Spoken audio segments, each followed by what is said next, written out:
Do you recall the Red Canyon? You'll die! Die! Die! You took everything that I loved!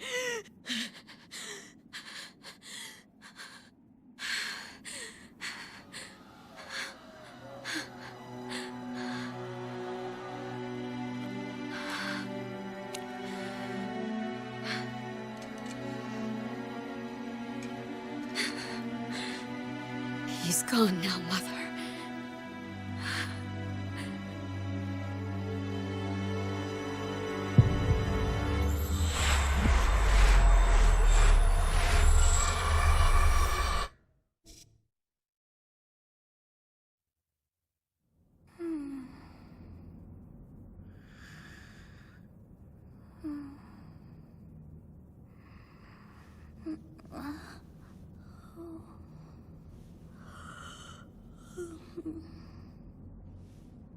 Oh my. What could have brought you here?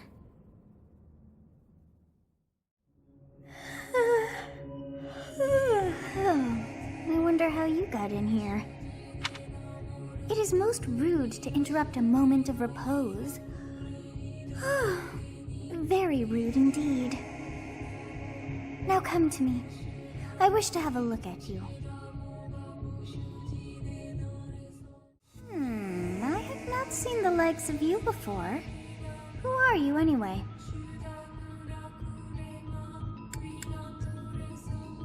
I see.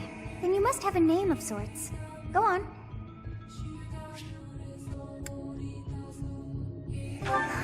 I shall not ever grow accustomed to the sound of human names. You must possess a day of birth as well. Beneath which moon and on what day were you born to this world?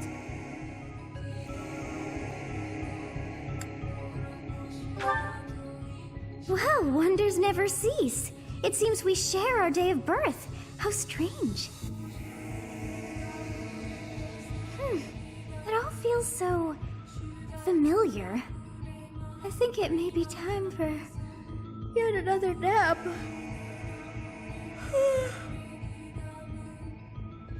It is almost time to begin.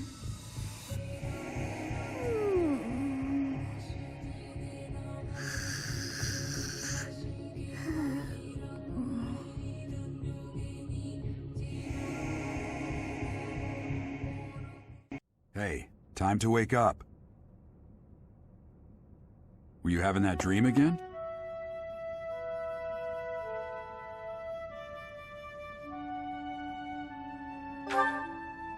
Massive armies clashing on a vast field, right? There hasn't been a battle like that in over 3 centuries. In any case, just put that out of your mind for now. The battlefield is no place for idle thoughts. Risking your life is part of the job for mercenaries like us. Letting your mind wander is a sure way to get yourself killed.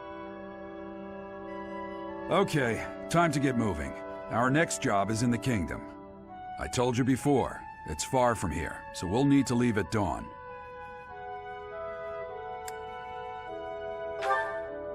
Oh, good grief. Everyone is already waiting for us outside. Gerald, sir, sorry to barge in, but your presence is needed. What's happened? Please forgive our intrusion. We wouldn't bother you were the situation not dire. What do a bunch of kids like you want at this hour? We're being pursued by a group of bandits. I can only hope that you will be so kind as to lend your support. Bandits? Here? It's true. They attacked us while we were at rest in our camp. We've been separated from our companions and we're outnumbered. They're after our lives, not to mention our gold. I'm impressed you're staying so calm considering the situation. Wait, that uniform. Bandits spotted just outside the village. Damn, there were a lot of them. I guess they followed you all the way here. We can't abandon this village now. Come on, let's move. Hope you're ready.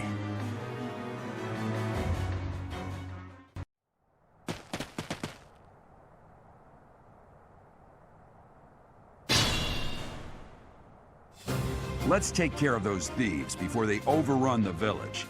Take down the enemies in front first. That should take the wind out of their sails.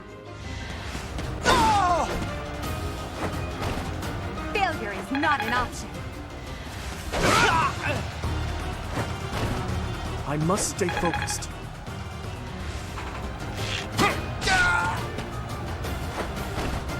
Sorry, but victory is mine. Damn! Why are there mercenaries in the village? Guess we'll have to deal with them too. Hey! You with the flank stare! Out of my way!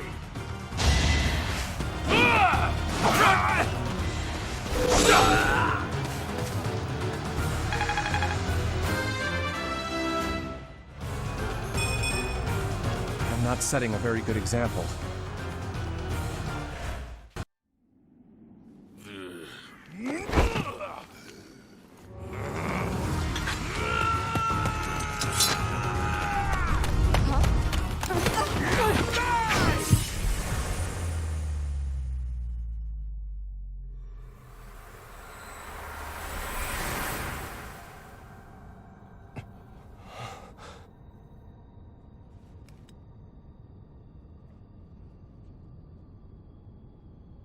Honestly, what are you accomplishing with that little stunt? It's like you're trying to get me killed, you fool. Well, it's fine. After all, if you don't know the value of your own life, you're not going to protect it very well, are you? Course not. Well then, I guess it's up to me to guide you from now on, right? You can call me Sothis, but I'm also known as the Beginning.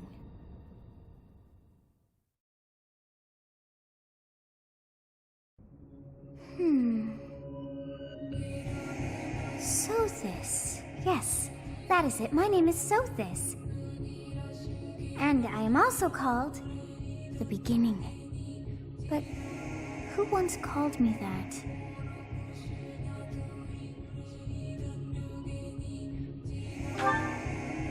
I was not able to recall my name until just now.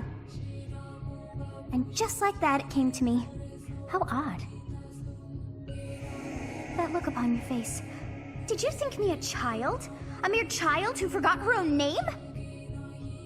Phooey! That child just saved your life. And what does that make you? Ha! Such Such arrogance. You look the part, but are you truly an adult? You threw yourself before an axe to save just one young girl. Yet all is well, as I have stalled the flow of time for now. You would have died had I not intervened.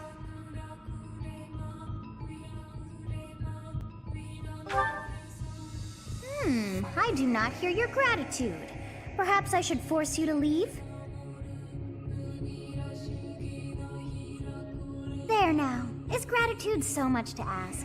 I did deem you worth saving after all. Though it is only momentary, time has stopped. However did I manage that?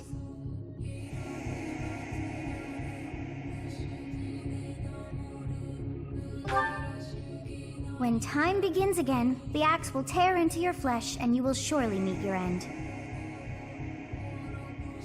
How rude of you to drag me into this. Now what to do?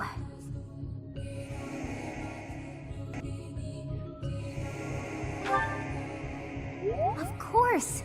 I must turn back the hands of time! Yes, I do believe it can be done. You really are quite troublesome. I cannot wind back time too far, but all is well. You are aware of what's to come, which means you can protect yourself this time. Now go! Yes, you who bears the flames within. Drift through the flow of time to find the answers that you seek.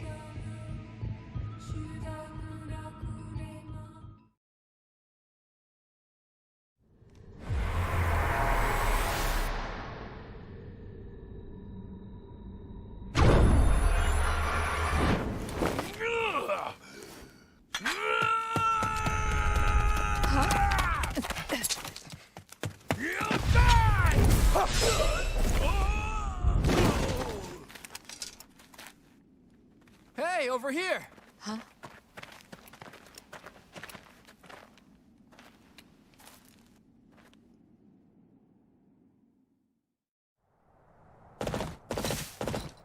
Hey, did you just...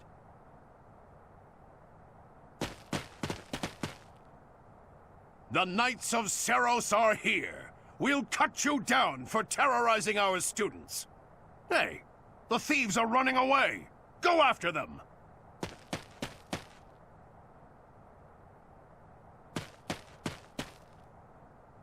The students seem to be unharmed.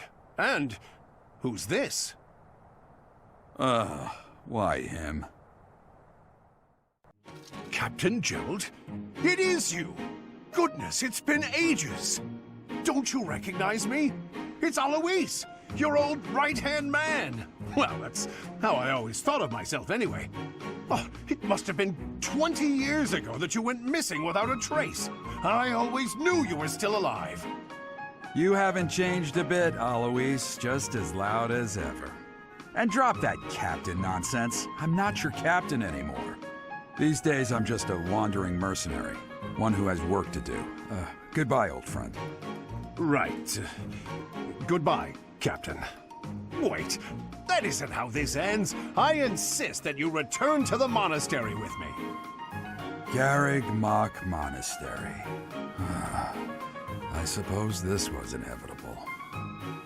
And how about you, kid? Are you the captain's child? Is that so? Well, physical differences aside, your mannerisms do remind me of the captain. I'd love for you to see the monastery too. You will join me, won't you?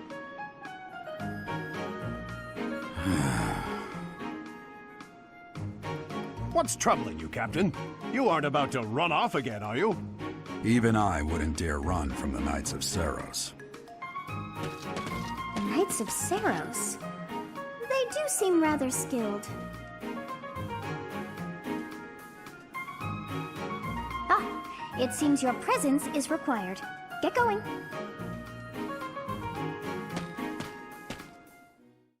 I appreciate your help back there. Your skill is beyond question. You're clearly an experienced mercenary. And your father, that would be Gerald, the Bladebreaker? Former captain of the Knights of Seros. oft praised as the strongest knight to ever live. Have I missed anything? How curious. I'd wager the explanation for that is fascinating indeed. Hey, you are coming with us to the monastery, right? Of course you are. I'd love to bend your ear as we travel. Oh, I should mention that the three of us are students of the Officers' Academy at Garrigmach Monastery. We were doing some training exercises when those bandits attacked. I definitely got the worst of it. That would be because you ran off. Too true. I was the first to make a strategic retreat. Everything would have worked out if these two hadn't followed me and ruined everything. Because of them, every single one of those bandits chased after us. Utterly ridiculous. Ah, so that's what you were thinking, Claude. And here I thought you were acting as a decoy for the sake of us all. His intentions were as clear as day. You will prove a lacking ruler if you cannot see the truth behind a person's words. You will prove a lacking ruler yourself if you look for deceit behind every word and fail to trust those whom you rely on. Oh, joy. A royal debate between their highnesses. I wonder how being completely predictable affects one's ability to wield power. Personally, as the embodiment of distrust, I'd say your little exchange smacks of naivete. Me, naive. Tell me, are you actually incapable of keeping quiet, or is your lack of self-awareness a condition of some sort? In any case, forgive our digression. I must speak with you if you can spare a moment. The way you held your ground against the bandits' leader was captivating. You never lost control of the situation. It showed me I still have much to learn. Your skill is precisely why I must ask you to consider lending your services to the Empire. I might as well tell you now, I am no mere student. I am also the Adrestian Empire's... Halt, Edelgard. Please allow me to finish my own proposition. The Holy Kingdom of Fargus is in dire need of exceptional individuals like yourself. Please, do consider returning to the kingdom with me. Whoa there, you two sure are hasty. Trying to recruit someone you just met. Tactless, really. I was personally planning to develop a deep and lasting friendship on our journey back to the monastery before begging for favors. But it seems there's no time for niceties in this world. So, capable stranger, let's get right to it. Where does your allegiance lie? It seems one's place of birth is quite significant to them. Yet they are so impressed by you that you may take your pick. Well?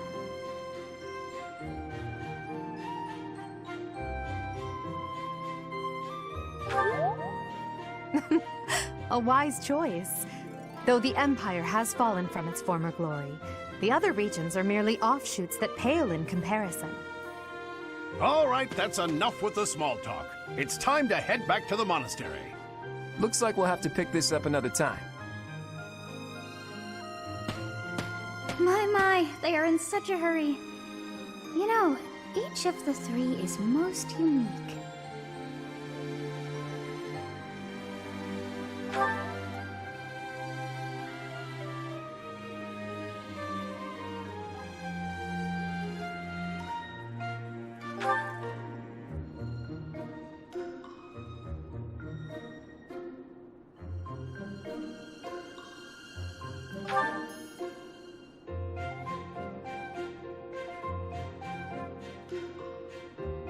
Yes, I thought the same.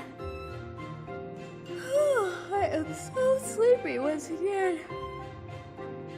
I may be sleeping, but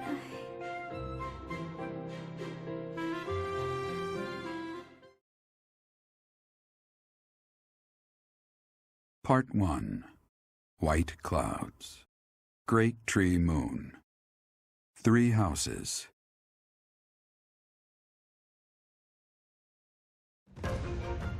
The icy winds of the Agma Mountains have begun to scatter, and the verdant fields once again spring to life across Fodlan, heralding the start of a new year. As they celebrate the dawning year, the people pray that they may realize their full potential, just as a tiny sprout hopes to one day grow into a great tree.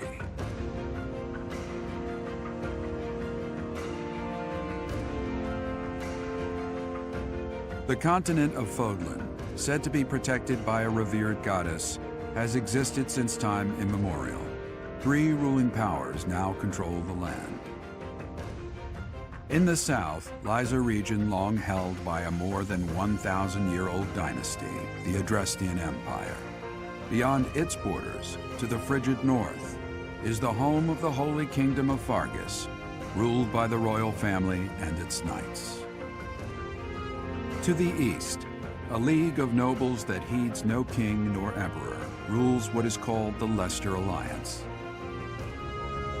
Once consumed by a tempest of war and turmoil, Fodlan and these 3 mighty powers now exist in relative harmony.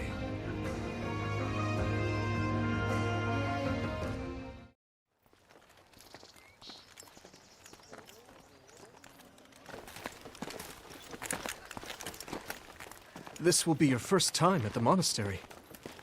I'd be happy to show you around. It really is Fodlan in a nutshell. The good and the bad. Like it or not, we'll be there soon enough.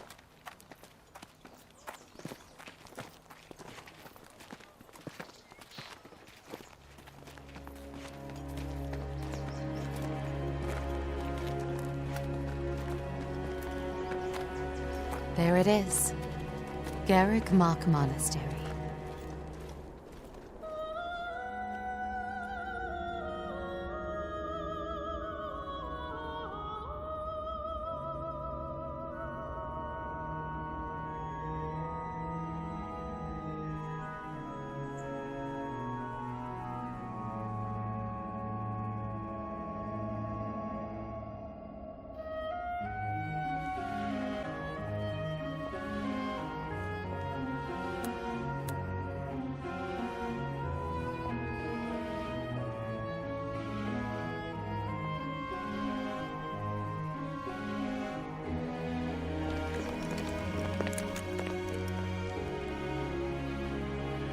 Is here.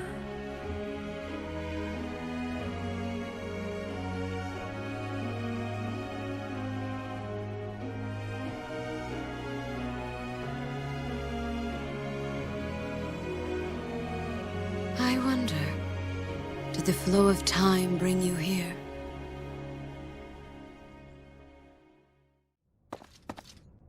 It's been years since I've last set eyes on this place. To be forced to see her now, You saw her in the courtyard earlier, didn't you? The Archbishop, Lady Rhea.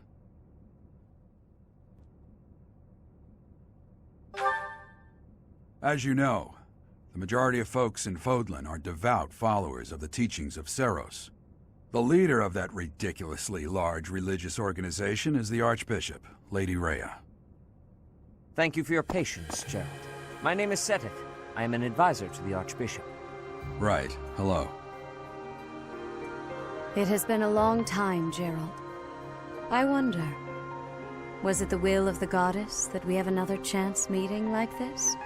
Forgive my silence all these years. Much has happened since we last spoke. So I see. The miracle of fatherhood has blessed you. That is your child, is it not? Yes. Born many years after I left this place. I wish I could introduce you to the mother of my child, but I'm afraid we lost her to illness. I see. My condolences. As for you, I heard of your valiant efforts from Alois. What is your name? A fine name indeed. From the bottom of my heart, I thank you for saving those students of the Officers' Academy. Gerald, you already know what it is I wish to say, do you not? You want me to rejoin the Knights of Seros, don't you? I won't say no, but... Your apprehension stings. I had expected that Alois would have already asked this of you. I must step away for now, but I expect they will desire a word with you soon. Please listen carefully to what they have to say. Until tomorrow, farewell. I can't believe it. Forced back into the Knights of Seros. I'm sorry I dragged you into this. Looks like I'll be stuck here for a while. and I'm afraid your services are requested as well.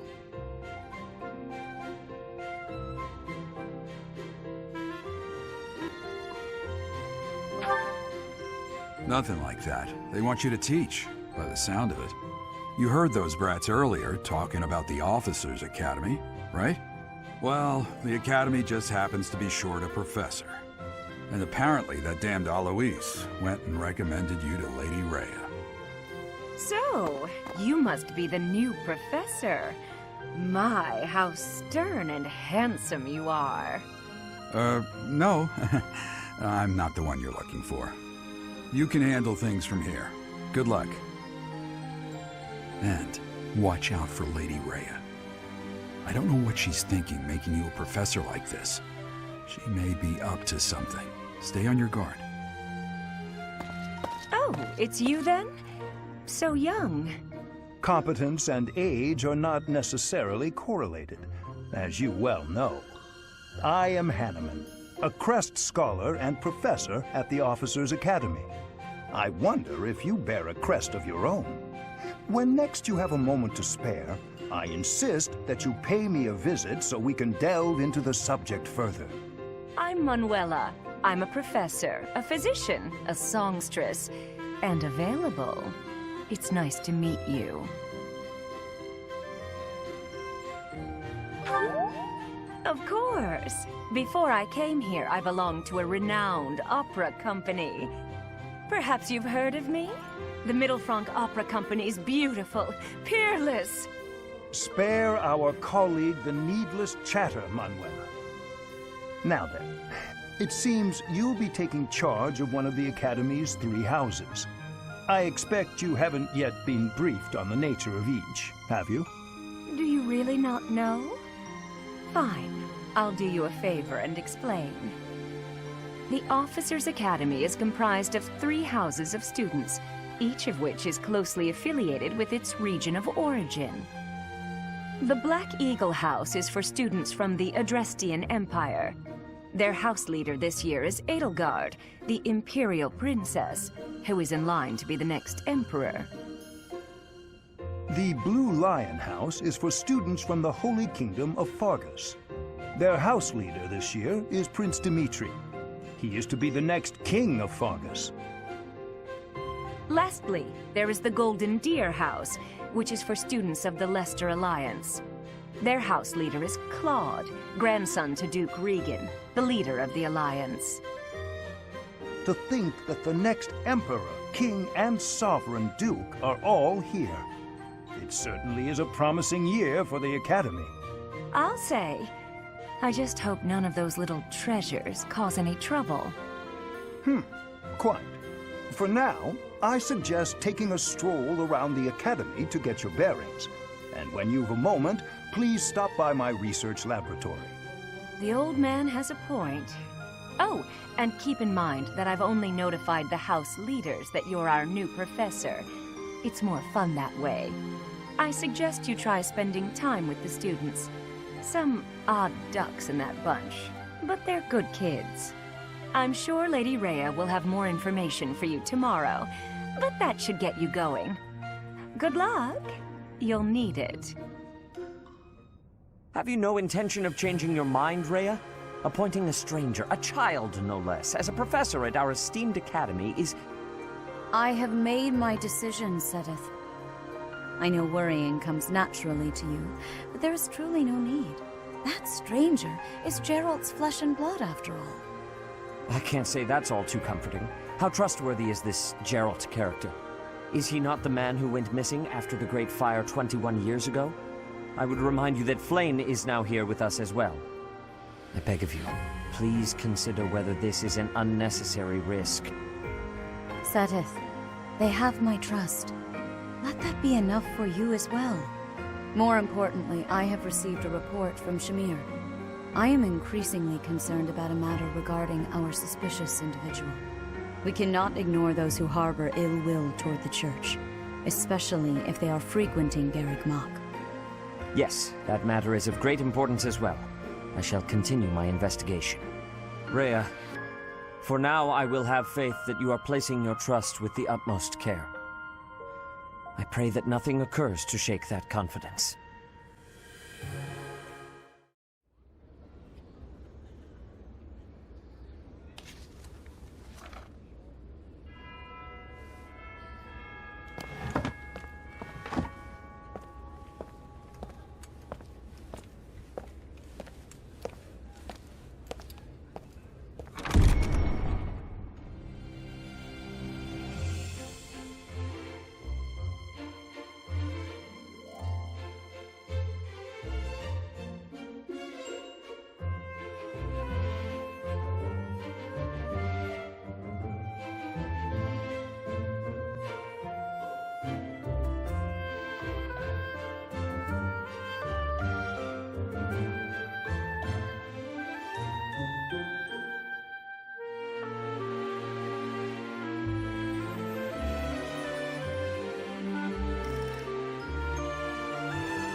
How are you enjoying your time at the Academy thus far?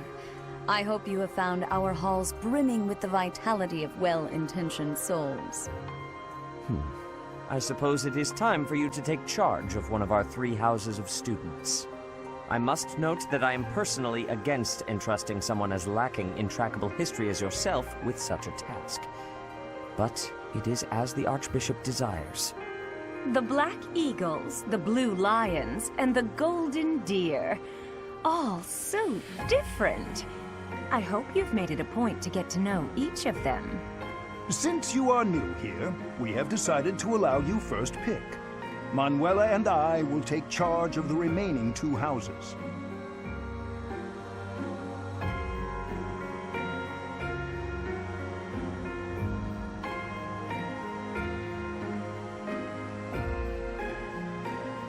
So you have chosen the Black Eagles led by Edelgard, correct? Your heart has made its choice, then. All I ask is that you guide these open minds with virtue, care, and sincerity. They are all promising youths who bear the weight of Fodlan's future upon their shoulders. I hope you appreciate what an honor it is to lead them. Brother? Oh, I am so sincerely sorry. I did not mean to interrupt. I'm in the middle of something, Flame. Is it urgent? No, it's nothing. More importantly, who is this? This is our newest professor at the Academy. Oh my! A new addition to the Officers' Academy! I am so very pleased to meet you, Professor. I am Sedith's little sister, Flame. I am so happy to make your acquaintance. Let us focus on the topic at hand. There is something you should be aware of. In a few days' time, there will be a mock battle between the 3 houses, intended to gauge the current progress of the students. We will be using this battle as an opportunity to ascertain your own abilities as well. Please do not disappoint the Archbishop. That is all.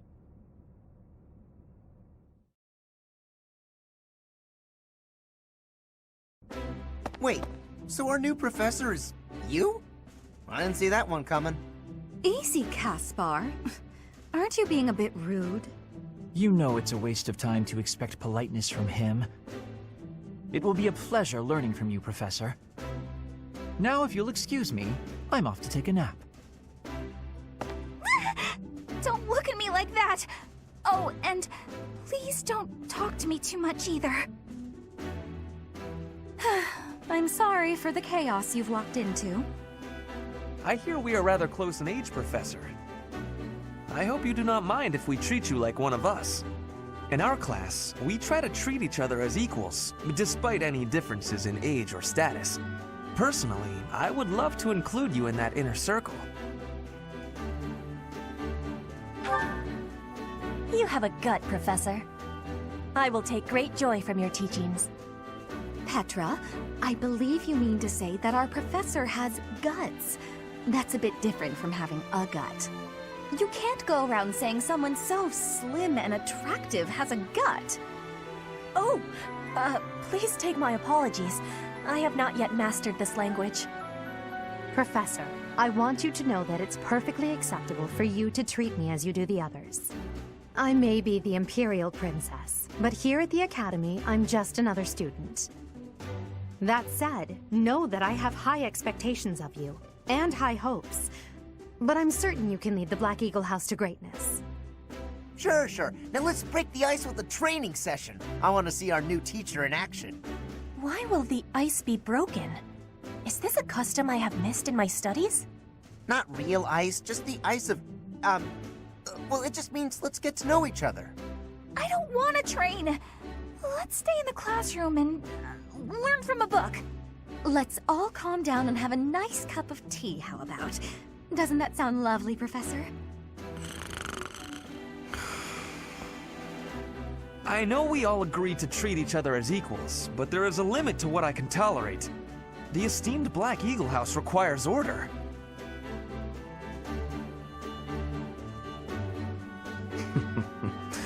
Looks like your first job will be to quiet down this racket. I don't envy you. They're not normally this rowdy. I do hope you can manage, Professor.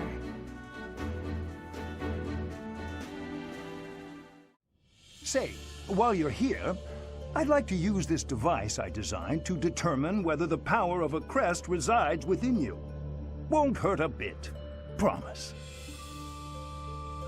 You don't know about crests?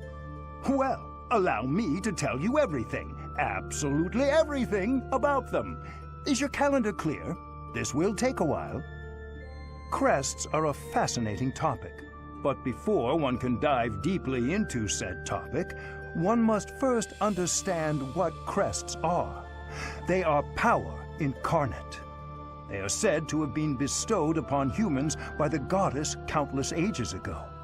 They exist within the flesh and are passed down through bloodlines. Those who carry crests may excel at magic, display exceptional strength, or any number of boons. Each crest has its own power, the nature of which is beyond mortal understanding. For now.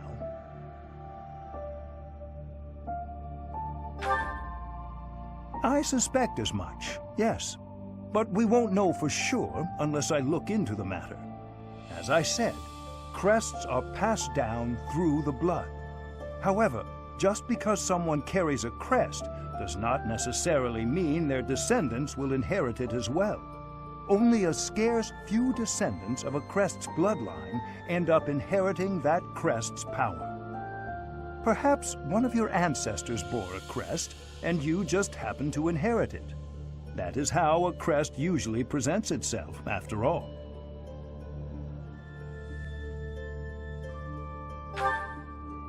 Yes, of course. I'll get to the bottom of it straight away. Now then, please go ahead and hold out your arm over this device here. What is this?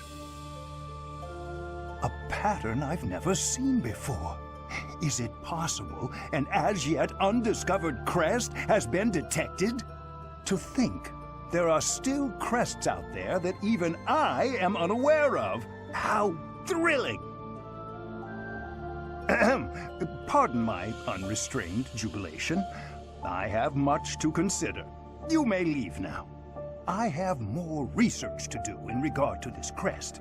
Yes, so very much more research. But for now, your work here is done. What could this line here be indicating? Perhaps it represents a lack of symmetry. Or perhaps... What in the world? Oh, I see. It may be connected to that, but to a greater degree than usual.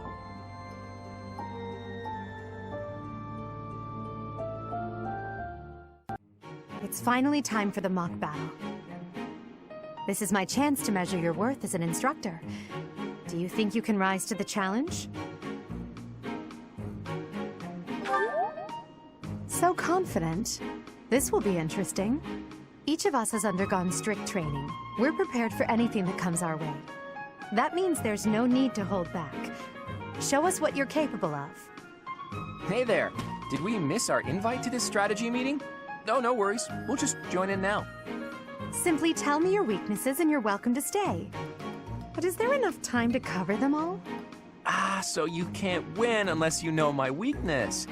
Poor princess. You really should believe in yourself more. I spare no effort when pursuing victory.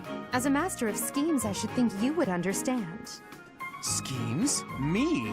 I have no idea what you're talking about. I plan to fight fair and square as ever. Hearing the words fair and square from Claude can only be a bad omen. Your Highnesses haven't known me for very long, but you already have me figured out, don't you? No need to poke fun. I will fight with honor. That said, I will fight to win. Yes, and the same is true of us. Right, Professor?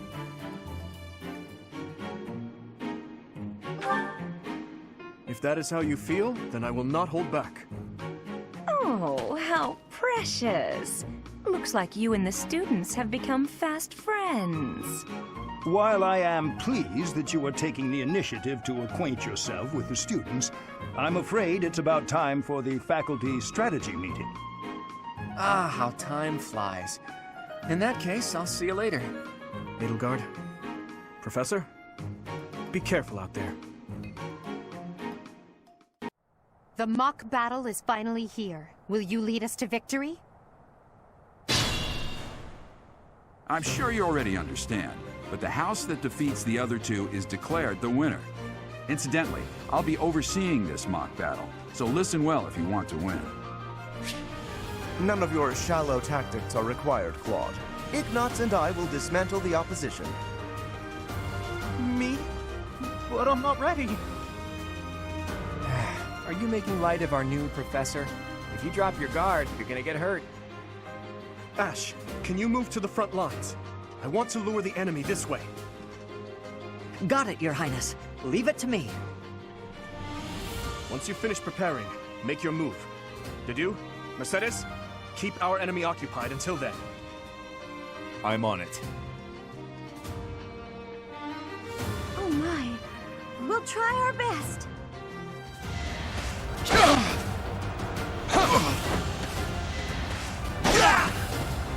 I've lost? Oh, unthinkable.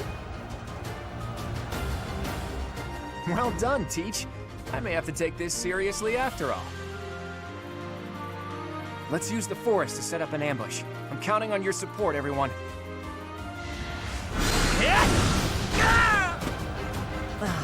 So strong. Have to do better next time. I've lost. The new professor is quite a commander. Are you really gonna fight two houses at once? An impressive display of confidence. This is a good opportunity for us. Let's forge ahead.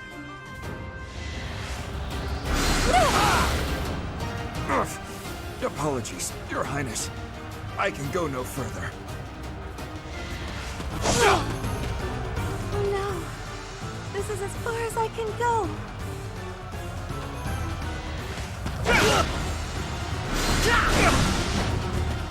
Dimitri, it's time. We can finally settle the question of who's stronger. Very well. I accept your challenge. With you as my opponent, I won't hold anything back. I would expect no less.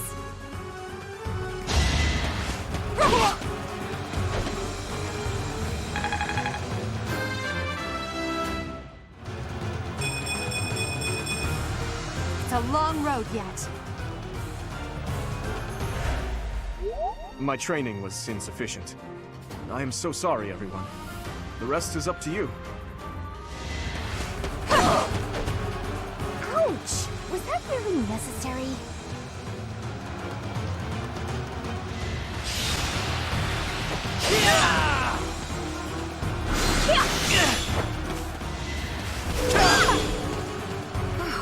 Well done.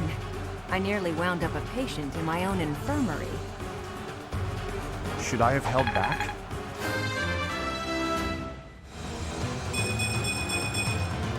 Another step forward.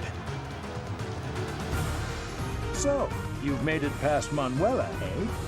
I see now I must focus and then make my move. Look at that, a real-life princess. I'll have to be careful not to scar that little face of yours. Careful, Claude. I'll win no matter what, but you're only making things harder for yourself. Losing hasn't even crossed your mind, has it? Ooh, this'll be a bit of a shock then. To shock was your intention to begin with, was it not?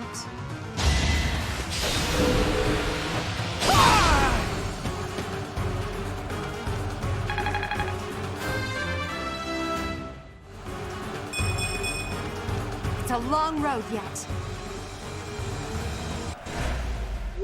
I must have let my guard down. I guess that's a loss for the Golden Deer House.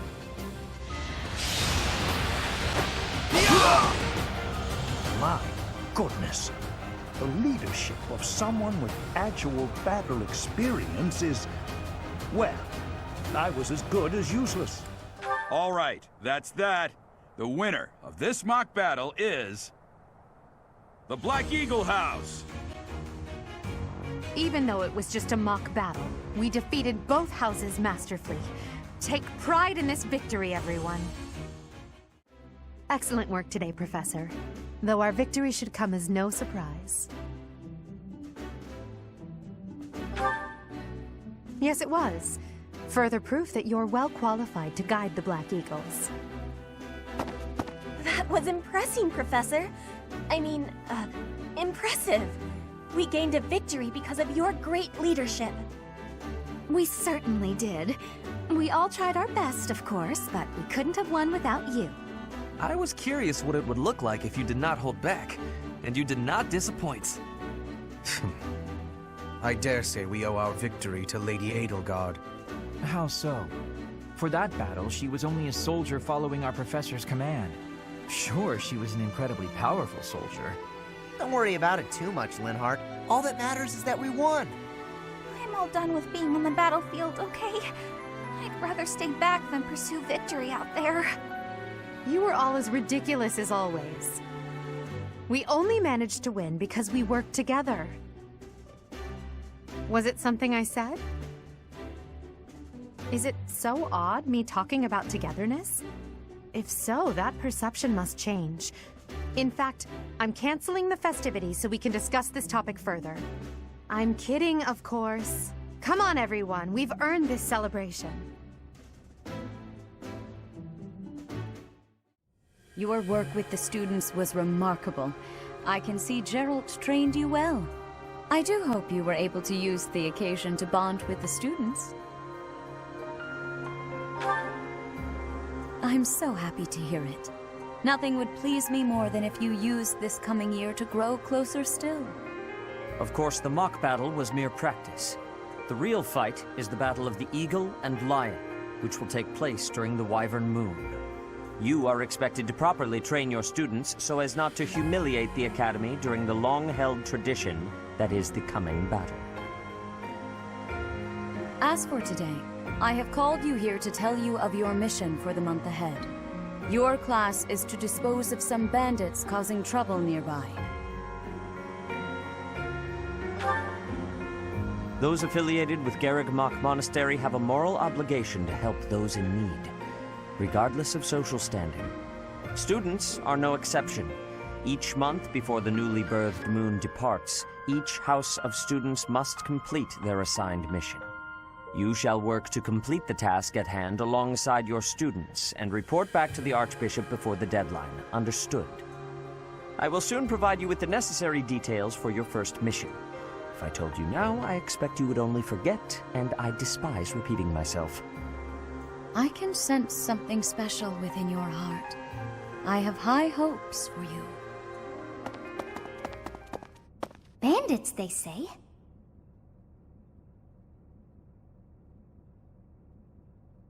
Do you recall when we first met? You shall not fall so shamelessly again, correct?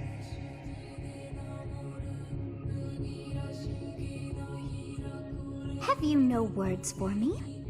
Do not tell me that you are shocked to hear from me. You ought to know that I am always with you now. To hear my voice should not come as a shock.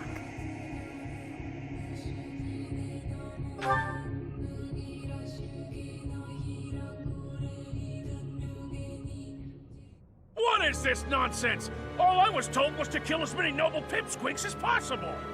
No one said anything about the Knights of Damned Saros being on our trail.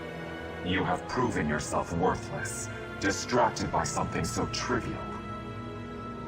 I had hoped you would achieve your goal despite the setback. But now a child of the Knight's former captain is in play. How interesting. Hey, this isn't what I agreed to! Hiring a mercenary as a professor. What was that woman thinking? Are you listening to me? How do we finish this? You die. What? Underestimating the Knights was an amateur mistake. One you will pay for. The road to eternal torment awaits you all. Now I must locate your replacements. Wait! Get back here! Damn you!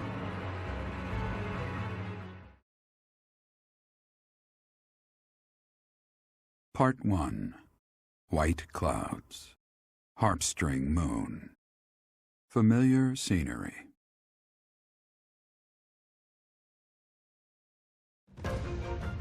In honor of the saints whose births or deaths took place under this moon, the people perform music once beloved by those divine beings. Whether by harp, by flute, or voice alone, joyous melodies are shared between farmers as they sow their seeds across the vast plains of Tailteen and Gronder.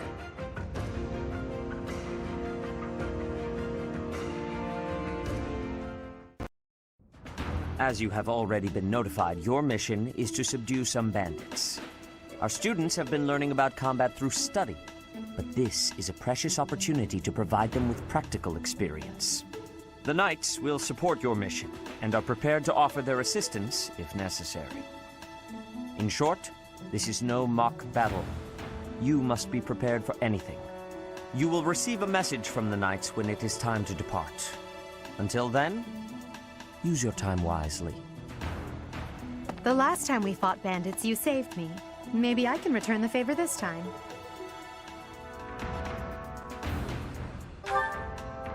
The Knights are well aware of our enemy's strength. We can count on them to keep the battlefield under control for us. It seems unlikely that we would lose. Still, let's do all we can to prepare. You seem well. Are you adjusting to life at the monastery? Oh, I didn't expect that answer. When we were mercenaries, I handled everything. Outside of battle, you didn't have much contact with people, did you? I thought being thrown into a swarm of noble brats to teach would be a bit much for you.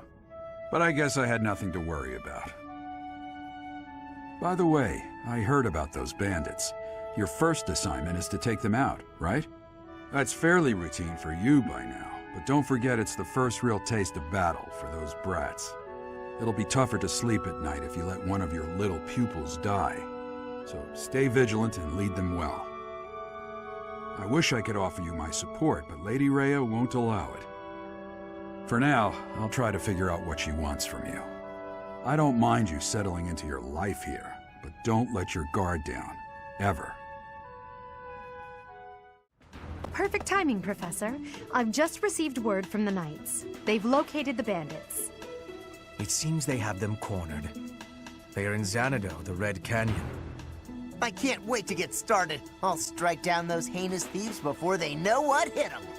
Charge ahead if you must, Caspar. Just do not put the rest of us in danger. I'm going back. I won't be of any help anyway, and I don't want to get hurt. Don't worry, Byrne. It's just some bandits. We'll have no trouble at all. Don't get ahead of yourselves. Unfounded optimism isn't a great strategy. Let's just get this over with. There is nothing to get over. We will work with each other to achieve our mission.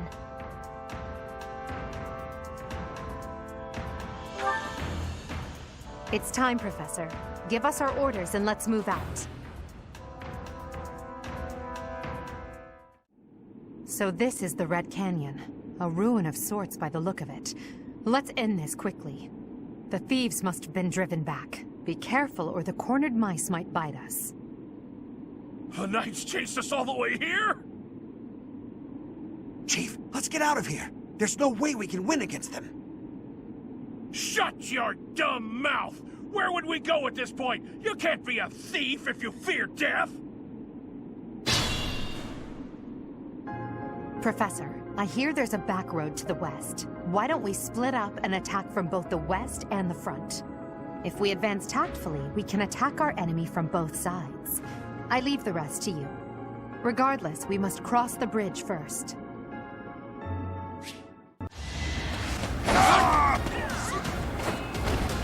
As expected.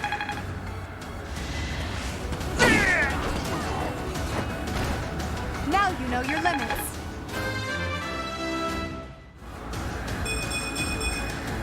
It's a long road yet. Regrettable, but there was no other way. Oh! For Lady Edelgard. Allow me to clean this up for you, Lady Edelgard.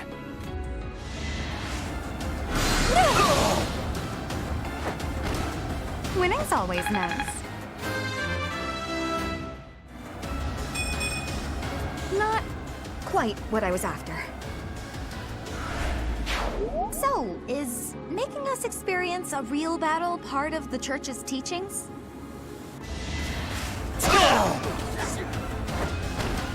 You should be honored.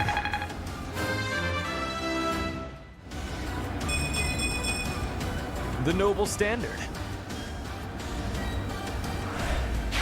These ruffians are no match for a noble like me.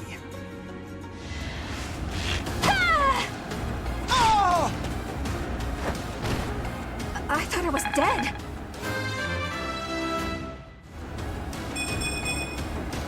I guess hard work does pay off.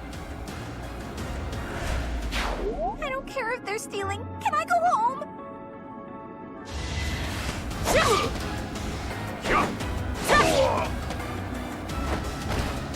Witness frigid pride.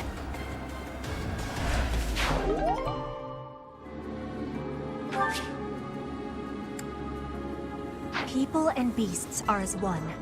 Calm your heart, and do not be worried about this killing.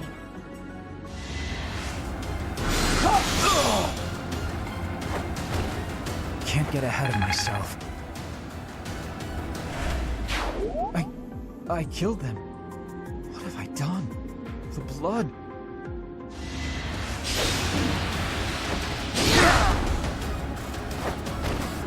No one makes it past me. Are all real battles this exciting? Come on, let's get on to the next one. Sending these brats instead of the Knights means they've underestimated me. Big mistake.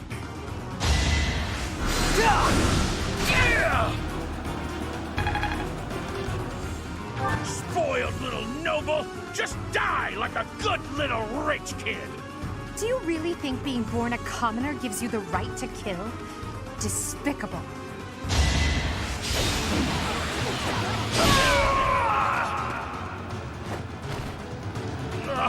I should have never listened to that idiot. What a mistake.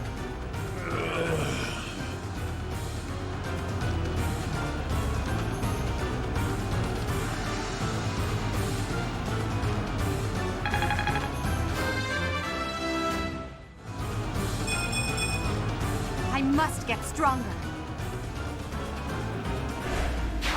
Thank you for leading us, Professor. Though I suppose there was no way we could lose to a familiar foe. In any case, something about this canyon feels inexplicably strange.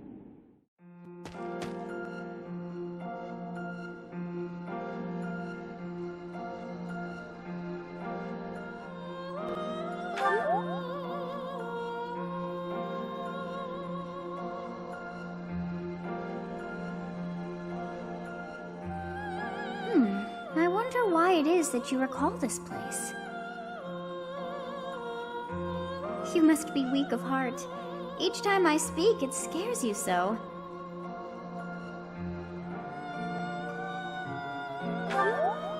Although the battle's at an end, do not feel too at ease. Well, anyhow, I am quite fascinated by this place. As far as I can tell, this is your first time here.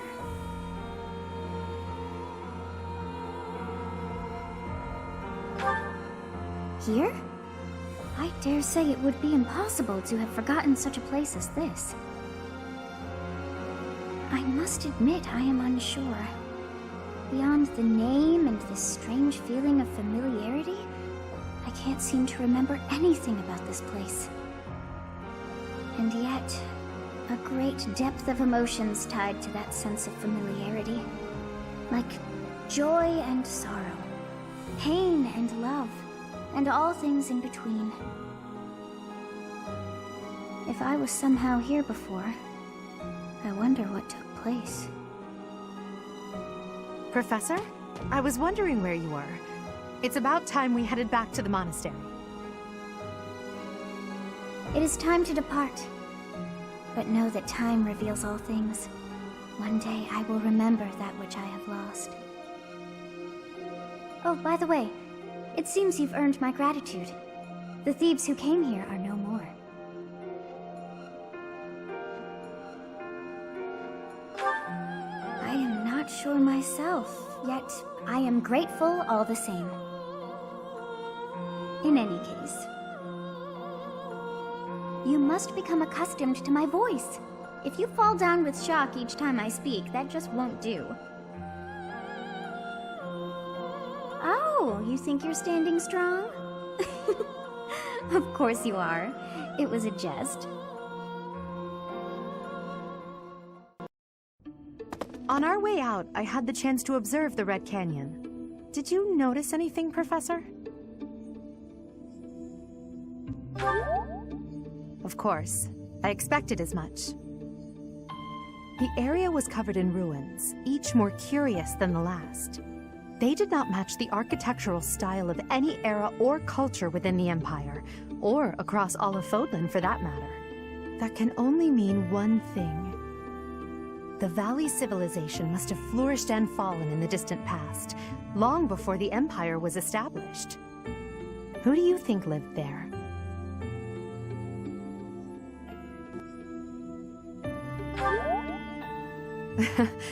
It's possible they weren't even human.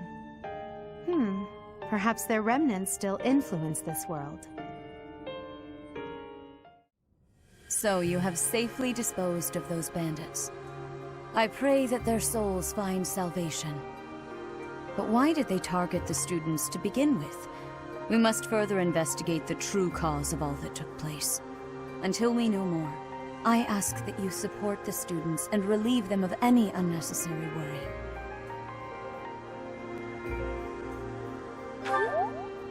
Good. I have high expectations for you. By the way, how was your time in Xanadu? Legend has it, in ancient times, a goddess alighted upon this world in that very canyon. For a goddess from the heavens, Xanadu could only have been a temporary haven.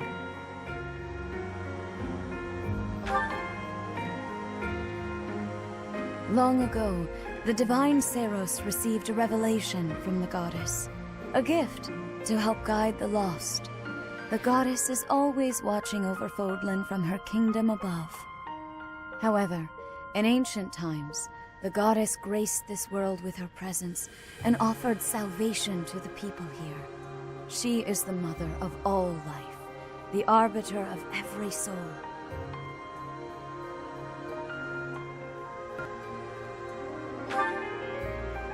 I see.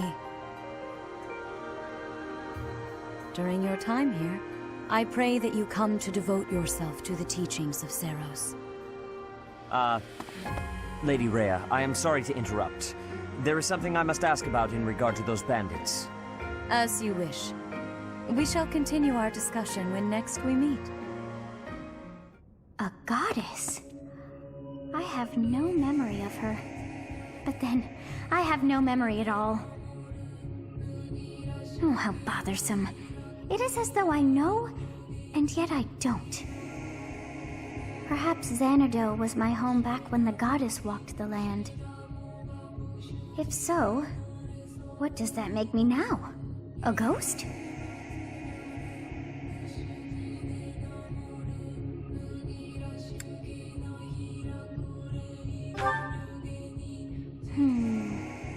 No, that cannot be.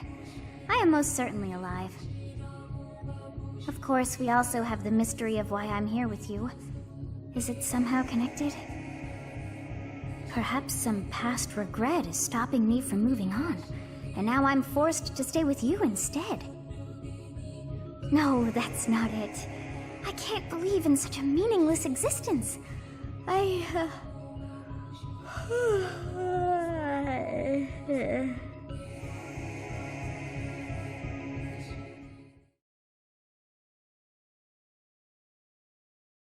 Part 1.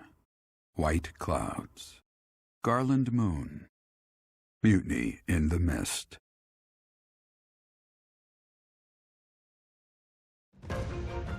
When the warm winds blow from the sea to the south of Adrestia, residents of Fodlan know that the rainy season is upon them.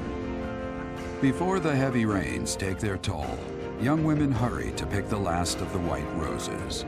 The ivory buds are woven into garlands and given as gifts to close friends or potential lovers.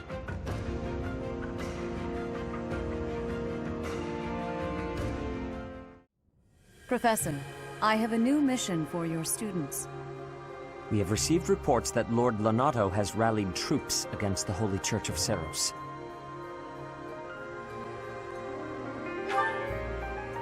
Lord Lonato is a minor lord of the kingdom. He's been showing hostility toward the church for some time now. A vanguard unit from the Knights of Seros is already on its way to his stronghold, Castle Gaspar. Lord Lonato's army is nothing compared to the Knights. It is quite possible the rebellion has already been suppressed. Even so, I would like for your class to travel with the Knights' rear guard to deal with the aftermath. War zones are unpredictable. We do not expect you will have cause to battle, but be prepared for the worst. Excuse me. You sent for me, Lady Rhea? This is Catherine. She will be leading the knights whom you will be accompanying. Nice to meet you. We've heard a lot about you. If you need anything, just ask. She is one of our bravest knights, and that is no small feat. Only an exceptional few have what it takes to join the Knights of Seros. This mission should prove useful in demonstrating to the students how foolish it would be to ever turn their blades on the church.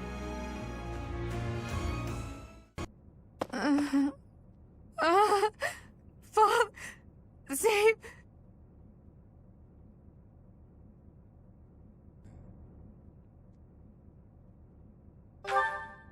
A ghost, perhaps? No, that is surely not the case. What is that look upon your face? I am no ghost, if that is what was on your mind. No. Who's there? Professor, what are you doing here? Oh? Perhaps I was talking in my sleep. Ah, so you heard me then. Yes, it was a nightmare. I've had them since I was a child. Stupid, pointless dreams I can't control. It's terribly frustrating.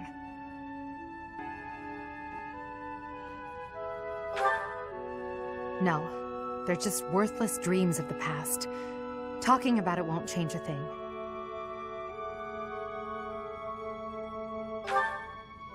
I had a feeling you'd say that. I suppose I could try, but only if you swear not to tell a soul.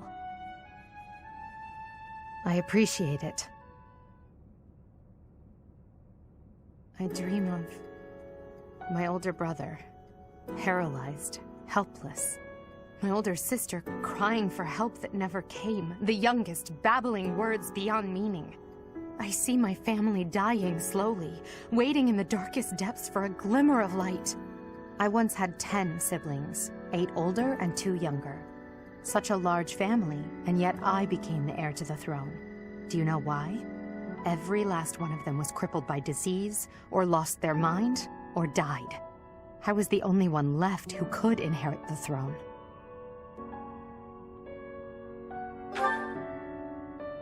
Things kept getting worse. The darkness kept getting darker. In the end, I was the only one who survived. The nightmares are a reminder to never forget, to never allow such terrible things to happen again. Even now, I'm the only one who can carry the weight of the Adrestian Empire. The future of the Empire, of everything, depends on me. I shared more than I intended to. I suppose there's something in the air tonight. I've never told anyone about my past before. Please, forget I said anything. Sleep well, my teacher.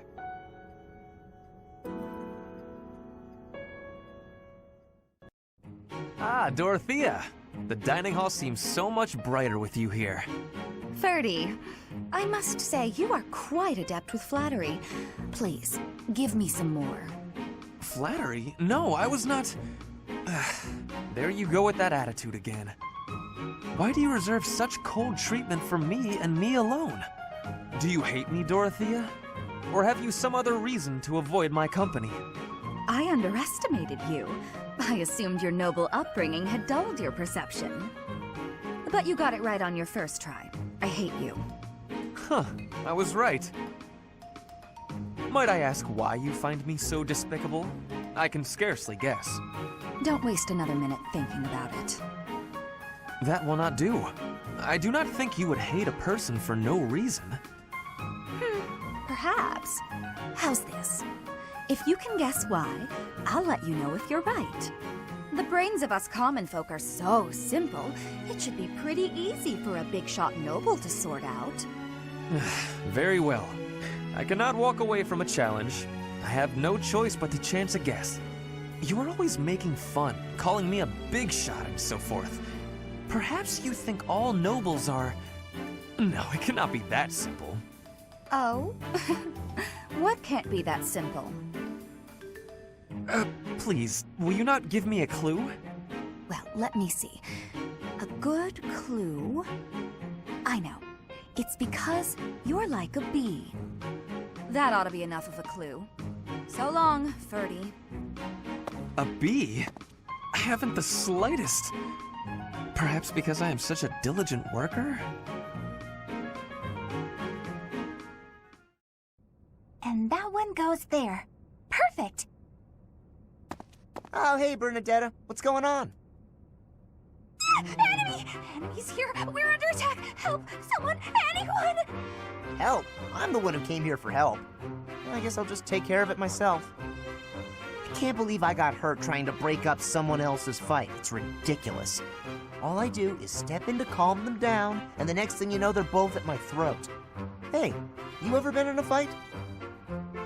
Fight? You're challenging me to a duel? No, I can't! I've never fought anyone in all my life! I surrender! You win! Alright. That was easy enough. Not to be rude, but do you ever think that maybe your attitude makes you a little unapproachable? You should try stepping outside and socializing. I'm sure you'd make friends in no time if you didn't waste it all in here. Outside? In no time? Oh, sure, yeah! Why didn't I think of that? Or maybe it's just not as easy for me as it is for you. Did that ever cross your mind? Why wouldn't it be? Making friends is easy. This one time, I even made friends with someone I'd just been in a fight with. I think it was the gorgeous view that did it. We really shared a moment. Come on, let's go check it out.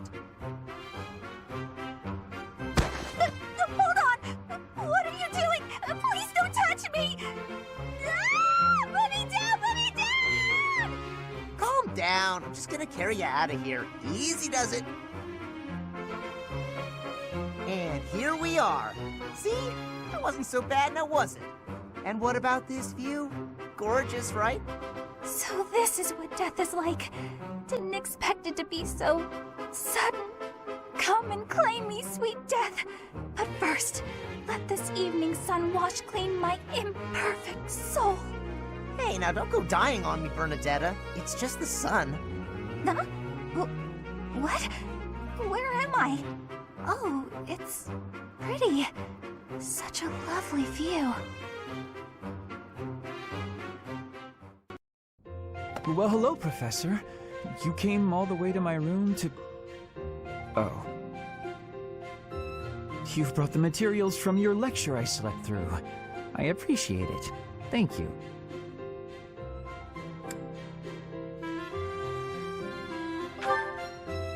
It's not that I want to miss lectures. Exactly. Drowsiness is my arch nemesis. For some reason, I just can't seem to win against it. Just talking about it makes me sleepy.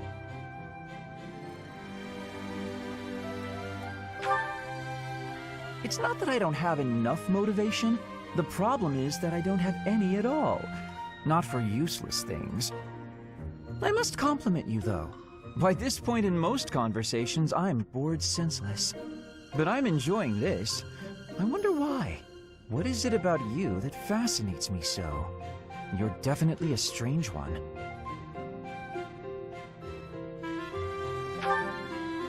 In truth, your very nature is odd. You're definitely not a commoner, but you don't seem like a noble either. You're something else. And yet you can wield one of the hero's relics. You're like a hero in some silly legend. Or you could be a villain who came here to enact some evil plot. That wouldn't surprise me either. Hey, Professor, will you ever allow me to investigate that crest of yours? It won't hurt a bit, I swear. I'm sure I could find out all sorts of things about your crest. And you. Of course, I'm not as experienced with such research as Professor Hanneman, but I do what I can. Someday, I think I might like to become a crest scholar. You never know. Oh, don't trouble yourself. I didn't mean now. I've got a lot of other research I'm working on at the moment. I tend to start a project, get bored, and then leave it be. I might be ready to investigate your crest soon. I'd have to tidy up a bit first. On that note, good night, Professor.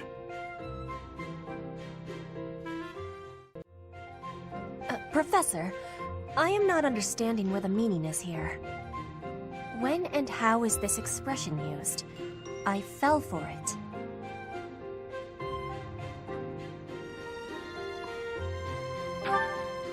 No, that is what you say when you meet the mate of your soul.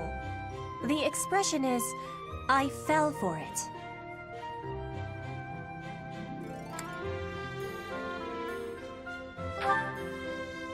Thank you, Professor. I finally have understanding. Can I ask you about another word? The one that is written here. Is something on my face?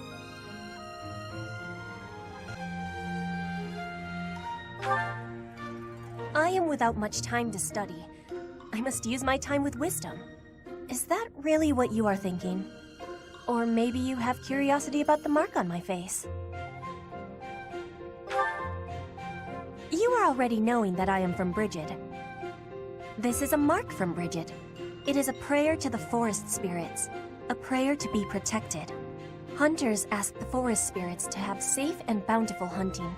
There are many spirits in Brigid. I have more marks on my arms and back. They are prayers for my family's health and triumph. Are you wanting to see them?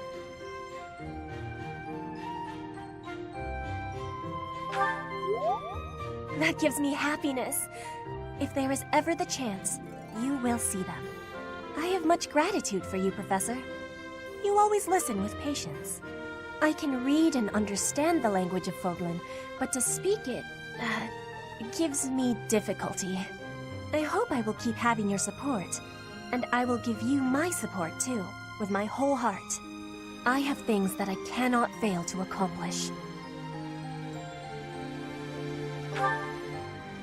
Yes, we will keep walking forward. No matter how powerful our enemies may be, there's no need to worry so long as we're with Catherine, the mighty wielder of Thunderbrand. You mean you don't know? My weapon is called Thunderbrand. It's one of the hero's relics. A long, long time ago, the goddess bestowed divine weapons upon 10 heroes, which were passed down to their descendants.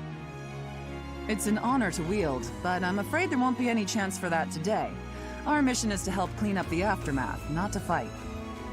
One must wonder why Lord Lenato would incite such a reckless rebellion. It all goes back to the tragedy of Duscur.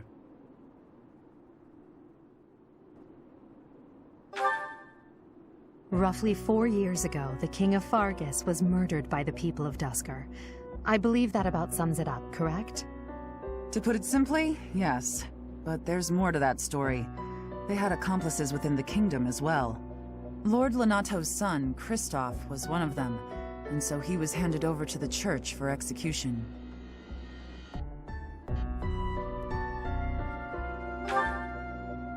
Speaking from the church's perspective, we simply passed judgment according to our doctrine in place of the kingdom, which was in complete chaos. Whatever the truth behind that incident may be, Lord Lenato has harbored resentment toward the church ever since. Well, to be more specific, his grudge isn't only against the church. It's also against the one who turned Kristoff over to them. Report! The enemy is approaching. They can't be avoided. Their numbers are far greater than we predicted. They used the fog to slip past the Knight's perimeter. It looks like our mission just changed, Professor. Everyone, prepare for battle! With this fog, it's impossible to tell where the enemy might be, or how many of them there are. The enemy could be trying to surround us, but they shouldn't have enough soldiers to form a tight circle. Take down anyone who breaks through the fog, and let's push through! That smell. It's fresh blood. It seems the battle has already started within the fog. Proceed with caution. Wait for them to enter your field of view. Lord Lenato doesn't deserve such sadness and anger. Now it's your turn to suffer.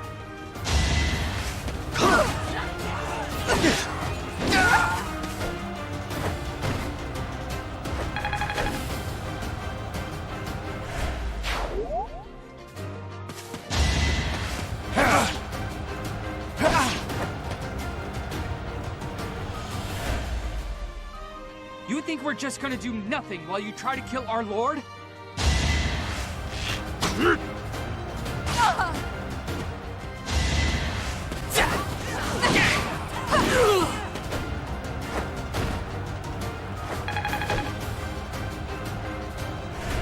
Lord Lenato, please don't die.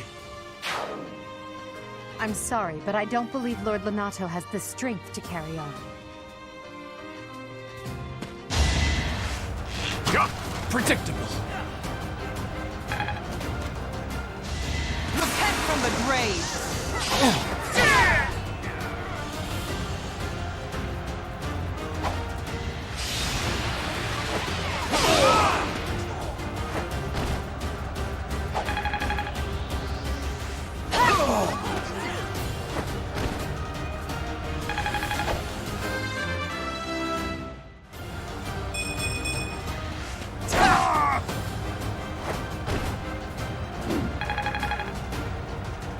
I won't let you anywhere near Lord Lenato.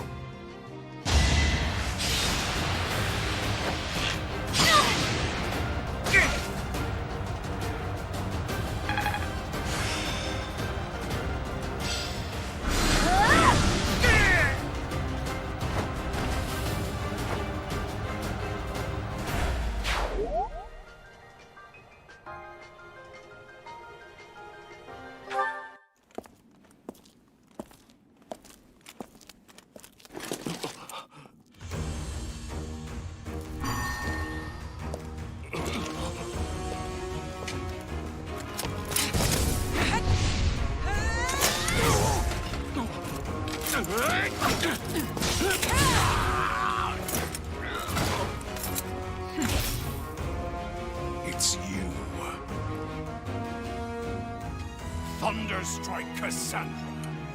It was your wretched zealotry that killed my son! The only name I answer to is Catherine. Prepare to taste the blade of one who serves the goddess. Now you face a Knight of Theros!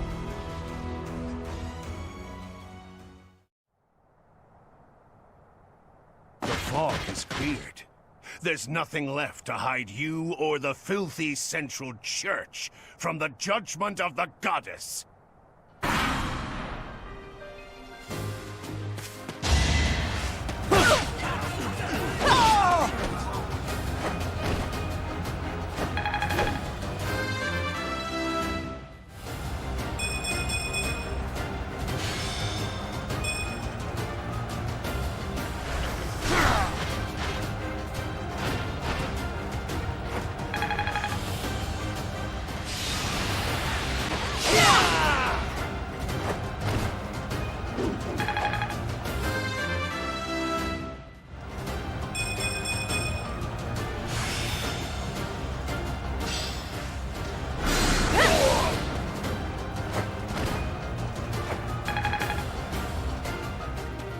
You have been deceived by that witch! I will show you the truth!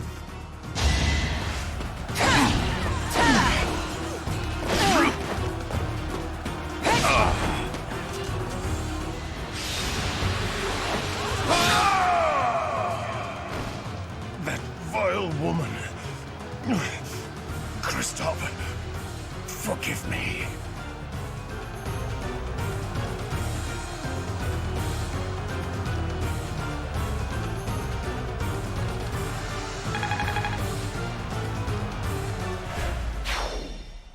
I never thought I'd see Lonato meet this fate.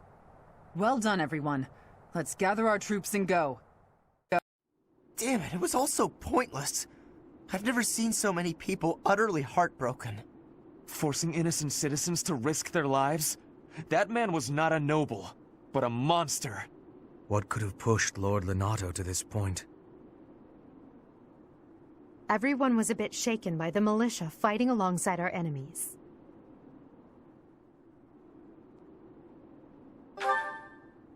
If only everyone could face reality so unflinchingly.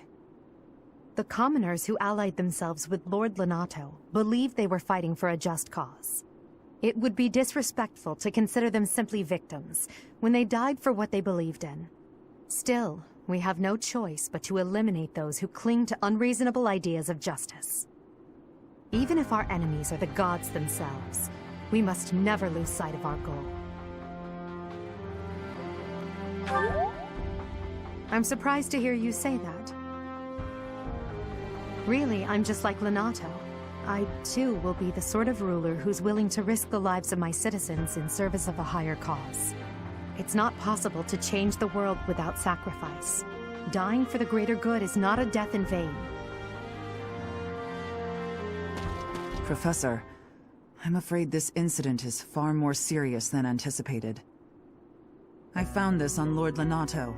It's a note that mentions a plan to assassinate Lady Rhea. We can't tell who sent it, so the source is suspect, but the content is too disturbing to ignore. We must report this to Lady Rhea right away. I hope that it's nothing. I am glad to see that you have returned safely. The goddess is gracious with her divine protection. But it was not only her divine protection that shielded you, was it? You are just as skilled as I had hoped.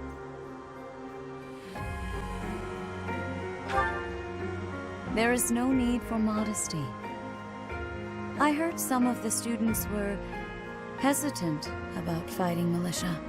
However, we must punish any sinner who may inflict harm upon believers, even if those sinners are civilians.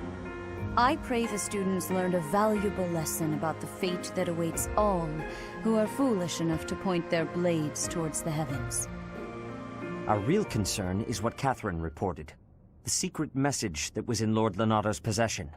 It contained a deplorable plot to target the Archbishop on the day of the goddess's rite of rebirth. The plan seems unrealistic at best, but a threat is a threat. We must maintain constant vigilance. To that end, I would like for you and your students to help with security on the day of the ritual.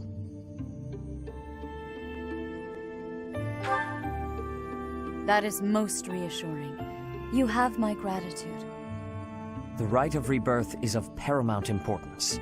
It is when the Church of Seros and its believers unite to pray for the return of the goddess. The Archbishop and I will be confined to the Goddess Tower once the ritual begins. Of course, the Knights will be on high alert as well. But there aren't enough of them to keep watch on every corner of the monastery.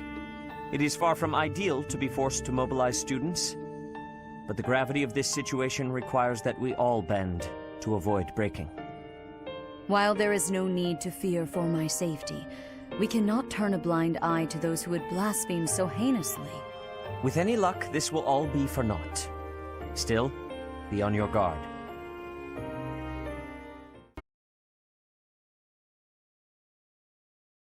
Part 1. White Clouds. Blue Sea Moon. The Goddess's Rite of Rebirth.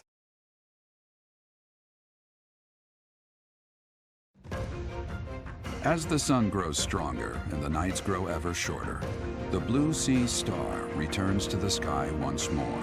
Believed to be the goddess's home, her followers look to the star and commence celebrations of her rebirth. On the grounds of Garreg Mach Monastery, a grand ceremony is held in honor of this much-anticipated event. Every true follower of the Church of Seros is sure to be in attendance.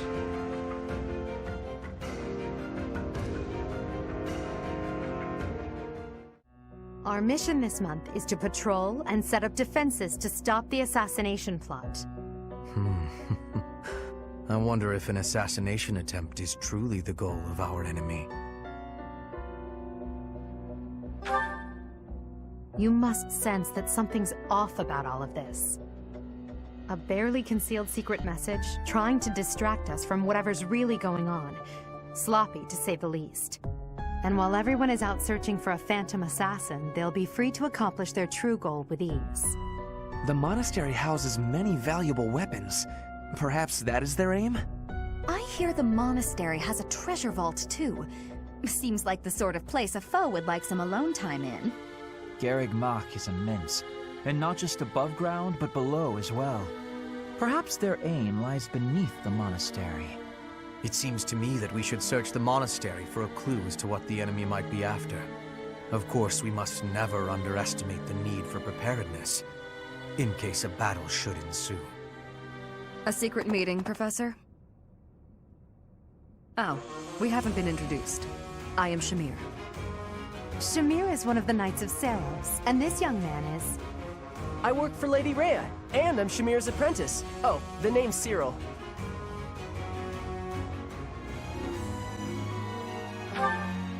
Yep, I help Lady Rhea with all kinds of stuff.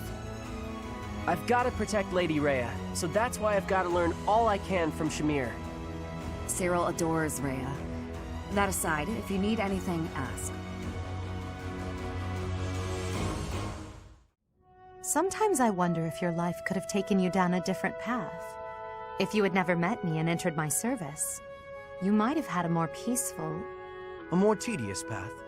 Inconsequential and spoiled rotten, like so many other nobles? Never.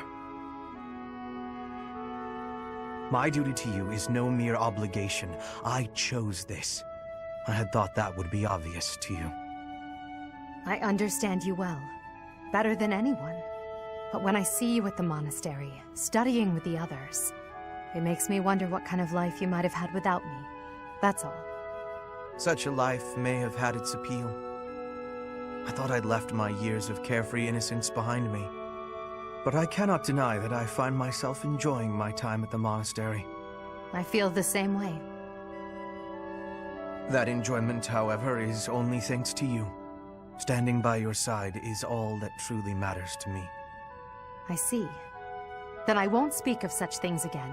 If it's really what you want, I'll gladly keep you by my side. The path I must walk is soaked in blood. It's a path that can lead to madness, can snatch away one's future, and can even take one's life. And the pool of blood at my feet is growing larger. Those stains can never be washed clean. Please leave the violence to me. A leader must be seen as pure, above the fray. Allow me to paint the path that lies before you red with the blood of your enemies. I will do it gladly. Hello, Professor. May I speak with you? You seem to hold Edelgard in high esteem. That is my impression, at least.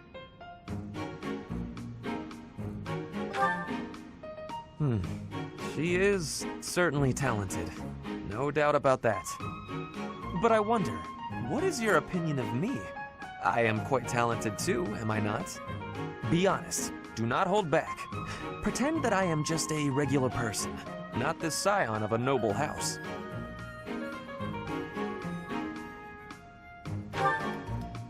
Evenly matched? Me? With her? I was just being modest before. Honestly, I have always prided myself on being superior to Edelgard. But evidently that is not your perspective. I suppose there is only one thing to do. I must demonstrate my excellence. Precisely. You cannot stop me. I will prove that you have drastically underestimated me. You think I could ignore such a slight upon my honor? Not likely. Come, Professor.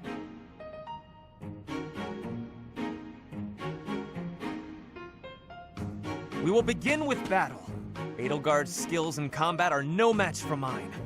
I heard that just the other day, she defeated a demonic beast without assistance. Well, anything Edelgard can do, I can do better. And in half the time. Professor, you can be my eyewitness and timekeeper. Here we go! 2 at once? That's... well, it will be fine.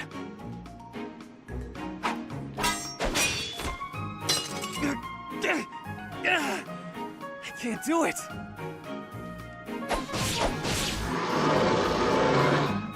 It seems you have saved my life. Thank you, Professor.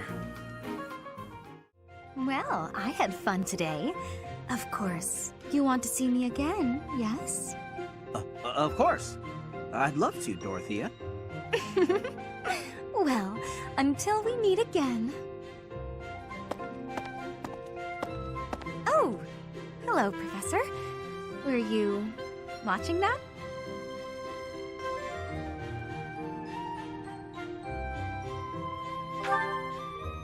Yes. Is there a problem with that? Look, I know what I'm doing. My claim as a diva won't last forever, after all. I must look to the future. As a man, you may not feel so rushed about these things, but I know my beauty will eventually fade.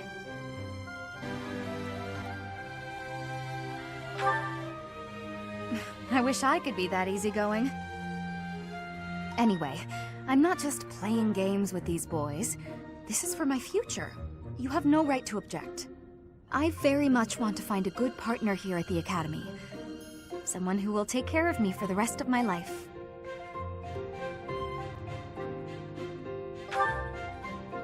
Finding someone to take care of me? Of course it is. Who could ask for anything more?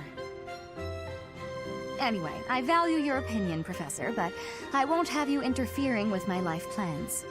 Unless you'd like to take care of me into my old age. That'd be something, eh? How about it, Professor? I wasn't... You aren't being serious, are you? I was just teasing. Or did you really just consider spending your whole life with me? If you did, that actually makes me... It makes me happy. I had no idea you might look at me that way. You've gotten awfully quiet. You might even be blushing a bit. Have I embarrassed you? If so, I'm very, very sorry. I should be going anyway. I'll see you later, Professor. Our enemy's true target. What could it be? The monastery has been around for nearly a millennium. It's only logical that there are secrets here. We'd better investigate. Would you mind asking around and seeing what you can dig up? Once you've uncovered some leads, we'll regroup. Unbelievable. What a terrifying story. However, an assassination attempt on Lady Rhea is doomed to fail. Pardon? You think the goal may be different than simple assassination? Intriguing. I suppose the priceless objects in this room could perhaps draw thieves. However, there's no one but me who could make use of them. Have you visited the Goddess Tower? It's a sacred place used for rituals and the like. In general, students aren't allowed entry. But as you'd expect, that rule just excites their curiosity. Some have even tried sneaking in. Well, at least for this month, that kind of behavior is totally unthinkable. We have a lot more security, what with the goddess's rite of rebirth coming up. On the day of the rite, the monastery will be open to the public, including the Holy Mausoleum. The Holy Mausoleum is where the tomb of the divine Seros lies. There she slumbers, eternally. That's pretty much all that's in there. Just an ancient coffin. It's sealed with a powerful magic to protect against would-be grave robbers. There's a place that the church values above all others. On the day of the rite, it will be open to the public. That will make it much easier than usual to access.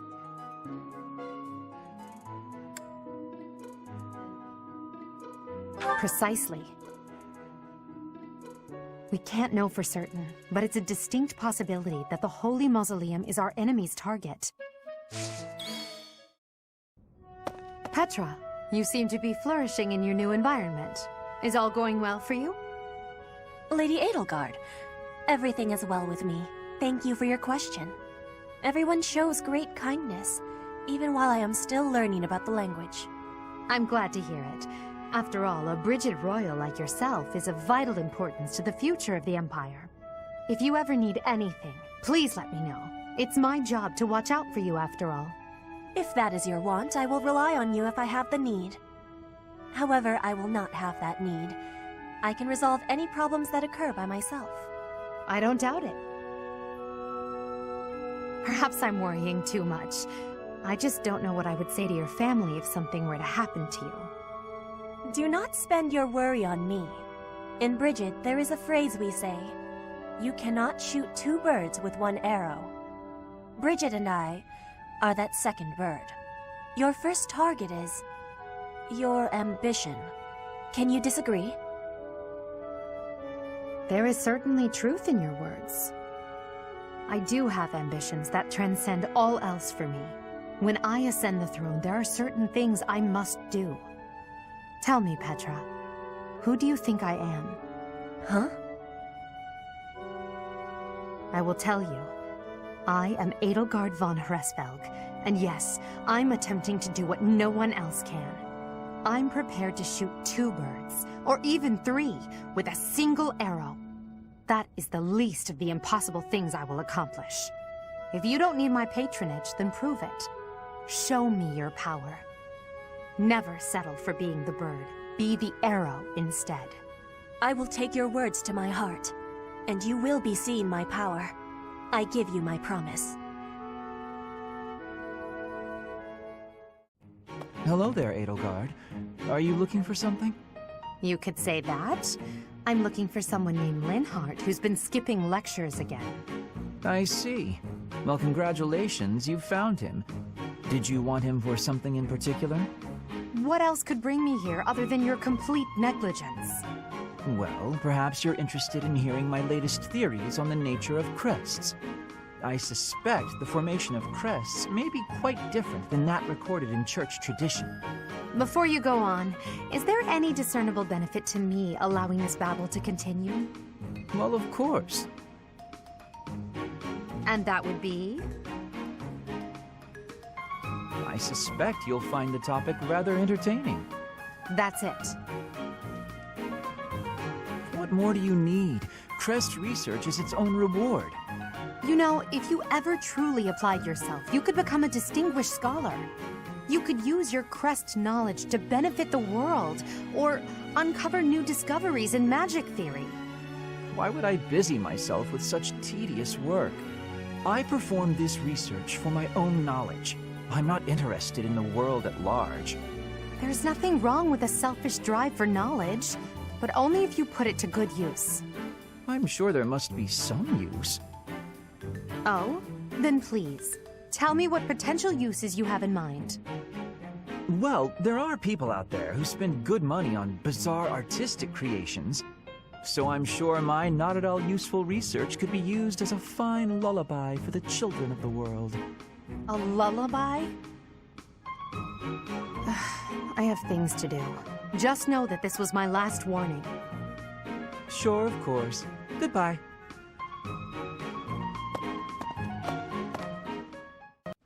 The goddess's rite of rebirth is about to begin. Are we going to move forward with our plan? I believe so. How confident are you in our theory, Professor?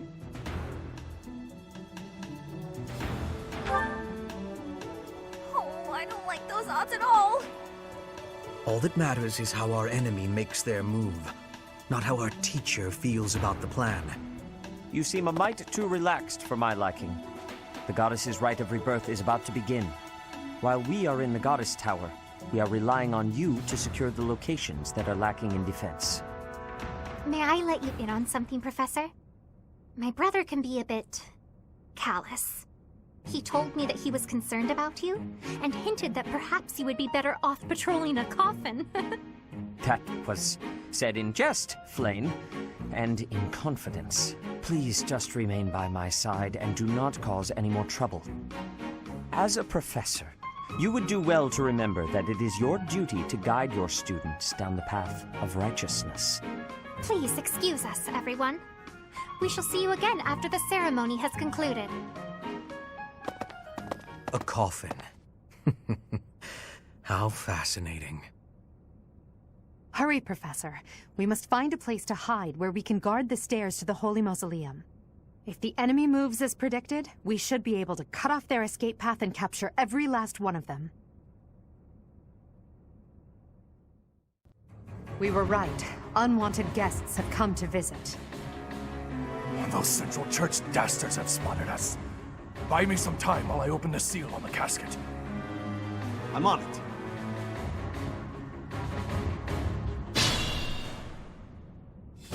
Our enemy appears to be after the tomb of Saint Saros in the back. Are they attempting to steal her bones? It would be best to defeat them before they achieve their aim.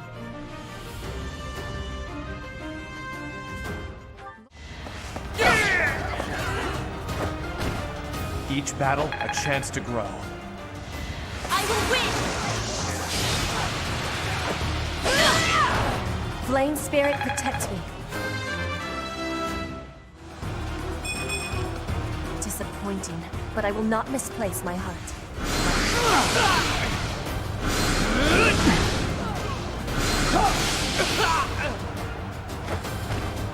I'd rather be napping. I could have been sleeping this whole time.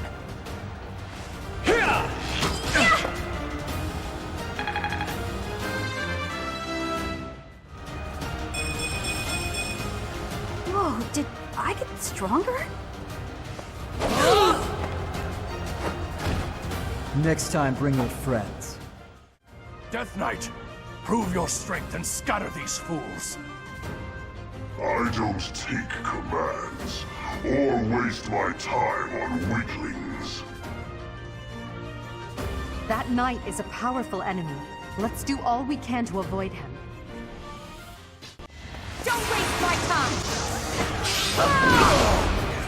No obstacle will stand. I won't forget all I've learned.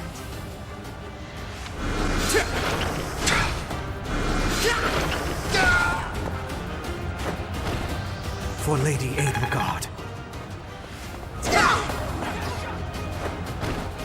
No one makes it past me.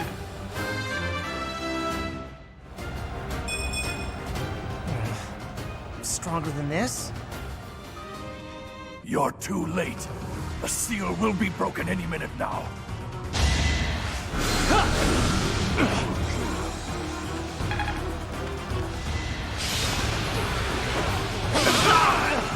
As expected.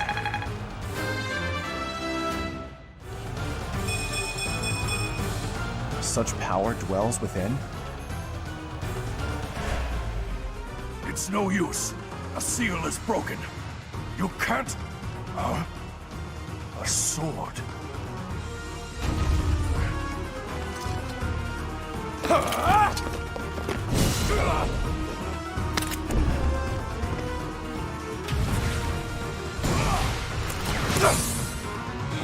What?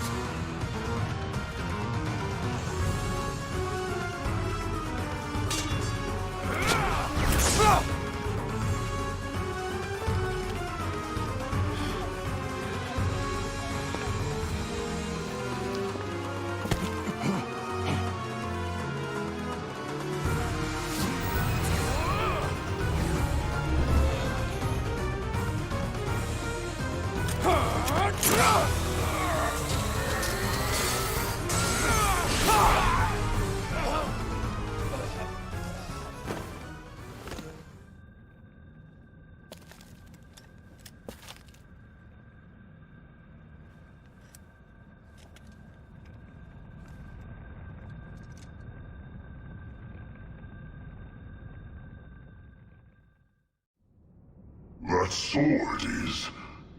I see. What a pleasant surprise.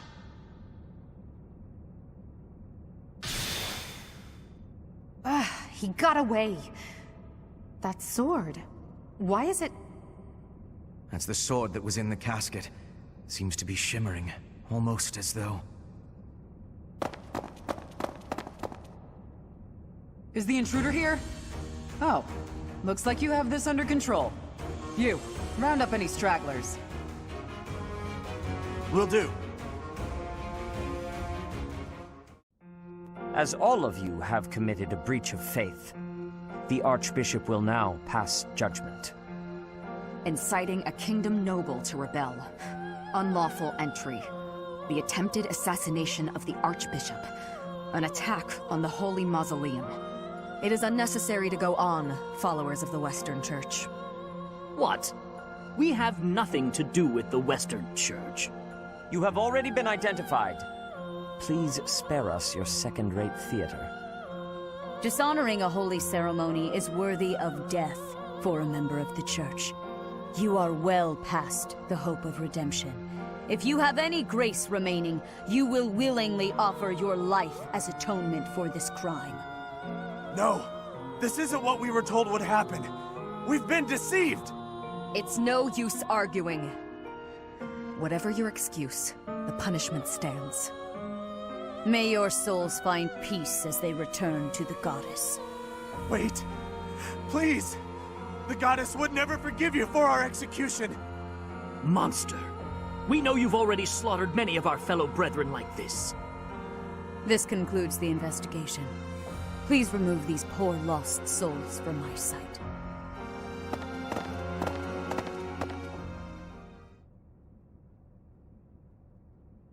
That's that, I suppose. The assassination attempt, the attack on the Holy Mausoleum. It was all the Western Church's doing. That masked knight who led the attack somehow managed to disappear without a trace. The Church of Seros clearly isn't as unified as it would hope to appear. It seems the bishop of the Western Church was always opposed to the church being ruled centrally from Garreg Mach. Perhaps they hoped to remove the archbishop in order to completely strip the central church of its authority.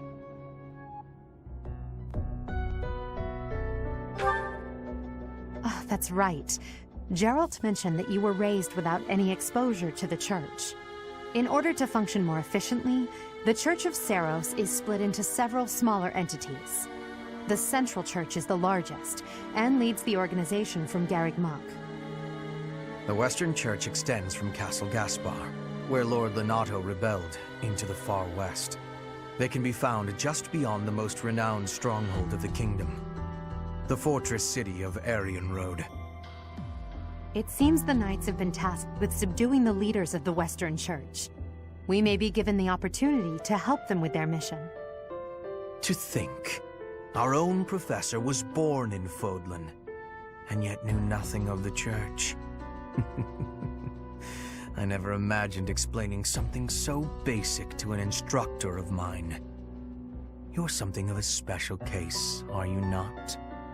How strange that the Archbishop would ask someone like that to lead her students. There's clearly more to that decision than we know. Lady Rhea is pretty scary sometimes. But to execute that whole group, just like that? It seems harsh, even for her. If one of us does something bad, I wonder what she would do to us! Professor, do you agree with the Archbishop's actions? There you are, Professor. It seems Lady Rhea would like a word with you. Come with me. The Archbishop lives. Not that I had ever placed much faith in those swine from the Western Church. I have news, both good and bad. The remains of Seros were not in a tomb. However, something else was. The Sword of the Creator. Ah, the weapon wielded by that thief, the King of Liberation. Thief? Huh. At any rate, it is now in the hands of the Academy's new professor. I doubt you will be surprised to hear that the crest stone had already been removed from the sword when it was found. As expected. It would be foolish to keep both in the same location. There's more. The professor was able to awaken the sword's true power. Even without the crest stone, the sword glowed red. The professor's crest is compatible. There is no mistaking it. Absurd. Using a relic without its crest stone should be impossible. The King of Liberation's bloodline should not even... They must be allowed to keep it, for now. I do not have enough information about the professor to act. As for your request, I assent. The Death Knight is at your command. Use him well. Good. I believe I will enjoy this a great deal. I cannot thank you enough for defeating those invaders in the Holy Mausoleum, and especially for protecting the Sword of the Creator. That sword is one of the hero's relics, and the most precious artifact in the Church's possession. It is also a weapon of terrifying power. For now, I will entrust the sword to you. Please, use it wisely. Lady Rhea, wait! Do you truly mean to give the Sword of the Creator to this stranger? Surely it is not the sort of thing one hands over so readily, even to someone who has the ability to wield it. If someone like Nemesis were to appear again, all of Fodlan would be consumed by war. Nemesis, the King of Liberation. He is an ancient king of mankind who was defeated by Seros over 1,000 years ago. When Fodlan was attacked by wicked gods, it is said that the goddess gifted Nemesis with the Sword of the Creator. Nemesis used that sword to defeat the wicked gods, saving all of Fodlan. Henceforth, he was dubbed the King of Liberation. However, his power began to corrupt him until he himself turned to the darkness. Saint Seros was forced to destroy him. Lady Rhea, I beg you to reconsider. Given a little more time, we could more accurately assess this stranger's abilities. No. I have faith, Seteth. Faith that our friend here will not be corrupted by wickedness. Since the death of Nemesis, none have been able to wield the Sword of the Creator. Now, after all those long years of being sealed away, it has returned and found a new master. I understand. As you wish, Lady Rhea. There you have it, Professor. See that you do not betray the trust the Archbishop has seen fit to bestow upon you. The Sword of the Creator? The King of Liberation? Each tale is more confusing than the last. And I really can't read that Rhea at all. That sword is clearly precious. So why is she so keen to gift the thing to you?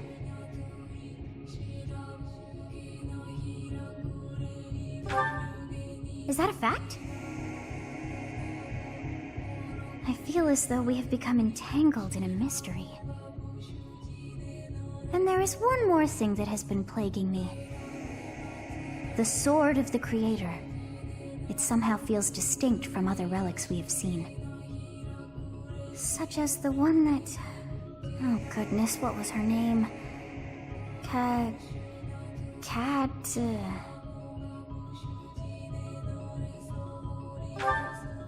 Yes, her! The Sword of the Creator is different from her Thunderbrand in one key way. It bears a hole, where something should have been, but is no more. I despise not knowing what is going on. It frightens me. And yet, I place my trust in you. I must. Whatever comes to pass, please swear to cut a path that is your own.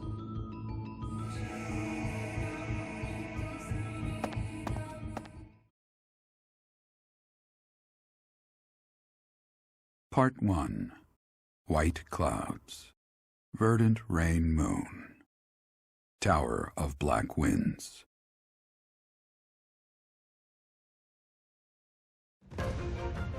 The ceaseless rains that satiate the verdant landscape of Fodlan are accompanied by fierce winds and mighty roars of thunder. This abundance of rain, sparkling as it falls against beams of emerging sunlight, is a constant reminder to the people of Fodlan that nature is ever wild and unpredictable. For when the rain finally does take pause, the clouds part and give way to a glorious rainbow.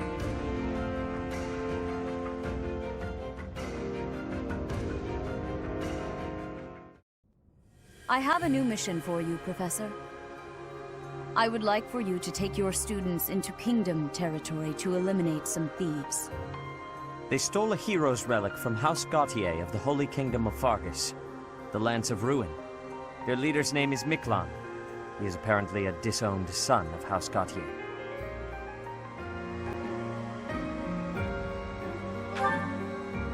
This skirmish involves a holy relic, and is therefore more than a single noble is capable of resolving. The hero's relics are immensely powerful weapons. We must meet this threat with adequate force. Unfortunately, most of the Knights of Seiros are away from the monastery, purging the apostates of the Western Church. So we are entrusting you with this mission. After all, you wield the Sword of the Creator, which is more than capable of opposing any relic. The Sword of the Creator is a powerful weapon well beyond the other relics. You have nothing to fear. However, to ensure that no harm comes to the students, we will also send the monastery's most skilled individuals to aid you. I must remind you that you are expected to conduct yourself in a manner befitting the wielder of that holy sword. Also, you should know that Professor Hanneman has been looking for you. That is all. Professor, I heard about our mission for this month. A thief with a hero's relic is worrisome, but with you at our side, I'm certain we can handle him. After all, you have the Sword of the Creator. It was allegedly wielded by Nemesis, the King of Liberation. If the legends are true, you hold the power to stand against entire armies. A band of thieves should be nothing. Even the most elite Imperial forces or the Knights of Seiros could not hope to defeat you.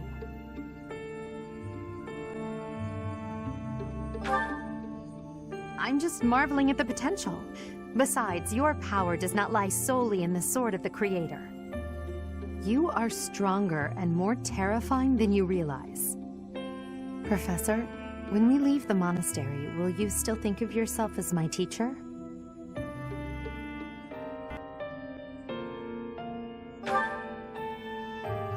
Never mind. I'm being thoughtless with my words. For now, let's just focus on the problem at hand.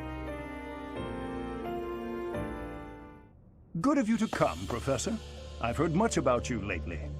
Specifically, that you are able to awaken the Sword of the Creator's power. Thusly, it seems the true nature of your crest has been uncovered. I had, of course, seen your crest before. However, at first, I failed to recognize its true nature. Eventually, it dawned on me that what is visible is perhaps merely a small part of a greater whole. In other words, your crest is too significant to be detected when using normal instruments. After this discovery, I began researching crests that might fit that description, which allowed for a temporary hypothesis. However, I could not be certain. The crest my conclusions led me to was far too unusual. A crest thought to have disappeared from this world in the millennium since the fall of Nemesis, the King of Liberation. The crest of flames. That is what you possess. Your ability to wield the sword of the Creator has unequivocally proven my hypothesis. A legendary power, dormant since time immemorial, and now resurrected. There can be no doubt that this ancient power resides within you. Hello, Professor. You seem to be in good health.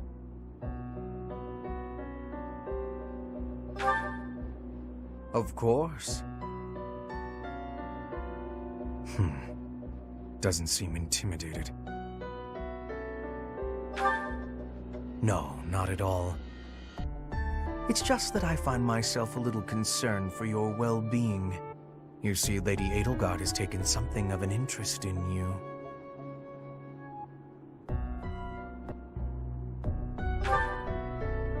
Don't be flippant. There is something you need to understand about the role I play here. One of my many duties is to determine potential advantages and potential threats to Her Highness. If you prove yourself useful to Lady Edelgard, then all will be well. If you pose a threat, I shall have to dispose of you. Yes, this is no joke. While I may be a student here, I am her servant first and foremost. Therefore, if an untimely demise is not to your liking, you would do well to demonstrate your utility with all haste. I should warn you that I am far less compromising than Lady Edelgard. Do not be at ease merely because you stand in her good graces for the time being.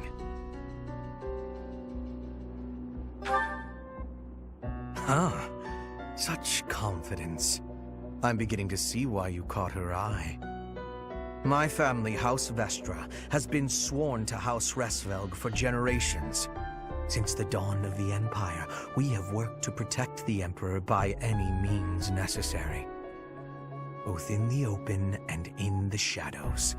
If you incur our wrath, you will see just what I mean. You came at just the right time, Edelgard. Is that so? Yes, I have a story for you. It's about a pair of nobles living about 100 years after the founding of the Adrestian Empire. One was Derek von Eyre. People called him the Warrior Prime Minister. He bravely led soldiers into battle and mowed down his enemies. And the other was the Emperor of the time. She wagered the throne in a duel against Derek and won. Why don't we do what our ancestors did and have a little duel ourselves? That's what you were going to say. But the answer is no. You interrupted me! The Warrior Prime Minister used a dramatic line to propose the duel, and you did not allow me to say it! My apologies, Ferdinand. Well, at any rate, you were correct in surmising that I was about to challenge you. But you were rather blunt in your refusal. Ferdinand, control yourself. When will you tire of challenging me in pointless competitions? I can quit now if you insist on it. I will not challenge you again. You expect me to believe that? Why do you look so surprised? Of course it is not a valid duel unless both parties are willing. Now that you have refused outright, I must come up with some other way of getting that which I seek. I'm afraid to ask what you could possibly mean by that. Only that I will find some other way of showing everyone that I am superior to you. I will write a handbill listing your accomplishments, alongside my own more impressive accomplishments. Copyists will produce thousands of these pamphlets and distribute them far and wide. Then everyone will know about my... This has to stop. Perhaps I should have ended things with a duel after all.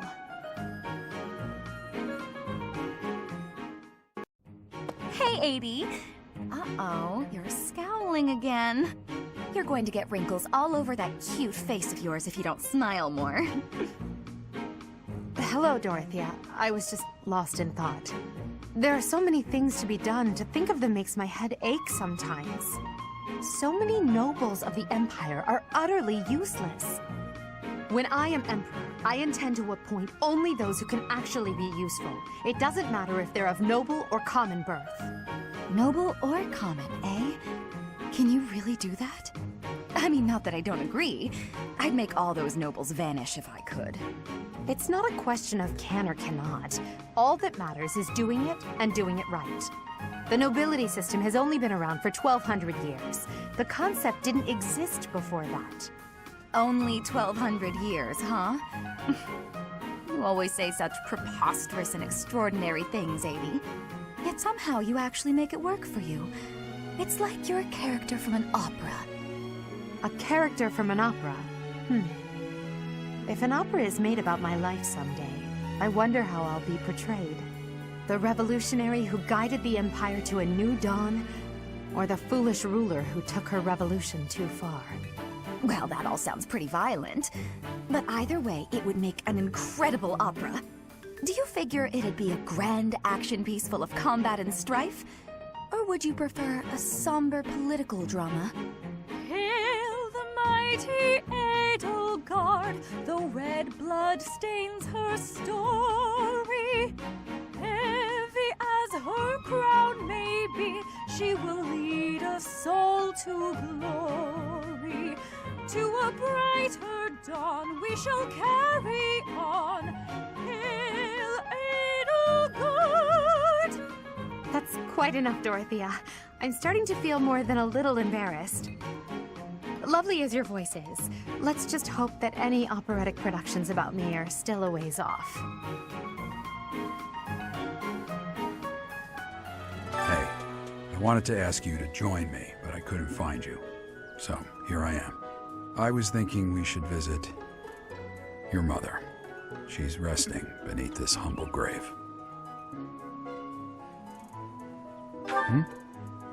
Oh, of course you would ask that. I wouldn't know where to begin. I suppose I haven't talked much about her. She was gentle and smart. Oh, so smart. A wonderful cook. Always kind to everyone. And she loved flowers. Whenever I brought her back an unusual flower, her face would light up. I cherish those memories. I can't count how many times she made me happy just by smiling. And she smiled the most when she was pregnant with you. She died right after you were born. She wasn't able to spend much time with you. But she loved you with all her heart. That's the truest thing I know. Never forget it. This ring is the only keepsake I have of her. In time, it will be yours. One day, I hope you'll give this ring to someone you love as well as I love her. Thank you, Lady Bernadetta. I will take my leave. Oh, good. Bye! Goodbye! Finally. Oh, that was awful. Just terrifying.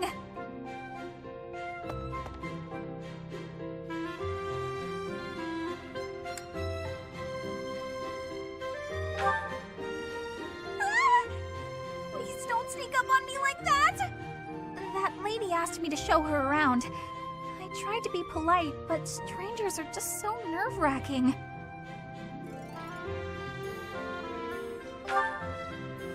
Oh yeah? How about when I first met you and I wouldn't come out of the corner, or even uncover my face? Actually, now that you mention it, it's funny. Once I started talking to you, I stopped feeling scared. I wonder why. You know, Professor, you might be the first person I've been able to speak to normally since I got here, and I have no idea why. I'm happy about it too. When we first started out here, we had to do drills outside. I skipped those every chance I got. It's a terrible idea going out in the forest with all these people you don't even know. Thanks to you, though, I can actually make it through class now. I'm grateful for that. I don't know what I'd do if you weren't here. Sorry. I'm okay. I am okay. I'm doing just fine. I feel safe here, thanks to you.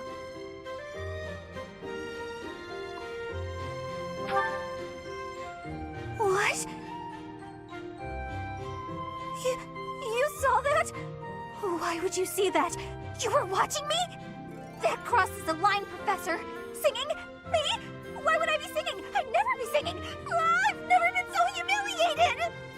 Useless, worthless, unmarriageable.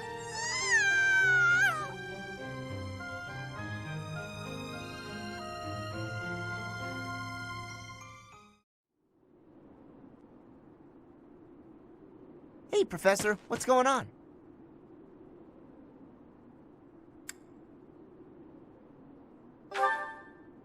A suspicious man? Where? Oh, is that him?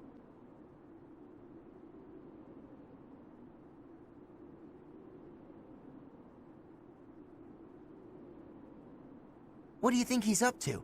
Never mind that. Let's get him.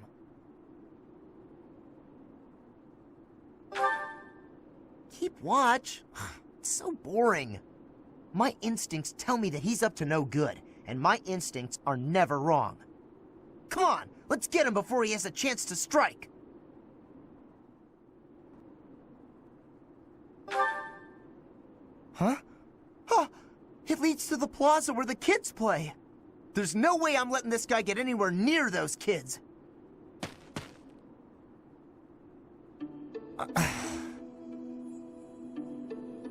Caspar, why did you disobey your professor? Well, I am not seeking excuses from you. I asked because I want you to consider your actions and apologize for them. It just so happens that you were correct in your assumption that this man was a villain. If that were not so, he would not have chosen to take his own life upon seeing you advancing toward him. Great, so I was... But, because of your actions, that is all we know. There is no way for us to know who he was, what he was planning to do, or if he has allies lurking about. The only lead we have is a scorpion tattooed on his arm.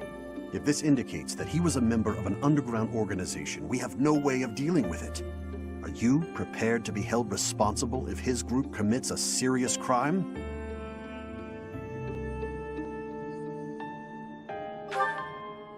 Oh, I couldn't possibly. What are you talking about, Professor? We didn't do anything wrong. Those kids might have been in danger if we didn't act. I couldn't just stand by and let that happen.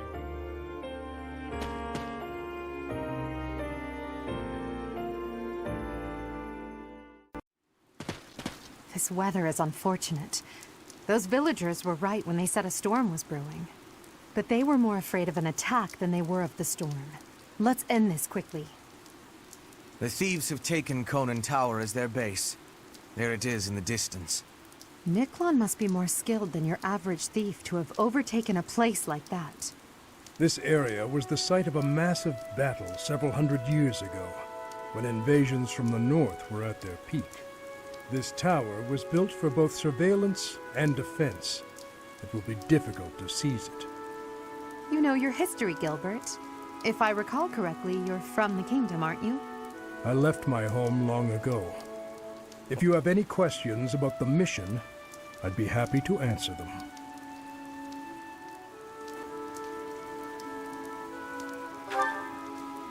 House Gautier has always placed great importance on whether or not someone bears a crest. Margrave Gautier has 2 sons. A crest never manifested for his eldest. It's not hard to imagine why he left and wound up in this sort of life. There's no reason that crests should have the power to dictate someone's destiny. Don't you agree, Gilbert? He was just another victim of cruel fate. Forsaken by the goddess, who now demands his execution. The enemy is close by. We're almost to the top floor. They have nowhere left to flee, so the situation is in our favor. All we have to do is chase them down.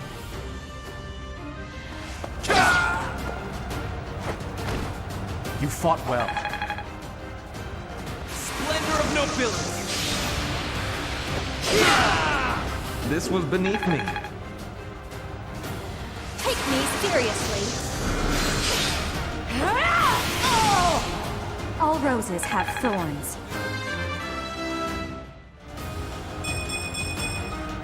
Growth is a part of life.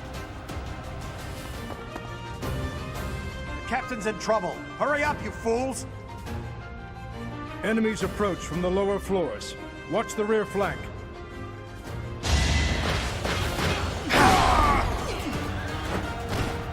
Thought you could win. Here we go! Attack them from both sides! It's an ambush.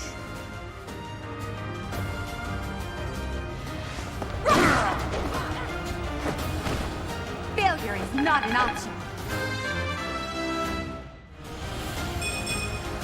That won't do it all.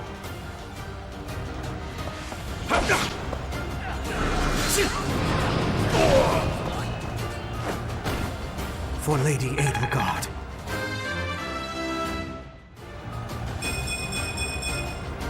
This strength will serve Lady Edelgard well. I call that a win.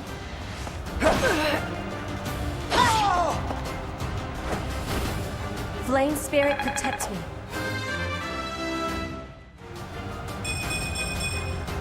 Hard work created this. Appreciated.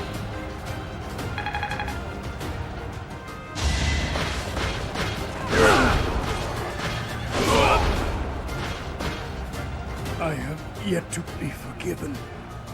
For now, I must retreat.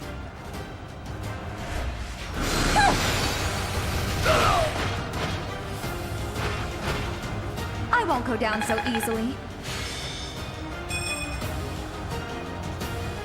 So, you think you can take the lance from me, huh? I'll kill you. I'll kill every last one of you!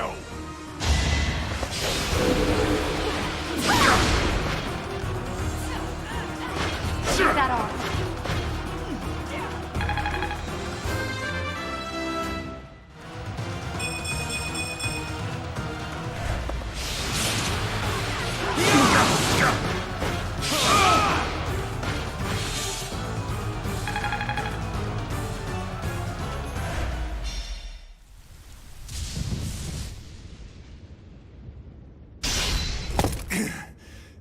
Not bad for your kind.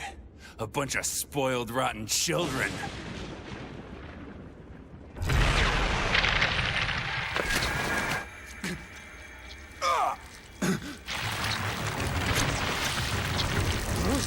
What the hell?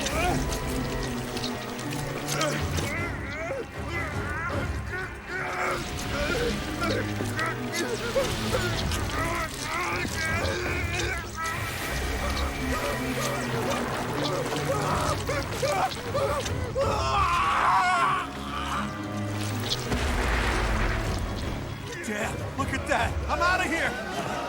Hold on!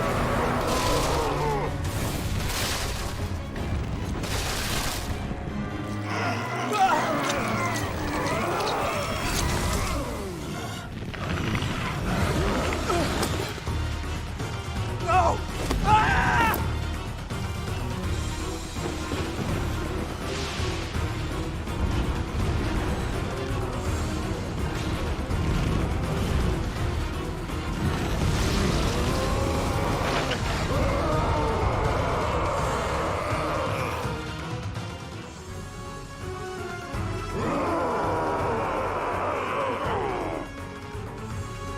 That form.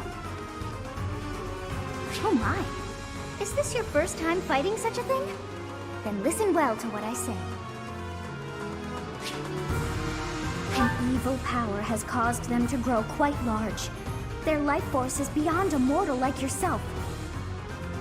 You cannot win unless you fell them twice, or even thrice. Even if you've cornered one, you cannot let your guard down. Those things are even worse when threatened.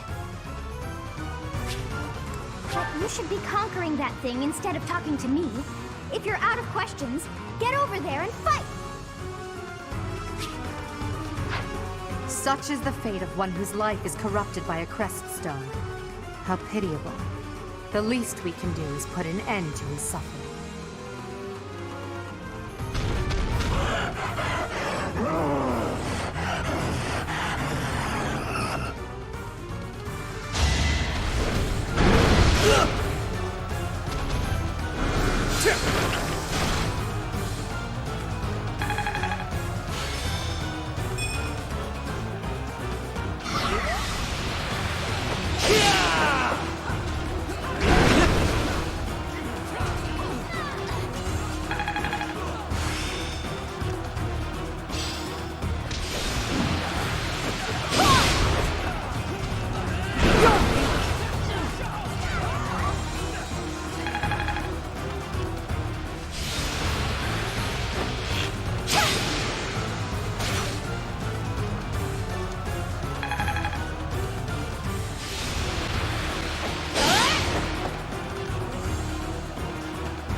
Rendered useless. Lady Edelgard, forgive me.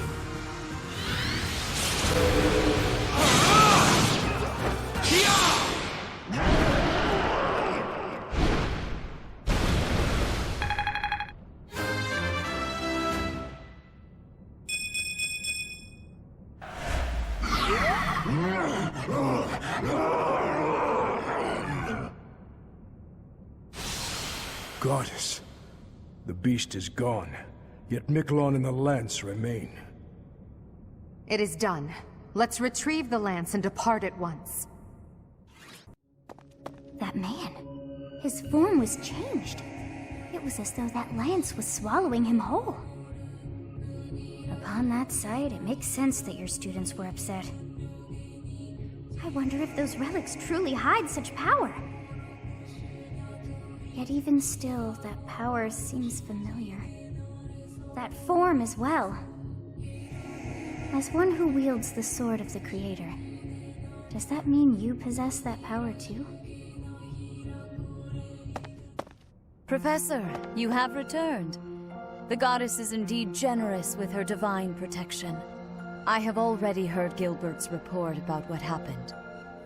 See to it that you keep what transpired at the tower to yourself. People would lose faith in the nobles should rumors spread of one using a relic and transforming into a monster. All regions of Fodlan would fall into chaos. We must avoid that at all costs. Please ensure the students who accompanied you understand that as well. Have I made myself clear? His transformation into a black beast was nothing short of divine punishment from the goddess. Punishment for someone arrogant and foolish enough to use a hero's relic even though they were unworthy and unqualified.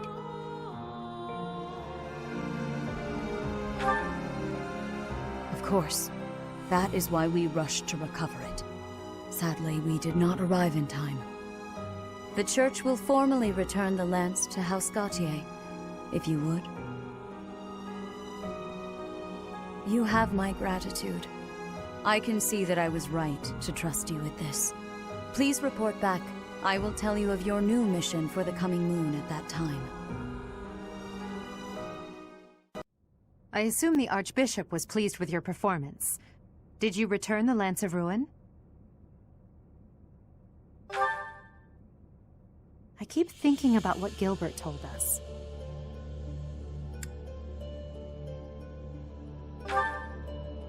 Yes, Miquelon was discarded by his family because he was born without a crest. Eventually, he became a masterful thief and gathered enough ruffians to capture a fortress. Right or wrong, he was a gifted leader. He could have been a great asset to Fodlan. What a waste! It's true that a crest can increase your magical abilities and allow you to wield the full might of a hero's relic. But one cannot measure a leader's worth based solely on whether or not they bear a crest. There are plenty of talented people in this world without one. People believe crests are blessings from the goddess, that they're necessary to maintain order in Fodlan. But the people are wrong. Crests are to blame for this brutal, irrational world we live in. Their power is granted only to a select few, whom we elevate and allow to rule the world. Have you ever wondered if the only way to create a truly free world is to dispense with the goddess and the crests? Do that, and people will have no choice but to rise and fall by their own merits. Lady Edelgard, I question whether you revealed too much to the professor. Perhaps I did. It is true that our teacher possesses a rare talent. Even I cannot deny it. The ability to wield the sword of the Creator is concerning. I've already explained this to you. My power alone is insufficient. That's why I'm borrowing power from those people. If our teacher can wield it in my stead, I believe that would be for the best. It's a risk. A dangerous one. You leave me no choice but to take matters into my own hands. Please excuse me. I can't hide from the truth. I can't do all that I must on my own. If all I can rely on is my own ambition, my path won't be easy. Is it so risky to reach out my hand? Father, I swear I will not stop until I succeed. My regret, my grief, my whole life, I've thrown it all away into the darkness. Professor, you have done well to complete such a difficult task. You have shown exceptional skill in leading your students. I am forever grateful for the safe return of the hero's relic. Just as I expected, you have mastered the sword of the Creator. Now then, I shall tell you about your mission for the coming month. Archbishop! Seteth, what troubles you? Flayn is missing. I cannot find her anywhere. Professor, have you seen Flayn recently?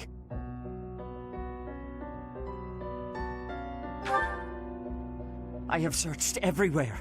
Where could she be? She may be in danger. Oh, no, no, no. What am I to do? Calm yourself, Seteth. Professor, we shall continue our discussion another time.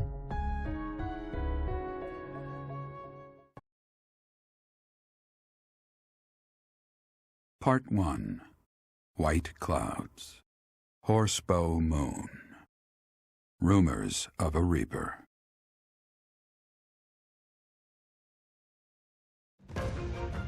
As cold air begins to creep in from the north of Fargus, Fodlan welcomes the riches of fall. The women spend their days reaping the golden fields, gratefully embracing the bounty the goddess has once again provided. The men venture into the wilds with horse bows and empty sacks ready to be filled with game. As I believe you are already aware, Seteth's younger sister Flayn has gone missing. At present, all we know for certain is that she has not left Garreg Mach. Flayn is not the type of person to just wander off on her own without telling me where she is going. We have searched the monastery thoroughly, but have found nothing. I am now mobilizing the knights to begin searching the town. Troubling rumors have been running rampant lately. I do not wish to consider the worst, but...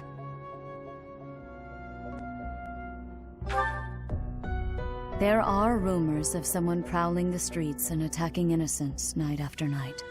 The knights have investigated the matter. They have not discovered any remains, nor have they found any concrete evidence. The people are panicked. They all insist someone called the Death Knight is coming to claim their souls with his blade. There is no way she could have escaped unscathed if she were captured by such a fiend. Where is she? Seteth, recall that impatience begets error. Please do your best to calm yourself. I think of your sister as family as well. You know that. You have my support. We will devote ourselves fully, mind, body, and soul, to recovering her. Professor, your mission for this month is to help find Flayn.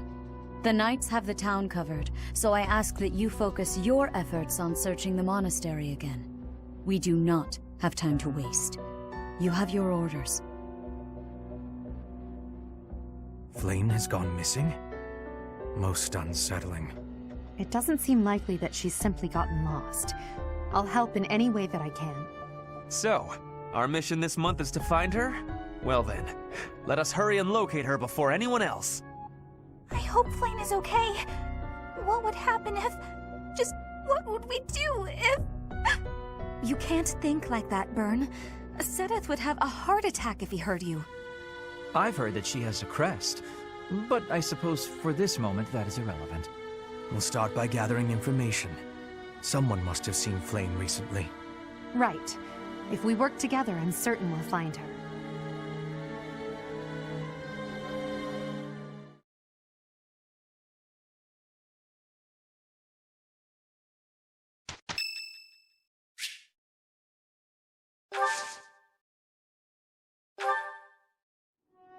Oh, it's you. Out late again, I see. What brings you here? I just wanted some fresh air. There's a lovely breeze tonight. I always wander outside when sleep evades me. So I see. Still, it's ill-advised to stay up so late. I should get some sleep too, but... Have you ever felt a sort of longing for the outdoors? I have. There are times I long for the warmth of the sun, for a sweet breeze on my face. Do you remember what I told you the other night? About my past? None of my siblings had a chance to lead the sort of life they deserved. An ordinary life.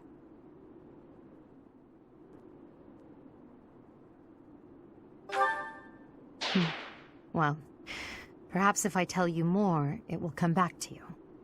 My siblings and I we were imprisoned underground, beneath the palace. The objective was to endow our bodies with the power of a major crest. I have always possessed the crest of Seiros, inherited through the Hresvelg bloodline. But it was only a minor crest, and most of my siblings bore no crest at all. In order to create a peerless emperor to rule Fodlan, they violated our bodies by cutting open our very flesh. Now here I stand, the fruit of that endeavor, Edelgard von Hresvelg. But that came at too high a price. The others were sacrificed. Ours weren't the only lives devastated by that terrible process. Innocents died as well, without even knowing what they were dying for. And there you have it, the truth of the Hresvelg's empire.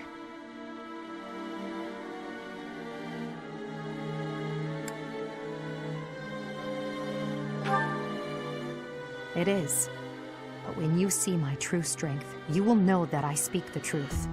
I have kept it hidden all this time, but I will reveal to you the power of my second crest.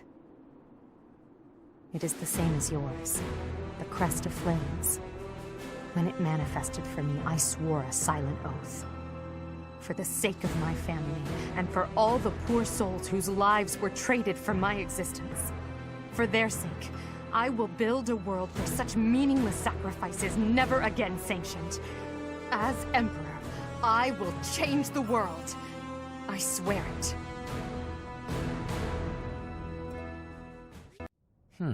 With this idea, I may be able to get the one-up on Edelgard. This again. Hubert! I wish you would not sneak up on me like that. Maybe you would be more perceptive if your mind were less burdened by sedition. Sedition? Absurd. This is an important project. Yes, I heard. A new way to prove how superior you are to Lady Edelgard. She is not your rival, Ferdinand. She is above you. A noble like you ought to know his place. Anything is better than being a noble like you. Every time you open your mouth, it's Lady Edelgard this or Lady Edelgard that. Do you ever think for yourself? You follow her around like a pet.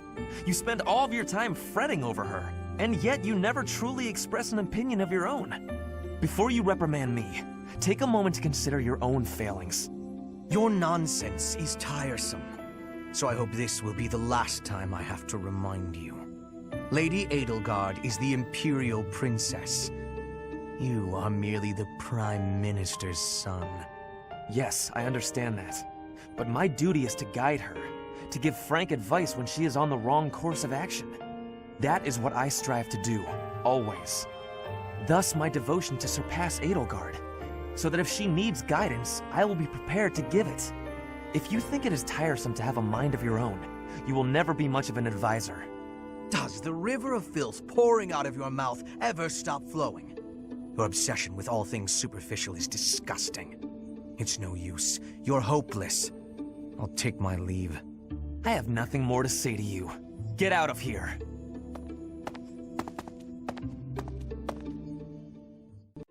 I do believe a nap is in order. Ah, this is lovely. Just feel that breeze. Dorothea, whatever are you doing here? I was thinking of relaxing here, but it looks as if someone else is lounging in my spot already. Taking a nap in public like this? Really, Lynn. The nobles look down on such behavior. You do know I am of noble birth. Oh, I'm sorry. I'm just teasing. You never do act very noble, though. Why is that? Each person must follow their own way. This is how I prefer to live. Even if some of the more pretentious nobles like to poke fun at my ways. Doesn't that bother you? I mean, really? It doesn't hurt your pride or anything? What use is pride? It doesn't feed nor clothe you. It offers no warmth on a cold night. First time I've heard a noble say something like that. Well, most nobles are... oh, what is the polite way to say it? Fools. Yes, they are fools. As for myself, my father is the Minister of Domestic Affairs, and he has pride enough for the both of us. For example, did you know he and the Minister of Military Affairs cannot get along, although they value each other greatly? His pride gets in the way, so he can't make amends. That is why there is discord between civil ministers and military officers in the Empire. And so pride serves no good purpose in politics either. So tell me, what use is it? I wonder if bad blood between civil and military leaders is somewhat unavoidable. The Minister of Domestic Affairs is in charge of all civil officials, so if they just give in easily, their subordinates would lose respect, right? I get the feeling that if your pride isn't equal to the responsibility you bear, then you aren't fit to lead. Also, I happen to think pride can be quite charming. And how necessary is charm? It just gets in the way of living your life. If you lack charm, nobody will give you a second glance. Right, which means more time for napping.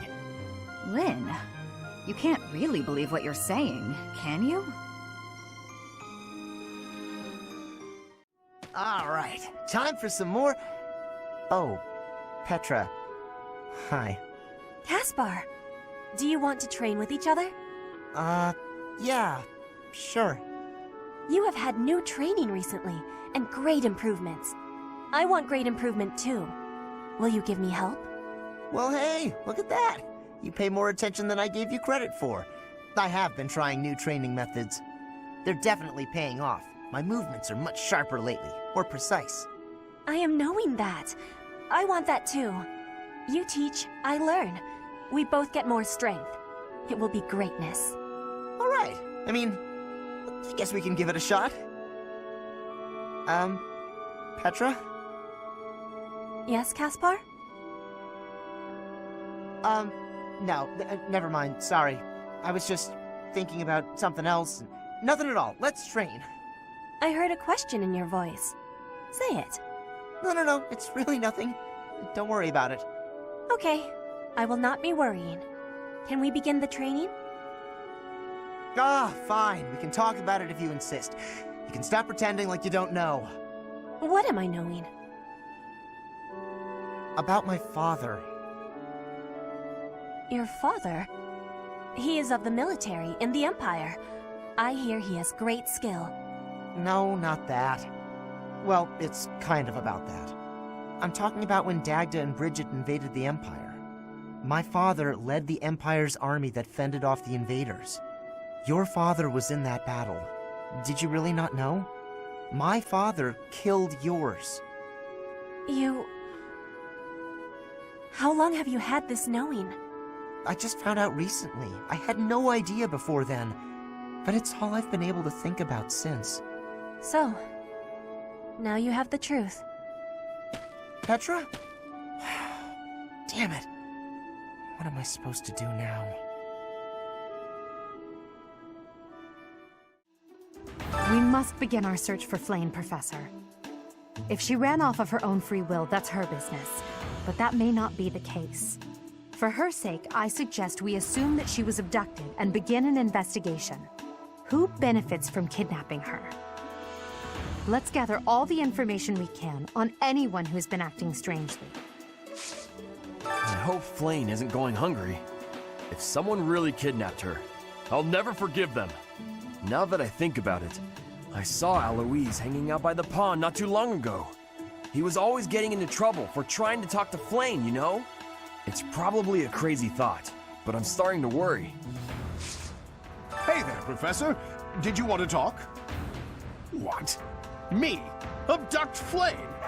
You can't really believe I did that. No, that's just because of my dumb jokes. She says that they're not very good. But if I went around kidnapping everyone who said that, the whole monastery would be empty. Flayn? No, I haven't seen her. She's been abducted. Oh, you're looking for her. Sorry, my mind was somewhere else.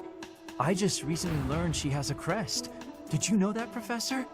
If it was a particularly rare crest, I could imagine Professor Hanneman would have quite an intense interest in her. Oh, no, I'm not accusing Professor Hanneman of abducting Flayn. Young Flayn's disappearance is most troubling. What? Who would suspect me? You know what? I'll tell you who. A fool, that's who.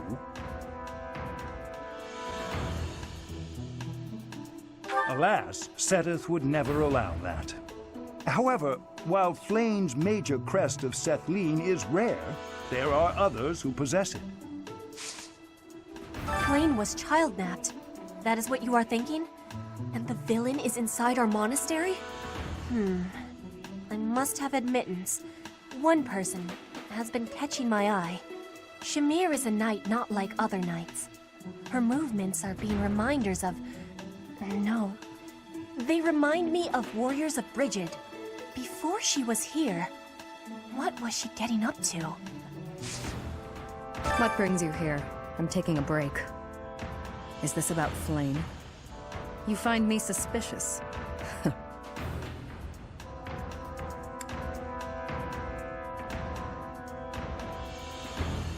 I was somewhere else, fighting. Is that a problem? I understand that I don't fit in among the Knights of Seiros, but that hardly links me to Flayn's disappearance. To think that Flayn would disappear like this. Seteth must be worried sick. I haven't much to go off of, and perhaps it's out of line for me to feel so uncomfortable. But something has been bothering me for a while about Gilbert. I feel as though I've met him somewhere before. I also noticed him staring intently at Annette once. Miss Flayn's whereabouts are unknown. Pray she is safe. We do not seem to have any leads at present. I am one of the suspects, am I? Well, hopefully I can lay your suspicions to rest. Do you know of my, let's call it, unique situation? I was once a knight, in service to the Fargus royal family. If Ingrid believes she saw me before, it was likely in Ferdiad, the kingdom capital. Annette is... she is my... But no. I would appreciate it, Professor, if you would ask no more. Where could Flayn have gone? Do you think she's really been kidnapped? I hear Tomas has been going around asking about her. But he's probably just worried like the rest of us. Though it wasn't just Flame. He was asking about you and Captain Gerald, too. Is something the matter? I see. So, Flame has gone missing. I will do what I can to support the search. It seems that you are a bit suspicious of me. Might I ask your reasons? I was away from the monastery for a few years, but do not forget, I have spent more than 4 decades in total working here at Garreg-Mach Monastery. Yet it was not until recently that I learned that Seteth has a sister. It is only natural to be curious, don't you think? I assure you, there is nothing more to it than that. Oh, you're looking for Flame's kidnapper. I can't say anything for sure, but I do have suspicions about Yuritsa. There's something about how he's handling his blade lately. It seems more impulsive than usual. It couldn't hurt to try speaking with him at least. At this hour, I think you'll find him sparring with Catherine at the training grounds. Did you hear about Flame? It's just one thing after another this year, I swear.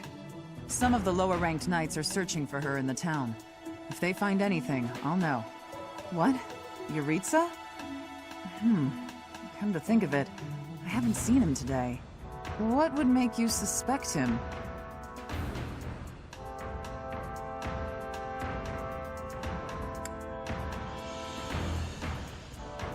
I see.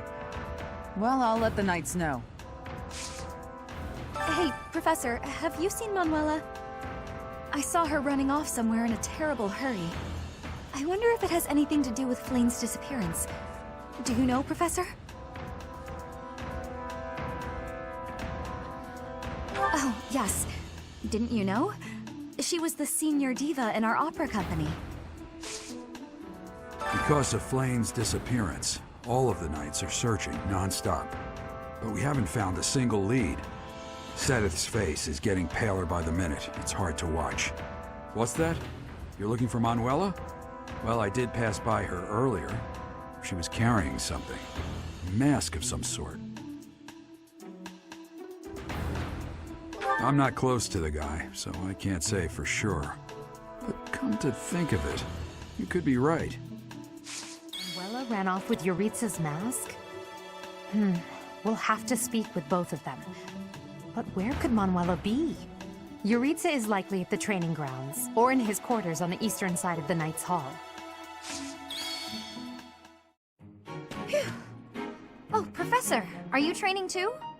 I was just about to finish up, but if you want to join in, I can stick around a while longer.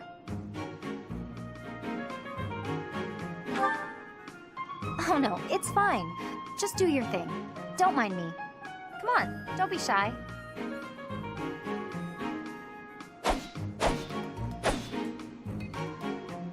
Phew. I'm beat, but we're finally done.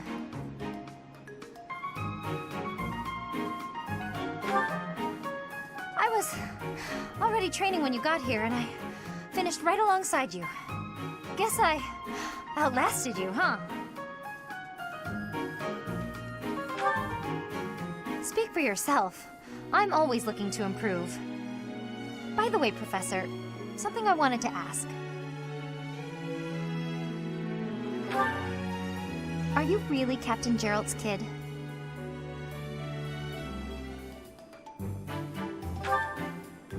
That's a pretty detached tone to take about your own family. What's your opinion of him, then? You must look up to him, at least.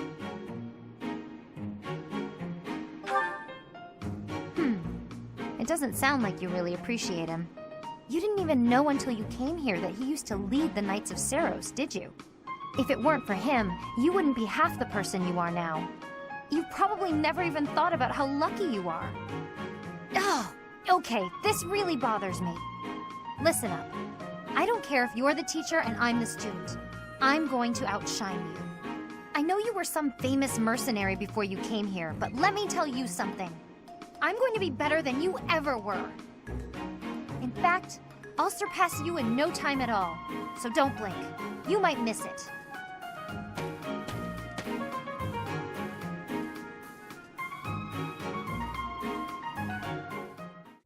I thought I heard someone. Are you here to train? Care to train with me? Waving the sword around alone is boring. And I'm tired of crossing swords with worthless opponents. But you seem like a worthy adversary.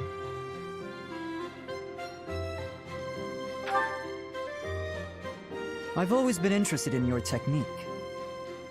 You learned from the former captain of the Knights of Seros, and traveled Fodlan fighting as a mercenary. Good sparring partners like you don't grow on trees. But know that I will beat you, and I will surpass your strength.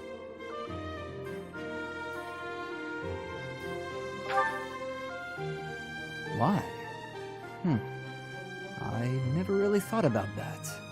I learned to thrust a sword before I learned to write my name. Of course, my upbringing wasn't unique. That's how it is for all children in my country.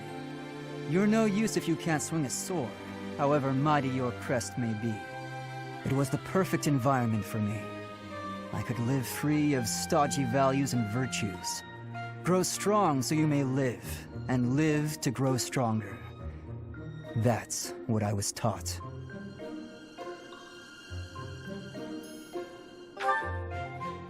Why should I? Nothing's as important as the pursuit of strength. But that's enough idle chatter. Take out your sword. My mind is emptied of all but the thrill of the challenge. It seems Flayn is still missing. What could have happened to her? Everyone, hurry! I heard a scream coming from Professor Yuritsa's room! Yuritsa. Ah, the combat professor with the mask. He has always been rather suspicious. We must hurry.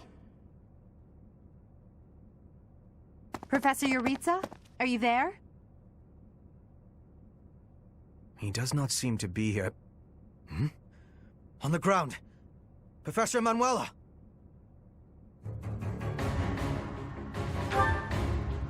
She's unconscious.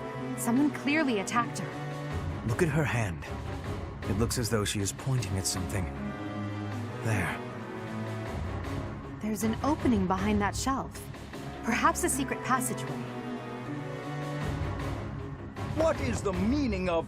Wait, is that Manuela? What happened here? We know as much as you do. She needs to be taken to the infirmary. Yes, of course. And quickly. Give me a hand, child. Understood. I'll support her head. Professor, I'll be back shortly. Please be careful.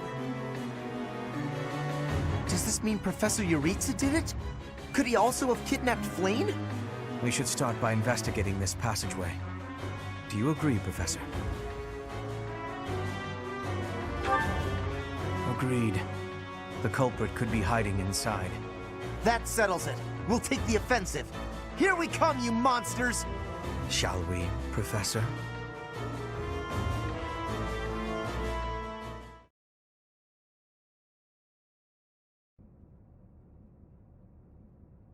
I never would have imagined. I see someone. They're unconscious.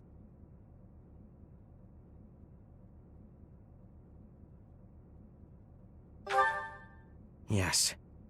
And there is someone else, too. It appears to be another student. Someone's coming. I recognize that Scythen mask. It's that jerk we fought at the Holy Mausoleum. That sword. You must be. One of us will die. The other will live. I will enjoy this dance of damnation.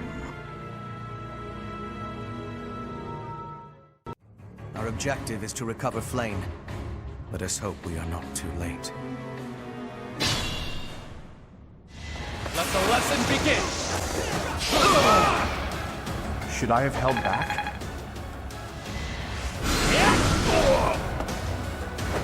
Hardly worth my time. This strength will serve Lady Edelgard well.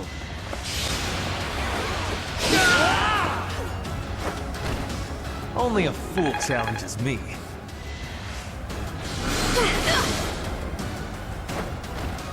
All roses have thorns. I will win! will not be stopping.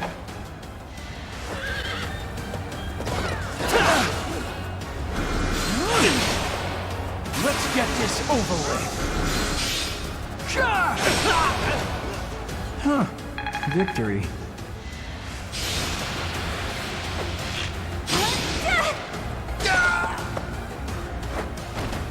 Anywhere I can hide.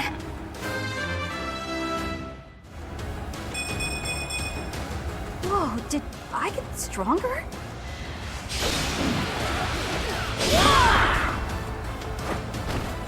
What a jump.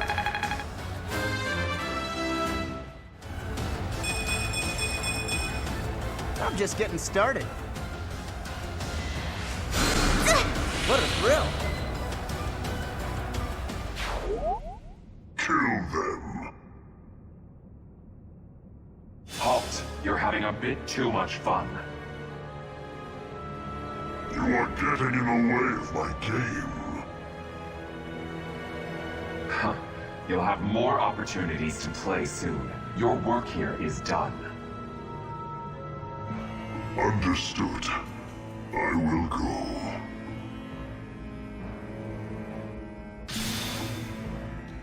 We will cross paths again. I am the Flame Emperor. It is I who will reforge the world. Flame Emperor? Rather worrisome that he sounds intent on showing up again. Are they both okay? We should get them out of here. The enemy is withdrawn. Let's carry them up. They're pale and their pulses are slow. Still, I don't believe their lives are in danger. You found Flame? Where? You missed the most important part of the mission. We found her within that secret passage. The culprits were the Death Knight and... what was his name? Ah, the Flame Emperor. Sadly, they got away. All that matters is Flame's safety. Right, Professor? We will take these two to the infirmary. Professor, please inform Sedith. Whatever the circumstance, I'm glad Flame is safe. Though I'm curious to find out who that other girl is. Huh? Professor? Is that a smile? You look happy. I don't think I've ever seen you like this before. Anyhow, we should hurry to Sedith. He must be beside himself by now. Professor, please allow me to express my eternal gratitude once more. Flame is safe and sound, and I have you to thank for that. Mere words could never express how thankful I am. I am indebted to you.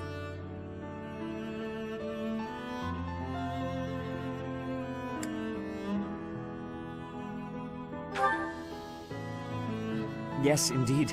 I too am overjoyed.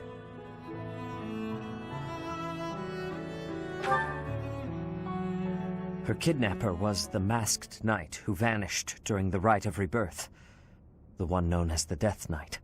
Considering the circumstances, it seems plausible to assume that his true identity is Yuritsa. And we cannot forget about the mysterious Flame Emperor. His true motives are yet unclear. However, I have an idea. I believe the enemy may have been after Flame's blood.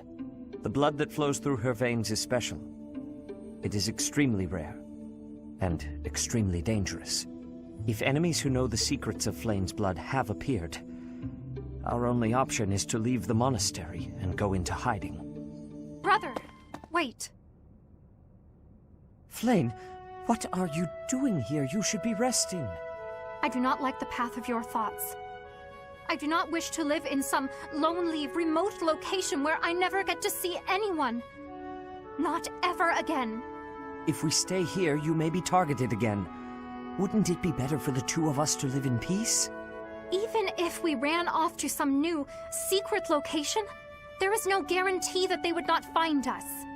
That is why I believe it would be safest to stay in the monastery, where we are surrounded by capable knights and professors. I see your point. I do. However... You know it is the only reasonable option. What if I were to join the professor's class? Because, with a professor like you nearby, I shall be safe no matter what foe should appear. I see. I am afraid you have a good point. Professor, due to my position, I have closely scrutinized everything about you. After all that has happened, I must admit that you are indeed a trusted ally. So what say you? Can I entrust you with Flayn's safety?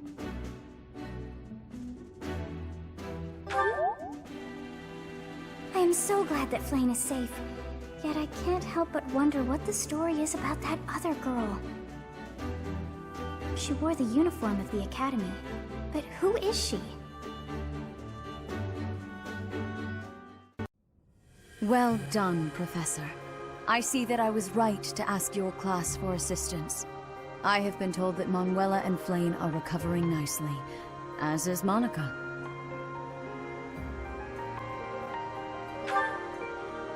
Monica, the girl you rescued along with Flayn, is also a student of the Officers' Academy. However... She is a student from last year's class. She went missing just before she would have graduated. It never occurred to us that something might have happened to her at the monastery. We assumed she had run away. I never dreamed that we would find her. Not like this. Monica has asked to rejoin the Black Eagle House once she has fully recovered. Our enemies are still out there, so we must remain cautious and continue our investigation. However, we must also help the students to move on from this incident. After all, the Battle of the Eagle and Lion will be held in Gronder Field next month. Yes, the students will remember it for the rest of their lives. Please guide them so that they may show us their best at the coming battle. So, you'll be going to Gronder Field next month. You've never been there before, have you? There is unease in the western side of the Empire, but everything east of the capital, Enbar, is stable. Well, there was a noble rebellion a short while ago, but it didn't amount to much.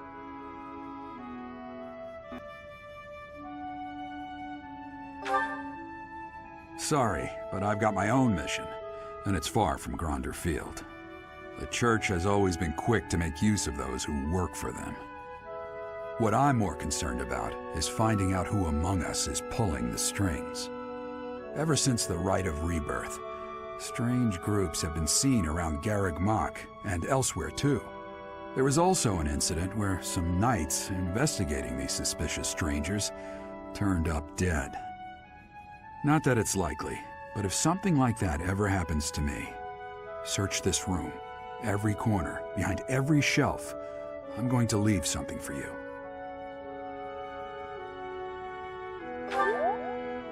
Don't get me wrong, I have no intention of dying.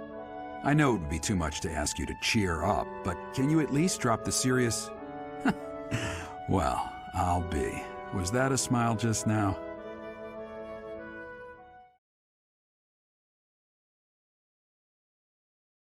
Part 1. White Clouds. Wyvern Moon. Field of the Eagle and Lion.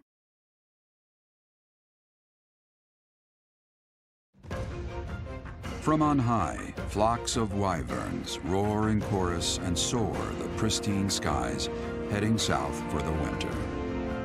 Fodlan's children lend their hands to winter preparations by gathering firewood and catching fish from the river's cool waters.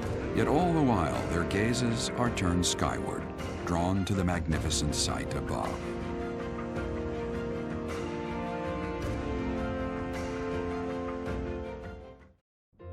Professor, you already know about the Battle of the Eagle and Lion, correct?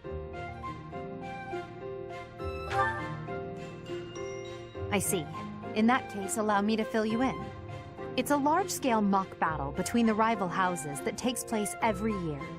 Its scale is incomparable to the mock battle we fought during the Great Tree Moon. It will take place in the vast Gronder Field. That is in Empire territory to the southeast of Garreg Mach. Whichever house defeats the most opponents wins. Of course, the professors also fight alongside their respective houses. Well, usually. Professor Manuela is being prudent. She will not be participating this year. Since his longtime rival will be absent, Professor Hanneman has also declined.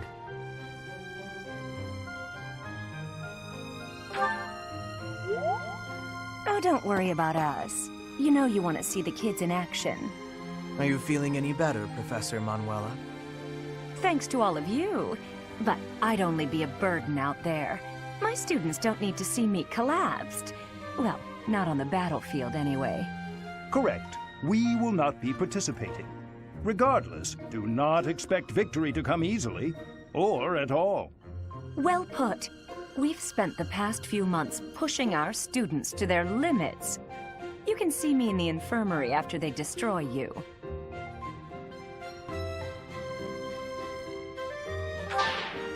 We have taught our students well. There is no need to hold back. Challenge them with everything you have. We've come such a long way. After all, I was only 4 years old when we first met.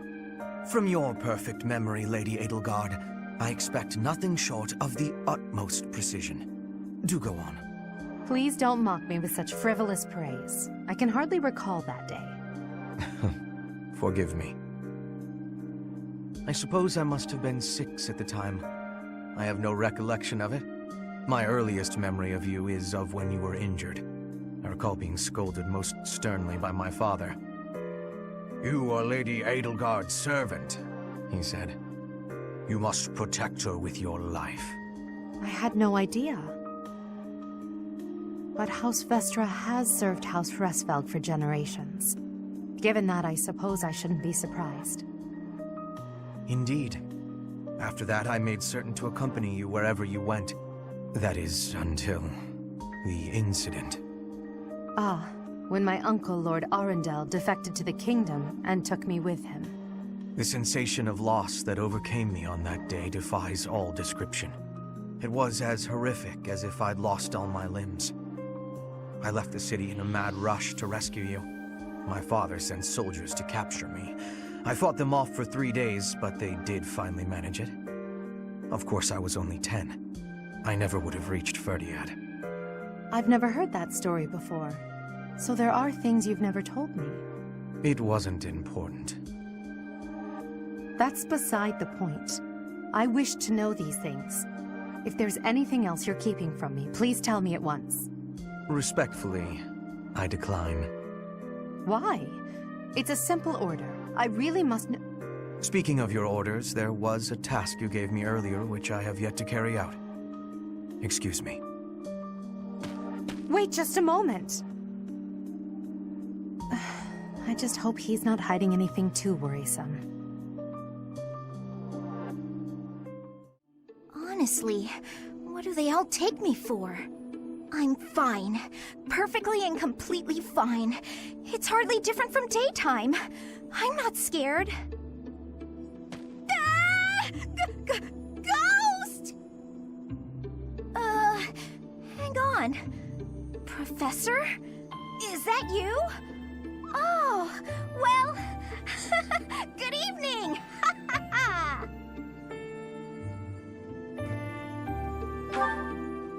Oh, I left something in the dining hall, so I'm on my way to fetch it. But you don't need to come with me or anything like that. I'm fine on my own, really. You weren't? Oh, apologies for making an assumption. The truth is, everyone I come across asks if I'd like some company. They all seem to think I'll be scared wandering alone at night. So rude and presumptuous, you know. I'm perfectly capable of being on my own. Hey, Professor, wait! Well, I thought it might be nice to walk and talk together to the dining hall. Shall we? To be abundantly clear, this has nothing to do with my non-existent fear of ghosts. Oh, you must be bored. Fantastic, then. Do you mind, filling the void with some chatter? Some find silence to be a bit unsettling after all. Okay, I confess, I am scared of ghosts. The monastery is unnerving to me at night. So, can we talk about something, please? Anything. I've noticed for quite some time now, you treat all your students equally, don't you?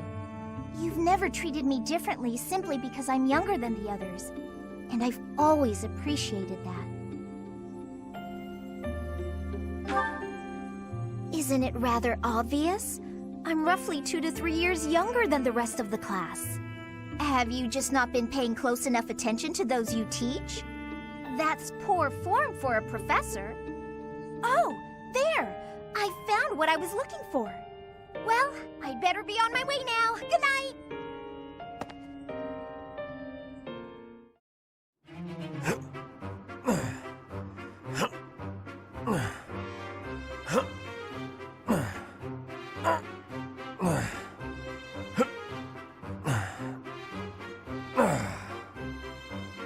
Whew. Oh, Professor, are you here to train? I knew it! Gotta train daily. Legs, back, chest, arms, abs. Gotta work them all, right? I just finished training, and I feel great. Check me out. Are my muscles bulging?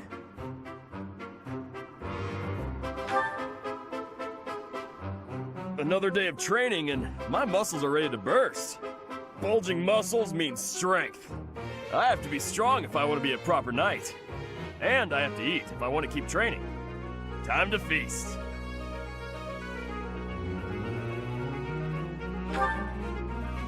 Ah, way to hit me where it hurts, Professor. I know I'll be in trouble if I don't train my brain, too. Anyone who can't get tactics can't be a proper knight. It's just, I'm no good at remembering that kind of stuff. And training my brain instead of my body makes me sleepy. What if I start training twice as hard? Then I should only have to study half as much, right?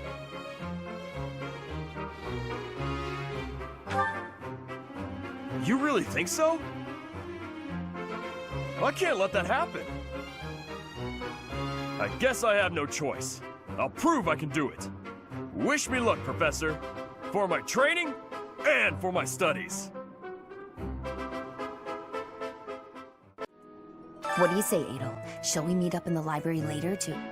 Oh, hello, Professor. Do you need something? I'm a little busy at the moment. Sorry, Professor. I've got a lot of questions to ask Adel here. Since I couldn't graduate last year, I really want to make sure I can do so this year. Don't worry. I won't participate in any assignments, so as not to take any attention away from the younger students. I look forward to learning from you, Professor.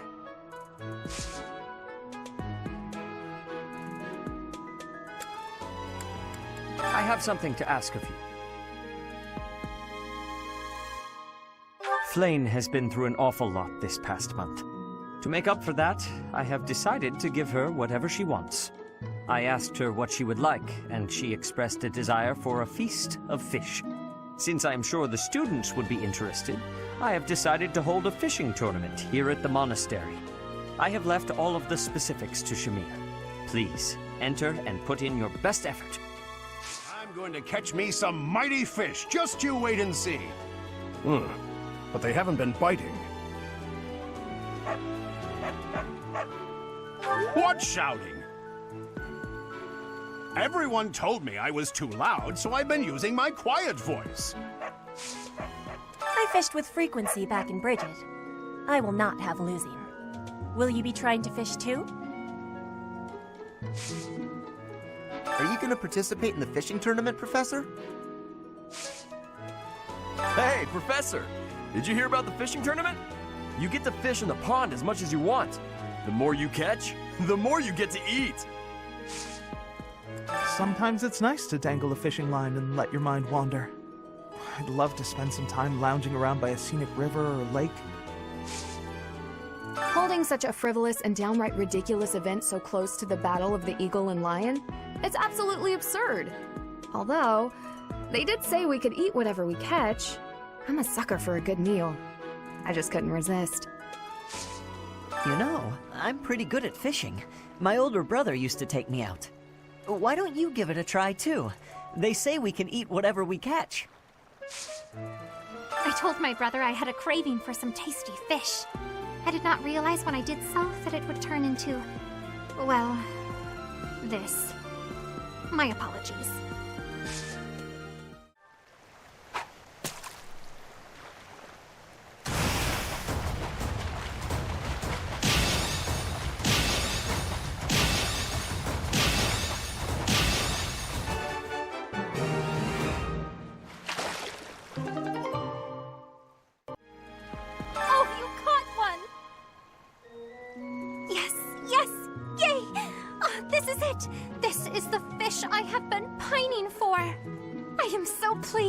I shall cook it up immediately.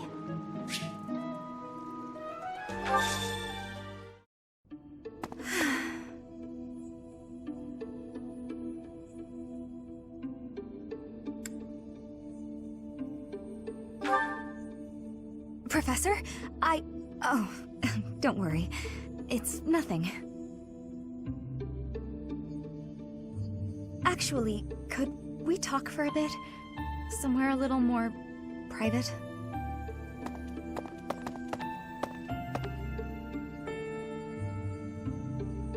I'm just gonna come right out and say it. I find you a little difficult to be around. I know. I'm your student and you're just trying to watch out for me. But the way you look at me sometimes, it's like you're seeing right through me. Don't worry. I know you don't mean anything bad by it. I'm just too self-conscious, I guess. The thing is, I don't have anything to call my own. No land, no birthright, no fortune. Little knowledge or battle skill. I think that's why I always clung to my popularity as a diva. Even after leaving the stage behind, I sort of kept up the act. When I look at you, it's like your eyes are accusing me. Telling me that you see right through it. That's what I mean when I say it's difficult being around you. Hey, this might be nuts, but maybe you could show me some kind of weakness of yours? You know my biggest fear. If I know one of yours, maybe I'll feel less, I don't know, vulnerable. Excellent. Well then, don't mind me. You know, Professor, I never hear any gossip about you. Of a romantic nature, I mean. Would I be right in assuming you're not very experienced with romance? Maybe we should find out somehow.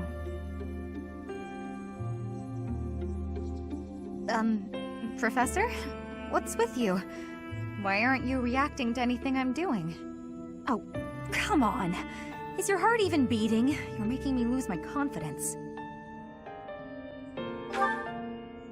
That's all right. I didn't really think a little tease like that would be enough to get to you anyway. Though it does still make me lose just a little confidence in my own charms. Great weather today. Perfect for shutting yourself inside, don't you think?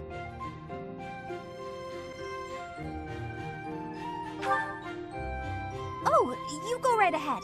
I'll be right here. The better the weather, the less crowded it is in here. I can't pass up having all the space to myself. I love feeling like I'm all alone in the world.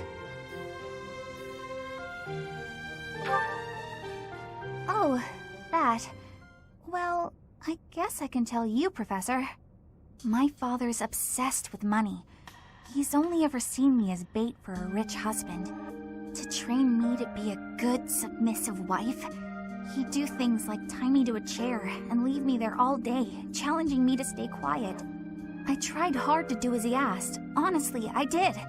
But before I knew it, I just couldn't bring myself to leave my room anymore. I just had this overwhelming feeling of fear all the time. No matter how hard I tried, my father never thought I was good enough. After that, it was just constant scolding. He couldn't say 2 words to me without mentioning how useless I was. An unmarriageable girl. My life was isolated, to say the least. I wasn't allowed to play with other kids, let alone make friends. Soon, I stopped wanting that. I was happiest alone, but even that made him mad. And when he tried to drag me outside, I kicked and screamed so much, I seriously hurt myself. He's calmed down a bit in recent years. His constant torment was replaced with complete indifference. He mostly acts like I don't exist now.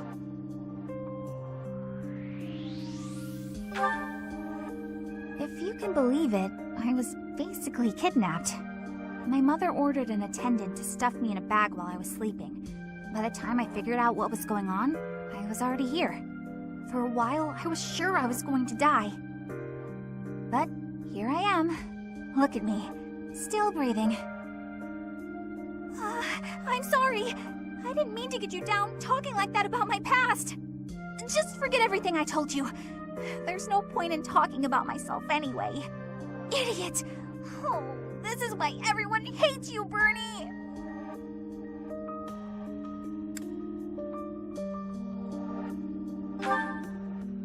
What? No, it's not... Oh, Professor! How can you be so kind to me? I don't deserve it. I'm sorry. Please don't look at me.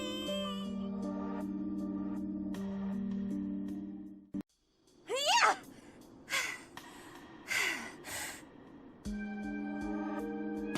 Huh? Professor?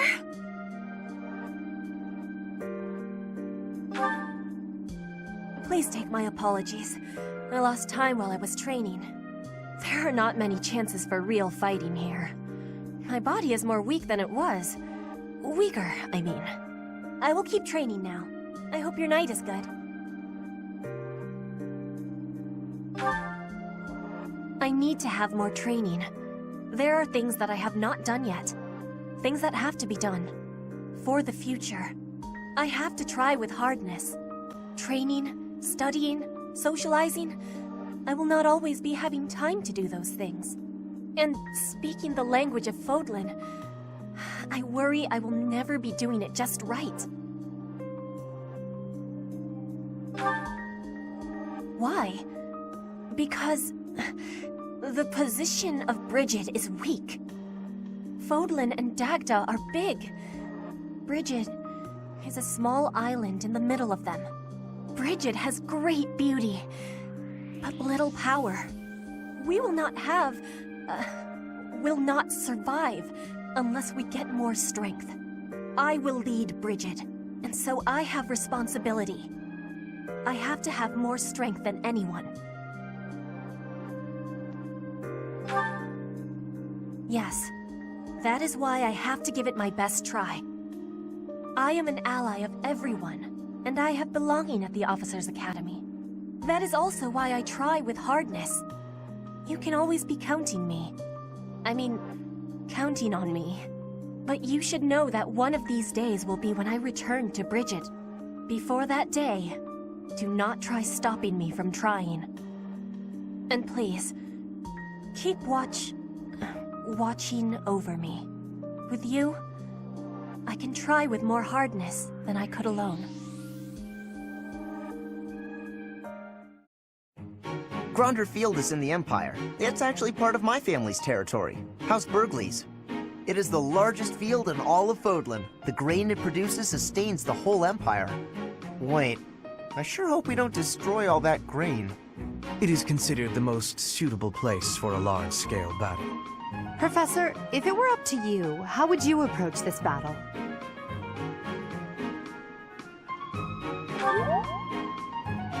That sounds like a certain someone we both know.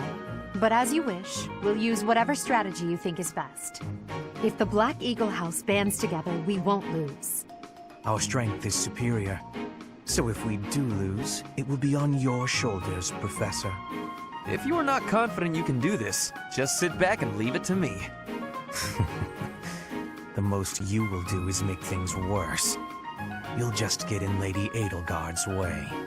Are you two about to fight? Oh, count me in! Wait, no, I think we all need to calm down.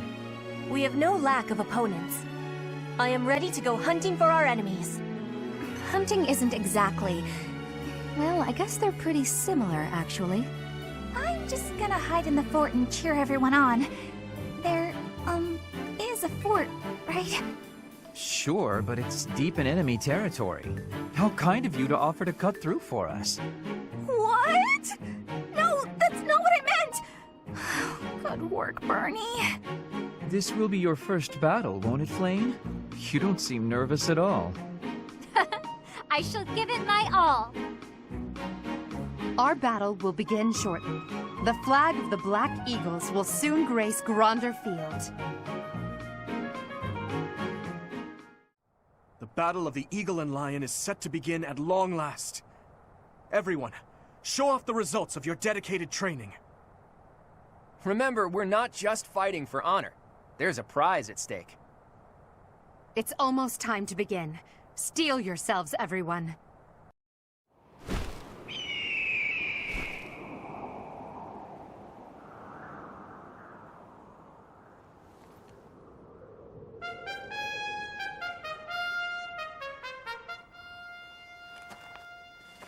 You all should know, I am not about to go easy on you today.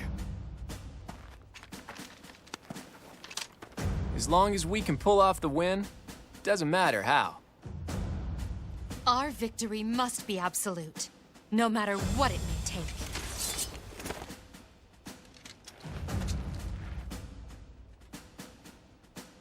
It is time. Forward, now!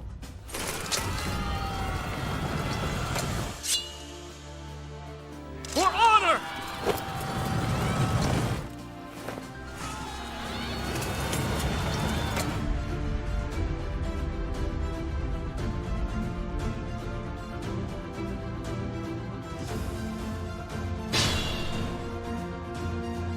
The ballista in the center of the battlefield.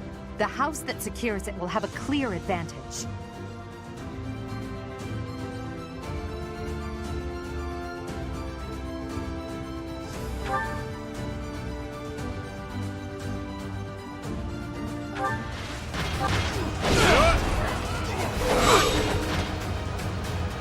Let the lesson begin! Should I have held back?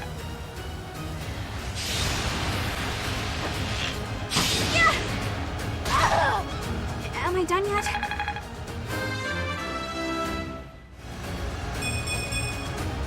I guess hard work does pay off.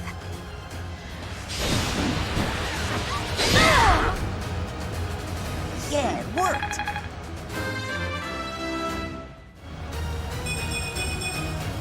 Now I can do so much better. Black Eagles and Blue Lions are fighting. Maybe we can sneak right past them. A stronghold for me to seize? Splendid. There goes Lawrence acting on his own. Guess we've got no choice but to capture the central hill and cover it.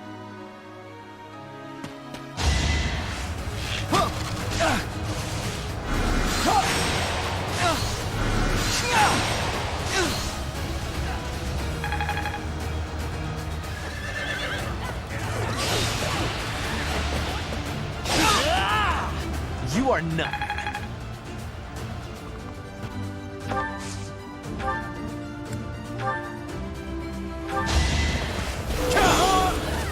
As expected.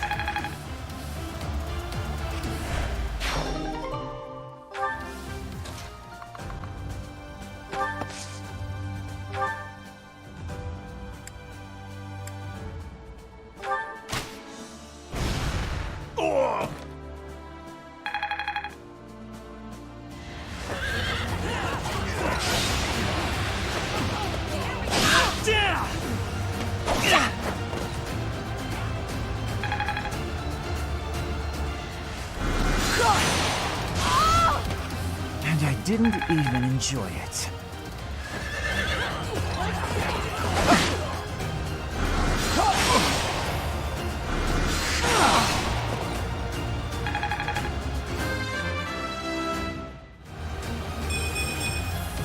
It's simple logic.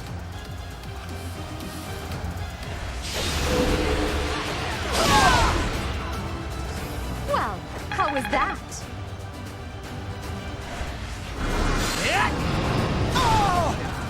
You could have at least tried.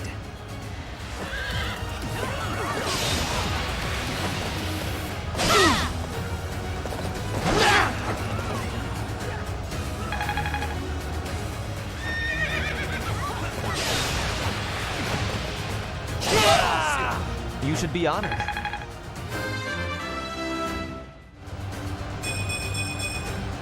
The noble standard.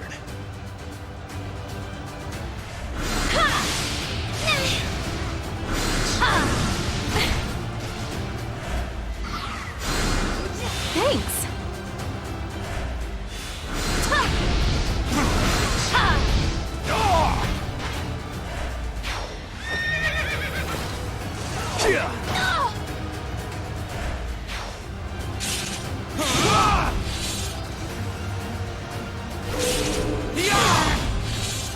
Each battle, a chance to grow. This already.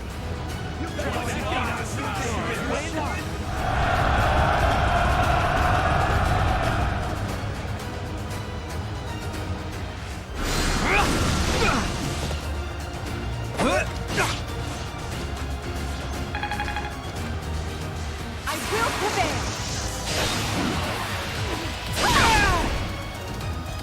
Now you know your limits.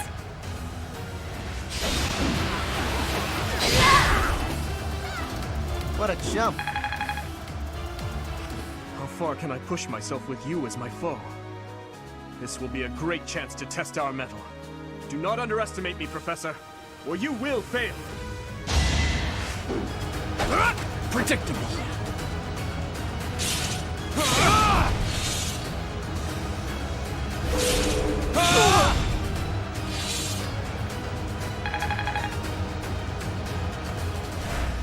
Fear I cannot fight any longer.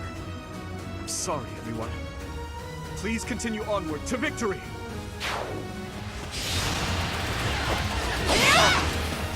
Flame spirit protect me.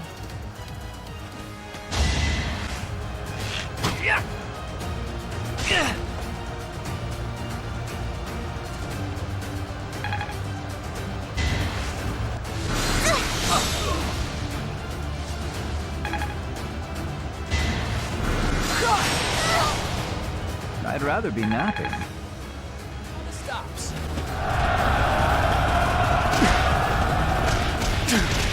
Perhaps it's time for a nice nap.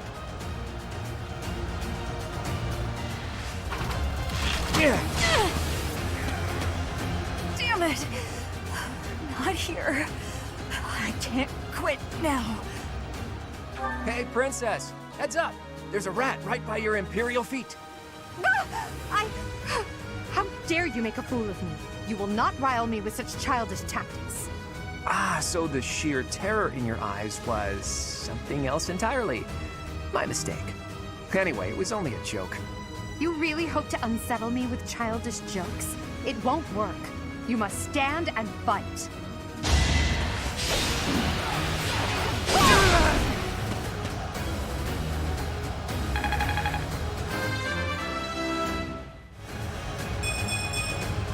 I must get stronger.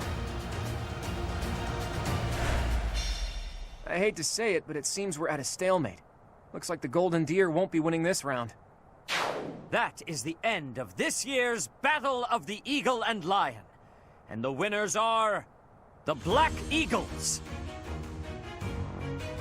Thank you for your hard work, everyone. I dare say that prize is as good as ours. Edelgard, Professor, that was a spectacular battle. You both fought exceptionally well. Complete and utter defeat. I would hate to make an enemy of you two. No need to get carried away with praise. I know you both feel we won by a paper-thin margin. And I won't deny it. If we were to fight again, there's no telling who would prevail. What do you think, Professor?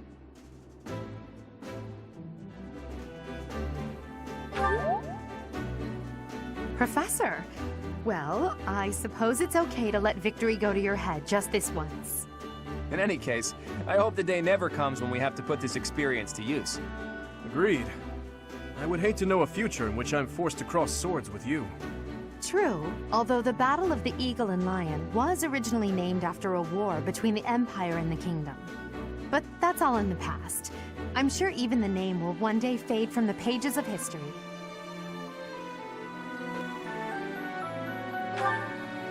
How admirable, Teach. On that note, I have a proposition.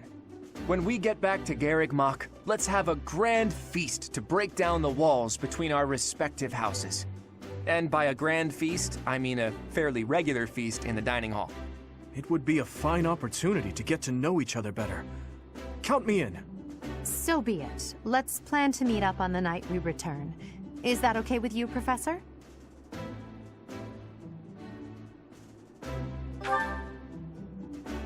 Seeing such a big smile on your face is a rare gift. It makes me feel like I can maybe relax a little too. It's finally over. There are way too many strangers at that feast. Put your chin high, Bernie. It was a chance for you to have growth. But everyone was acting so friendly. It was overwhelming. Linhardt, I wasn't done talking to you. If those Alliance guys came at it from here, and those Kingdom guys came from there... I know. We'd have been able to take them out all at once. I heard you. I'm going to bed now. Did anyone get the feeling that there were already couples forming? That's not really fair, is it? I wanted to sneak off with someone too. I was hoping for some tea after our meal anyway. Would you care to join me? I suppose I can settle for you just this once, Ferdy. Until today, I thought it would fall to me to command and guide our ranks all by myself. But with you leading us, I've gotten to experience what it's like to fight alongside everyone. And I've realized how happy it makes me, fighting under your command. The Emperor doesn't take orders from anyone. It's their duty to stand alone and lead the entire Empire. But maybe it's better to have someone to rely on, so that you can support and guide each other through the darkness.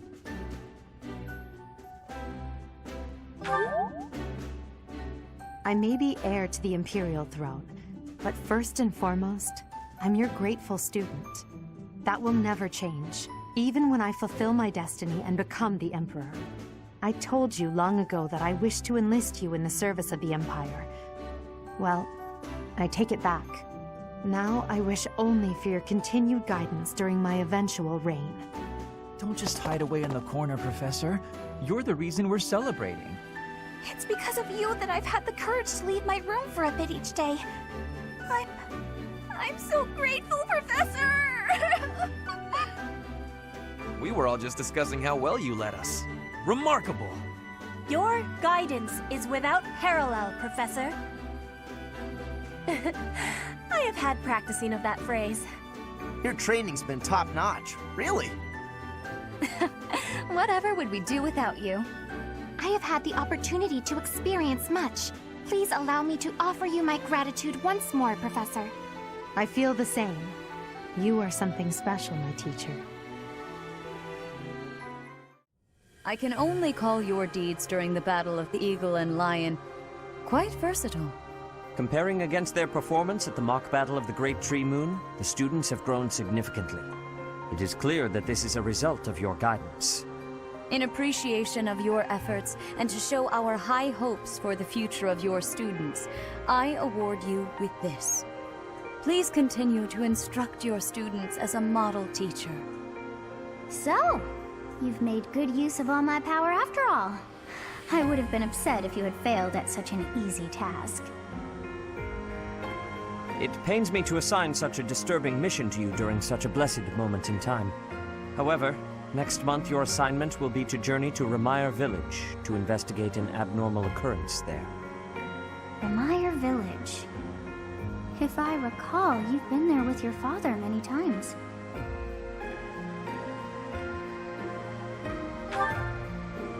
I have yet to ascertain the details, but it would seem the villagers have been acting strangely. I have already dispatched the knights to verify the authenticity of this information. They should be back shortly.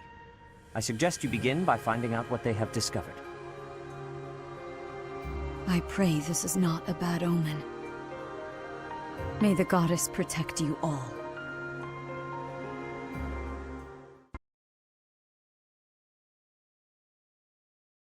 Part 1. White Clouds. Red Wolf Moon.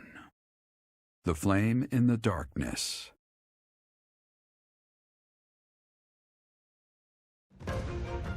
Hoarfrost now graces treetops and open fields alike, and an icy chill, blown in from the north of Fargus, blankets the land. All of Fodlan's creatures begin to settle in for a long winter. The setting sun bathes the full winter coat of every wolf in a foreboding scarlet glow. Hunters can now spread the word that the red wolves are back on the prowl.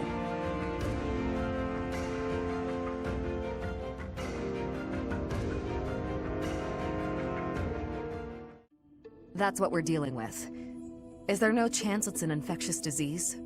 There are no absolutes in medicine, but the chances are extremely slim. Restless movements, fits of violence, becoming bedridden, or even impossible to wake. With symptoms that varied, there are only a few possibilities. It's either a mixture of poisons or magic, and dark magic at that. You're talking about Remire Village, aren't you, Manuela? Oh my, if it isn't Gerald. Tell me, what was the first thing you heard? Everything, after you mentioned that it's not likely an infectious disease. My child and I owe the people of Remire Village. If something's happening there, we must help them. We scouted the area ourselves. Speak with the knights, hear what they have to say. I must go. Thank you for your help, Manuela. You know, I'm more than willing to go with you to Remire Village. After all, I owe you my life. If you'd like, I bet we could even manage the mission all by ourselves. Just the two of us.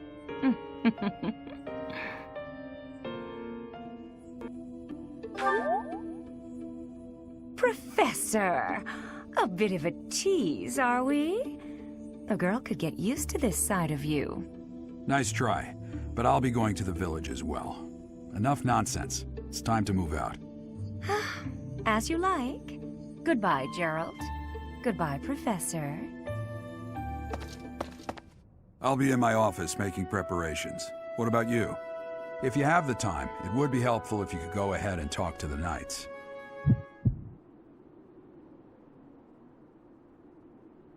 Hey, what's wrong?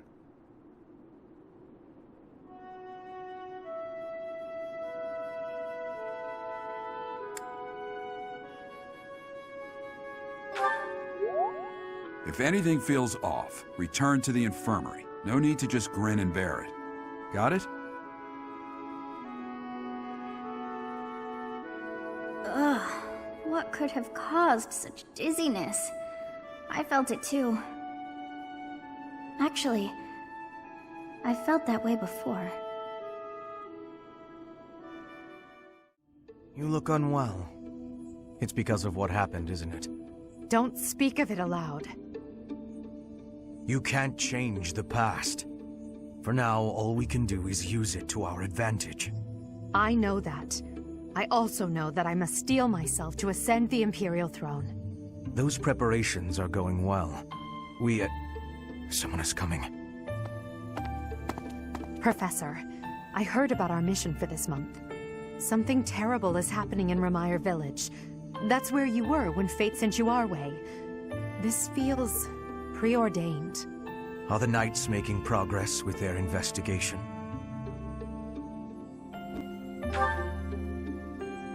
If what is happening there is by design, there must be someone pulling the strings. There is the Death Knight, of course, and the mysterious mages who were implicated with the Western Church. They showed up when Flame was kidnapped as well, and now there is another strange occurrence near the monastery. It seems an unknown organization hopes to make the monastery its stage for something. Do you believe that all these incidents are connected, Professor?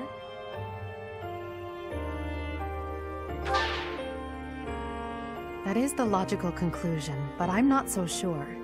It certainly appears that all of the events surrounding the monastery are connected by a single thread. However, I think it's possible that it may just be a result of different motives overlapping. Remember, Professor, if you think of people as simply enemies or allies, it may be impossible to grasp the truth. Hey, Professor. The students seem to like you.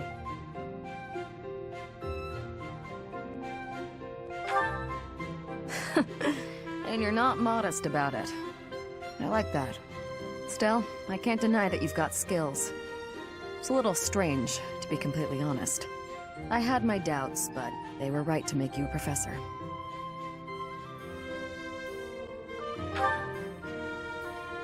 I'd be suspicious of their true intentions, if I were you. But what's it matter? Seems like it turned out just fine for you. I'll admit, it's unbelievable that you used to be a mercenary. I was a merc before coming here, but I can't imagine pulling off your fancy tactician act. I freeze up near royals and nobles.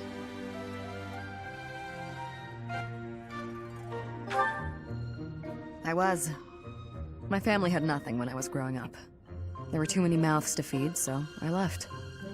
Joined up with some mercs for the pay. The work suited me, but I never liked having to bow and scrape to our noble employers. That's what I like about being a knight. I get to punch all the nobles I want. I'm joking. But the knights do make a good business partner.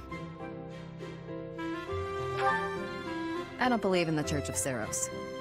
It makes me a bit of an anomaly among the knights. Rhea took me in, so I became a knight to repay my debt to her. I may be a knight, but it still feels like I'm doing the same things I did as a merc. Who knows, though? Maybe you and I will end up working together. Us knights are a pretty tough crew. I'm guessing you'd run circles around us, though. I'm interested to see where your path leads you.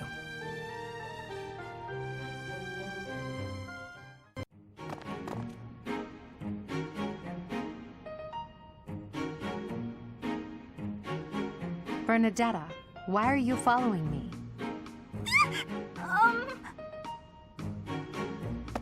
You were following me quite conspicuously, so why attempt to hide now?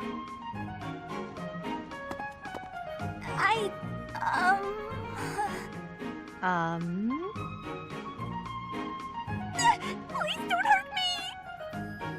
Calm yourself. I have no reason to harm you. Forgive me, I beg you! I'll go straight back to my room and you'll never see me again, I swear! Bernadetta. Yes, Lady Edelgard! Please explain why you were following me and why you tried to hide. Is Her Highness saying she will not condemn me? Please, speak like the human that you are. I already said no harm will come to you. Yes, I'm sorry. Permit me to explain. Lady Edelgard, you are fearless. I look up to you as an example to follow. And that explains it. How? I decided to watch you from a distance, to learn from you.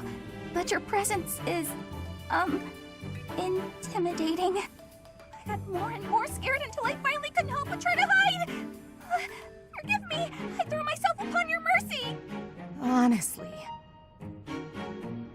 Look, nobody is truly fearless. Even I have things that I'm afraid of. What? You do? You seem oddly overjoyed at the thought. No, of course not. But, what in the world could possibly frighten you? The sea. I find the pitch black of the open sea at night quite frightening. I can't swim, so if the sea were to wash me away, I fear I would never return. The sea? I think I may have seen it once. Maybe. I didn't know you couldn't swim. That's a surprise. Again, my shortcomings delight you. Everyone has fears as well as things they can't do. How many times must I tell you? I really did make you angry!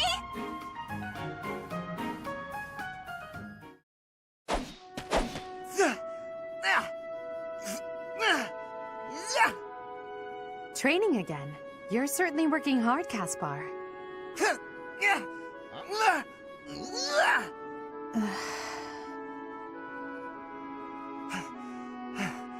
Oh, Edelgard! You scared me. You should have said something. I did, but no matter. What has you training with such intensity? It's never good to neglect one's training, but overdoing it is ill-advised as well. You could already give any student here a battle they wouldn't soon forget. You think so? Well, thanks. I appreciate that. I can't really stop training, though. I gotta get better if I expect to get anywhere in this world. If memory serves, you're the second son of House Bergleys, right? That's right. My older brother is the heir, and there are already too many mouths to feed in our family, so I can't count on any support. I pretty much have to make it on my own, you know? I understand. It's difficult being born a noble. Those who inherit everything also inherit great burdens, but the same can be said of those who inherit nothing. What are you talking about? I don't have any troubles. Who cares if I don't inherit anything? It just means I get to cut a path to my own future. You know what your problem is, Edelgard? You always have to make everything about you. Are you picking a fight, Caspar? Hey, now come on. I didn't mean to be disrespectful. Always happy to fight, though, if that's what you want. I have no desire to bicker with you. Good luck with your training. Goodbye. What was that about? I'll never understand her. They say that things rarely, if ever, go according to plan. Still, plan we must. After all, if we don't effectively force things to go our way, nothing will be achieved. How about you, Professor? Are you leading the life you envisioned for yourself? Your character must be stronger than most. Need something, Professor? I was just asking Monica here to be less demanding of Lady Edelgard's time. Hey, it's not like I'm bothering her. Sorry for the ruckus, Professor. Please don't worry about it too much. Nothing to worry about here. I wish you would worry about it a little more. Professor, Captain Geralt just told me. Vermeyer Village is in a bad way, right? The situation there is worrying, yes. But tell me, how was your vertigo? Were you not feeling okay? You seem fine to me. I hope you're not just saying that. We can't have you putting on a brave face, only to fall in battle. Ah, you have arrived at just the right time. Care for one of these handmade treats? My goodness, Ferdy. When did you become such a talented confectioner? Oh, Dorothea, I am hardly an expert. Nevertheless, you have managed to make some tasty-looking treats. Well, it is the first time I have tried my hand at it. Honestly, there were several unsuccessful attempts preceding this batch. I made these pastries to solve that riddle you gave me. The reason you despise me. Oh? You said I was like a bee. The bee is a dutiful worker, just as I am. But the bee inherits a capacious home, with a wealth of honey. Similarly, I inherited my fortune. I did not receive it as a reward for my labor. I surmised that perhaps you'd feel differently about me if I earned something all on my own.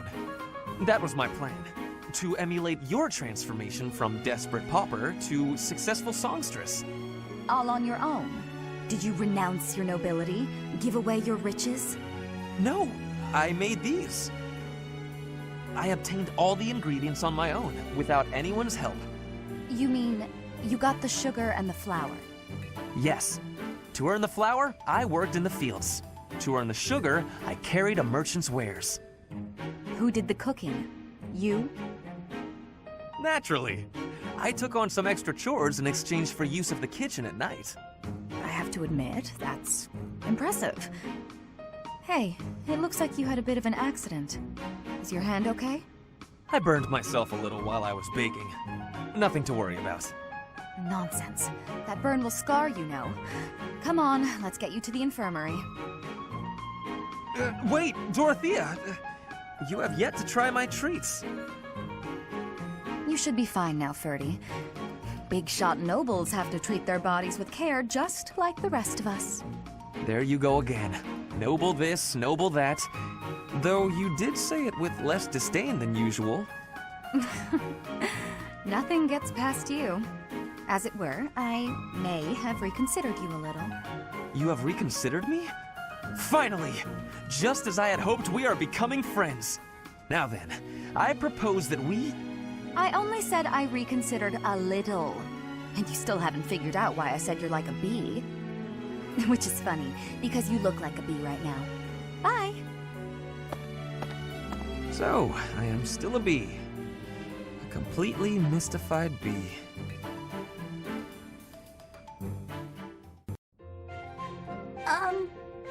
Hi.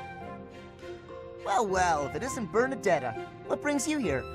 Am I bothering you? I'm sorry, I didn't mean to. I'll come back another time. Well, don't leave yet, you just got here. Was there something you wanted to talk about? Yes. Do you remember that time in town? In town? Oh, you mean when all those thieves showed up? Whew, that was rough. I heard a bunch of people got robbed. No, not that. I mean the time I was... carried off. Some thieves tried to carry you off? Horrible. Absolutely horrible. Just tell me which way they went. I'm gonna... That's not what I mean. Oh, just forget it. Wait, don't go. What are you trying to ask me? Will you really listen this time? Of course. Sorry. You have my full attention. Do you remember when you carried me to that spot with the really pretty view? Where is that place? I've been looking all over. The place I took you with the view. Oh, right! Okay, first you go out of the monastery, and... actually, it's kind of tricky to explain. Come on, I'll just take you there again, but pay attention this time. Wait! What are you... No! Not again! Stop! Let me down!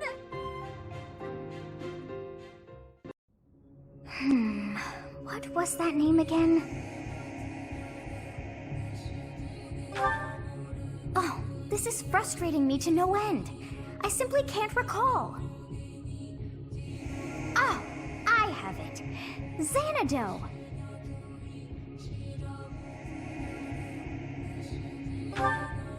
That's it. It was not long ago that we were there. And still, I somehow managed to forget. Well, that place brought back some fragments of my memory. I cannot help but wonder why. I feel we must return to find some answers there. Yes, you are right. For as the saying goes, there is no time like the present.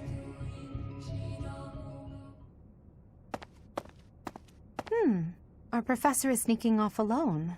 Where to, I wonder? I don't recall hearing of any such plans for our class. Perhaps we should follow. Intrigued, are we? Yes, let's do just that. We will consider it extra training. Yes, it is all coming back to me. This structure. Oh, but it's as though my memories are clouded. The most important pieces are obscured. But I once called this home. I have no doubt. I seem to recall something on the other side of that wall. I cannot see it, but I can still feel it. It is not my imagination. I know this to be true. We are already deep within this valley.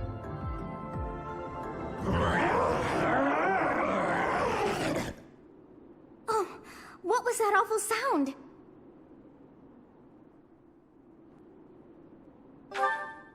Yes, and that was not a normal beast, but a huge and terrifying one. Look, there, at the entrance of the valley, a giant shadow!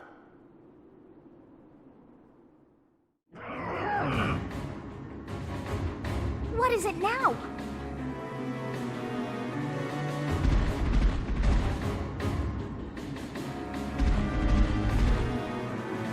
Those hungry wolves. That howl must have riled them up. We have no choice but to fight our way out. Give it your all!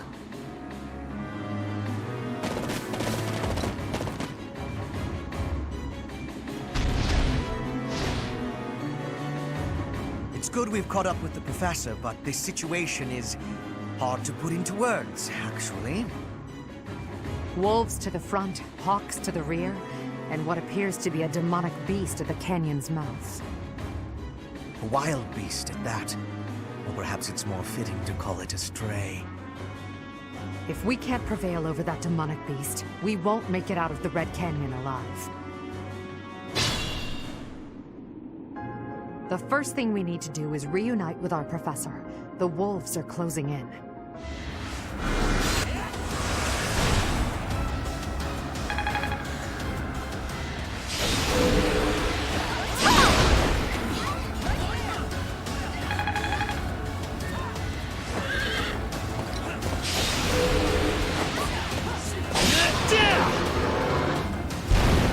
Only a fool challenges me. We'll work together. Bring in the smarts.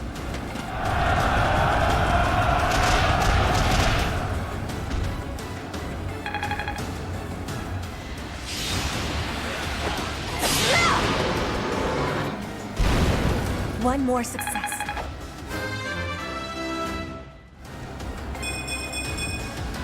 I am greater now.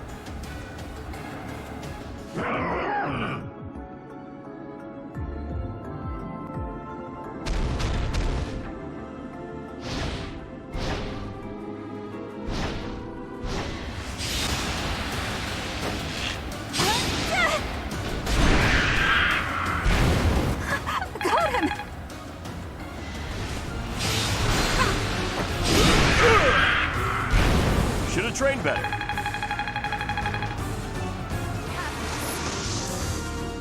I'll show you a plan.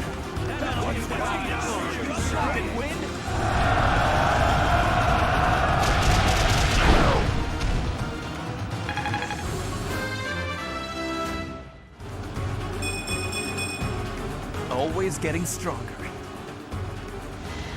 Watch how weak you are!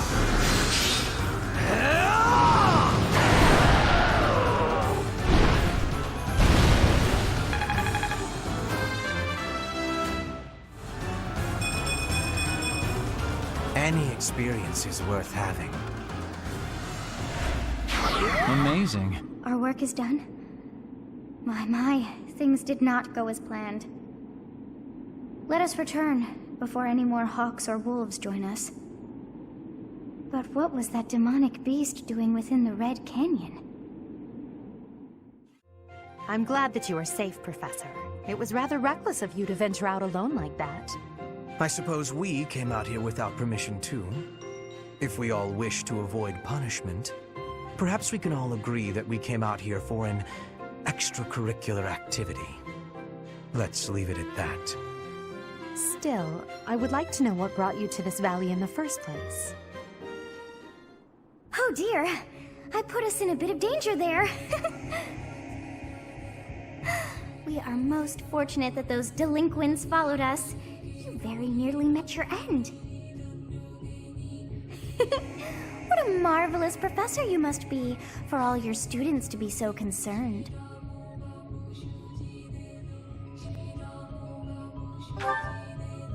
You are not used to it. You must start thinking of yourself as a professor here. Be confident, as you have me to help you out. How disappointing to have dived so deeply into danger, and yet to have nothing to show. What is this strange feeling? My memories. Do you feel them stirring? How curious. You seem to have grown stronger. And all thanks to our journey to Xanadu. It really was worth all that effort.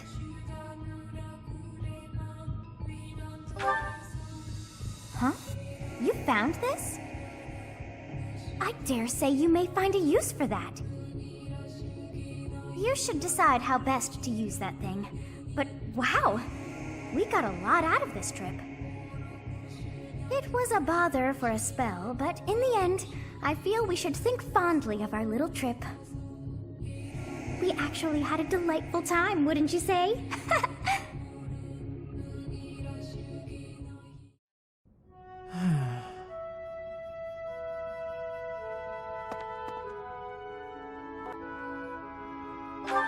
It's just... I was wondering why it seems as if no one values their own lives. Why do we fight until we die? Why do we kill without hesitation? I hate it. I don't like taking lives, or even the sight of blood. In the last battle, some of the soldiers under my command died for foolish reasons. Those soldiers could have pulled back. Instead, they kept fighting, and were overrun. Am I supposed to be satisfied with the victory alone, even at the cost of such life?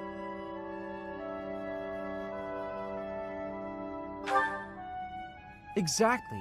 I don't see the point. Honor? That's a foolish reason to give your life. Glory? Even worse. Just the thought frightens me. I'm not suited for battle, Professor.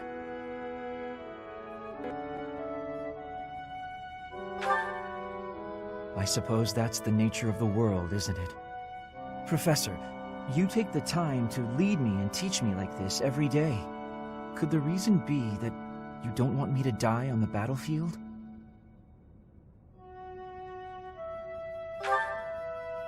That's a bold statement, Professor.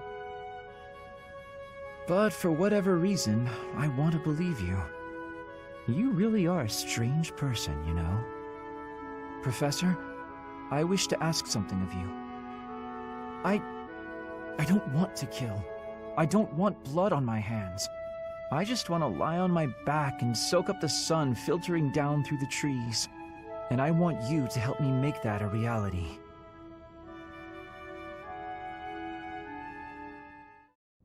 Dear Goddess, I ask for guidance.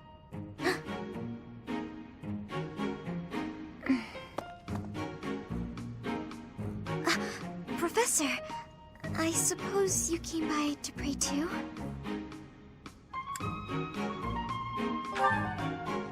I see. Well, that's why I'm here. Oh, nothing specific. I only call upon the goddess to give thanks, or perhaps to ask for protection. Anyhow, I should be on my way.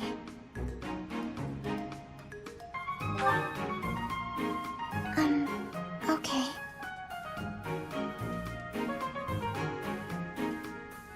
I'm sorry. I don't really know what to say. I'm not very good at talking to people. The truth is, I didn't interact with people too often before I came here.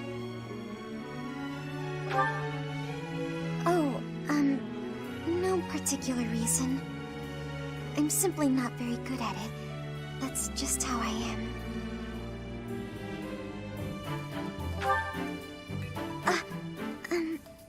Thank you. I'm sorry. You shouldn't waste your time worrying about me.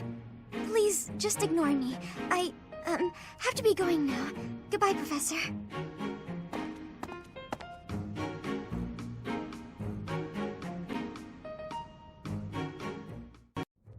We've got to go. Now.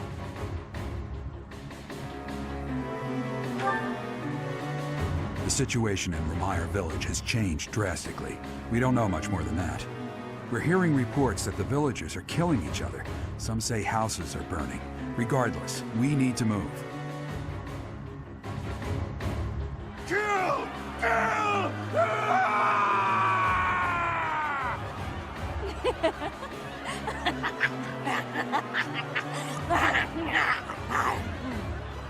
Help! Somebody please help! What's going on here? This is horrific. It's even more revolting. More terrible than I expected.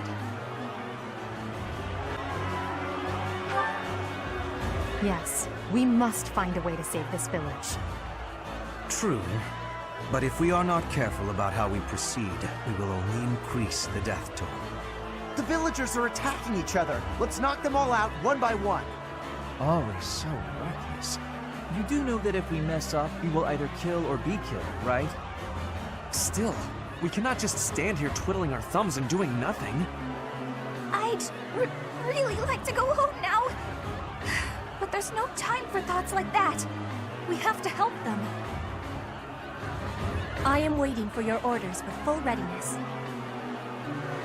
Wait. Those people over there, they seem to be observing the chaos. They must be behind this. Eliminate them and rescue all of the unafflicted villagers. There are some suspicious-looking ruffians out there, but our top priority is to rescue the villagers. Got it? I'll rein in the villagers who've turned violent. You focus on rescuing the others.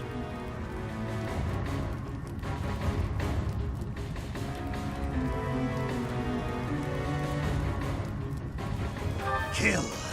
Kill!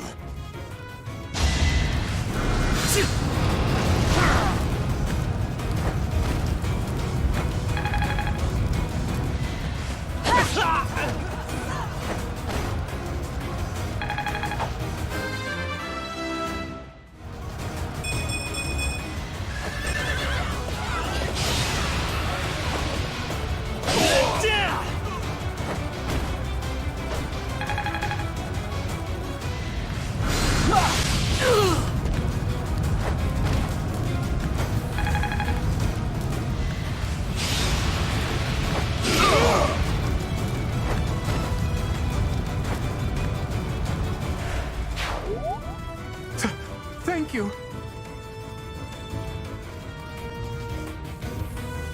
The one giving commands in the back. I'm certain that's Tomas the librarian.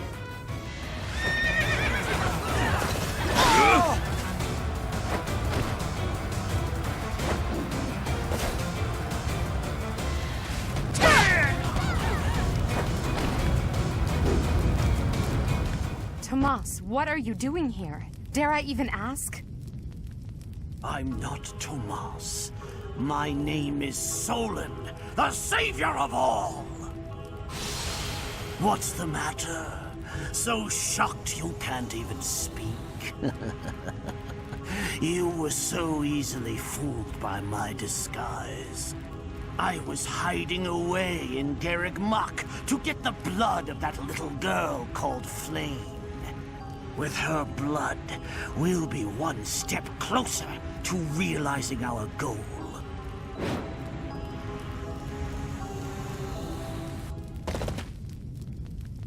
I'll have a bit of fun here, too.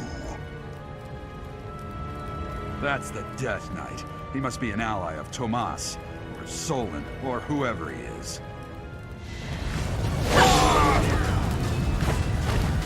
Now you know your limits. I have no need of you. How humiliating. Perhaps I've been well taught.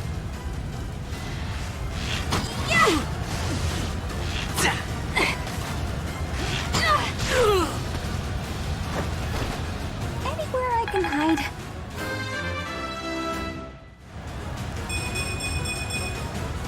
I guess hard work does pay off.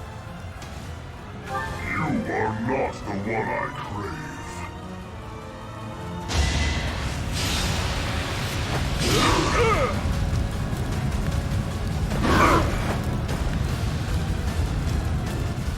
What are you trying to do here? You're the one who should be answering that question. Stay out of my way.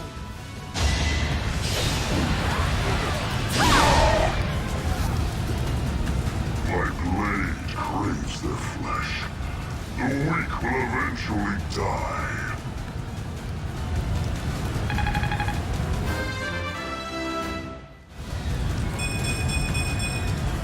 One step at a time.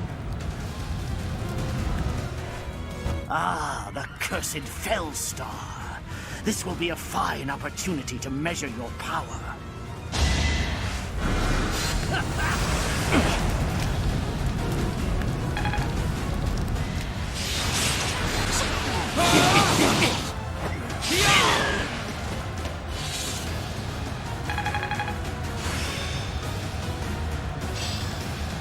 Practice yields results.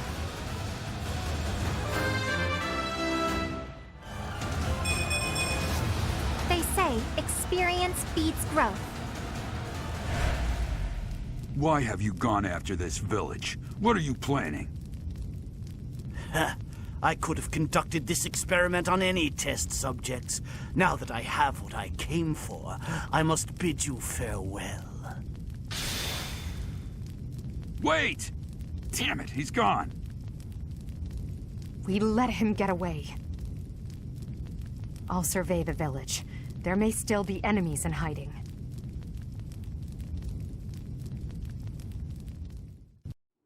Looks like we somehow managed to sort things out, and casualties were kept to a minimum. They said they weren't picky about who they used as their test subjects. Because of them, the people of Ramire Village. There you are.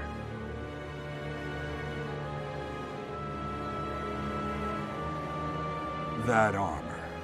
So, you're the Flame Emperor. Yes.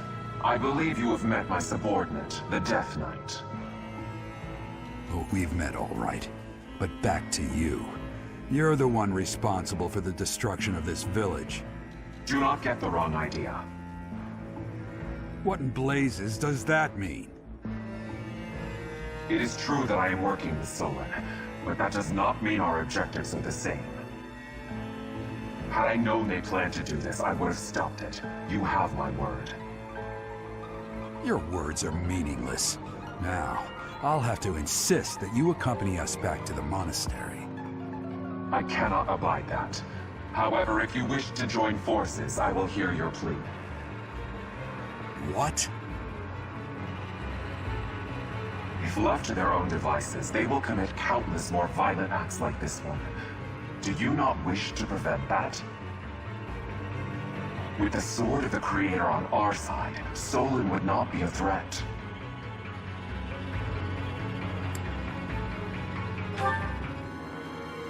Pity, though not unexpected. Pray that you do not live to regret your choice. Geralt, Professor, have you seen Lady Edelgard? What's wrong, kid? Huh? Oh, damn it! He's gone.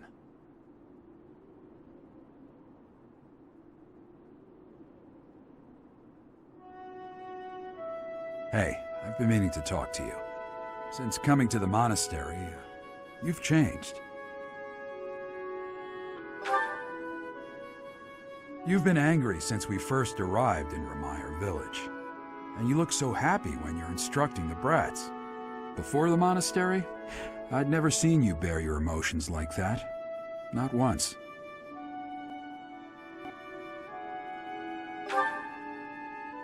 Then perhaps it's a good thing we came to the monastery, if only so I could see your face lit up like that. Or maybe there was never any reason for us to leave the monastery in the first place.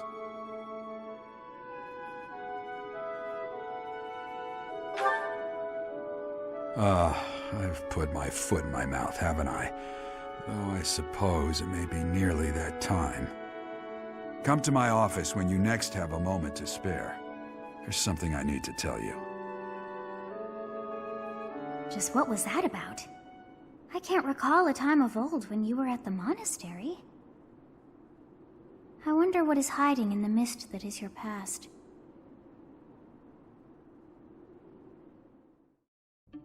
Professor, I don't know if this is appropriate to say, but admirable work out there.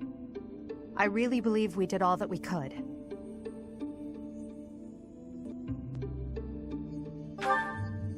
Geralt said the same thing. We must try to stay positive, even through the horror. I hear the so-called Flame Emperor appeared in Ramire Village as well. Hubert told me that you spoke with him.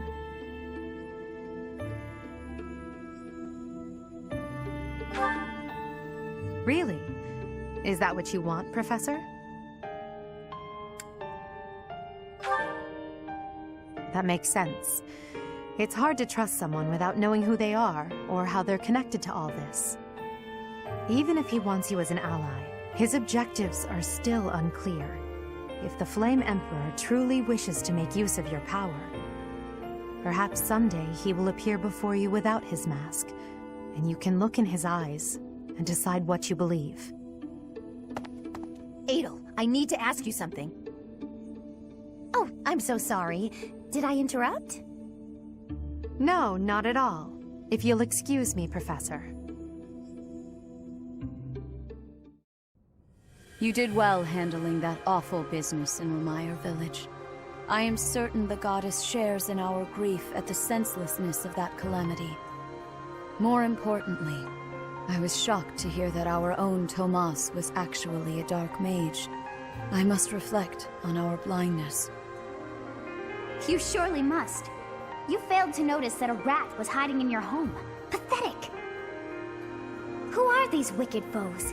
How did Tomas escape your gaze?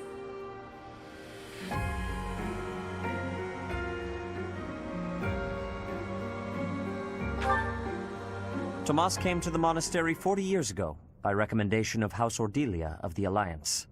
Around 8 years ago, he went back to House Ordelia, before returning to the monastery once again just last year. After having worked at Garreg Mach for decades, why would he betray us now? Just what did he hope to accomplish?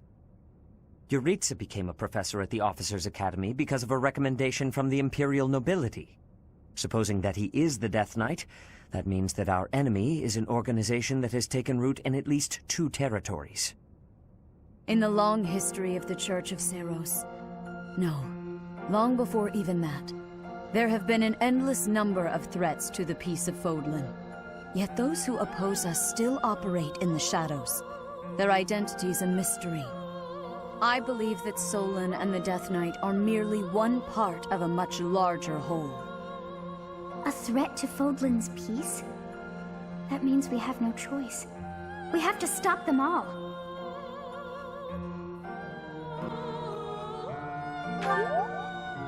I have truly come to rely on you. I believe that the monastery will remain safe so long as we have you. We do not yet know the enemy's objective or whereabouts. For now, please devote yourself to preparing for whatever comes next. That is all for today. Professor, please wait. I know there is much that you still do not understand. However, one thing is clear. You possess great power. I believe that you are destined to be a source of great hope for all. In any case, I expect great things from you. Walk this world proudly, dear Professor. May the goddess Sothis protect you. The goddess Sothis? Is that what she just said? Is something the matter?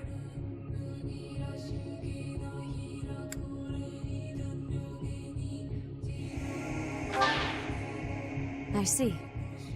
Sothis is the goddess's true name. Please do not use it carelessly. Farewell. Do not say something that we may regret. What exactly am I? For now, let's leave this place. Please, go!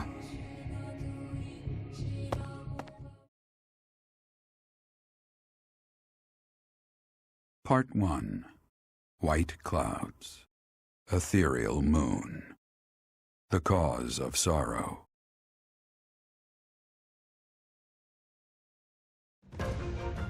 Though most stars will still glimmer in the crisp winter air, the blue sea star has gone back into hiding.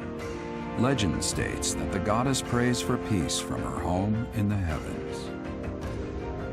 In the town of Garreg Mach, the anniversary of the monastery's completion nears, and the people's prayers intensify ahead of the Millennium Festival, still 5 years hence.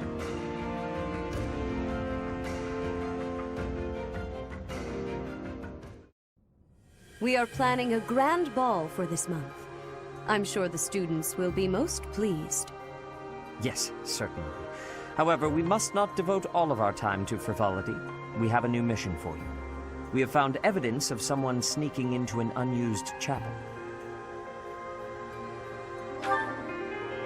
It is a building that was once a temporary sanctuary, at a time when the monastery was under renovation. This month, your class is tasked with guarding the chapel and investigating these intruders. With the recent state of affairs surrounding the Holy Church, we cannot afford to overlook any abnormality, no matter how seemingly trivial. I am ordering a seasoned knight to assist you to ensure the safety of the students. In times like these, I am afraid we must always expect the worst. Reporting for duty, Lady Rhea. I thought you two could use the time to bond. And to speak of important matters. Appreciate the thought. Bear in mind that Geralt has a separate mission of his own. He will join you once he has finished it. It's true. I'll be away from the monastery for a while. But when I return, I'll come and watch you work. I'll be looking forward to it.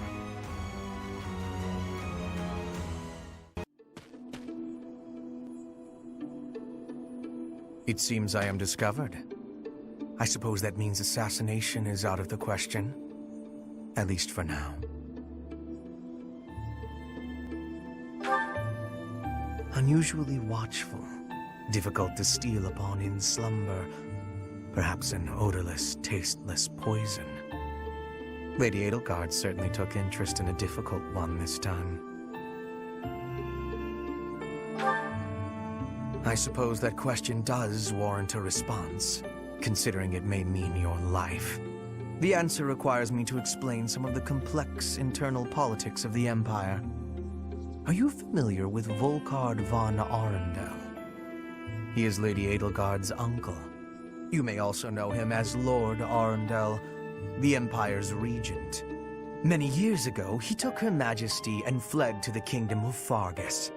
Then after a time, he returned to seize power. Joining forces with Prime Minister Eyre and my father, Lord Arundel rendered Emperor Ionius IX politically impotent. Lady Edelgard is Ionius IX's daughter. I cannot begin to fathom the depth of her sadness at his betrayal. I see something of Lord Arundel in you. When I look at you, I feel I can almost see a second self lurking beneath the surface. It is as if you are in constant dialogue with something inside your heart. Something with desires very different from your own. Does that description feel familiar to you at all? Because to me, you seem unpredictable. As though you could turn traitor at any moment.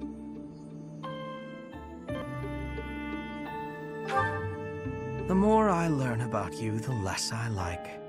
I had thought you might be of use to Lady Edelgard, but now I am beginning to think you may, through no fault of your own, present too great a risk. I hope you will prove me wrong, Professor. I would hate for this to come to bloodshed. How did you know Dorothea was an orphan? I hear she buttered up some noble and he enrolled her in the academy. Does someone like that even belong here?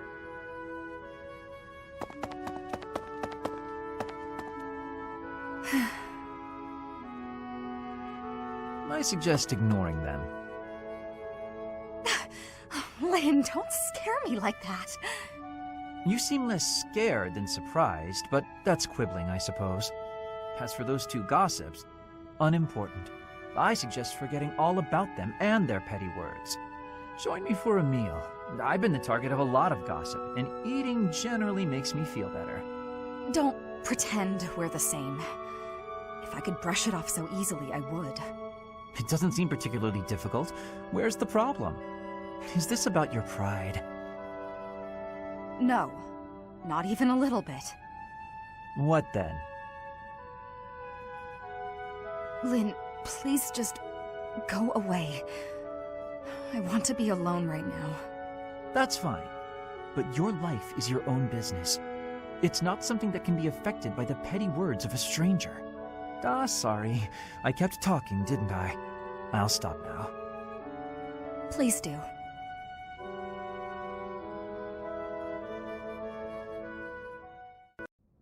Caspar, that equipment is new. It is suiting.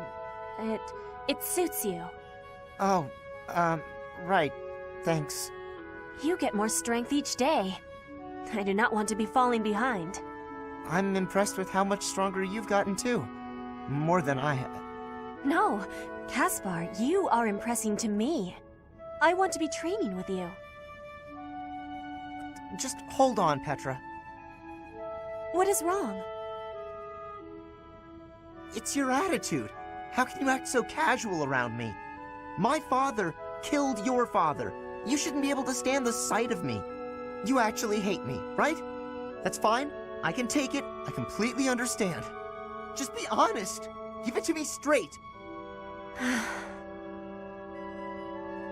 If our roles were reversed, I don't think I'd be able to forgive you. I don't understand how you could just... You are not the one who did the killing, Caspar. Our parents had conflict, but we are not them. I have no worry about it. You should not either. I don't need to worry? Impossible! I don't think I'll ever be... You must. If not, the conflict will keep carrying on. If children cannot forgive, it will not ever have an ending. Is that what you are wanting? Well, of course not. Please, give it some thinking. I will be leaving now.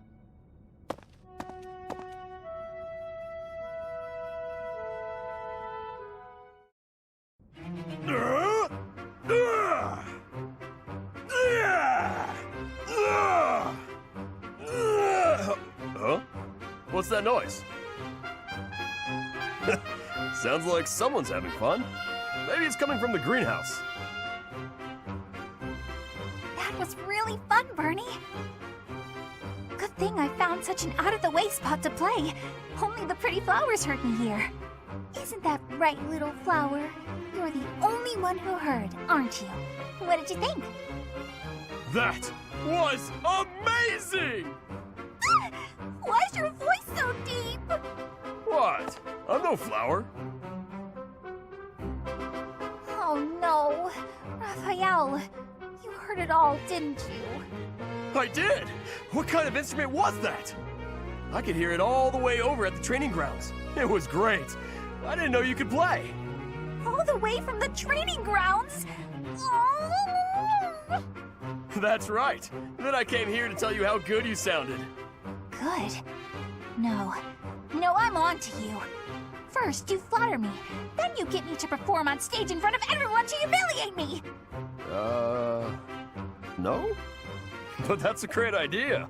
Everyone should be able to hear your music. Ah, I knew it! Monster! I won't fall victim to your schemes! I don't know what just happened, but I think I might have scared her. Ahem. Ladies and gentlemen, my sincerest apologies for the wait. Thank you for gathering here on the eve of the highly anticipated ball to bear witness to the Academy-wide dance competition. Welcome to the White Heron Cup. The competition will be judged by me, your humble servant, Alois Rangel, and also the acclaimed former songstress of the Mittelfrank Opera Company, Manuela Casagranda! Yes, thank you. Oh, and it should go without saying, but I swear to show no bias to my own house. Got it? Good. Last but not least, the glamorous assassin who does all of her dancing in the dead of night, Shamir Navrand! The three of us swear on our honor to judge the following proceedings with utmost impartiality and fairness. And with that, will the representatives of each house please make their way to the stage? Contestants, are you ready to dance? And is the band prepared to play? Very well.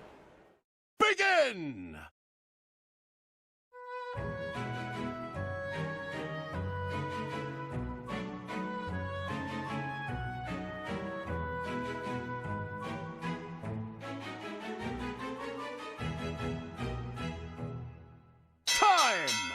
That's all, folks! Splendid! All three of you were fantastic! Now, let's hear what the judges have to say. Oh my, let's see. I suppose I have no choice but to vote for the Black Eagle House. Your performance was exhilarating. My heart is still beating a mile a minute. I vote for the Black Eagle House. You are the most original. Great feedback, both of you. Well then, let's see. Factoring in my own humble opinion, yes, we have a winner. And I will announce who it is right now, without any delay. The winner of this year's White Heron Cup is the Black Eagle House. Well, a victory is a victory.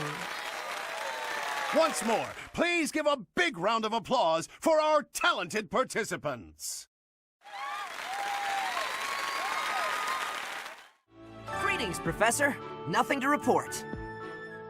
Other than the legend of the Goddess Tower, of course. Have you heard the students talking about it? On the last night of the ethereal moon, on the same night as the ball, if a man and a woman go to the Goddess Tower and make a wish, it's sure to come true. I have a wish, but I can't find anybody to make it with me.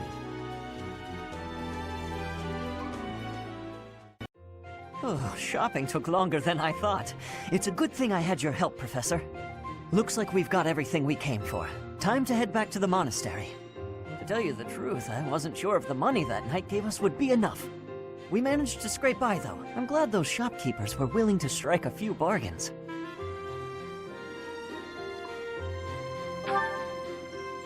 It's one of the few things I'm really good at. I've got a lot of experience living in the city.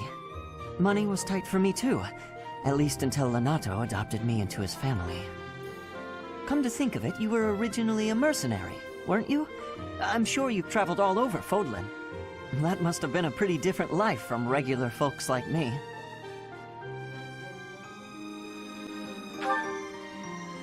It sounds a lot more exciting, though, traveling the world from conflict to conflict. But a mercenary's whole job is fighting, isn't it? Must be a pretty tough way to live.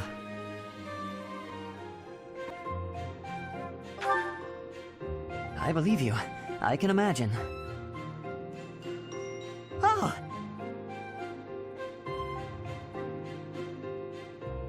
I had no idea they sold this book around here. I haven't seen this one for ages. Lug and the Maiden of Wind. It's a well-known tale of chivalry in Fargus. Lug is the King of Lions. This book is full of his exciting adventures. I've loved this since I was a kid. It was what got me learning to read. Give me that book! Hey, creep! Don't touch the merch! What the? Somebody catch that thief! Cut him in half like my prices! Please, calm down, ma'am. You calm down, kid! If he gets away with that valuable merch, it'll be a huge loss for me! Here, allow me to compensate you. Huh? Are you serious, kid? I mean, no objections over here, but that sounds crazy. Don't you worry. That thief will be paying me back just as soon as I catch him. Head on back to the monastery, Professor. I'll take care of everything here.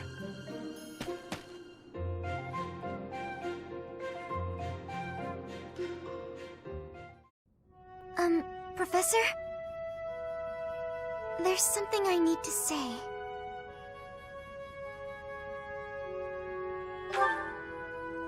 Thank you. How should I put this? I don't seem to be getting along with everyone. I don't contribute much either. Am I a nuisance to you, Professor? If so, I'll leave. Of course, my adoptive father may not understand, but if I must... Oh, my adoptive father is one of the new nobles of the Alliance. His territory is to the north. He was a distant relative who took me in after my parents vanished. He's blessed with great drive and ambition. Some may go so far as to call it avarice. He wishes to marry me off to a powerful noble. That's why he sent me to the academy. If I left now, I'm sure he'd have a strong opinion about it. Sorry. I strayed away from the topic. I'm not good at telling stories either.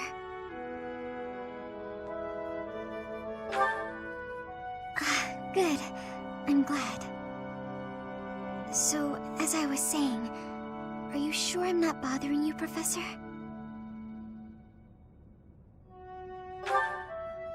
Oh, I'm so grateful to hear you say that. What I'm trying to say is, you should keep your distance. I'm more trouble than I'm worth. You only say that because you don't know the real me. I'm sorry, I have to go.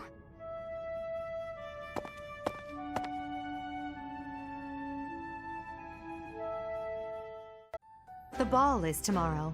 I have no worthwhile memories of such events, yet I'm still looking forward to this one.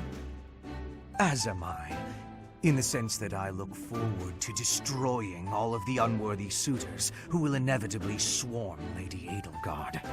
I will admit, Edelgard is adorable. However, when it comes to elegance on the dance floor, I am superior. You're not a bad dancer, Ferdy, but you do have some moves that are hard to watch. You honor me with your kind words. I understand that I am sometimes too dazzling to behold directly. I'm envious of your positive attitude.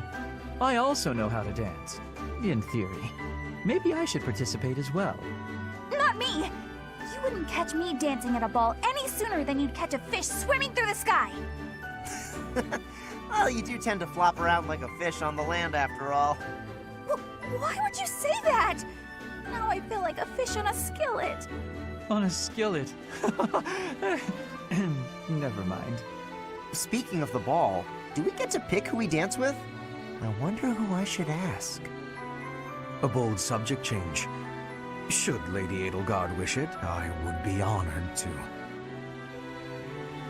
I will fight with all that I have within me. Fighting? No, that's not really the point. I will not be as a fish upon the flame. Good work, Byrne. I have a proposition. Let's all agree to meet back at the monastery exactly 5 years from today. Like a class reunion? It's a great idea. 5 years from today will be the Millennium Festival for Garrigmach Monastery. I've heard the magnitude of the festivities will exceed all prior years. Oh, how exciting! Sounds like a great excuse to come visit our dear professor. You will be seeing how much growing I have done. You will be pleased, Professor. This idea is good. Who knows where each of us will be in 5 years' time, or who we will become. Still, I have faith that all of us will gather and celebrate our reunion. That's assuming the professor is still here in 5 years, and not enjoying a cozy early retirement. Even if that's the case, you will come, won't you? Whether or not you're still teaching here.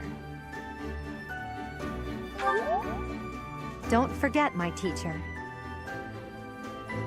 Even if the Millennium Festival should be cancelled, I promise to return here.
Running away?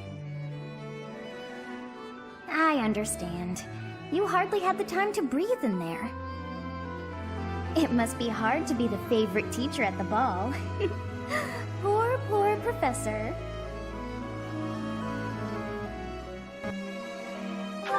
So you do think you're the favorite? I might have known. But where is there to run? This place is filled with joyful students looking for a dance.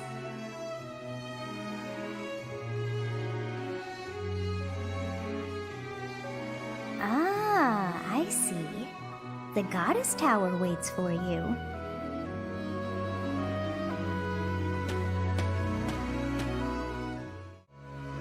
Oh, here you are. Are you waiting for someone?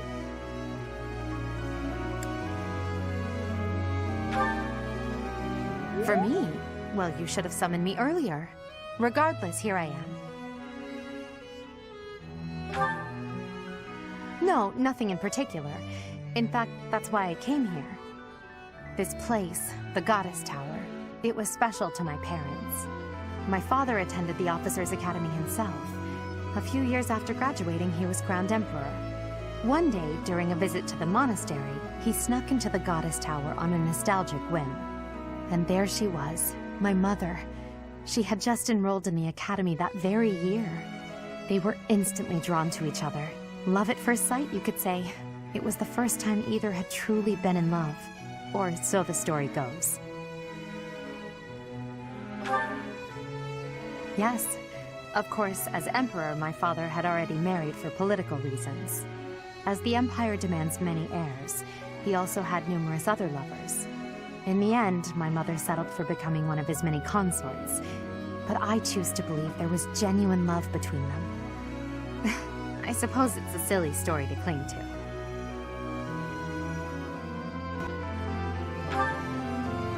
Isn't it?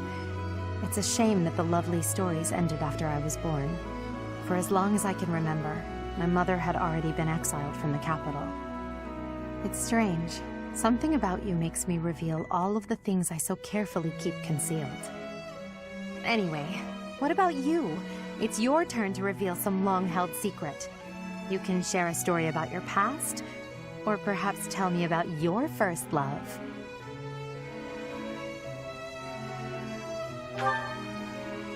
You're telling the truth. I can tell. I wasn't even able to make you blush. No, I'm the one who should apologize. It wasn't my intention to pry. I'm just intrigued by you and your mysterious past. You have supposedly always been a mercenary, but I believe there's more to your story than that. Let's leave it there for today and return to the ball. There must be plenty of students hoping to talk with you, and to dance with you. I would not wish to prevent you from mingling. I cannot keep you all to myself, after all.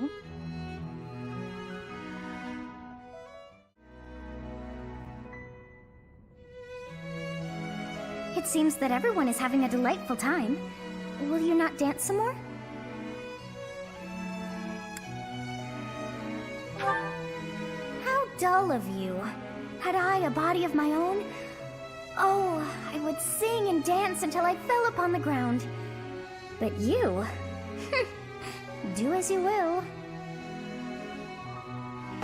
Oh, you're not the only one who feels that way. Look over there.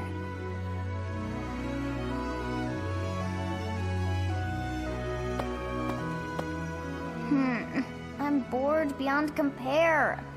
Will you not follow her?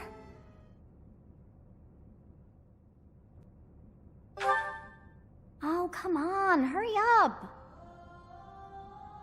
I know that you are curious to see what she is up to.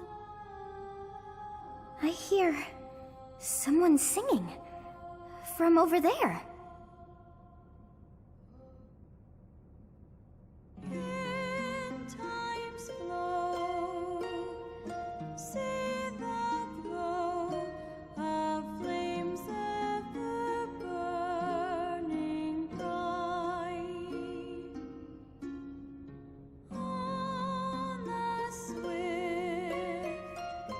Rivers drift, broken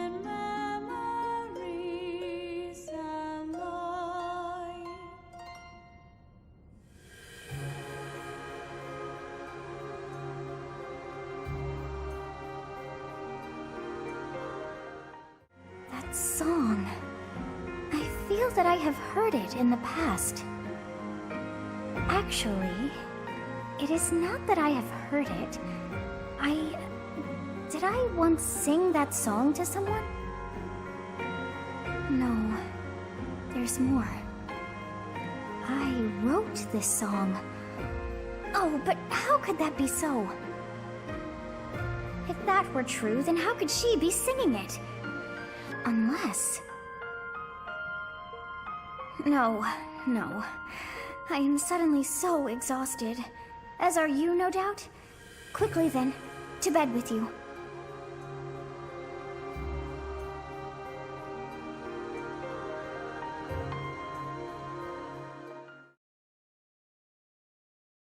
Yes? Can I help you? I bet you've come to invite me to your class. What with my stupendous grades and all. I would actually enjoy being in your class. Quite a lot. This was a successful interaction, I must say. Please provide me with all the most challenging assignments. I want to be well equipped for the future.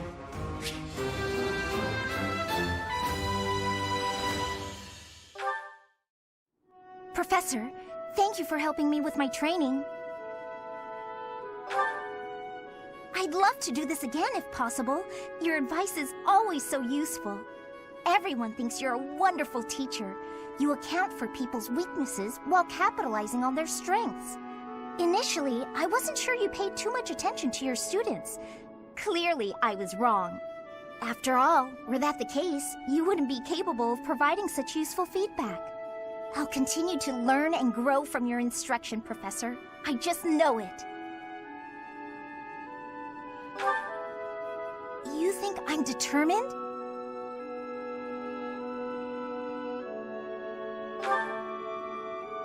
Professor, thank you. You're the only one who's ever praised me like that. I mean, people are always telling me I've got a knack for magic. If you can call the power of my crests a knack, they aren't wrong per se. Though bearing 2 crests isn't a gift I ever asked for. Anyhow, I've made a point to work harder than most and not rely too heavily on the power they bestow. So I find it frustrating that the only praise I seem to receive is directly related to that power. If you've noticed how hard I work, then, well, it makes me very happy.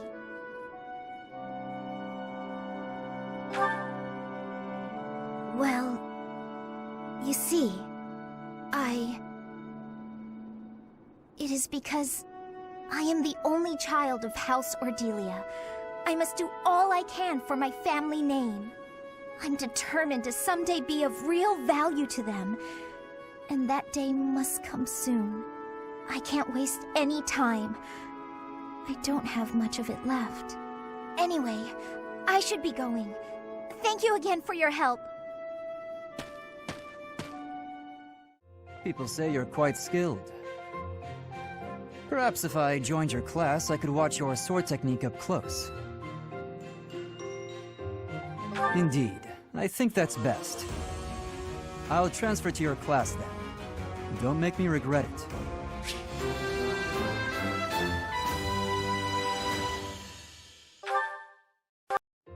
You're certainly not going easy on me. You fight like a mercenary, not a knight. You hunger for victory, pure and simple. You may not be aware of it yourself, but I see it.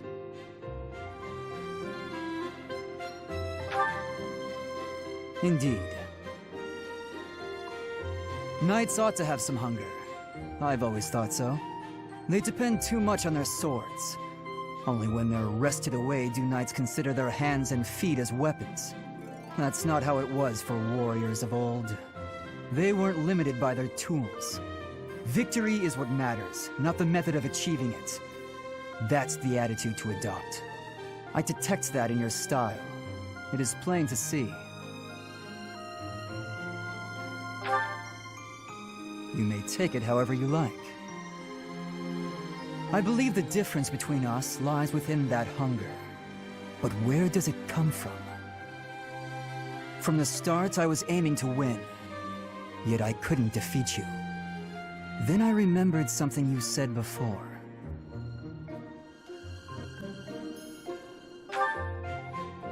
Indeed. I was raised to value strength above all else, whereas you had a reason, an ambition, pushing you toward that hunger. So tell me, what was the reason? Why were you driven to become so strong?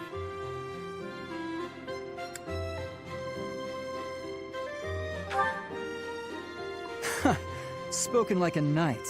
That's not what I would have expected. So that is the source of your hunger. I suppose I must find my own.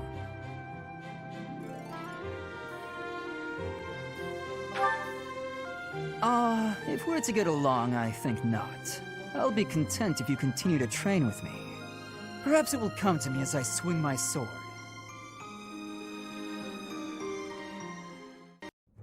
Captain?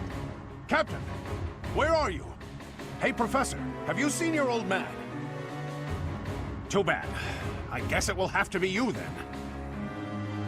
I'm back. Sorry for the delay. My last mission took longer than expected. Captain, thank goodness you're here. There are reports of demonic beasts near the chapel. Nonsense. I haven't heard anything about the monastery's walls being breached. That's why I'm heading there now, to see what's really going on. You'll join as well, won't you? Of course. We're both sworn to protect this place. It's odd. Just before they appeared, someone saw a number of students heading toward the chapel.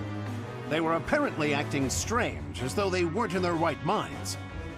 Shortly after, demonic beasts started to appear, one after another.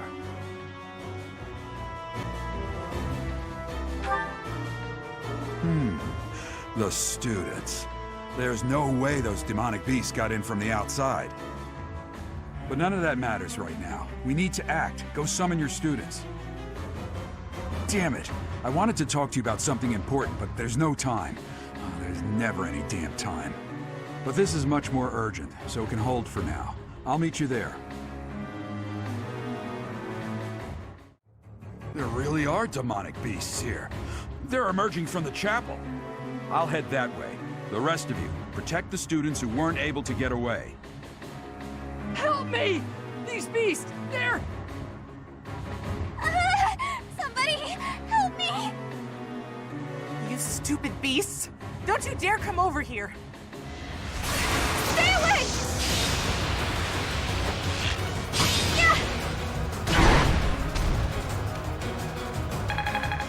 Beast.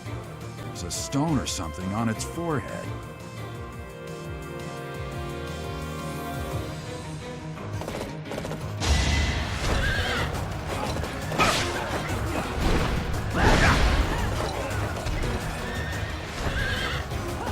Victory is assured!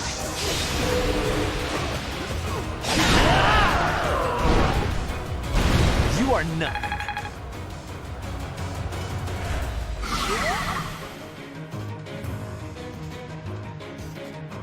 The demonic beasts were actually students. How can this be? We'll make our move.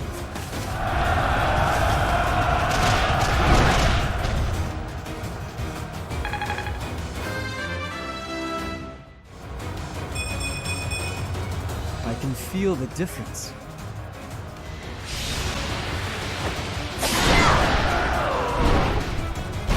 Flame spirit protects me. Watch how weak you are!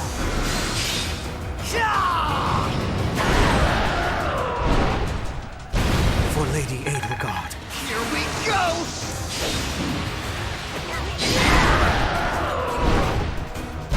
No one makes it past me. Nice form. Thank you! But my friends who couldn't get away, are they okay? There isn't a trace of evidence to be found in the chapel. This must have something to do with Remire. Perhaps... Wait! Huh? Another student? Run along now. Thanks for all your help, sir.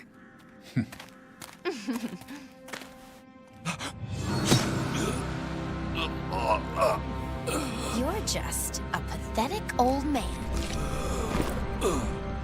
How dare you get in the way of my brilliant plan, dog?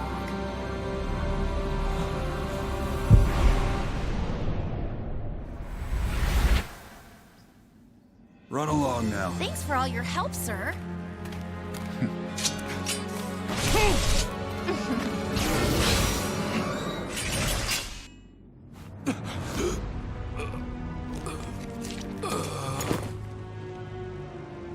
Huh? What are you doing here? You must survive, merely because there is still a role that I require you to fulfill.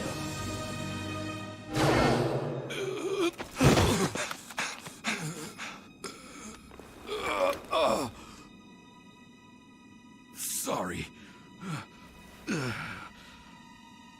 It looks like I'm going to have to leave you now.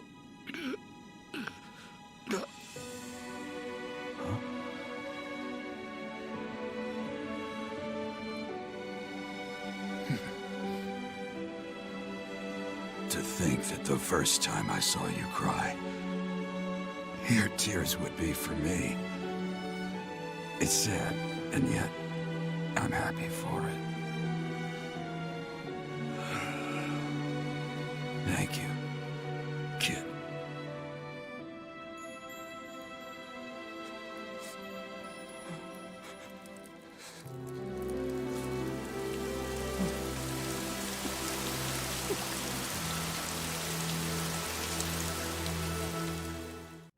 So this is where your father lived.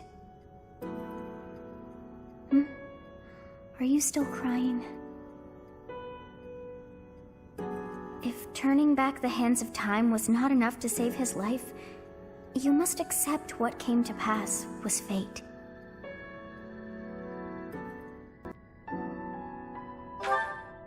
Control yourself. Though Gerald's death was at the hands of wicked ones, a fate is still a fate. Oh, your father said to look for something here. He must have been referring to whatever is behind that bookcase there.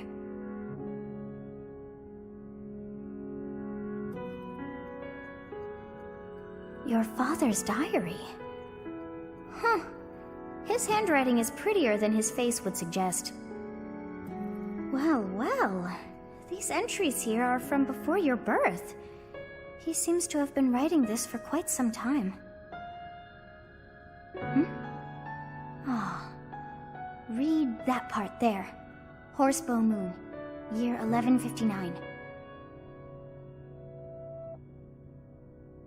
Day 20 of the Horsebow Moon. All is cloudy. I can't believe she's dead. Lady Rhea said she died during childbirth. But is that the truth? And still, the child she traded her life for doesn't make a sound. Didn't even cry at birth. Day 25 of the Horsebow Moon. It's raining. The baby doesn't laugh or cry. Not ever. Lady Rhea says not to worry about a baby that doesn't cry.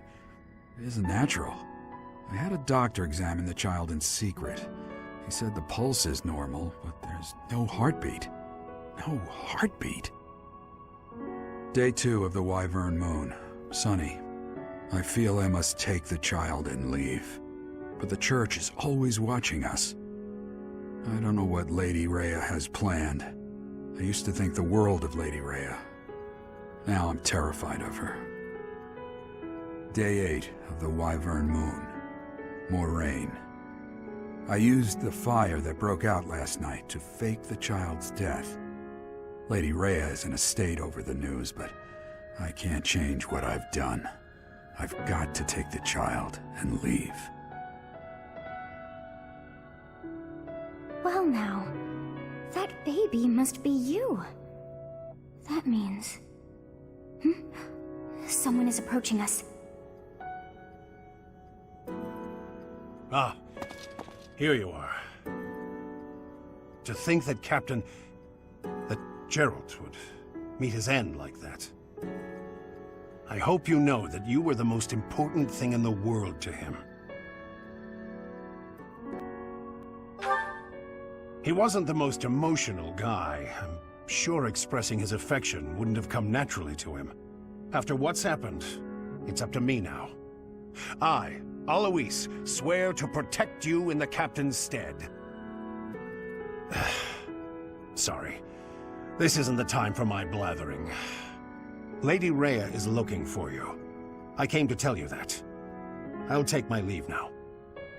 This book is filled with secrets yet unknown. We must return another time to read the rest. Oh, but I have at least figured one thing out. I know now why our fates are intertwined.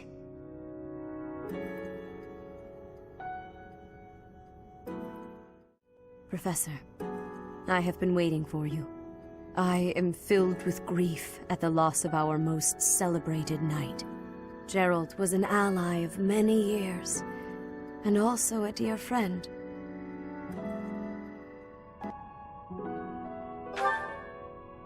It was a long while back. At the time, Gerald was a soldier of the kingdom. He was injured in battle, and I saved him just as he was about to perish. That was our first meeting.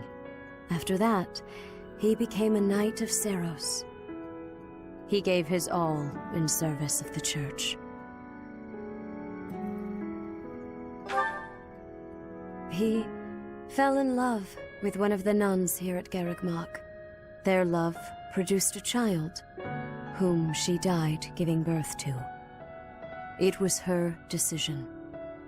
She weighed her own life against that of her child's and, in the end, implored me to save the child. Your father never truly accepted that decision. He took the child, took you, and disappeared without warning.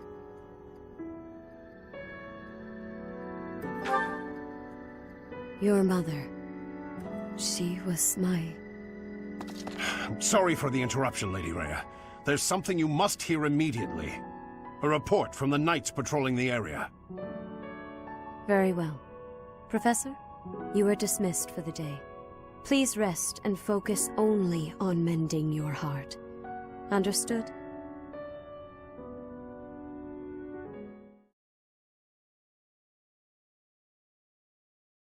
Part 1. White Clouds. Guardian Moon. Where the goddess dwells.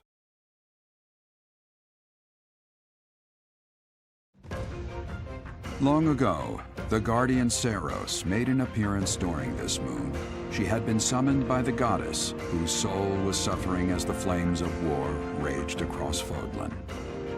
Some believe that high in the sky above Seros, the Immaculate One's mighty wings are what powered the strong winds carrying the Guardian and her forces into battle.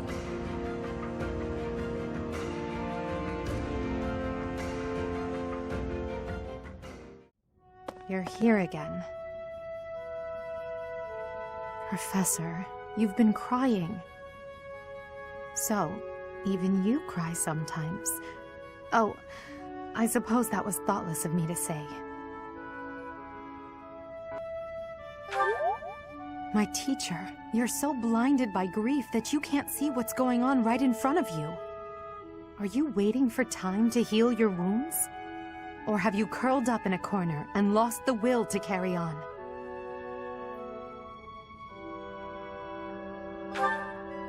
It's not like you to speak to me like that. You know I'd never ask you a question without purpose. Only you can truly understand your own sadness. Others can sympathize, or even empathize, but all anyone else can offer are the tears of an outsider looking in. So I have no intention of crying for you, or of standing still with you. All I can do is promise to reach out my hand when the time comes for me to move forward. The mysterious organization that was carrying out experiments in Remire Village and the chapel, they're up to something near Garreg-Mach. The Archbishop has sent the Knights to undertake a large-scale investigation. No information has surfaced yet, but our enemies will soon be discovered. When they are, will you lead us into battle? Or will you just sit here, with no thought for the future that is fast approaching? my teacher. There is a choice to be made. I hope you make the right one. My. She really is quite arrogant. She spoke her mind without an ounce of reservation. But she is right. The time has come to stand again. You know already what your answer is. Oh, thank you. You saved me. If you were to die, then the mystery of our bodies would be revealed. Preventing that was my only aim. I'm afraid you must remain, Kronya. There is something I need you to do. Oh, of course. I am always happy to cooperate with Solon. Leave it to me. How annoying. Flame Emperor, is she offending you? Unfortunately, we cannot take our eyes off her, so there is nothing to be done. You are our greatest creation.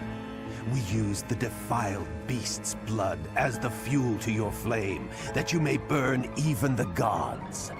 Now is the time to cleanse Fodlan with that power and bring forth our salvation. There will be no salvation for you and your kind. Those responsible for such gruesome deeds in Dusker and Enmar. All so that you may acquire the strength you need, all for a purpose.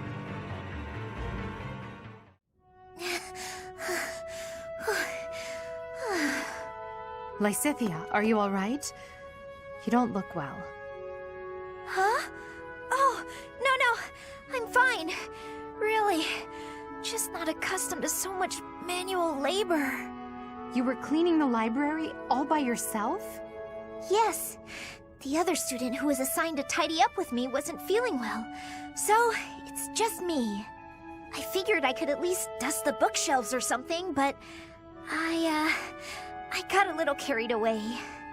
So many books. You probably tired yourself out just moving them from the shelves. As much as I love books, I can't say I love carrying stacks of them to and fro. They're so heavy. Well, maybe you should think things through a little more next time. Surely you can tell how much physical strength the job is going to require before you begin. I can do without the condescension, thanks. After all, I'm the only one who has to deal with the fact that I've worn myself out. I only said that you should take care of yourself, especially considering... Considering what? Nothing. Never mind. How about you return to your quarters? I'll finish cleaning up in here. But I want to finish what I've started. I don't mind, really. Please, don't make me repeat myself. Fine. As long as you'll finish all this up. I will. Get some rest, okay? Yes. Thank you. If what I heard about Lysithea is true, I just don't know how much of it I should believe. Linhard, at least try to do some training. Use a staff, or a rod, or a broom, for all I care. My apologies, but I cannot train right now. I have plans for later and don't wish to tire myself. Caspar invited me to train with him, you see. You slept through the whole debate, didn't you? Fine. I'll summarize it for you. Not the whole debate. I closed my eyes only after I knew what reading would cover the topic. There you are. Don't tell me you were sneaking out to do some training. Of course not. I was sneaking out to avoid you. How did you find me this time? A mere coincidence. Why would you wish to hide from me? Because you're an awful nuisance? Why do you pester me so? To ensure that your talent is not wasted due to your lack of... It's none of your business how I spend my time or how I use my talent. Have you assumed the role of my mother? You overplay the part. She was only half as overbearing. What is the matter with you? As house leader, I'm trying to prevent you from causing trouble for yourself and our classmates. Fine, I'll try harder. Really. I'm sure you see all this as my interfering with your duty as a leader. Have you considered how it feels for those of us who serve below you? You are a serious pain, you know. How so? You're like a mother who insists on accompanying her son to his own knighting ceremony. That's taking it a bit far, don't you think? No, I'd say that it's putting it lightly. All your interfering is greatly hindering my research. I see. Very well. You've made your perspective perfectly clear.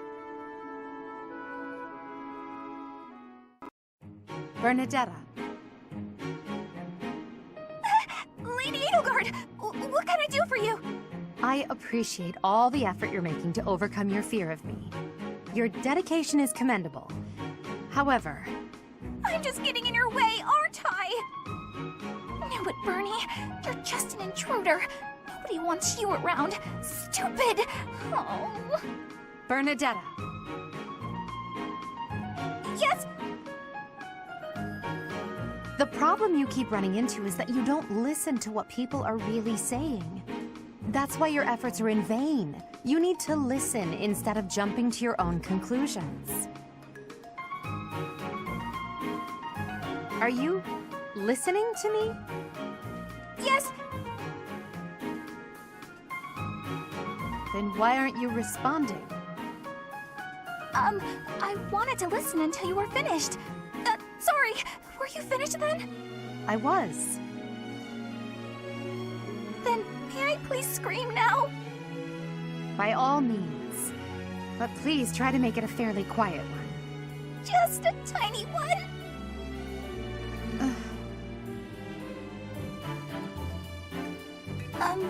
Wait. What was I upset about again? That's weird. I forgot why I was about to scream, and now I don't even need to. What a nice feeling. You're trying your best. I know that. But even so... But what? What did I do this time? I'm so sorry. Whatever it is. I'll go to my room and never bother you again. Wait, you didn't let me finish. I was only going to say that...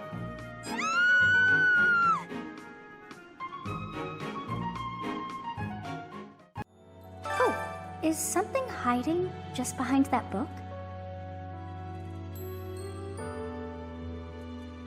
That ring! I have seen it before.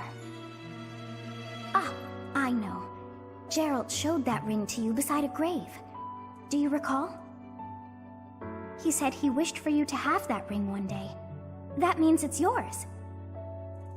He also said that you should gift that ring to someone special. Professor, how are you holding up? I know how heavily grief weighs upon one's heart. I lost my mother some time ago. It was... Forgive me my moment of weakness. Even all these years later, I cannot recall that time without feeling the pain, as if it were brand new. Just know that I am praying for your mind and your heart to find peace. First Tomas, and now Monica. I do have a theory, though I admit it is nothing more than speculation. Both Tomas and Monica have each gone missing at one time or another.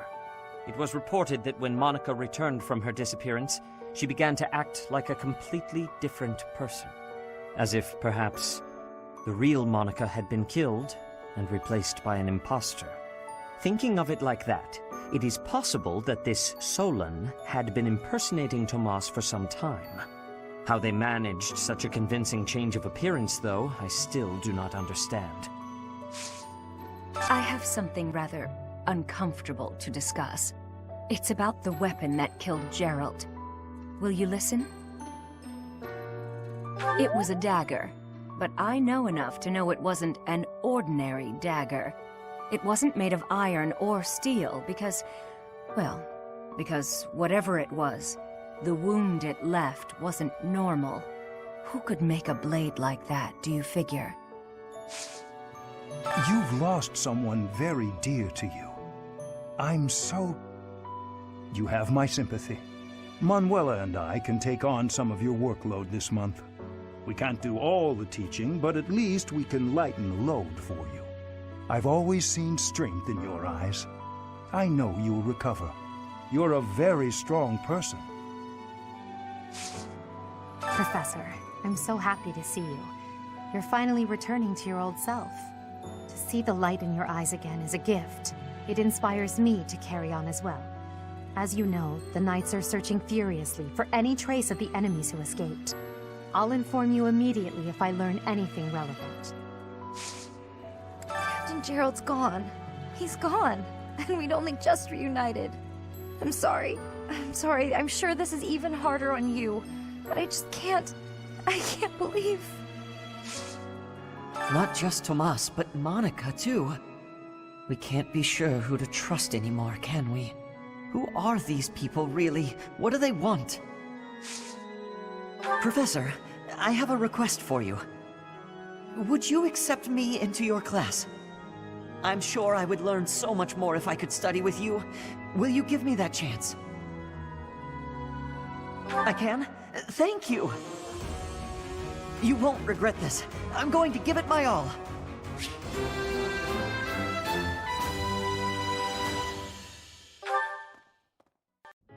Hey, Professor. Did I ever tell you what happened with that thief? I went after him, and I did manage to catch up, but...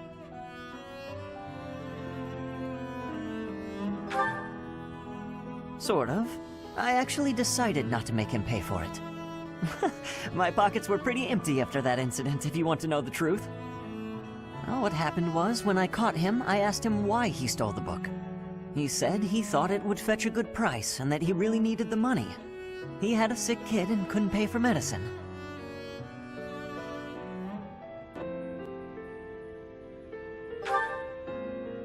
Oh, maybe you're right. But if he really did have a sick child, that would be a matter of life and death. A little money is nothing compared to that. I'd rather believe a lie than risk someone's life if I'm wrong. And to be completely honest, there was a time when I wasn't so different from him. It was a long time ago, and I've put all that behind me now. But yes, I was. My parents died of illness, so I had to provide for my little brother and sister. I did my best to earn money for them legitimately, but I wasn't able to bring home enough. So I turned to thieving. From people on the streets, from shops, even from soldiers. I knew it was wrong, but seeing my brother and sister's smiling faces made me too happy to stop.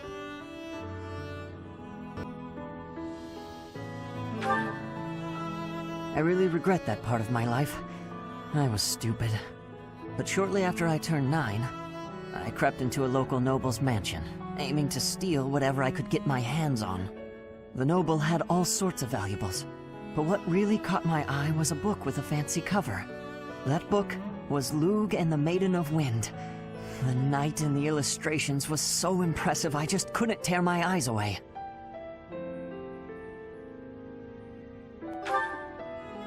You probably see where this is going. Moments after I grabbed the book, I was caught in the act by the noble. And that noble was none other than Lenato. But Lenato was incredibly kind. Without asking any questions, he gave me the book, and money too. When I told him I couldn't read, he invited me into his mansion, along with my brother and sister. He taught me how to read, personally. So, with the thief I caught in town, I was trying to do the same thing, to be like Lenato. I want to make up for the bad things I've done, to leave this world better than I found it. That's why, even if it wasn't easy on my pockets, I'm proud to say I helped him.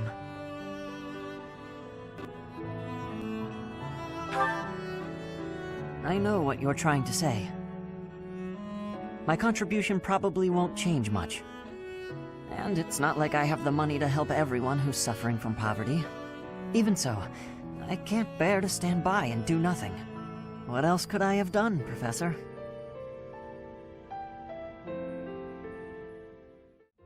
Great timing, Professor. I was just going to come find you. Are you busy? I have a question about formations.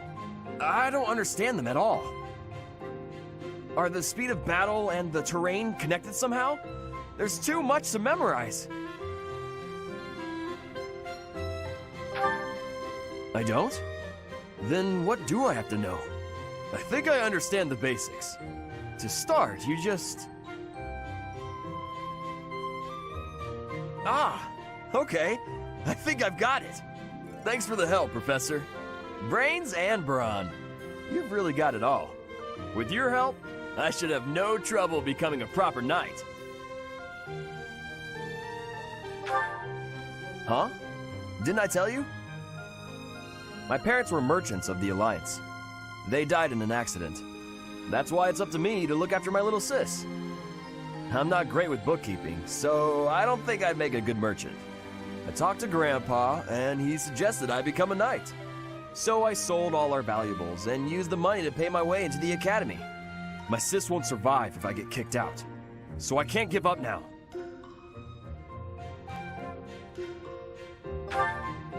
I might have tried being a mercenary if I didn't have my little sis to look after. I probably shouldn't say this, but being a mercenary does sound like an easier life.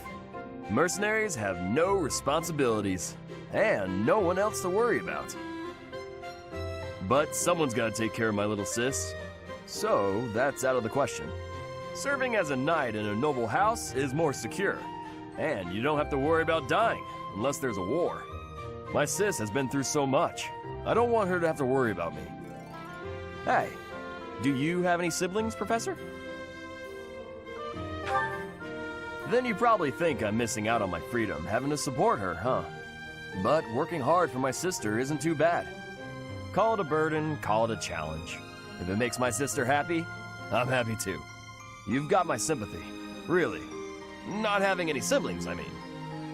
Anyway, that's why I've got to become a proper knight. Hey, Professor, got a minute? Look, I'm sorry I snapped at you. I didn't mean to lose my temper. I was rude to you. I should have known better. Huh, I thought you might say that. In that way, you're just like Captain Gerald. You accept other people. You don't let petty details get under your skin. Well, when I was a kid, I kind of latched onto him. I've been calling myself his apprentice ever since. He spent some time in the village I grew up in. Actually, you weren't with him back then. Why not? Huh.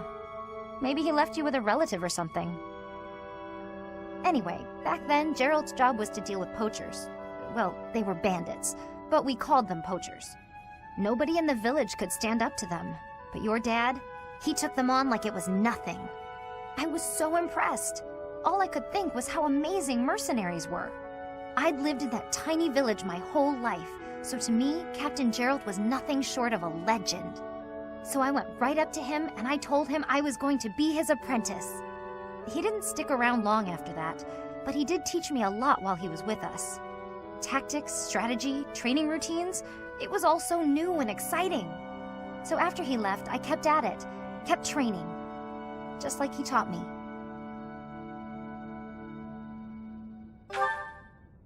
Me too. I always planned to meet him again once I became a top-tier mercenary. But I'm just glad I got to see him, to thank him properly and all. I've spent my whole life working to become a great mercenary like your father. There were so many times when I wanted to ask his advice, but I couldn't. I just had to make do. That's how I've made it this far. Just hard work, all on my own. But then you come along.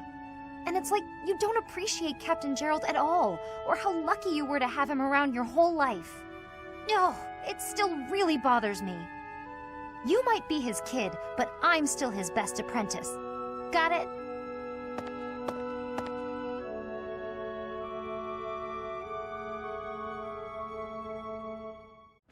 Professor, I know where the enemy is. Where Solon is. They're in a place called the Sealed Forest, close to the monastery. The Archbishop is gathering the knights to begin a search. She's doing so in secret, behind our backs. She must be afraid that a thirst for revenge will compel you to seek them out. Now that you know, will you give us the order? No, I will not allow it. This discovery comes just when the knights are at their busiest. It is all too likely that our foes revealed themselves to lure you out there. They are the ones who took Geralt from you. I know how you must despise them, but I must ask you to rein in your personal feelings for now. Please, Professor, do not act carelessly. I ask that you leave this to us. Losing you so soon after losing Geralt would be unbearable. Lady Rhea, our professor is not acting out of revenge. Sending us out there is the most strategic move we can make. You can't deny it. Most of the knights are still far away. Not only does our professor wield a hero's relic, but there is no one here who is more powerful. Seteth and the few remaining knights can't leave the monastery unattended. We have fought under our teacher's command countless times. We are the most effective army here, and we are already prepared for battle. We have no idea what the enemy is plotting. We must act now. Professor, do you agree with this strategy? Understood. I will give you the order. Destroy the enemy that is hiding in the sealed forest. You have the protection of the goddess on your side. Whatever happens, you shall overcome. Let's go, my teacher. Whatever happens, do not lose your conviction out there. We are now within the sealed forest. We must not let our guard down. Professor, we'll avenge Geralt for you, no matter what. Remember, it is a bad idea to get distracted by revenge. I have readiness.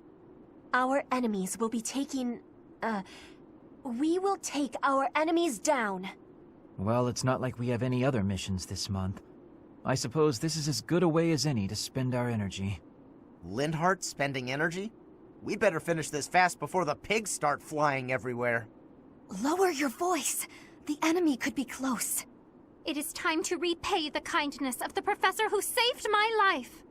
Professor, I know I'm the one who insisted we come here, but don't doubt for a moment that the enemy is waiting for you. Lady Edelgard, what are you saying? What other objective could they possibly have? We have no clue what kind of trap is waiting for us. Please be careful, my teacher. We can't afford to lose you. The enemy is strong, but you will prevail. You must. Look there! Demonic beasts! I suppose they aren't holding back.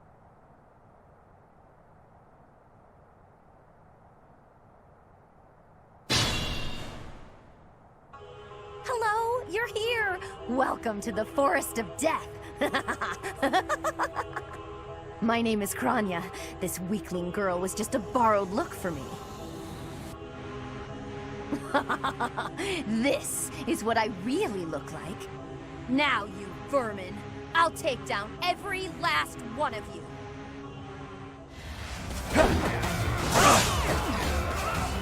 Let the lesson begin! That is that.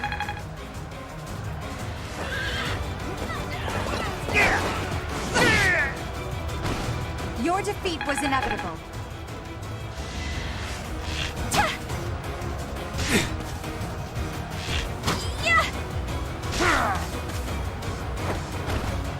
I thought I was dead.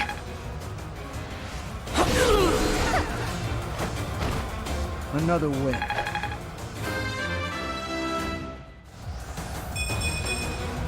I can feel the difference.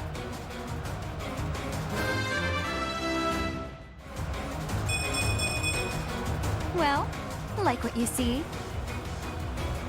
If this takes too long, I might be forced to escape. Oh, or do you simply intend to let me go? How accommodating of you. As for me, I intend to kill you all.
I'll stick with it.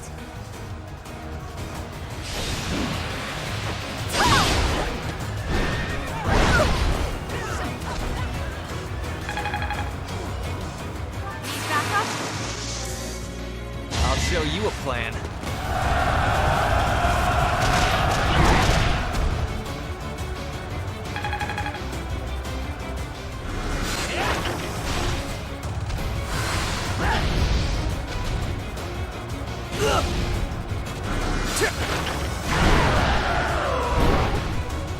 How humiliating.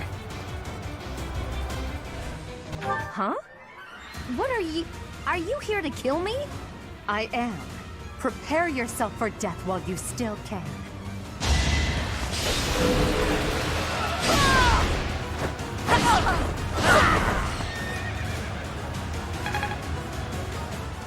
You're a fool to be so brazen. You'll never avenge your father at this rate. I'll have to kill you too, with my own hands.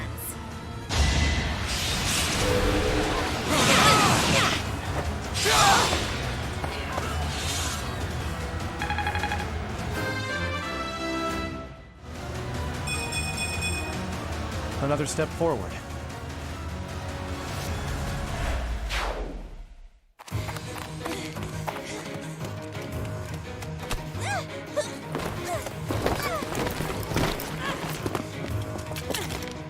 But how?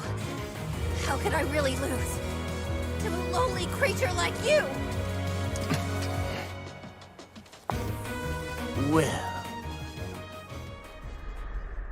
Solon, don't just stand there and stare. I need your help. yes, you most certainly do. Huh?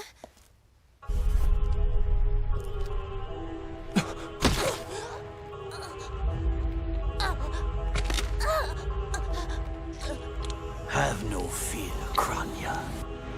Your sacrifice will help to rid this world of the filthy vermin that have long infested it.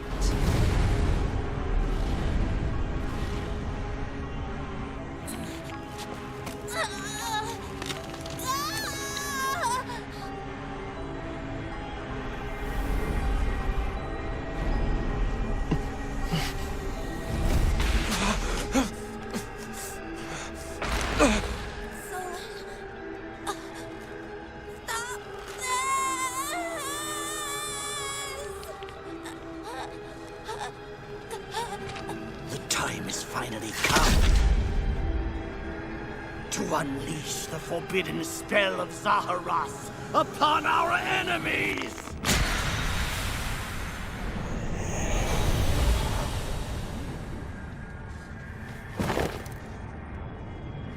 Please, help me.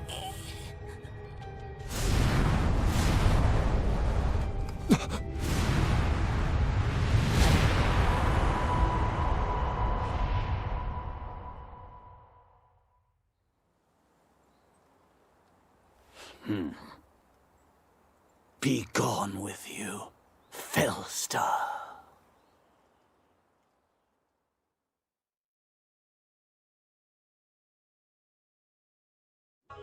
That could only have been magic. What happened to our professor? They were swallowed by the mystical darkness of the forbidden spell. An eternity wandering in a void of nothingness, never to return to this world. To think, we almost had the sword of the Creator. You're lying! Our professor is alive, I know it! That's right. Our professor is no ordinary human.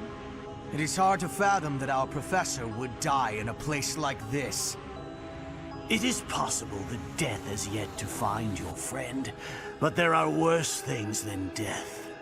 Drifting through the darkness with no chance of escape, overwhelmed with hopelessness. It must be torturous. You're already boasting a victory, but know this. If you did use such devious tricks to stop our professor, I swear that you will regret it.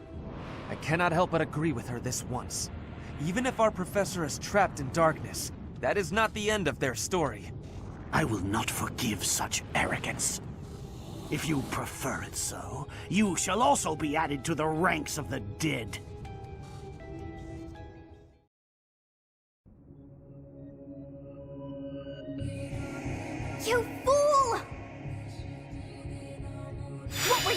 charging right into an enemy's trap. Are you just a boulder that rolls down whatever hill it's on? No, even a boulder has more sense.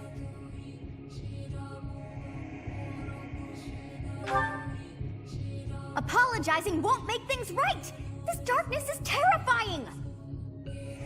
As you and I are one, I too am trapped within this void. But please consider this. This realm of darkness we are in is separate from the world from which you came. I mean that it would take a god to leave this place. In time, our hearts and minds will cease to be. Are you prepared to die?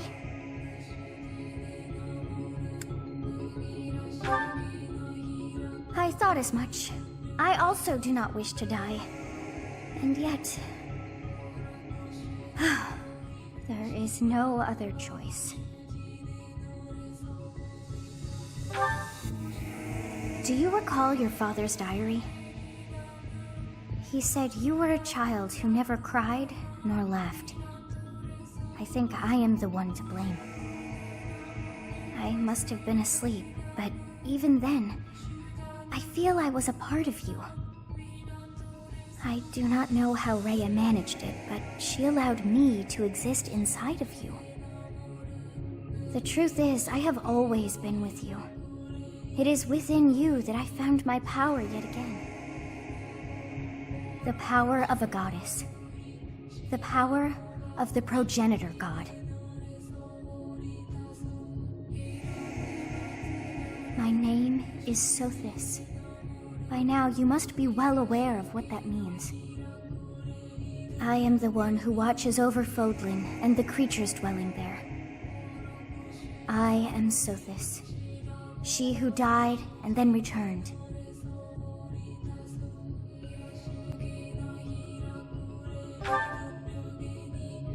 There is but one thing left to do to save us from this darkness of eternity. I must now use the power of a god. However, I lack a body of my own, and so I must relinquish all the power that I have to you. The time has come for you and I to join as one. And when that comes to pass, then I shall disappear.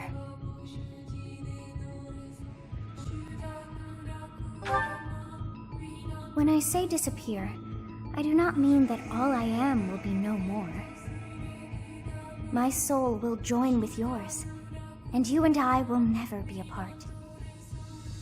But I will no longer have the chance to speak with you. I shall miss it. So long have I been on this path with you. Through you, I got to see and hear this world. I even got to chastise you from time to time. I may not have acted like a goddess, but it was certainly fun. For all that you have done, thank you. I'm glad that it was you to whom my fate was bound.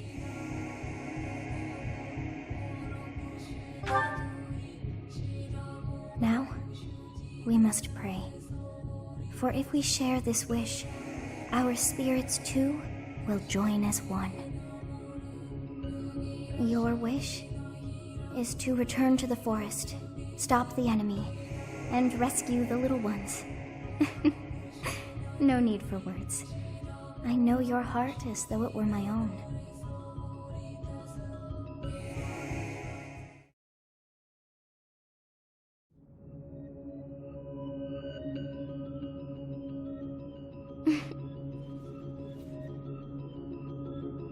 Your will and mine are now as one. Both sides of time are revealed to you, and you alone. You know I am the beginning. What shall you do?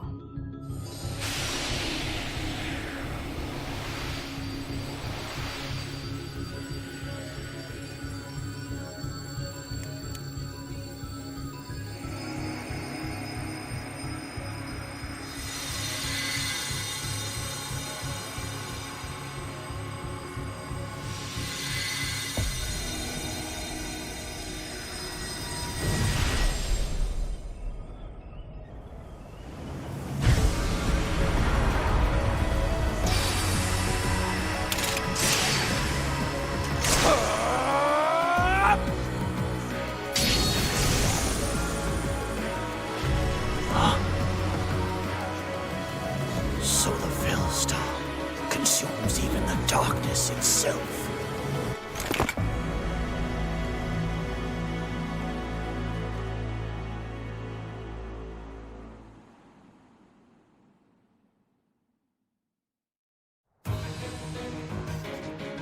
Professor, it is you, right? I knew that you would always come back to us. I'd like to ask about your appearance, but for now, let's dispose of our enemies. What did you see in the darkness of Zaharas? This should be impossible. The only being that can withstand that darkness is... Unless I dispose of you myself, I may never have the chance to send you back there.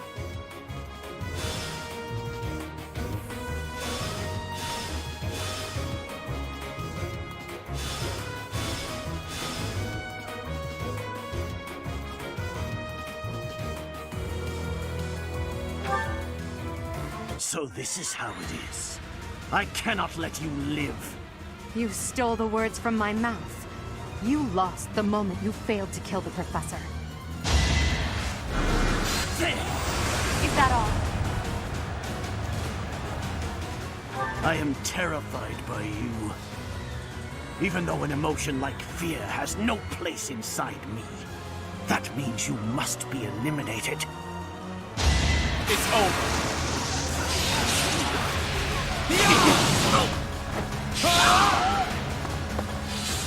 To think that I would lose to mere beasts.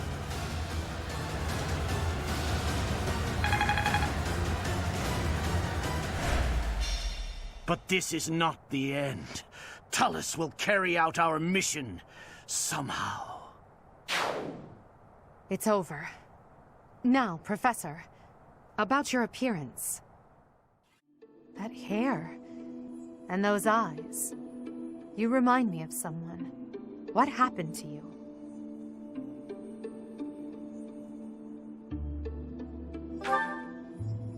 The goddess. I see. Well, I'm happy for you. Your weapon is called the Sword of the Creator, after all. It's no wonder she looks favorably upon you. Just as it was with Saint Saros, no doubt. And just how will you use this new power, Professor?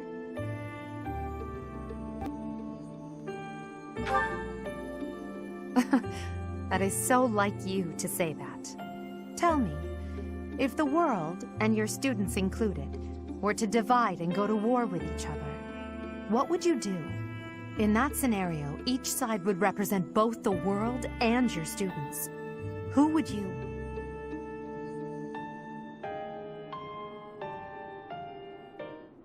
Professor, have you fallen asleep? This must be a side effect of your recent changes. I can't just leave you here. I could try carrying you, but no, I had better call for Hubert.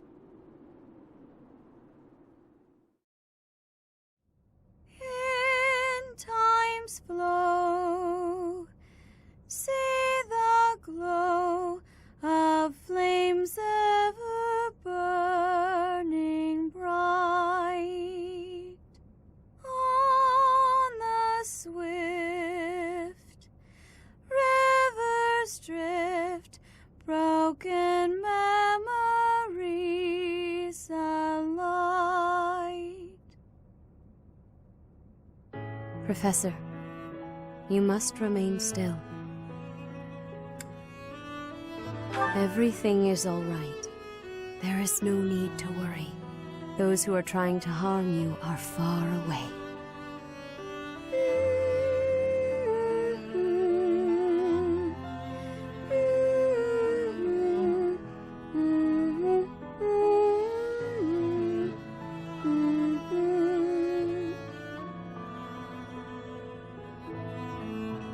How lovely it would be for this moment to last forever. I wish I could hold on to this time we have stolen, that you and I could create a world without end. I have heard whispers of what happened to you. Your appearance. You have received power from the goddess. From the moment you took hold of the Sword of the Creator, I prayed that one day the radiant power of Sothis, which bathes Fodlan in its celestial light, might reside within you. But you are so much more than the light. You are my...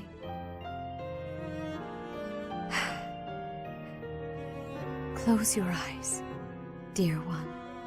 Sleep just a while longer.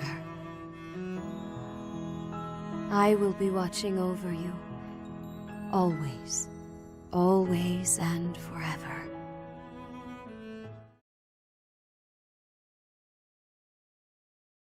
Part 1. White Clouds.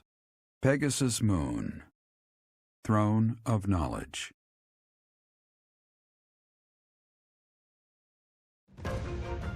The northern lands are enveloped in a bitter cold, and frigid winds are carried across the sea to the south of Adrestia. When feather-white snow falls on Fodlan's locket, the fort looks as delicate as a pearl. However, beneath that snowy blanket, her throat is more treacherous than ever.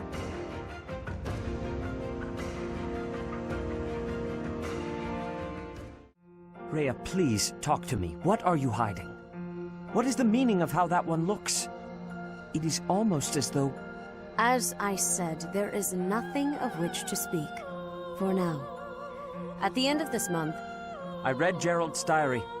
I happened upon it in his room. What? In it, he stated the reason for his departure. The baby, thought to have died in the fire, has returned to us. Gerald realized that you had done something to the child and decided to flee. What did you do to that baby, Rhea? Nothing questionable, I should hope. Setteth enough. They will be here shortly. No more, I beg of you. I will take our dear professor to the Holy Tomb. There, I should be able to see our dearest wishes to fruition. When I was young, I heard her voice there. I'm sure of it. You may enter.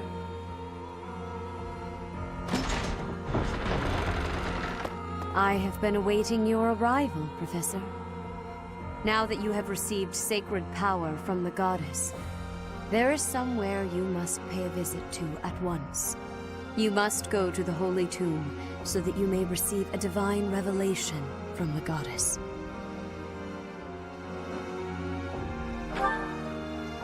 The Holy Tomb is where the goddess sleeps. This monastery was originally built for the purpose of protecting that hallowed temple. Only a select few know of it, but there is a legend about Seros and the Holy Tomb. Saint Seros, the first soul to be gifted power from the goddess, received her revelation there. She was told that it was her sacred duty to save the people of Fodlan, and that she must use her power wisely in order to lead them. The words that were handed down to Seros from the goddess will likely fall upon your ears as well. Prepare yourself to go at once. There, may you find out why you were blessed with such power. There will be a ceremony at the Holy Tomb. It is then that you will receive the goddess's revelation. You may share this mission with your students.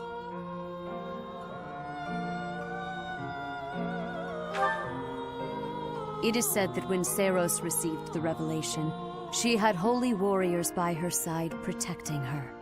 Your students, who have followed you and fought alongside you through the darkest of times, are well suited to stand by you for the ceremony. Of course, as the leader of the Church of Seros, I will be by your side as well.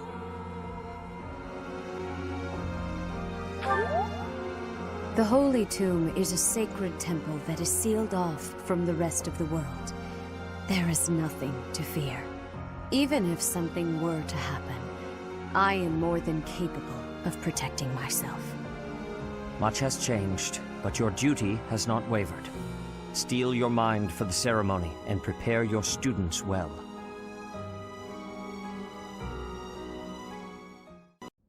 Caspar, I've been wondering something. Would you be happier if you were the heir to House Burgleys? Of course! My brother probably wouldn't be too happy about it, though.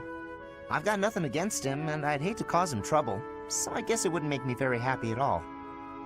You may not want to hear this, but your brother is not a good man. He's lazy and greedy, and has always relied on the knowledge that he would inherit a title. That's my impression of him, anyway. You don't hold anything back, do you? But to be honest, you're not too far off. He's got good reason for it, though. Our grandfather was really obsessed with his second wife. She has a son named Randolph who she really wanted to become the heir. In the end, though, my grandfather had to step down sooner than expected, so everything went to my father instead. My brother is still really worried about having his future taken from him. That's the price of taking your own desires into account when choosing an heir. The concept of nobility is decaying, and it's dragging the Empire into the ground with it. Wow, this conversation is really going there. You may be right, but it's not like the world is ever going to change, right? It must. I intend to create a world where the best are free to rise to the top and succeed, regardless of their bloodline. The nobility as it is now could not exist in a world like that. I'll make sure of it. What do you think would happen to me in that kind of world? Would you appoint me as a general or minister of military affairs? If you were the best suited for that position, I would. Right, so my life would pretty much stay the same. I'd still have to train, get stronger, and use my abilities to cut my own path. I don't know what I'm gonna do after we graduate. I guess I'll just have to fight for you. Is that so? At the base, the front lines, or wherever we might be fighting, I'll be there with all my might.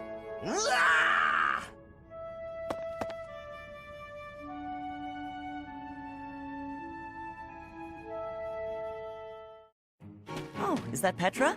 Looks like she's out shopping. Hey there, young lady. Are you looking to buy, or would you rather cry? Just so you know, there's no beating my prices. Cry. Beating. Are you wanting to battle me? As in a battle of wills? Trust me, kid. You don't want to waste your life trying to beat me at... Huh? Sword or bow? Which are you fighting with? You have skill with both, I'm thinking. Petra, what are you doing? Why are you fighting? What did she say? I was asked to be coming here and do the shopping, but then this merchant gave me her challenge. Huh? This has to be a misunderstanding. Look, I'll help you. What were you trying to buy? We are needing vulneraries. Many people make use of them, and our stock is lowly. Oh, got it. Just leave this to me. Come on, isn't that price a little high? Surely you can afford to go a bit lower. Are you kidding? This is even lower than my usual bargain rate. Really? Because the shop over by the gates is selling the same item for a little more than half that. Guess I'll have to head back there after all. Hey, let's all take a deep breath. Here's the deal. I'll give you another 10% off. How's that? Make it 20% and you've got a deal. You drive a hard bargain. Fine, 20%. But you better be grateful. The shopping was successful. You have my gratitude, Ash. Not a problem. I'm used to this sort of thing. Bargaining for prices in Fodlan is complicated. I am thankful for this bargain. Now the extra can be given back to our professor. I had learnings about the customs of Fodlan. I have gratitude for that, too.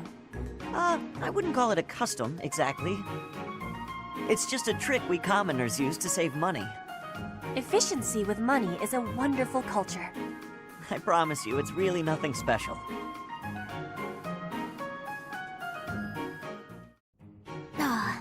This theory just isn't coming together. The thought behind it is sound enough, but...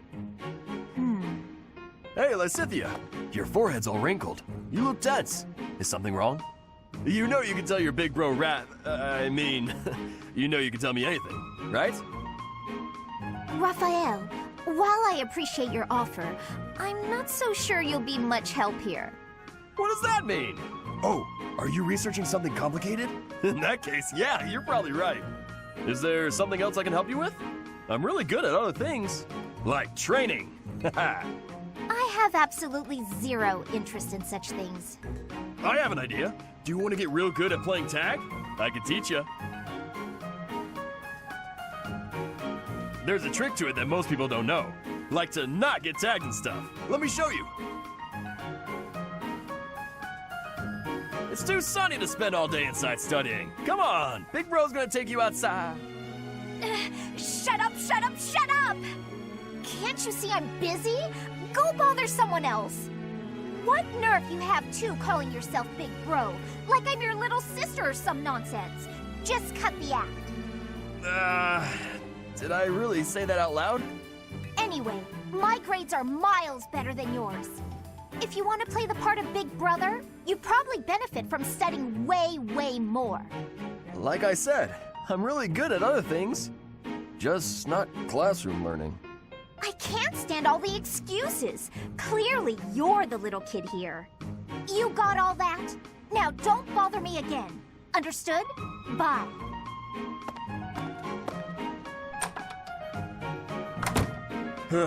She must be going through a rebellious phase. When you changed, even the other professors were taken completely by surprise. There's a ritual at the Holy Tomb this month, isn't there? I wonder what'll happen with that. I'm sure you'll be all right, but don't lose sight of who you really are, okay? However you may change, and whatever new power goes along with those changes, you'll still be the same person deep down. Remember that. Hey, glad I caught you. Could I ask you a favor? I'd really like to join your class. You're the only one who knows how to teach like Captain Gerald. You get what I mean, don't you? Yes! I knew you'd understand! Thanks to you, I'm going to be the best mercenary you've ever seen. Just watch!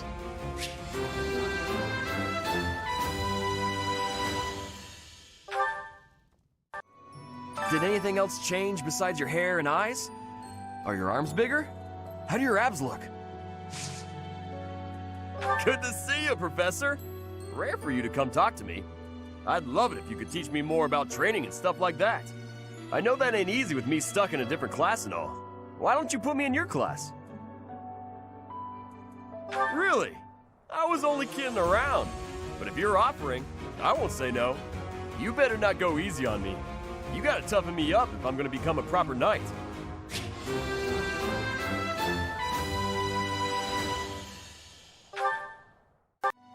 Long ago, Saint Seros was gifted with a divine revelation from the goddess, as well as incredible power.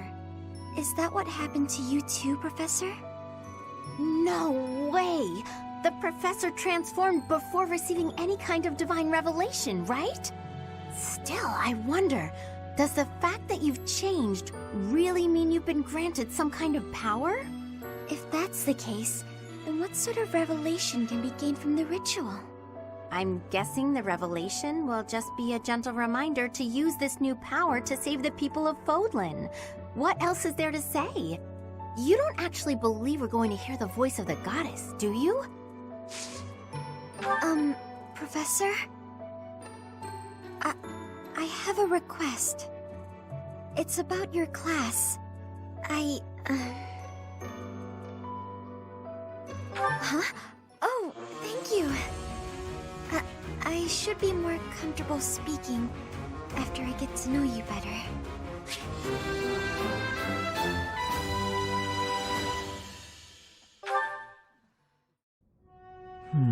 Where has it gone? Lynn, you got a minute? Oh, Dorothea.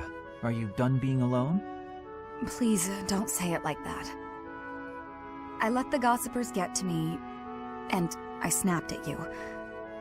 Can you forgive me? You have my forgiveness, although I remember no wrongdoing on your part. Oh, well, thank you, I guess. So, do you feel better? About the gossip? Not even a little bit. I need someone to talk to, and I figure it should be you. Oh? Okay. What is it? About the things that those soldiers were saying. The truth is, I agree with them. Selfish as I am, I curried favor with a noble so I could enroll here. An orphan like me, here. Crazy, right? Everyone else here is noble, or rich, or both. I don't deserve any of this. Honestly, I don't deserve to be here at all. I'm doing the best I can, of course, but sometimes I wonder if it's enough. Dorothea, if I may offer a bit of advice, you have no reason to face anything you do not wish to. If the past distresses you, then just let it go. It's as simple as that. But it's my past. You can't escape your past. You've probably overcome a lot of tough times, haven't you? I think that's incredible, really, but why not just let go of the suffering and run away from the memories that cause you pain? I suspect you'll find it a better way of living. I know I do. That's not living, Lynn. It's running away. If I leave my hardships behind, then all of that means nothing. Good point. Well said. Yet, I propose ignoring your past changes nothing of who you are today. I see before me a great woman who should not be bothered by idle gossip. Even if you dropped everything and took a nap for 1,000 years, you would still be you. What an example. I don't quite get it, but I am a bit envious of you. Still, I can't live the way you do. At least try it. Go take a nap where a noble will see you. Give them something to talk about. Maybe I will.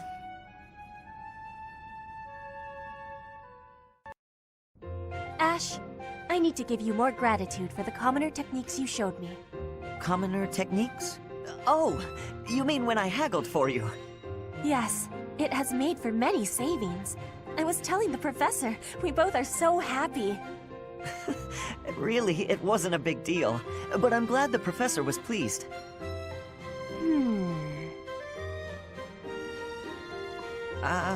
What is it? Do I have something on my face? For a lot of time, I was living in the Imperial capital. Then I came here, to the monastery.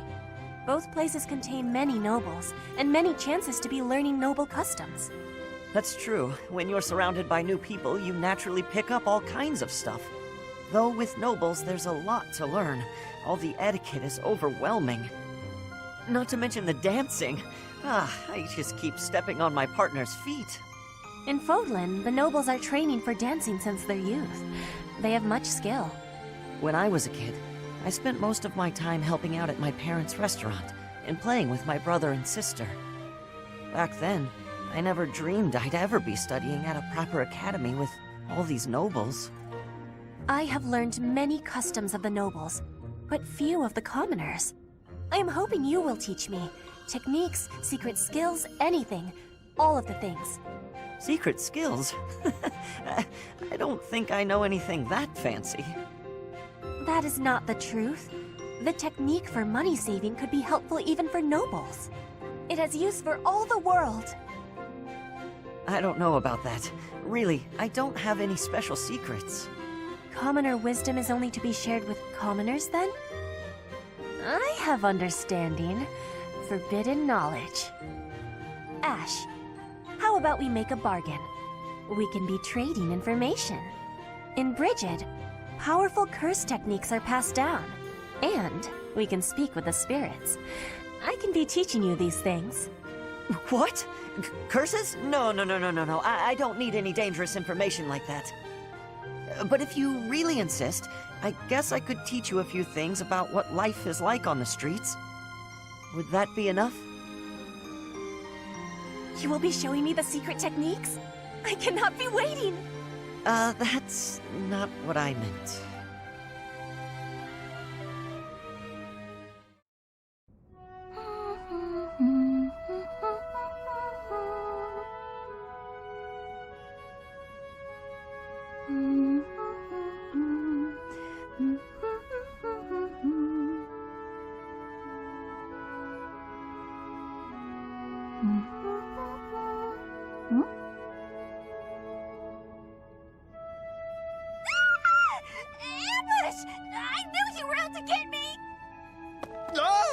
Bernadetta, please, calm down!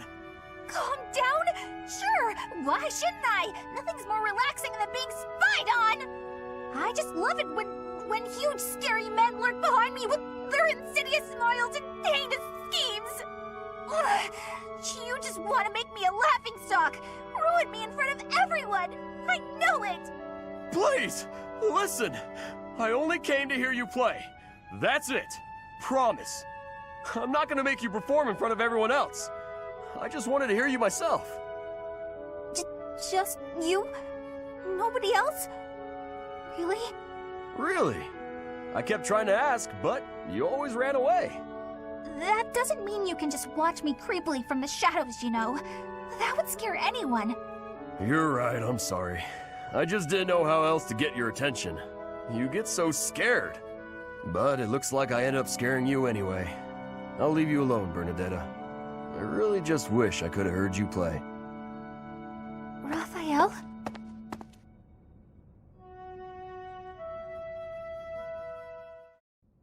Professor, will you join me? There's something I must do.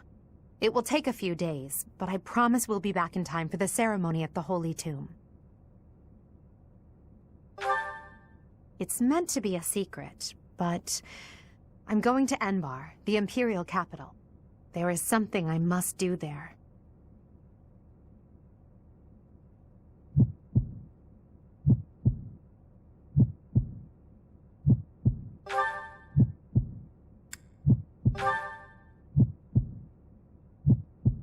Thank you, my teacher.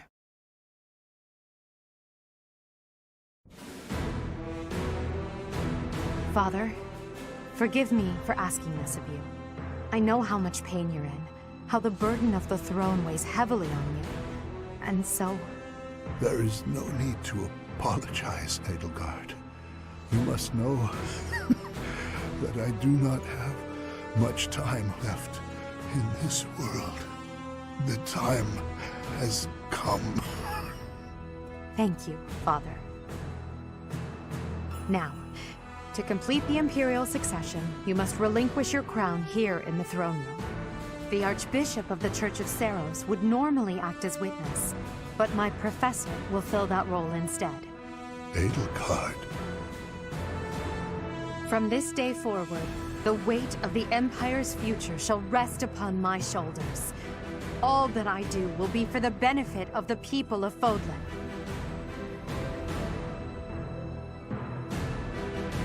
Edelgard von Hesvelg, the crown is yours.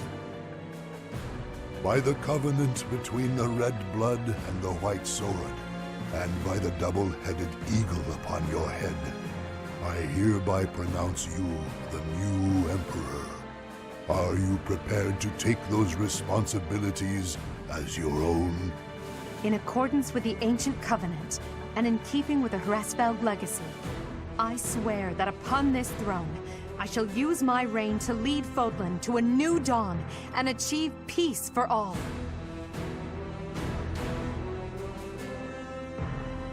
The Imperial succession is complete. My daughter, I regret that I could not do more for you. When you were stolen away to the kingdom, when the Prime Minister did those horrible things, I could only watch in horror. I understand, Father. In those dark times, your eyes and your fists were my salvation. Within your eyes, I saw true care. And upon your fists, clenched tight with indignity, I saw the blood that dripped and fell. Even as I bled, I felt that you too must also be bleeding. Your Majesty, you must not leave your sleeping chambers in your condition. Ah, Edelgard. I did not expect to find your Highness here. Prime Minister, you have misspoken. I am no longer your Highness, but rather your Majesty. Impossible! It is true. Edelgard is the new Emperor of the Adrestian Empire. We will summon the officials and prepare an ordinance at once. And you, Prime Minister, are dismissed. It will be some time before you are allowed to make contact with the outside world again. No! How can this be? Understood, Your Majesty. Edelgard, my dear El, I leave the fate of Fodlan in your capable hands. Father. Thank you for staying by my side, Professor. Now that I'm the Emperor, it's time to grasp my destiny. After the ceremony at the Holy Tomb, I must return to Enbar. This may be the last we see of each other. We are out of time, my teacher. Everyone is waiting for us. We must go. Are you surprised, Professor? This is the Holy Tomb. To think that there was such a vast space beneath the monastery all this time. It's hard to imagine that any of these enormous contraptions are of this world.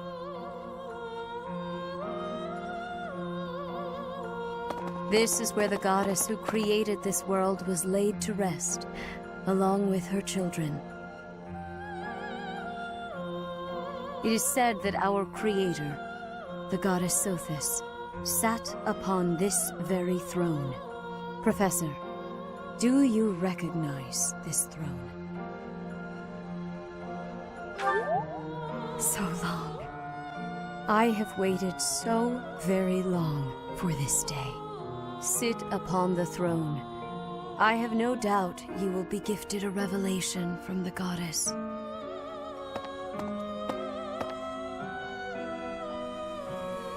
Well? It was supposed to be but a step away. What could possibly be missing? Stop right there! Don't move, any of you. If you move, your lives will be forfeit. Thank you ever so much for guiding us this far. The Imperial Army will now take possession of everything in the Holy Tomb. What's the Imperial Army doing here?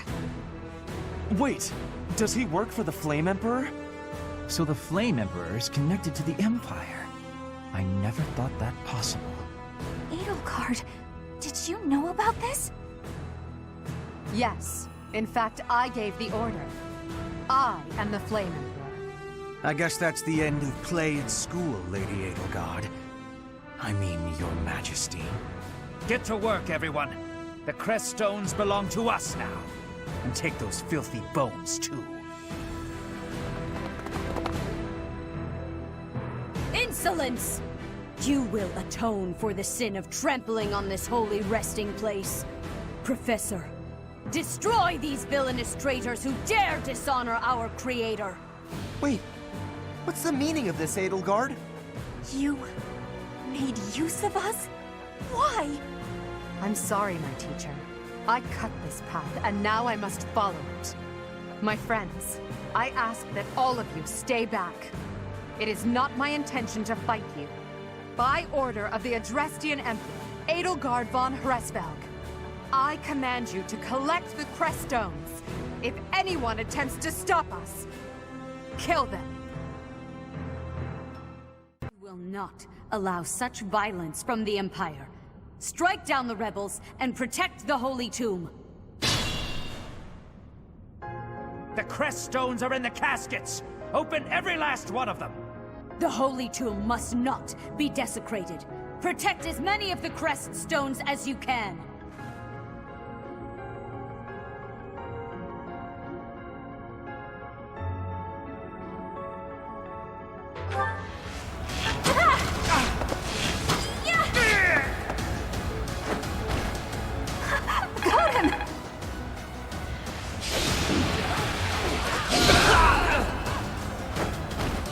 What a jump. And open! Why am I even here?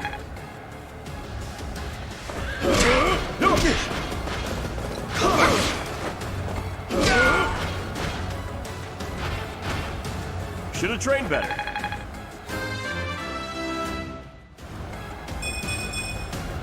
think I've gotten stronger. Take away every last one of those crescent stones. That is enough. Do you even know what those stones are?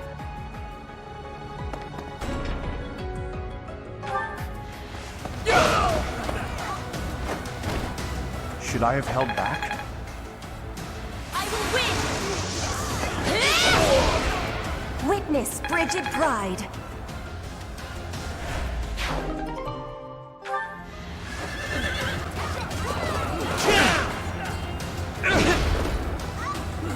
Victory is assured. You should be honored.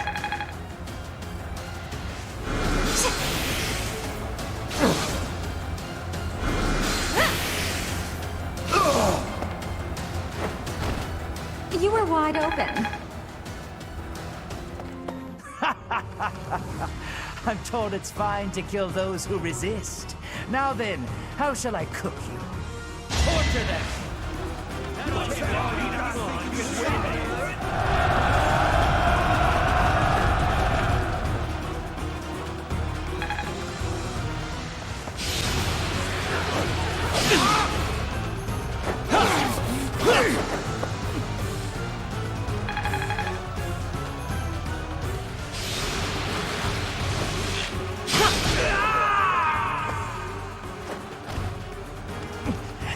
Wait.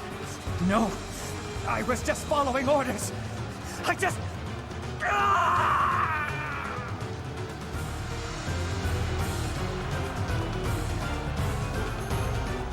Professor, I will make no excuses. Thank you for all that you did for me. In truth, no. Let's leave it at that.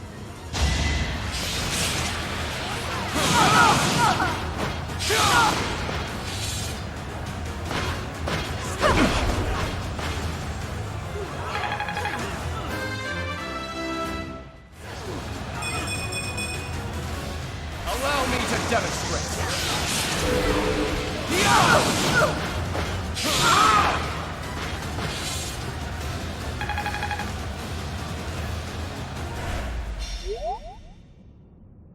So, the end has come. You have disappointed me, Edelgard. To think that a descendant of House Hresvelg would dare betray the Holy Church. So, it is my teacher who stands in my way. I always knew it would come to this. Professor, kill Edelgard at once. She is a danger to all of Fodlan. Such a rebellious heart cannot be allowed to keep beating.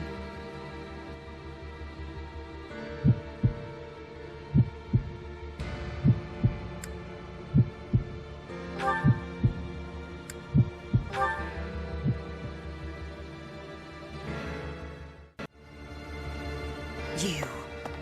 How dare you? My teacher, Thank you. But are you certain that... No. Now isn't the time for discussion. Words cannot properly express my gratitude, Professor.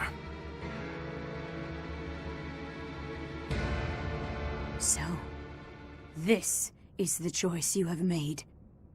You are just another failure. Your presence soils this holy tomb and disgraces my brethren. I will not allow one who would lend our enemies strength to wield the power of the goddess Sothis. I have passed judgment, and now I shall rip your chest open and take back your heart myself! That must be the Immaculate One. Yes. The monsters that have controlled Fodlan in secret for far too long. Rhea is their leader. There's no time to waste. Your Majesty, Professor, we must escape while we can.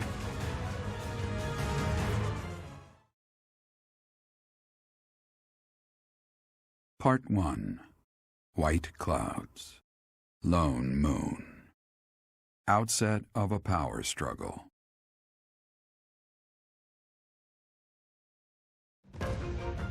Together, the people of Fodlan relish the beauty of the brilliant moon overhead as another year ends. They recall sad partings and new acquaintances alike, but each person must still walk their chosen path alone. With each day, the presence of spring grows stronger, and yet a lone moon still haunts the sky, a silent reminder perhaps of some inescapable truth. We somehow managed to escape. This is one of the Imperial Army's provisional camps. Here we can organize our forces. Before we go any further, I want all of you to really ask yourselves if you're certain you wish to join us. As expected, Flayn has chosen to leave our ranks. When I saw our professor running off, I ran about as fast as I could to catch up. Caspar, death finds those who run without thinking. You gave no thought to the war fog. My grandfather was the leader of Brigid, and I hope for us to be allies with the Empire. I will be staying. Was this a good idea? Did I make the right choice? Oh, but my family is part of the Empire, and our professor is here. You're fine here with us, Bernie. Though it's true certain houses were against the Imperial Princess. I assume you're referring to my family. I must believe that the conclusion I came to was the correct one. You are the Emperor now. I am the only one left who is qualified to guide you at this point. I'm only here because I know it would be troublesome to stand against you. I'm not just here for you, Adi. I'm here to follow our dear professor. Of course, I don't have any territory to offer, so Hubie may not even want me here. The greater our numbers, the better. Your reasons for being here are of no consequence. I think I understand where you're coming from. But now, I wish to hear of your resolve. Like you, I have risen to meet my destiny. I cut this path, and I will see it through to the end. Following me is akin to pointing a sword at the goddess herself. One misstep, and we fall to our ruin. You have now witnessed the Archbishop's true self. She is a cruel beast. Those who rule this world use that beast's power to fabricate miracles, all to control those who blindly believe in the goddess. They conceal the truth and force their lies on the nobility. They mercilessly annihilate anyone who defies them. I know this because I have lived it. After what you have seen, is there any room for doubt? The Church of Seiros has great influence and power. Their control over the lords of the kingdom and the Alliance is nearly absolute. We are the only ones who can stop this indomitable enemy that has plagued our world for ages. We fight for humanity, for all of Fodlan. If you dare walk this path with me, take your first step. It's now or never. Thank you, my friends. We are the true face of the Empire, and we will triumph!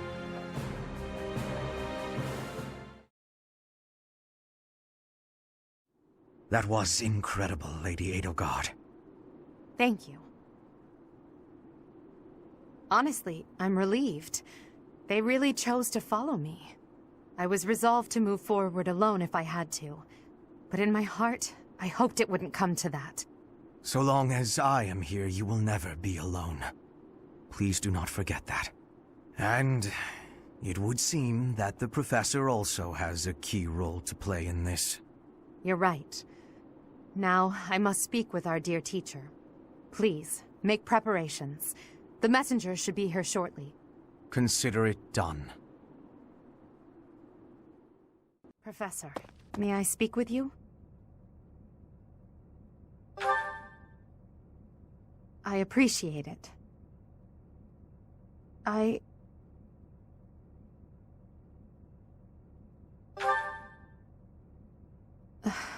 I'm just anxious. It feels like the weight of this burden is crushing me. At this very moment, on my orders, I'm starting a war. An army far larger than the one that attacked the Holy Tomb last month will soon be locked in battle. Long-devised strategies are unfolding across Fodlan. Leaders are deciding their loyalties and preparing to fight. So many generals and soldiers will die. It's inevitable that civilians will get caught up in the chaos as well. There will be countless casualties. With a single command, the flames of war will rage across all corners of this realm. And I am the one who is giving the order.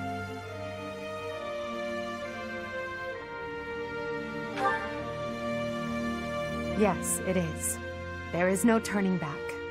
No matter how much blood flows at my feet, I will not relent. We must break the bonds that the depraved church has placed on Fodlan. These sacrifices will allow us to create a future where we never need sacrifice again. It may seem contradictory, but it's the only way. Listen to me. I made up my mind long ago.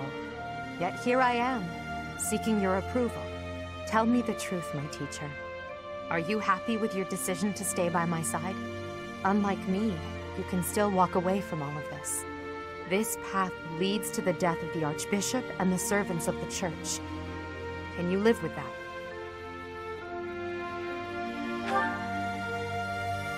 I never thought...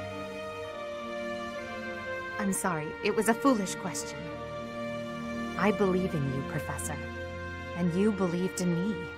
With that knowledge, I have the strength to keep fighting. Let's go. There's something I need to say to Hubert. Your Majesty, the latest report indicates that our main army is advancing as planned. Also, the preparations for your manifesto are almost complete. We will be distributing our manifesto to every lord within Fodlan. We will expose the dark side of the Church of Seros, and the foul practices of the nobles from the Kingdom and the Alliance. We will force the people of Fodlan to open their eyes to the truth, and relinquish any remaining conviction to unite against the Empire. Certain nobles have already offered us their support. Yes, there are other nobles who oppose the Church. We will condemn those who deserve condemnation, and forgive those who deserve forgiveness. We have already purged some of the Imperial nobles who are morally rotten, my father among them. How unfortunate. And soon we will invade and conquer Garreg Mach. Our main army has already departed the Imperial capital. They will arrive at the monastery in 2 weeks' time. There we will join forces with them. As for us, I'd like your opinion on how we should be positioned within the army.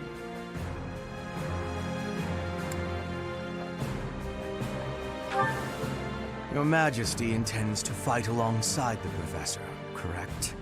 In that case, you will not be incorporated into the Empire's main army. Your squad can move freely about the battlefield under supervision of the Imperial forces.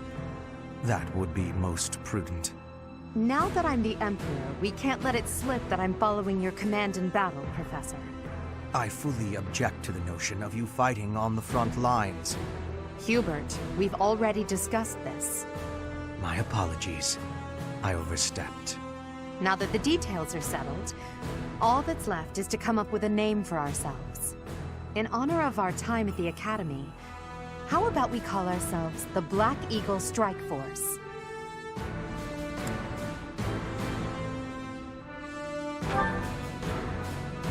With you as our leader, I'm confident we will. To me, that name represents us soaring toward a new dawn, as freely as an eagle. I'll leave it to you to prepare the Black Eagle Strike Force for departure. We will join forces with the main army and attack Garreg Mach. It's a fortress built on steep ground, but it's never seen battle. That means we don't know much about it from a military perspective. But if we use all of the power at our disposal, we will capture it. From a purely mathematical standpoint, we most certainly have the power to win. If the battle becomes a clash of beasts within human strength, you will be our only hope. I believe in you. I'm relying on you to lead the Black Eagle Strike Force to victory. It is not up to Her Majesty to bring the students to our cause. That task falls to you. Those who have forsaken their homelands to join the Empire will be feeling vulnerable. You are uniquely able to provide emotional support. Please use that gift to guide others down the path that Lady Edelgard has laid before us. I ask you to do this from the bottom of my heart. The Empire and Bridget were once warring with each other. But now, I have made the decision to be fighting with the Empire. It is a choice of irony, I feel. But I am having no regrets. My belief is with you, and with Edelgard. Edelgard became emperor and raised an army, huh? I knew the kid had it in her. I mean, yeah, of course, I knew she'd be emperor eventually, but the more I think about it, the more surprised I am. I wonder who's gonna win. Thinking about it makes me scared. We're fighting the Knights of Seiros. Still, I know you'll figure something out. I asked Edelgard what happened to my father. He was dismissed as Prime Minister, and is under house arrest in the Imperial capital. He always was a greedy, arrogant man. Some would say that this is the fate he deserves. And yet I cannot help but feel indignant.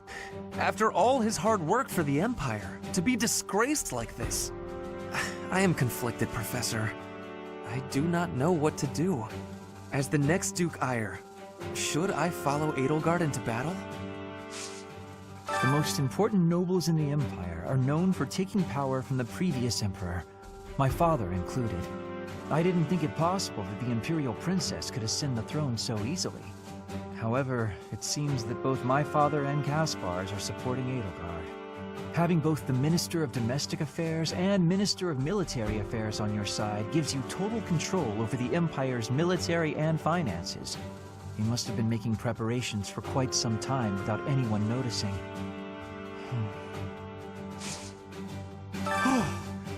That could have gotten dangerous fast. If I stayed at the monastery, I would have had to fight my father. We aren't especially close, but he's not an opponent I'd want to face. I'd almost rather fight a monster. Anyway, it looks like he's going to be leading the Western units.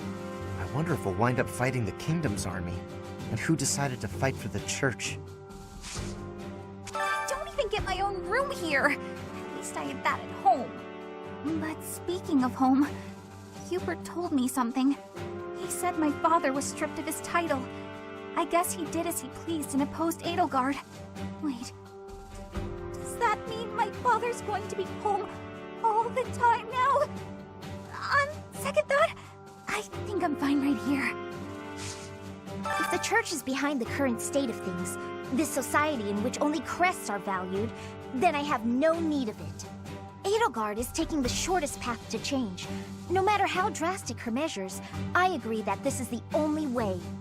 That said, if Edelgard strays from her noble path, I trust you will set her straight again. Won't you? I am counting on you, Professor. I've been preparing to take this path. My own path, not my old man's, and not the boar's. So, you've turned against the Church to ally with the Empire too, huh? I've never pressed him for details, but Captain Geralt was always suspicious of Lady Rhea, wasn't he? I'm on your side no matter what. I promised him I'd support you, and that's what I plan to do. No need to worry about me. I got no complaints as long as my little sis is safe. Sure, I lived on Alliance land, but that doesn't mean I serve their lords. I'm sure this is the right path, seeing as you're the one who picked it, Professor. Imagine making half the world your enemy for the sake of realizing your own ideals. Edelgard is so radiant and strong compared to someone like me. What if I have the power to change the world too?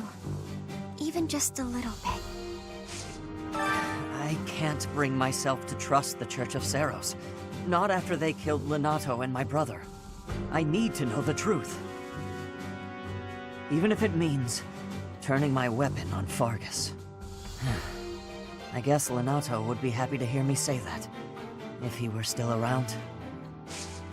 I'm Randolph von Berglies. I'm not very high in the ranks yet, but I'm more or less a general. Just like Caspar, I'm from House Berglies. My mother married into House Berglies after I was born, so my position within the family is rather lowly. But I'm determined to make something of myself in this battle to bring glory to my part of the family. for the sake of my mother and sister. I believe that this is the first time we have met. My name is Ladislava. I have the great honor of leading Lady Edelgard's personal guard. Her Majesty is as hard on others as she is on herself. She may seem composed, but that is only because she conceals her more passionate emotions. For that reason, she is often misunderstood. But now she has you by her side. I find that most reassuring. I look forward to working with you.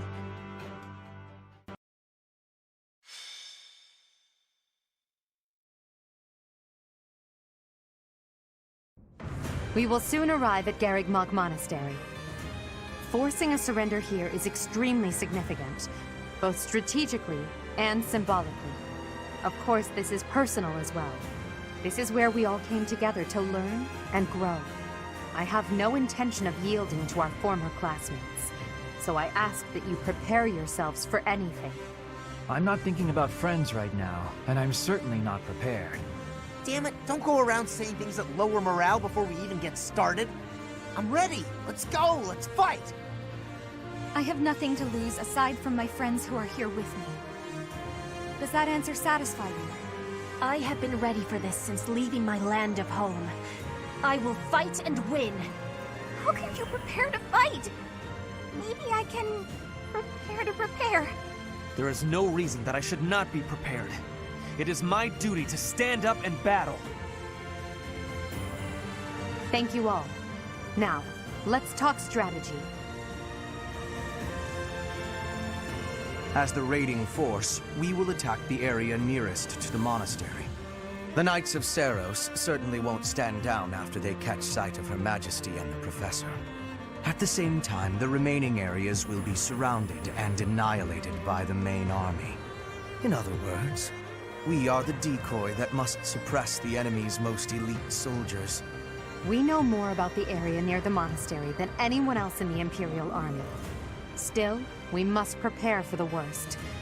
It's possible we will have to face the Archbishop's true form, the Immaculate One. Fight with all you have, but don't be reckless. As promised, I will leave the command to our Professor.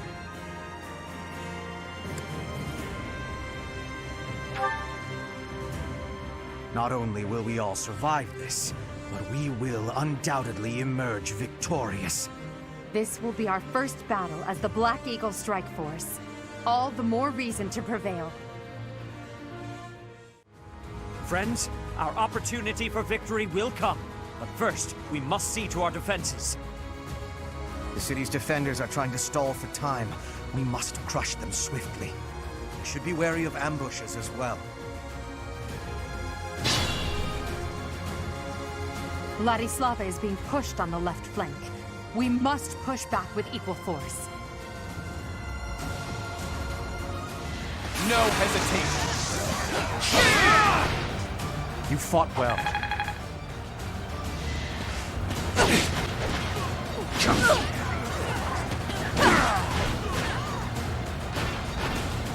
Failure is not an option.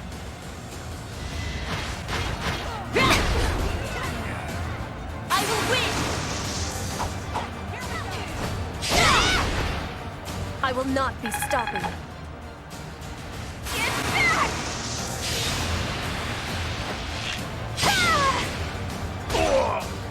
Am I done yet?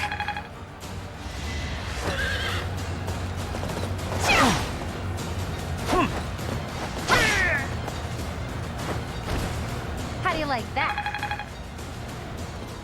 Unfortunately, you must die here. You should never have defied the goddess.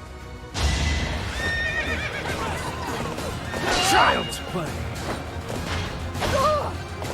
You're soft.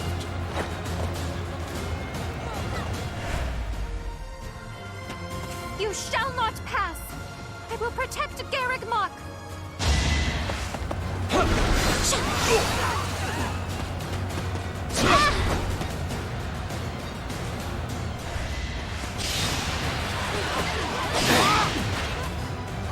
Too easy.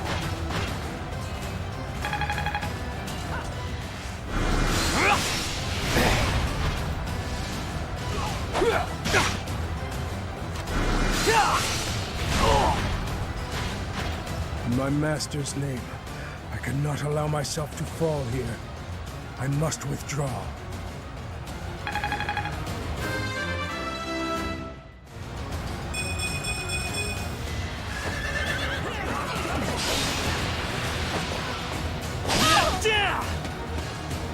Must protect Garrick Mach.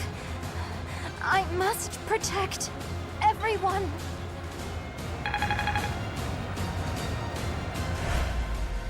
Retreat while you still can, Flame. I beg you. Understood.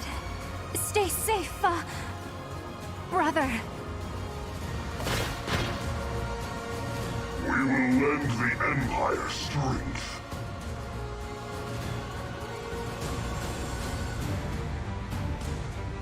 Don't worry, we're allies now. I understand you must have many questions, but they'll have to wait until after the battle.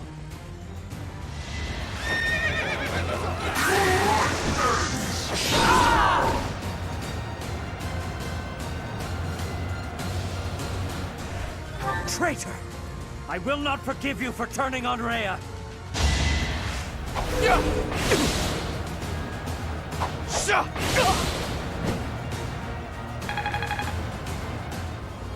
I will show no mercy to anyone who attacks Rhea!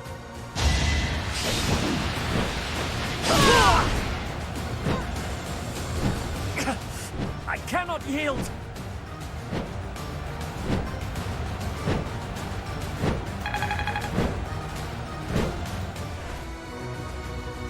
Set it. Flame, Gilbert. You put your lives on the line to protect us. I would have preferred to have more time to prepare, but we cannot delay any longer. Come forth. Protect Garrick Mach Monastery from those despicable rebels.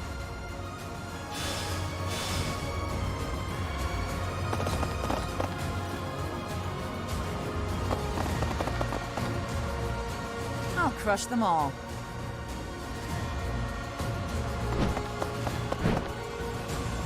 Her enemies are my enemies. Lady Rhea, I couldn't fight hard enough. I'm sorry.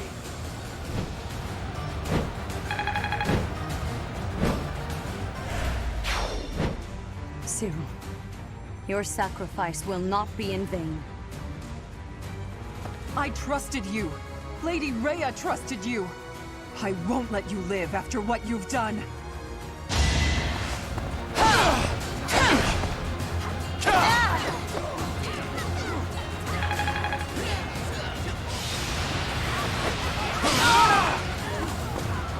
Lady Rhea, I'm sorry. Please, stay safe.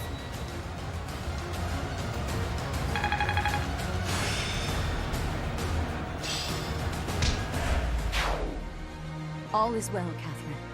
You must not die here. You! How dare you betray me! You worthless piece of garbage! I will punish you myself!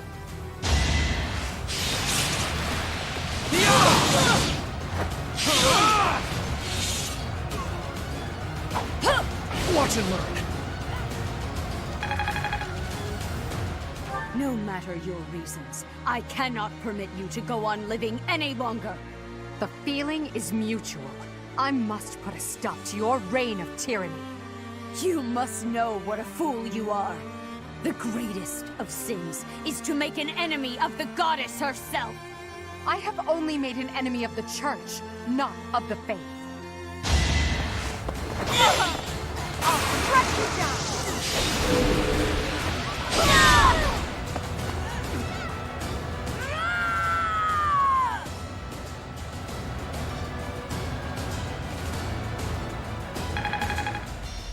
I will not allow Garrick Mach or my mother to fall!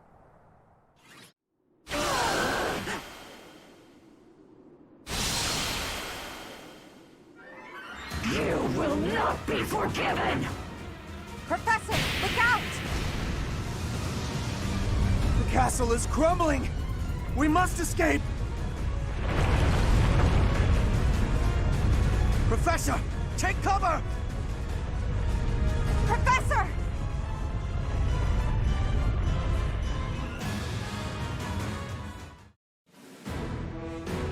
In Imperial Year 1181, the new Adrestian Emperor, Edelgard von Hresvelg, led a strategic assault against the monastery at Garreg Mach. Though her own losses were great, her foes had no choice but to surrender. Archbishop Rhea commanded the Knights of Seros, leading from the front lines against the Imperial army. After a hard-fought battle, she was forced to retreat to Ferdiad, the capital of Fargus, where she must now plan her next move. With this single attack, the Adrestian Empire officially launched its offensive against the Holy Kingdom of Fargus and the Leicester Alliance. The unification of Fodlan has begun.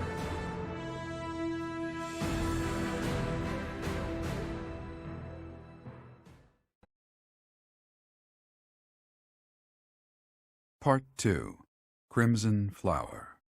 Ethereal Moon. Beyond Escape.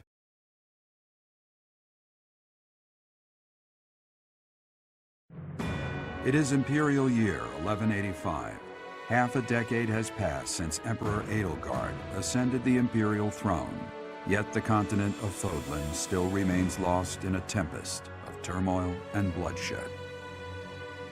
In the Holy Kingdom of Fargus, King Dimitri has welcomed Archbishop Rhea and her knights, who were driven out of Garreg Mach to the kingdom capital. As they work to build a unified front, the war with the Empire rages on to the west. Meanwhile, Claude, leader of the Alliance, staves off Imperial intervention by strategically stirring up conflicts between Leicester lords in an effort to feign neutrality. As events unfold, Edelgard and her Black Eagle strike force begin to take action in an attempt to break the war's current state of deadlock. You. How long do you intend to sleep? Your body is awake. Your eyes must open now, and you must find the strength to stand upon those legs of yours. Like so much rain, a pool of blood has fallen to the ground. As spears and arrows pierce the earth, it weeps. And even now, it weeps. In order to survive, they kill. And so the people of this world are lost in an abyss of suffering. They weep as well. The only one who truly knows the nature of such things is I. Or rather, you.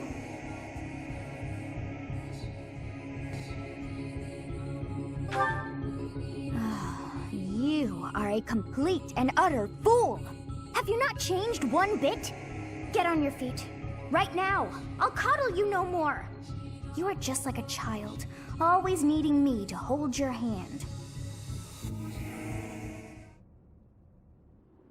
Hey, are you awake?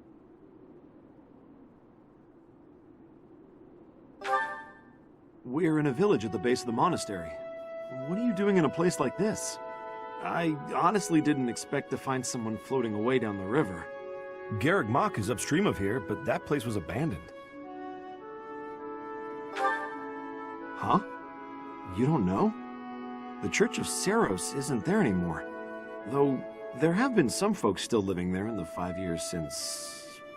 well, you know. Regardless, the Imperial Army has taken over now. Are you feeling alright? You didn't hit your head or anything, did you? It's the ethereal moon of the year 1185. It's been nearly 5 years since the monastery fell.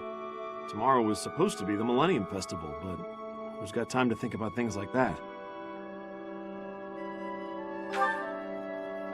Yeah, that's what I said. But with the war and the Archbishop still missing and all, I doubt there's a soul to be found who has enough blessings worth counting. Hey, slow down, will ya? Where do you think you're going? Are you crazy? The Imperial Army is there. Come on, I promise I won't say you're a coward. Just forget about going anywhere near the monastery. You just remember I tried to stop you, got it? It's not on my conscience if you wind up dead.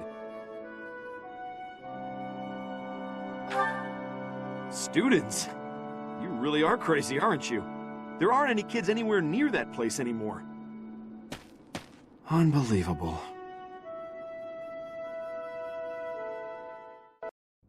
"5 years ago to the day. If things had continued on as they were, today would have been the Millennium Festival." Halt! Who's there? It can't be. Professor? Is it really you? But I searched everywhere and never found a trace. My teacher. What have you been doing all this time? Where have you been? Joking? At a time like this? You do realize it's been 5 years since you disappeared. Do you have any idea how guilty I felt? How broken my heart was? I searched high and low after you vanished. Although there was no proof, I somehow knew you were alive. All this time, I led everyone as best I could, and fought with all my heart. It's been a difficult path to walk alone. Welcome back, my teacher. I'm so happy that you're safe. 5 years. Such a short time, but it feels like an eternity ago.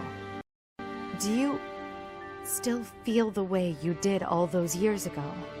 You said then that you would fight at my side no matter how many enemies we should amass. As for me, my resolve has not faltered. I'm determined as ever to see this through to the end. I will defeat the false goddess. I will save this world from those creatures and give humanity its freedom back. So, my teacher, are you prepared to stand with me?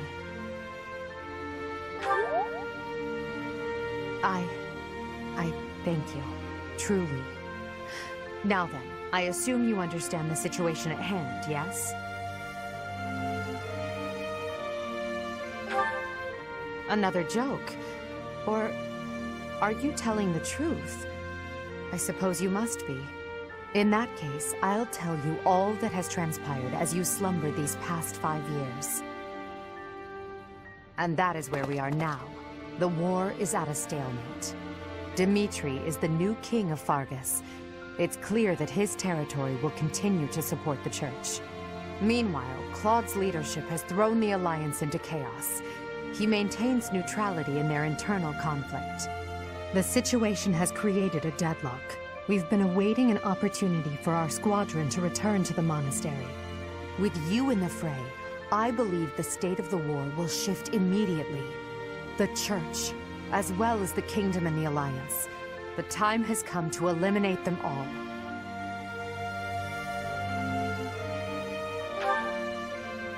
Although we were of different houses, we were companions who lived and learned together. Some of our ranks are hesitant to battle against them, and against the people of their homelands. However, knowing that you're alive is sure to raise their spirits. Good. Well then, I believe it's time for a little reunion. The Black Eagle Strike Force never lost faith. They knew you were alive and have been awaiting your return. Let's not keep them waiting any longer. Well now, that face is certainly familiar. I am glad to see you alive and well, Professor.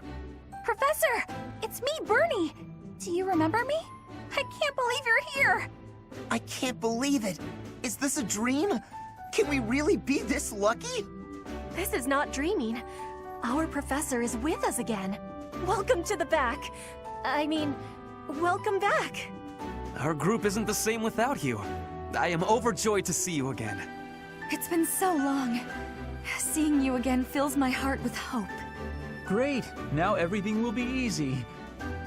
That's great you're safe, Professor. I'm deeply, deeply moved. Quite the reunion, isn't it, Professor? Everyone's happy to see you. Come on, Edelgard. You must be happier than all of us combined. She took it really hard when you disappeared, Professor. Of course, we did our very best in your absence. And there was never a day that we doubted you would return to us. Edelgard has been leading us as Emperor. But after you disappeared, it became apparent that you were her anchor. It gives me regret to be admitting this, but Our power is not enough. The only one who can be meeting Edelgard's expectations is you, Professor. Most impressive of all is your uncanny ability to bring a smile to everyone's face. In the years since you vanished, we have not lost anyone from our ranks. We all longed for your presence and your leadership, myself included. It seems fitting to view this as a new beginning for the Black Eagle Strike Force. We already have our target. Yes, we must eliminate the Alliance before moving on to fight the Kingdom and the Church. However, that doesn't necessarily mean we must occupy the entirety of the Alliance. House Riken stands against the Empire. Therefore, our target is Deirdre, the aquatic capital.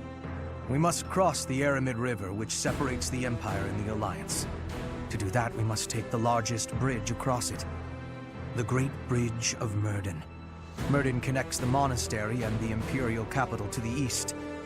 It is the shortest route there. An Alliance stronghold has been built at the Great Bridge. We'll take that and then head north. At the same time, we must defeat the one who defends it, Judith von Daphne. If we can also take control of Daphne territory, it would be greatly beneficial to us. Prepare yourselves. The next battle will be a momentous one. Join me, my friends, as we begin our journey to bring peace and solace to this war-ravaged world.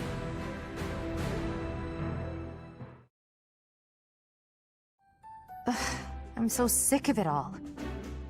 There is so much to be done, yet all I encounter are new problems and pitfalls. Sometimes I wish I could spend just one day doing absolutely nothing and gorging myself on sweets. Do you mean it? Just the thought makes me happy. But Hubert would never allow it. Indeed. It may not be possible now, but one day we will know the joys of idling. Mark my words. Is that a smirk I spy? Is it so amusing to you, me daydreaming of free time?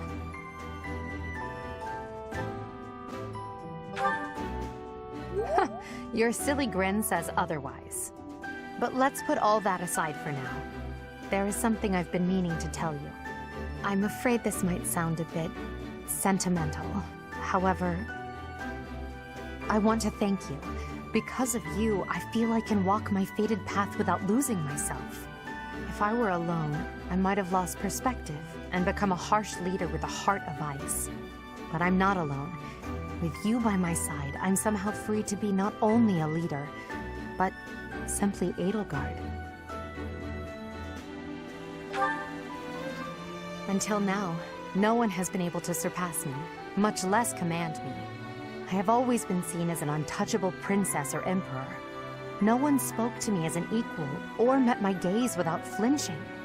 It was lonely, terribly lonely. The only person I could rely on as I tried to claw my way out of the darkness was myself. But you have been a brilliant light. Somehow you have chased the darkness away.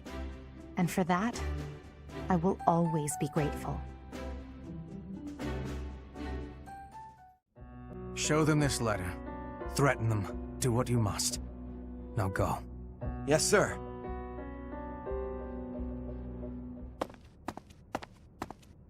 Hubert, that letter. Is that what I think it was?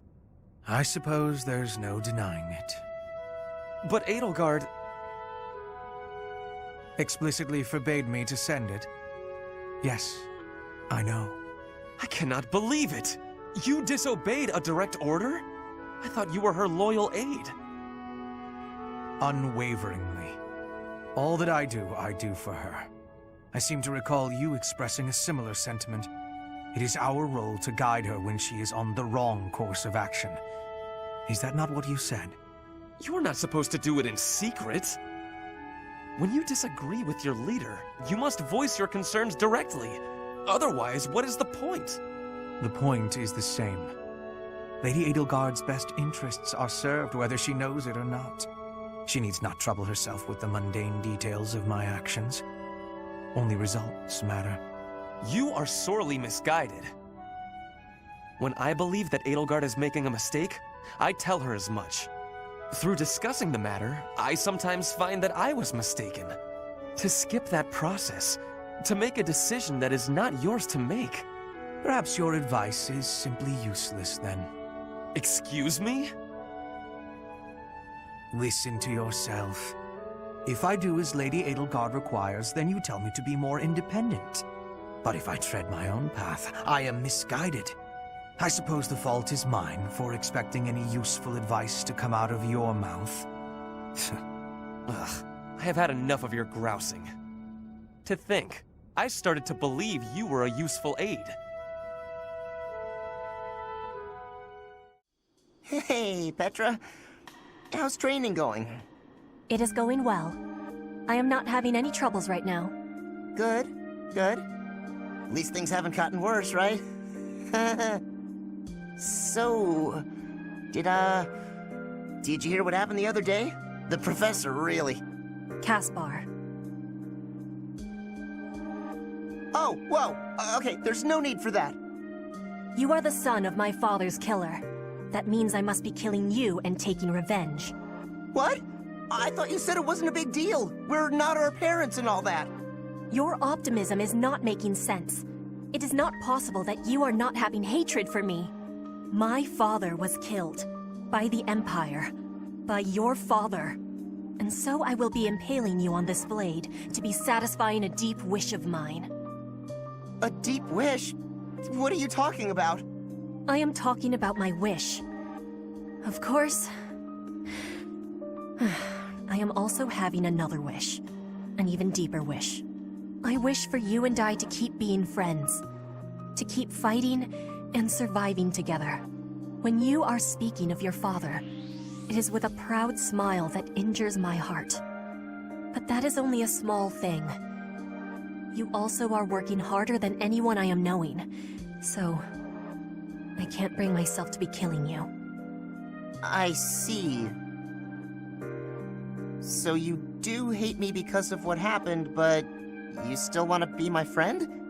You haven't stabbed me yet, so you obviously want me to live more than you want me to die. I hope. That must be the truth. More than all of it, I am not wishing to be losing you. It would give me great sadness. Oh, okay, that's a relief. I don't want to lose you either, and I definitely don't want to fight you. To be honest, if things were the other way around, I don't think I'd be able to forgive you. I'd hate you, and I'd hate myself for feeling that way. Caspar. But you're not like that. You see me as your ally and your friend. You had the chance to kill me, but you used it to show me that you want me to live. You really are an incredible person, Petra. I want to be more like you. I want to prove that I'm a good friend. I promise, you won't regret letting me live. You have my gratitude for your understanding. Hearing your words gives me great happiness. I was always feeling a barrier between our hearts. I am sure I was also the one putting it there. But from now onward, I will be sharing all of my heart with you. My grief and anger, joy and love, all of it. I'd like that, Petra. From now on, we'll be more honest and open with each other. Ah, there it is. Just as I thought.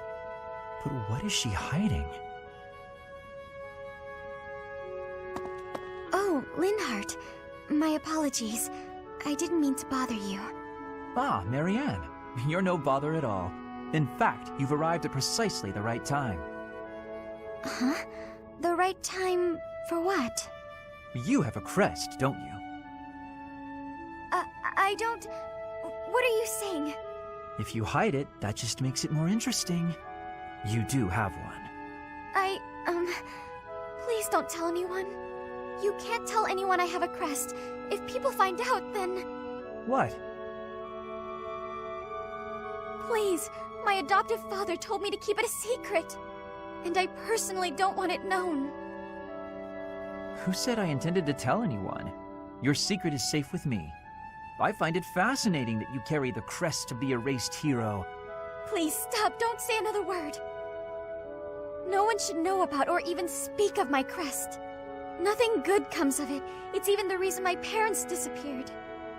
This crest only brings bad luck to anyone who comes near me. Even you, Linhardt, you have to stay away. Bad luck generated by the crest? Now that would be a discovery well worth making.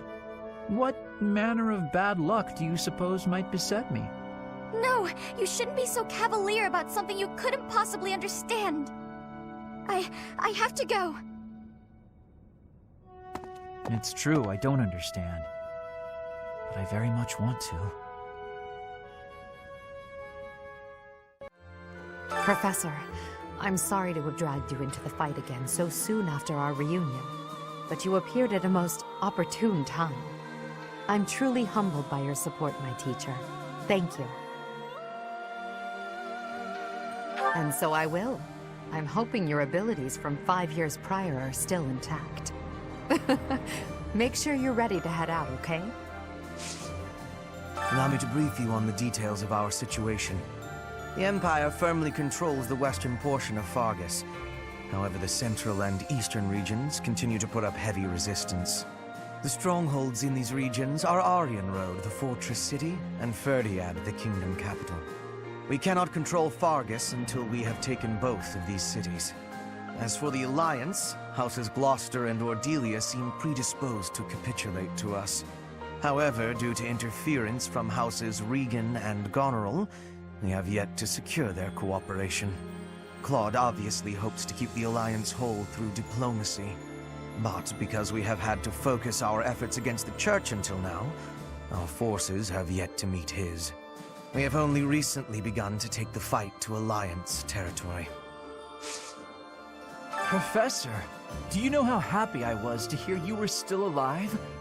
I'll tell you how happy. For the past 2 days, I haven't had my morning or my afternoon naps. Yes? I'm so glad to see you're all right. I really regretted not being able to keep the promise I made to my mentor. Captain Gerald told me that if anything should happen to him, then I should stick by you. I'm going to do just what he asked. I'll be right here to support you from now on. Edelgard is controlling the Empire. She is putting the pressure on the Kingdom and Alliance. Empire and religion are at open war. It will be difficult for us at first, but corrupt nobles are many. That means the common people will rebel and be joining our side. With you, Professor, the battle tides will turn. I have certainty. For 5 years, I've fought for the Empire. I've cut down hordes of enemies.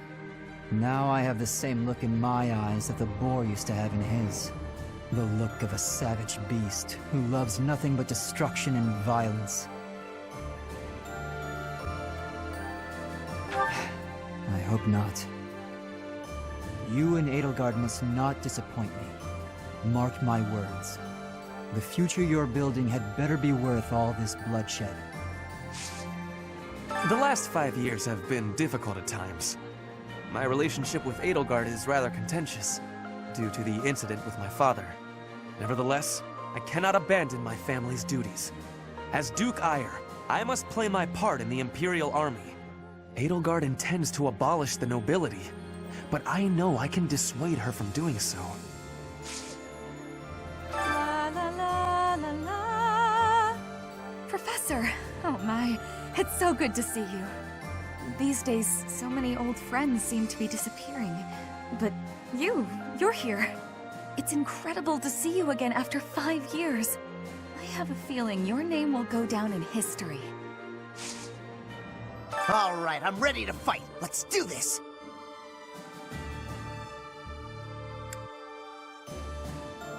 Leave it to me. I can take on the whole, most of the enemy's army. I know my limits now, Professor. Since you came back, everyone's been smiling. Just you being here makes an incredible difference. I can't express how reassuring it is to see you. I'm relieved you're here, Professor. It seems we've reached a stalemate on the war front. I admit I'm feeling apprehensive about fighting the Alliance. No. I have to shelve my personal feelings. There are bigger things at play here. I'll fight with full force. I'm counting on you to lead us to victory, Professor. Hey, Professor. What have you been up to for 5 years? Hope you haven't gone soft. I got myself into perfect shape. Took all 5 years of pushing my muscles to the limit. But look! You bet I do! You gotta get training if you want to catch up. What's that look on your face? Surprised to see me? I'm a mercenary. Always have been. Even when I was with the Knights of Seros. I never was too attached to Fodlan. I was considering leaving soon, but I might change my mind if you're around. Are we leaving for battle? I heard it's a long march. But it's fine. I've had plenty of time to stay inside lately, so I think it's time I went out. Yeah, I can do this. No more Bernie Bear. Oh, yeah. People call me Bernie Bear since I hole up in my den all the time. Not anymore, though. My adoptive father sent me here so our family name would be known. He doesn't care which side wins, the Empire or the Alliance. However, even if he tells me to come home, I intend to stay. I want to see this new world Edelgard dreams of. Ah, a new face. I am Randolph von Bergles. I'm the guardian of this place. Wait a moment. I'm sure I've seen you somewhere before. Ah, yes! You're Her Majesty's professor. You're alive? Oh, this is my little sister, Fleisch. She's just a rookie, but she's helping me as my assistant.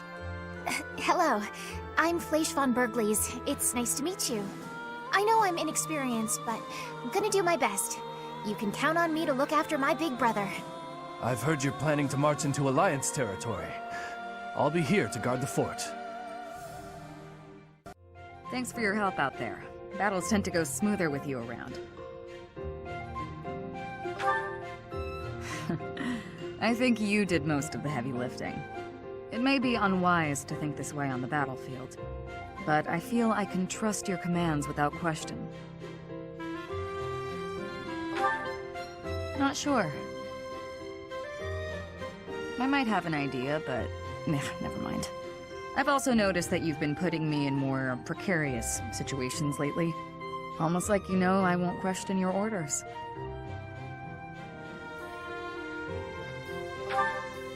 Huh. I'm glad you trust me to get the job done, but still, I knew you were doing it on purpose.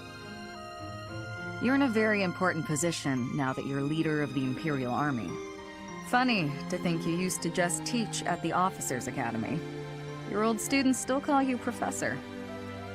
That's no title for the commander of an army.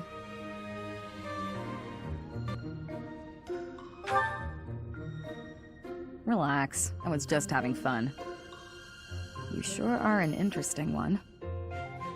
My people lost the war, and I was left to wander Fodlan alone, but I guess meeting you was my prize.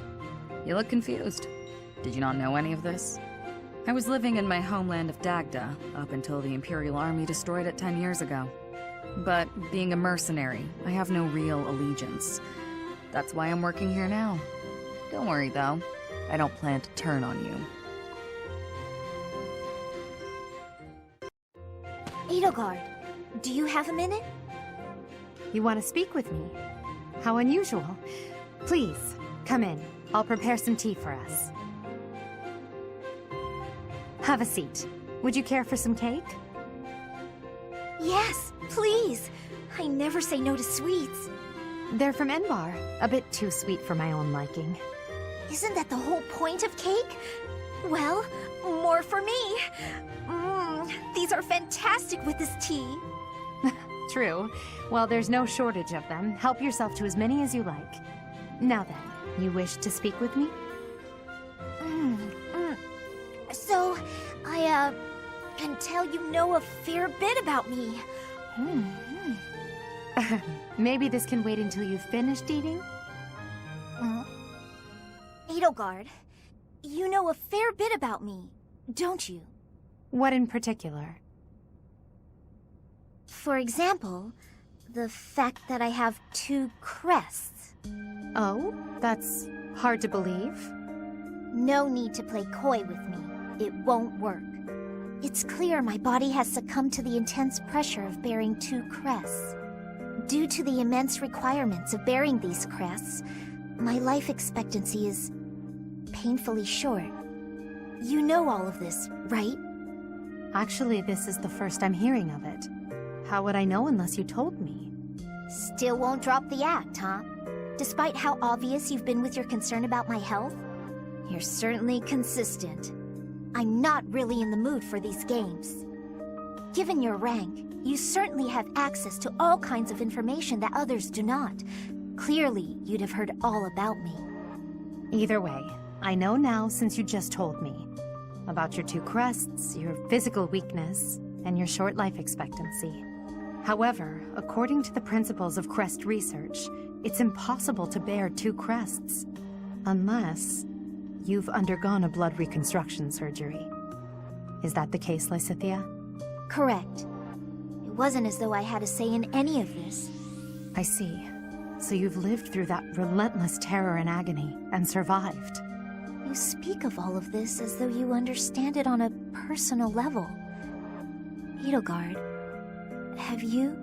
You're a good friend, Lysithea, and a valuable member of this army. So I won't have you overexerting yourself.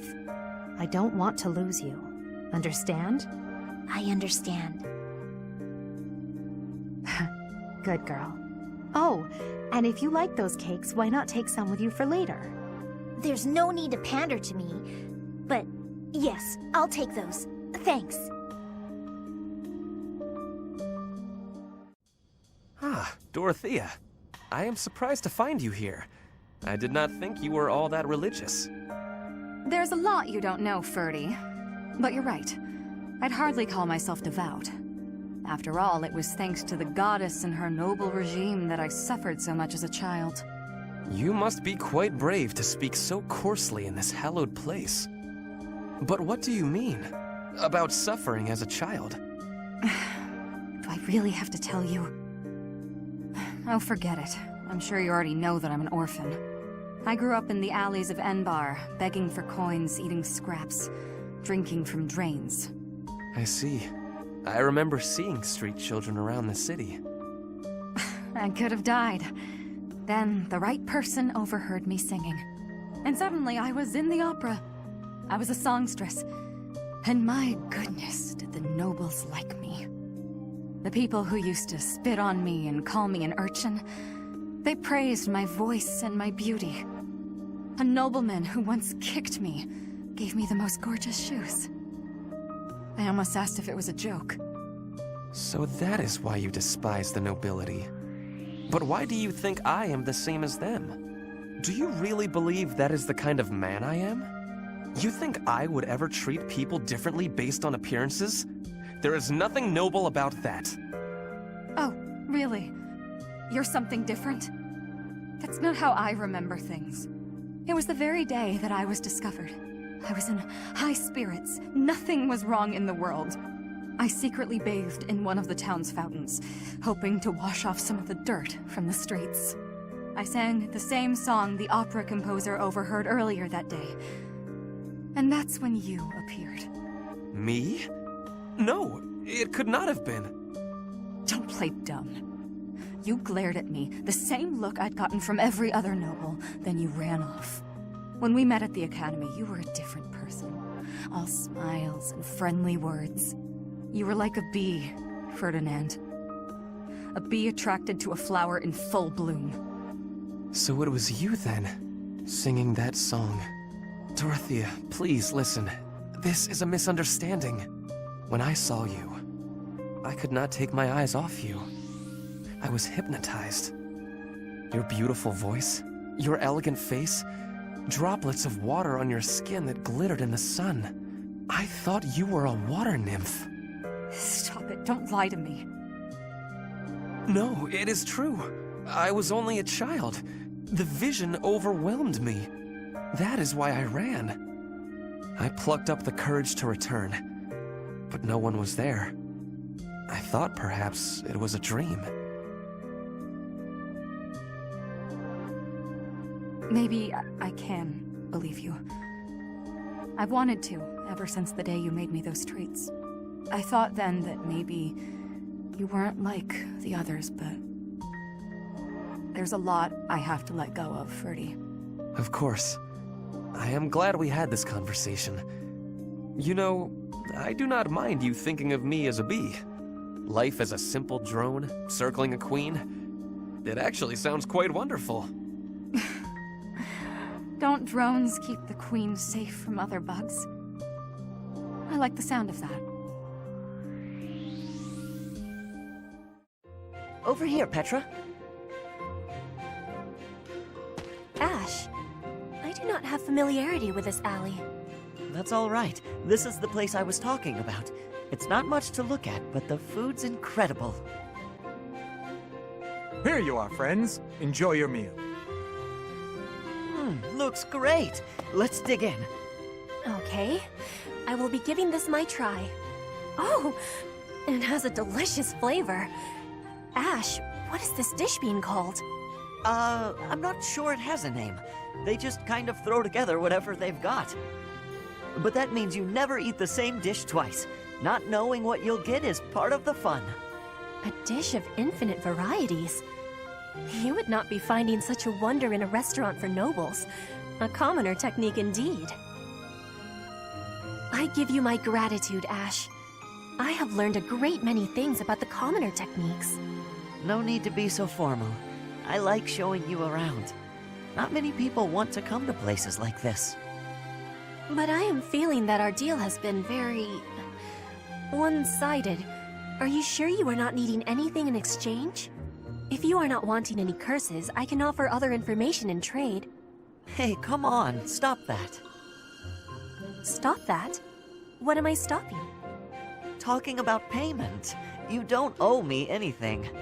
We're friends, aren't we? Friends don't pay each other for the time they spend together. You and I are friends? Are you speaking truth? I hope so, at least. So why don't we just talk about whatever we'd like, okay? I have understanding. I will now be speaking whatever I wish. You are my friend. There are many things I am wishing for you to know. The newly crowned king of the Holy Kingdom of Fargus, Dimitri, has declared fealty to the Church of Seros and is raising an army in preparation for all-out war with the Empire.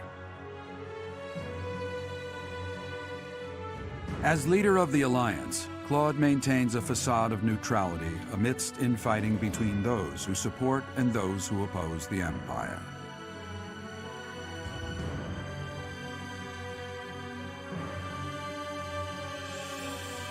Meanwhile, the Black Eagle Strike Force plans to capture Alliance territory before Edelgard takes the war to the Kingdom and the Church of Seros.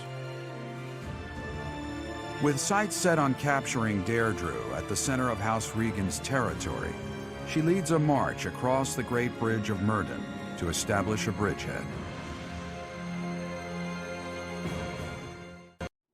We're about to commence our attack on the Great Bridge of Myrddin. But first, allow me a moment of your time. It is something that I can only ask of you. Listen well. It concerns Lady Edelgard's uncle, the regent of the Empire, Lord Arundel. Although he is currently cooperating with Her Majesty, he maintains his own sizable military troops.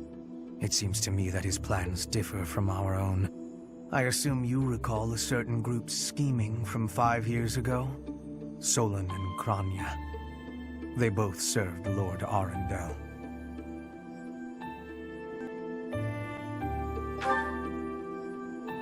Professor, I understand how you must be feeling, considering what they did to your father. I know it must be foul to even consider cooperating with their kind.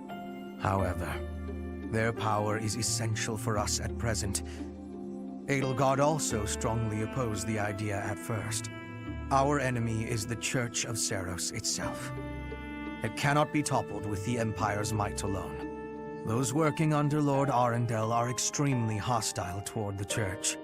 And the enemy of our enemy is, well, I think you sufficiently understand by now.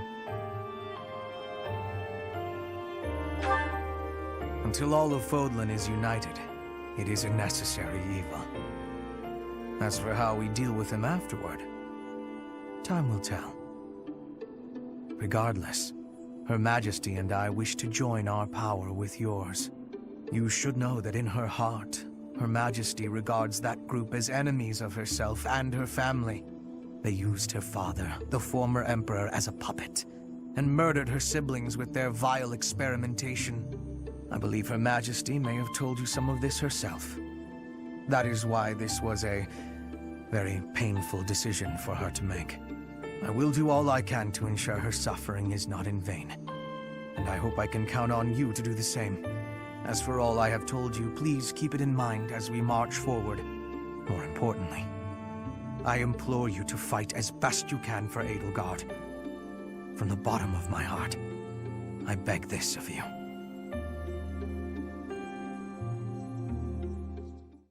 We'll be capturing the Great Bridge of Myrden, a key strategic location of the Leicester Alliance.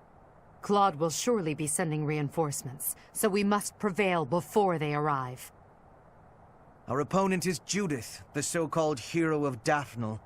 We can handle her, so long as we don't get careless. The boy said to run if I was in danger, but I could never do that. I'll hold out until reinforcements arrive. Shortcoming! Here is something to believe in! I must lead them well.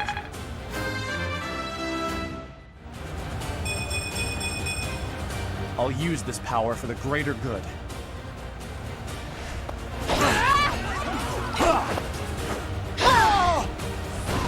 I fight for justice's name.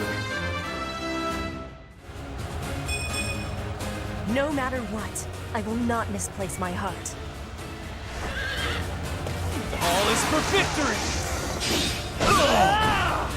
This is the cost of war. I'll take all the strength I can get.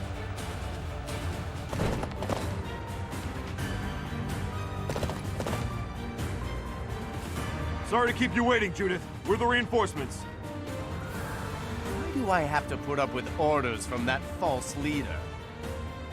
Enemy reinforcements. We didn't finish in time. Don't let them secure the ballista.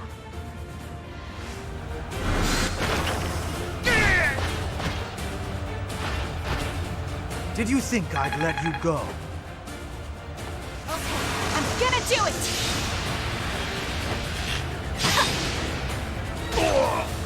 A little scratch won't stop me. Who's next? Get in line.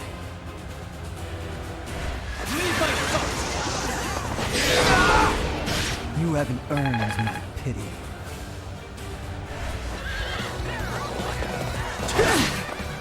Going for the kill. Feels good to fight for a cause. I am helping Claude build the future of Fodlan.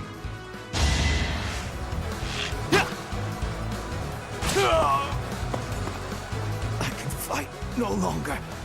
I must go back.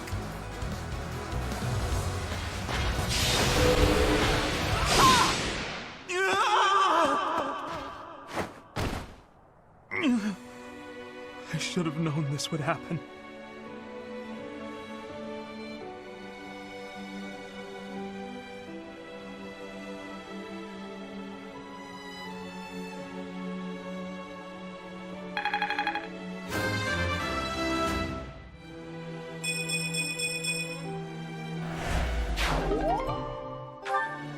Ignatz, damn it! Such a good kid. He died too young.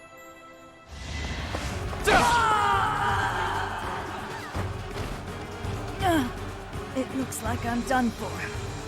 Claude, I'm sorry.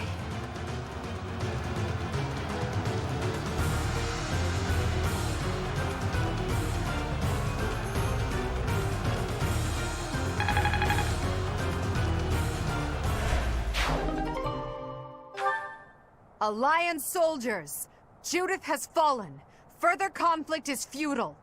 If you surrender, your lives will be spared. Lay down your weapons immediately. You have all fought well. With this victory, we now have a foothold in the Alliance. The Imperial Army will cross the Aramid River and push the front lines forward. The fight will continue, but do not allow that to stop you from taking pride in our hard-won victory.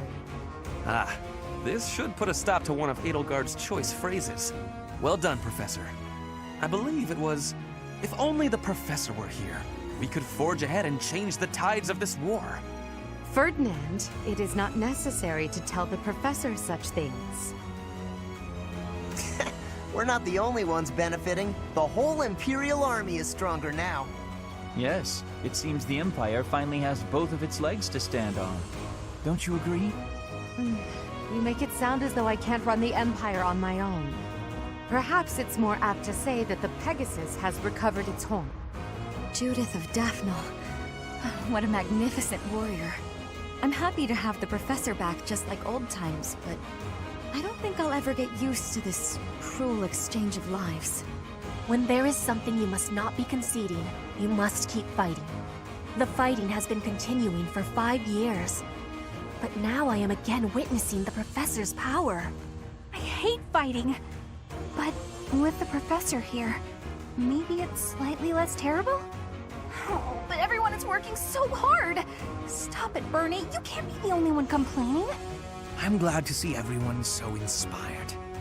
It seems the reappearance of the Professor has done much to raise your morale. Do you not feel the same, Hubert? Come now, be honest with yourself.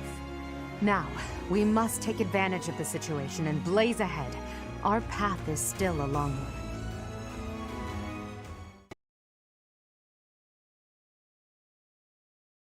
Part 2. Crimson Flower. Guardian Moon. The Master Tactician.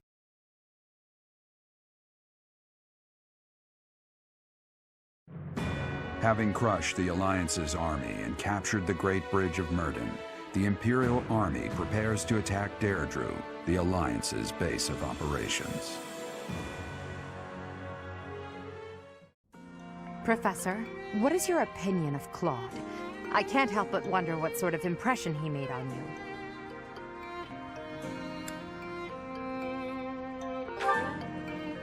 That much is obvious. He acts like a fool, but still manages to make the impossible happen. That's as true now as ever.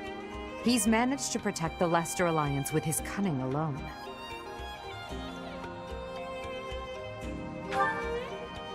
Since the beginning, territories within the Alliance have been split between those who support the Empire and those who oppose it.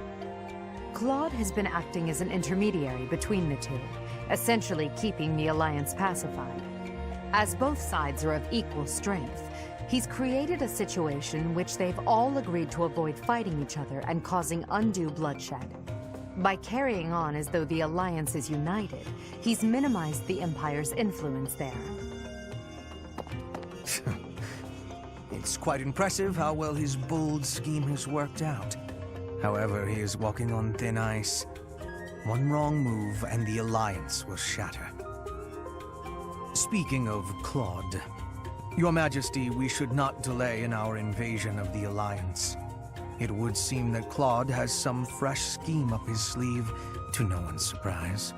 Is that so? Yes. The people of Deirdre have suddenly found it difficult to leave or enter the city. We can safely assume he is preparing for battle, but I am certain his plans extend beyond that as well. Do you not think we should take Deirdre at once? Deirdre, the aquatic capital. A city floating on the ocean certainly poses a challenge. Since it's deep within Regan territory, we haven't had the opportunity to attack it directly.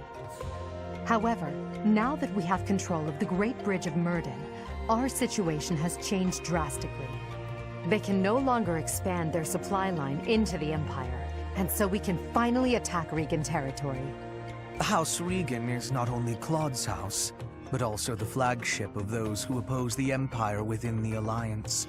If House Regan falls, the other Alliance lords will be tripping over themselves to join us. That is why we cannot fail to take Deirdre. Confidence is one thing, Professor, but see to it that you do not underestimate Claude.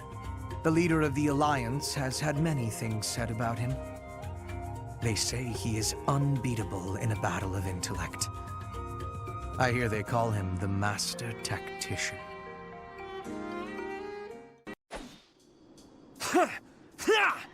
Take that!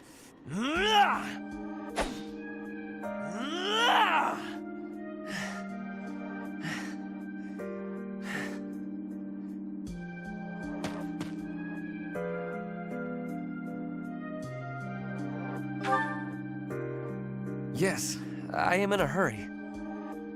Edelgard claims victory after victory. She never stops. 5 years ago, she ascended the throne and swept away the corrupt nobles, my father included. I always thought I would be the one to unseat him. But she did it instead, with all the ease and indifference of someone cracking an egg. Now, as the head of House Ire, I serve Edelgard. I have to accept that I am her subordinate, working beneath her to reunify Fodlan. The disparity between Edelgard and myself is obvious. She never stops moving forward, single-minded, never wavering. But where does that leave me? Here, flailing about, going nowhere, contributing nothing. But it is. That is the reality. Not once since our days at the Academy have I exceeded Edelgard's abilities. I saw her as a worthy opponent. She did not even see me as a contender. She did not even consider me at all. As the head of the noble House Ire, I must be able to achieve results. But all my efforts have come to nothing. Results are everything. I have not shown results, so I will be stagnating here forever.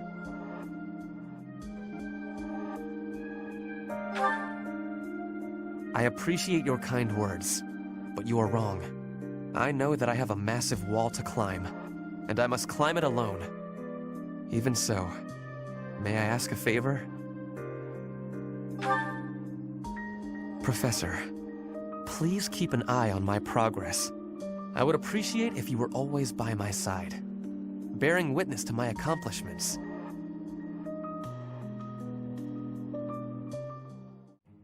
Linhardt, I finally found you. These structures were built more than 1,000 years ago and still remain. Amazing. Most interesting, there's a pattern to the saints' emblems carved into each of the sarcophagi. Here, you'll see if you come take a look. Perhaps another time. Right now, I have something to discuss with you.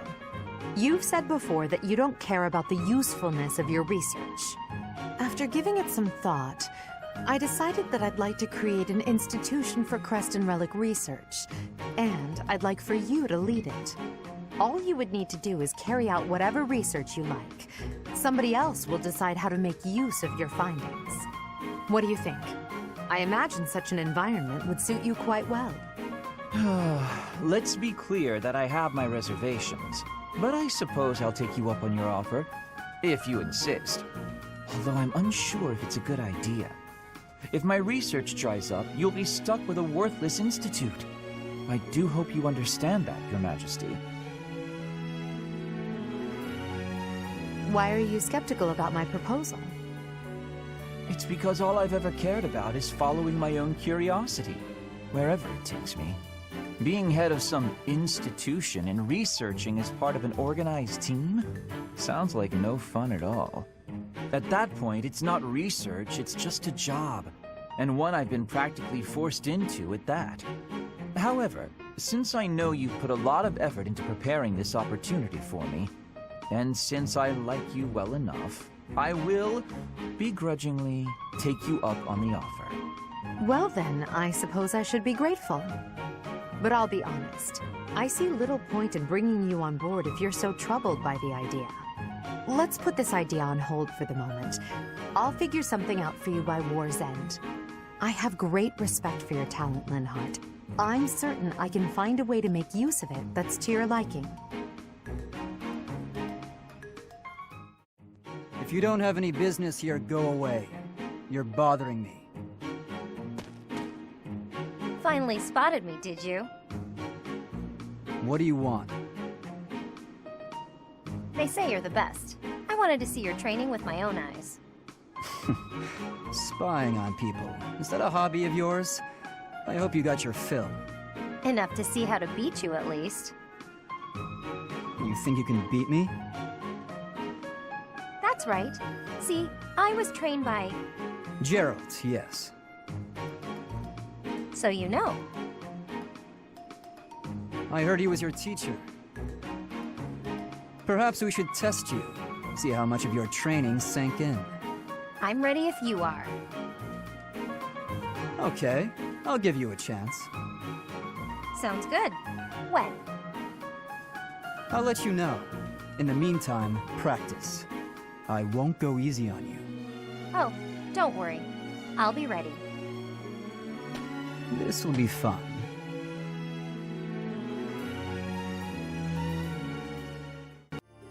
I wish we could settle all of this before the fighting begins, don't you? I wish it dearly, but few others feel that way. They fight in a bloody battle, take countless lives, and then finally come to understand defeat. They refuse to admit when they're beaten, and they keep it up until they've been utterly defeated.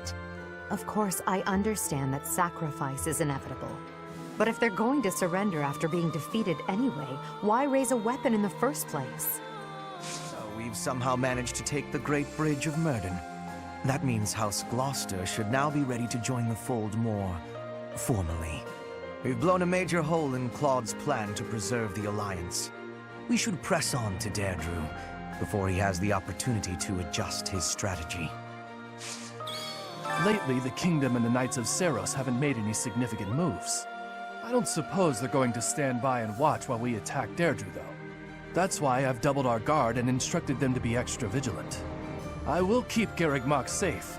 It is my duty and responsibility. Big brother always gets so fired up. Better keep an eye on him. Oh, sorry. I was just talking to myself. I hear you're heading out to Deirdre. Good luck with the battle. 5 years ago, during the attack on this place, you allowed me to join your side. Since then, I've risen through the ranks. And now I'm a general leading my own army. In this invasion of the Alliance, I've been entrusted with maintaining the supply lines and keeping the Goneril territories under control. That's why I won't be accompanying you to Deirdre. Please look after Lady Edelgard. This may seem a bit sudden, but I want to thank you, Professor. That is, for letting me live my life the way I want.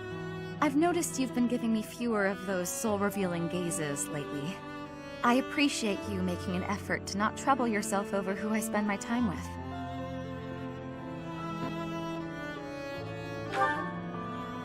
Well, of course. Did you think I wouldn't notice? It's kind of sweet in its own way. Professor, may I tell you a story about when I was younger? I was an orphan, living in the back alleys of Enbar, until one day I was overheard singing. That was when my new life began. I was suddenly a songstress in the Mittelfranc Opera Company. Performers, nobility. I met so many people. But none of them ever really knew me. I was just some young, pretty girl who could sing. A spectacle to be admired. Even though everyone praised my looks and my voice, and they showered me with gifts, I knew one day I'd be old. My looks would fade, my voice would change. I wouldn't sound the same. And I started to wonder, when I did get old, what would I have left? I'd be old, alone, and back on the streets of the capital, right where I'd started.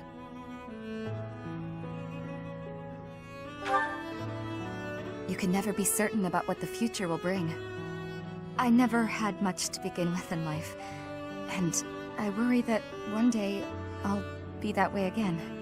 That's why I keep searching for someone who will love me, Someone unaware of the songstress, who can love a girl that used to be scared and alone on the streets of the capital. I wonder if such a strange person can even exist. Standing tall, I see. Edelgard, hello.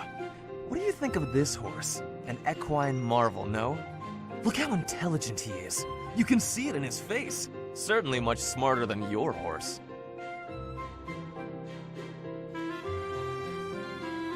Oh, what a lovely bloom. Behold, Edelgard. Do you see this blood-red bloom? This is much more impressive than the pale little sprigs you have there. And, as I'm sure you know, redness symbolizes courage and strength. Ferdinand, stop. I can't believe you're wasting my time with a petty, one-sided rivalry. What are you complaining about? You told me not to publish my pamphlet, and I complied. I've had enough of your foolish antics. Very well. I will grant you the duel you so desperately desire. But when I win, you must forfeit the right to bother me with your ridiculousness. Forever. Do we have a deal? Ah, so you'll fight me after all? Wonderful. To battle, then! All right, Edelgard. Have at me! As you wish. Ha!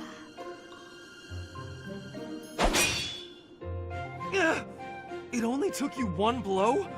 How? I can't afford to hold back against an opponent like you. I led with my fastest, strongest strike. Fastest and strongest? You're just flattering me. I have been defeated. Utterly. I cannot believe I was foolish enough to challenge such a plainly superior opponent. The difference in our skill level is not so great as all that. If you had taken the first strike, you might have won. That's why I didn't give you the chance. I do not think talent is what separates us so much as readiness. I had not the faintest idea of what to expect from a real duel. I was playing, but you were not. That such an ill-prepared noble would think to challenge you? It is laughable. Ferdinand.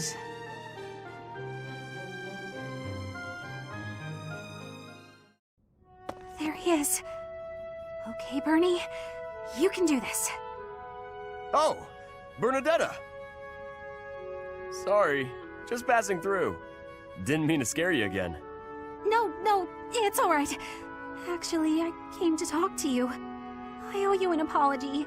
It's, long overdue. Huh? What do you have to apologize for? I'm hopelessly terrified of you.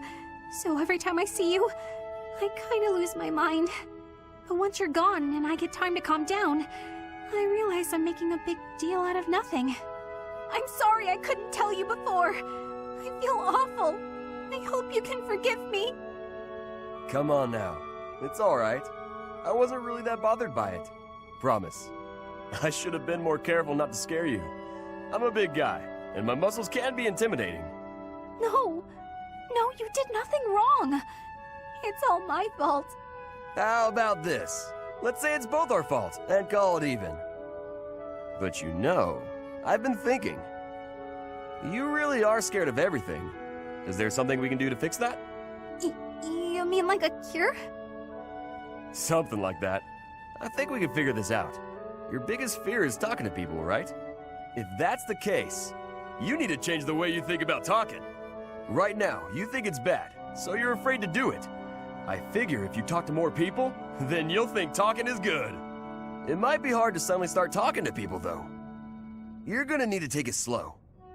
Oh, I know. Start with me.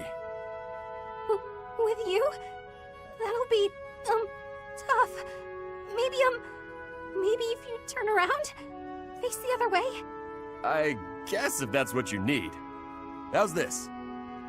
I bet if you get used to talking to me, your fears will go away in no time. You're, still really intimidating. But, okay, I'll give it a try. It's almost time to depart. Are you ready? A promising answer. Whatever happens, never allow your foe to see any weakness. We must pay close attention not only to Claude's schemes, but to the man himself. He's a master archer who wields the legendary bow, Fail Not. He won't fall easily. It's the relic of House Regan. That bow once belonged to one of the 10 elites.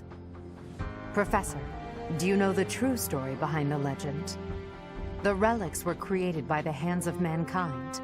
Seiros collected them after killing the 10 elites. Seiros manipulated the people of the world and defeated the all-powerful King Nemesis.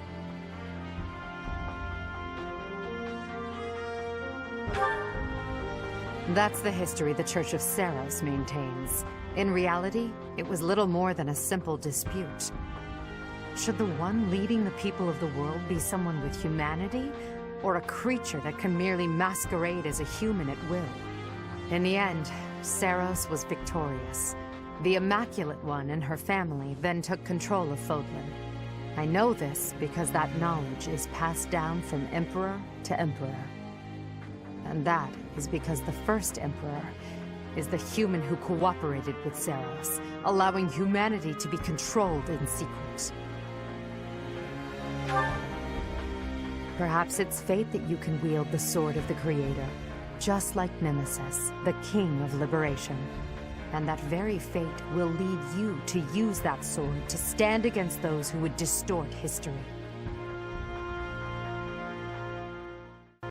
It seems they've set out from Garreg Mach. That's sooner than expected. Losing the Great Bridge of Myrden was a serious blow. So is the fact that Teach is still alive. On top of all that, Judith. I told her to run if things look grim. Damn it.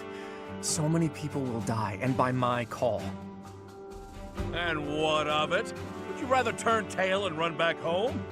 Nadir, you're really getting on my nerves.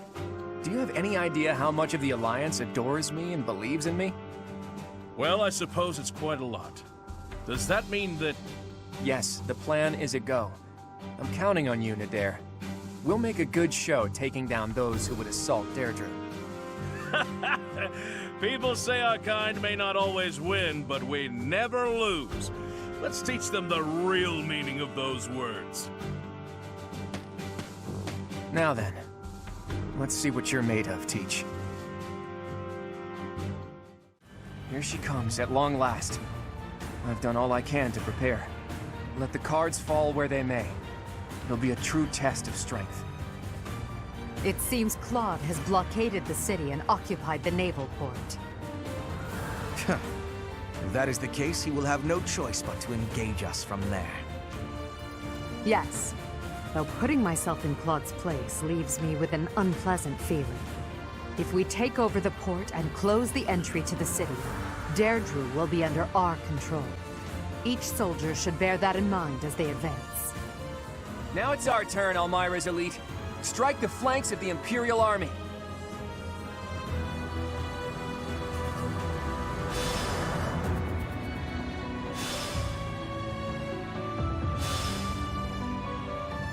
Those fangs and claws the Alliance fears so much will now be their salvation. Leave it to us, kiddo. My undefeated streak will live on. Another chapter in my heroic saga. That flag and banner. Is that the Almyran army? Ugh, you really did it, Claude. This is no ruse. That is Nadir, an Almyran general. Take care of them quickly, especially those Almyran wyverns. It's over. It won't be in vain. Yeah! Guess I got you!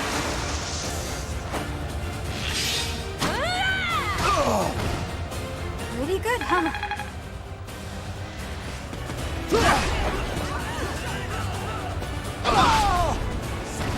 Big win!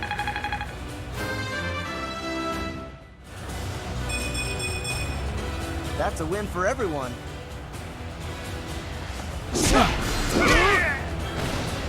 That's another one.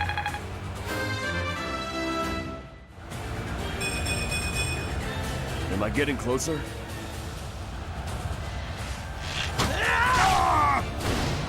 I must steel myself.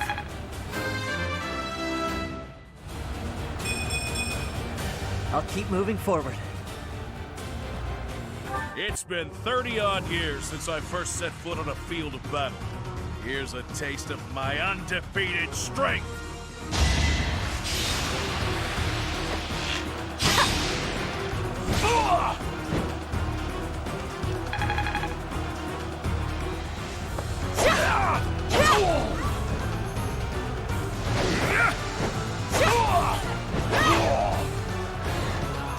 Sorry, kiddo. It seems we'll have to withdraw.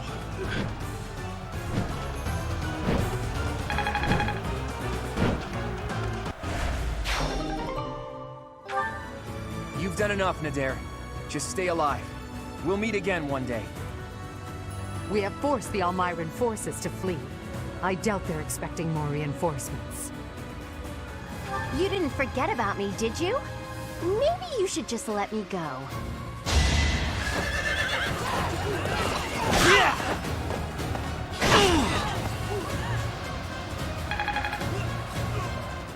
Teach, you should have chosen me instead of Edelgard. No point in whining about it now, I suppose. Sorry, but I'll be taking the win today.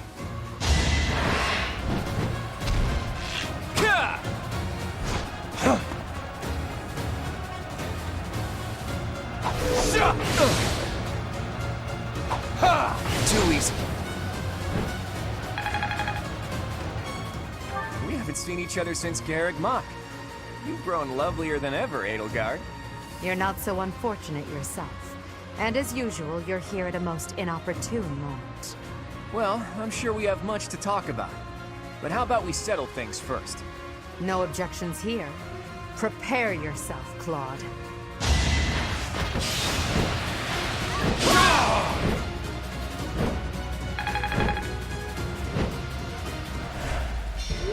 Enough! You've bested me. If I die here, the Alliance becomes part of the Empire. Do you yield then? You've never known when to give up. Well, I can't just surrender so easily. I'm responsible for the others. If you're as smart as you seem, I bet you figured out why I was able to summon Almyran reinforcements. Wouldn't it be better to let me go and have me in your debt? Thank you, Professor. And you, Edelgard. I'm truly grateful for your courageous decision. I will return your kindness one day. I promise.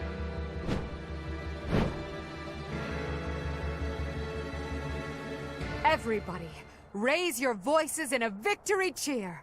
Deirdre is ours! Hey, Teach. Claude. Settle down, will you? You're the victor, after all. I could have escaped, but I decided to say hi to Teach. Nothing to worry about. Deirdre has fallen and the Alliance has collapsed. There's nothing I could do to turn things around at this point. You want me to drop my guard around someone who evaded detection by my soldiers? Impossible. Did you really risk coming here just to say hello? I did. But mostly, I wanted to say goodbye. I'm leaving Fodlan. Lend you my... I knew I liked you, Teach. I dare say Fodlan would be a lot more peaceful without me around. Right, Your Majesty? It's as you say. So long as you remain here, the faction of the Alliance that is against the Empire will continue to support you. Too true. It's best if I leave this place altogether. I'll just have to find some other way to pay back my debt to you. All I ask is that you go easy on the Alliance. After all, no one there would dare defy you now. And please, treat my former classmates well. I've asked them to cooperate with you if I lost. Wait, did your scheming include a plan for if the Alliance lost? You think too highly of me. It just seems that way now. Outside of Deirdre, most of the Alliance is unscathed and ready to join your superior strength. In all honesty, I was hoping to become a supreme ruler and lead Fodlan to peace myself. But that won't be happening now. Claude. Good luck to you, Edelgard. We crushed him in battle, and yet... he really is difficult to understand. Lady Edelgard, Deirdre is now completely under our control. As planned, the Alliance's affairs will now be overseen by Count Bergliez. My father is coming here? First west, then east. You sure keep him busy. Should the others return to the monastery and prepare to face the kingdom? Yes, thank you, Hubert. Thanks to all of your efforts, our battle with the Alliance has reached its conclusion. However, we still can't afford to be careless. We must now join the battle against the kingdom. With the strength of the Church on their side, they will prove to be a formidable enemy. More than ever, your support is invaluable. We'll need it in the days to come. But for now, let's enjoy our triumphant return. Let's get to it! I'm so happy that the end of the fighting is near. Too bad there's still more violence to come. The kingdom and the Church of Seiros are worthy for fighting. I will crush them into very small pieces. Crushing wouldn't yield a lot of pieces, but I guess it would get the job done. With the Professor, we can't lose. Probably. Oh no. Are we fighting Lady Rhea? But she's scary. And she'll be really angry. But no way she can stay in her spooky beast form all the time, right? If she could, she would have come and attacked the monastery as many times as she wanted. It may be wishful thinking, but perhaps it is a power that she can only access when the situation is dire. But whether she is the Archbishop or the Immaculate One, we cannot be stopped. Half remains, but half is finished. We are certainly moving forward. No one can stop us from pushing forward. No one.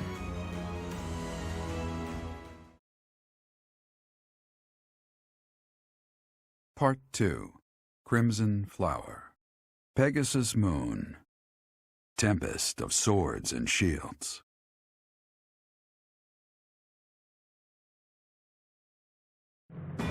With Deirdre under Imperial control, the Leicester Alliance ceases to exist, and its remaining lords ally themselves with the Empire. The Black Eagle Strike Force, having now conquered all of eastern Fodlan, confidently moves to invade the kingdom. And that concludes Count Bergliez's report. Just as Claude said, the old Alliance has willingly fallen under Imperial rule. However, knowing him, there is no telling what manner of poison could be waiting within. We must be careful not to expose any weakness. Of course, though it seems we can now attack the kingdom without issue. True. However, you should know that Lord Arundel has entered Deirdre. It would seem he has already started collecting the relics of the old Alliance. Let him do as he pleases for now. It's not yet the time to chide him. Understood. As for the kingdom, as we theorized, it is not entirely united. If we defeat the royal family of House Blaiddyd, and a handful of other notable houses, it should fall under our control quite readily. Those we must target include the houses Fraldarius, Galatea, Gautier, and Karen. We have allies who are close to some of those lords. Perhaps that can be used to our advantage. Persuasion by tears or threats. Perhaps one would consent to act as a hostage.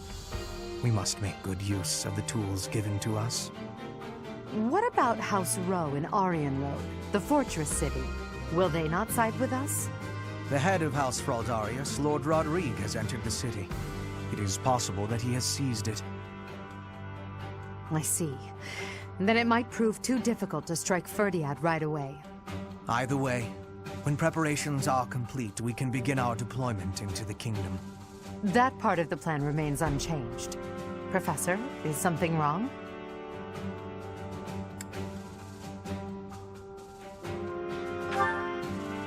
Yes, I don't imagine that you have much interest in a running list of noble names. But it matters not. The nobility and the weight of all those names will be gone once the war is over. This month, we must again put all of our effort into preparing for battle. I'm counting on you, my teacher.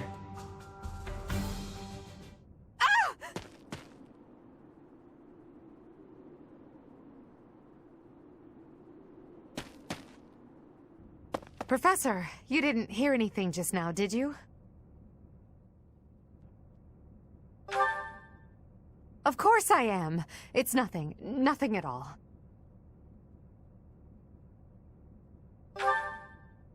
I told you it was nothing and I meant it. It's just... well, there was a rat. I don't enjoy the company of rats. I believe I've told you about this before. About when I was held captive beneath the palace. There were a lot of rats there. To this day, I just...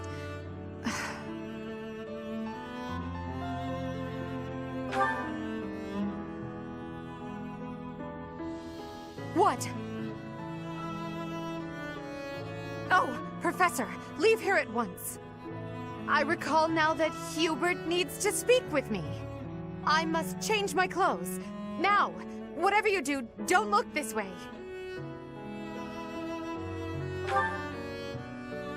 Then forget what you saw. That's an order.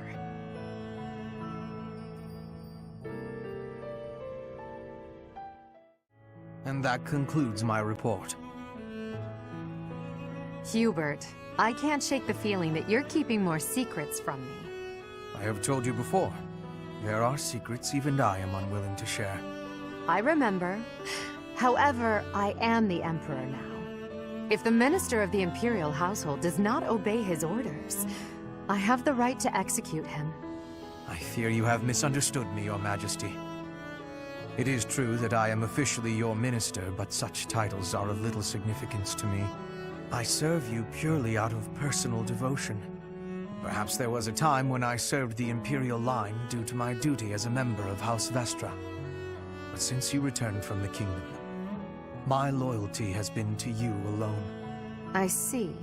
Then you are unwilling to obey my orders as Emperor? Correct. If you prefer to treat this formally, then charge me with a crime. I will gladly offer up my neck to the executioner. You know I would never do such a thing, and that I pay no heed to the title you bear. It is your own presence and capabilities that I value so highly, Hubert. Titles are meaningless next to such things. Our families have no bearing on this matter, nor does the Empire itself. In that case, Lady Edelgard, I ask you to turn a blind eye to my secrets. They are trifles, beneath your notice.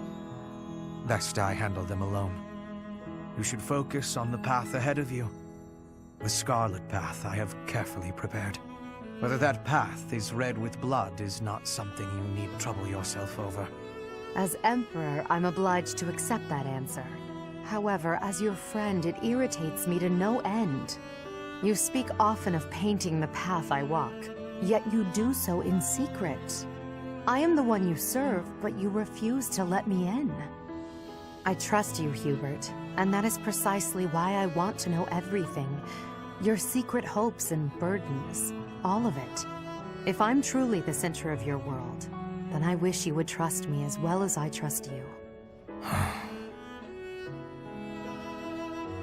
Very well. You have me beaten. I will tell you as much as I am able.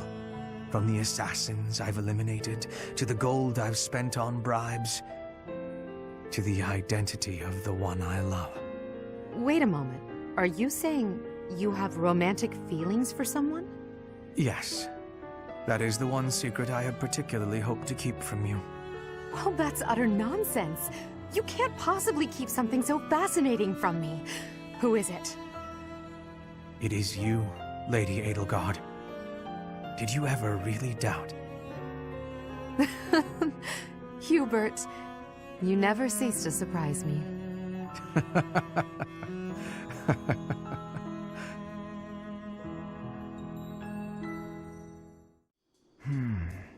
Ah, yes. Professor, what brings you out so late?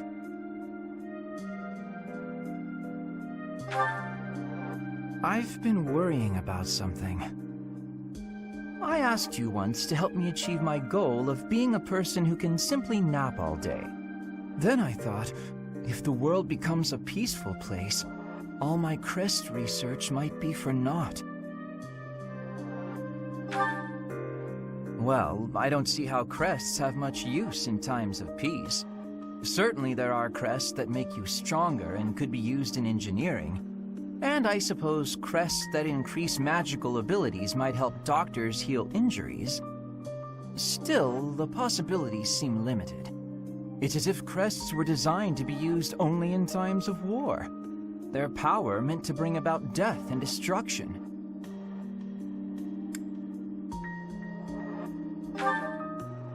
I cannot prove what I say is true, but suppose for a moment that it is. The longer this war goes on, the more useful my crest research becomes. But if the war were to end today, we would go on living, perhaps not using the power of our crests at all. It is truly my dream to be a crest scholar, but I also dream of all the wonderful naps peace would bring. Saying it all out loud, it feels a rather stupid thing to worry over. Knowledge or peace, sleep or war.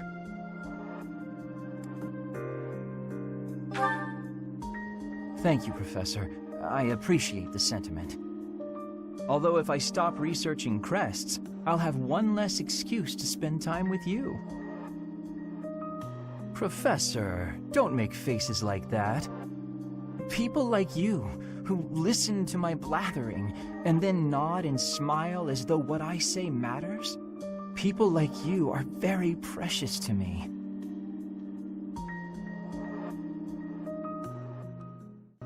Dear Goddess, I ask for guidance.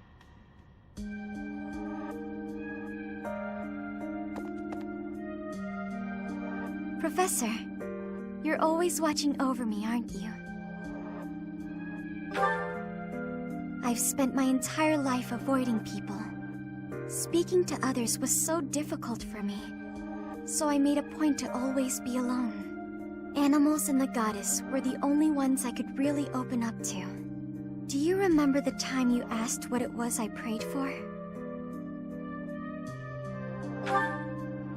Yes, but that wasn't the case. Back then, I felt that my life served no purpose, and that I was nothing more than a burden. In truth, I was begging the goddess to take me to her. That was my daily prayer. But now I fear the idea of dying and being left alone. I have friends who accept me for who I am now, in spite of my crest. And I have you watching over me. I finally learned to accept the kindness and warmth of others. It's because of you, Professor. Because of you, I've decided to live. I'm sorry to have worried you, but I'm all right now. Even if I'm separated from you or any of my friends, the memories I've made here will give me the strength to continue on.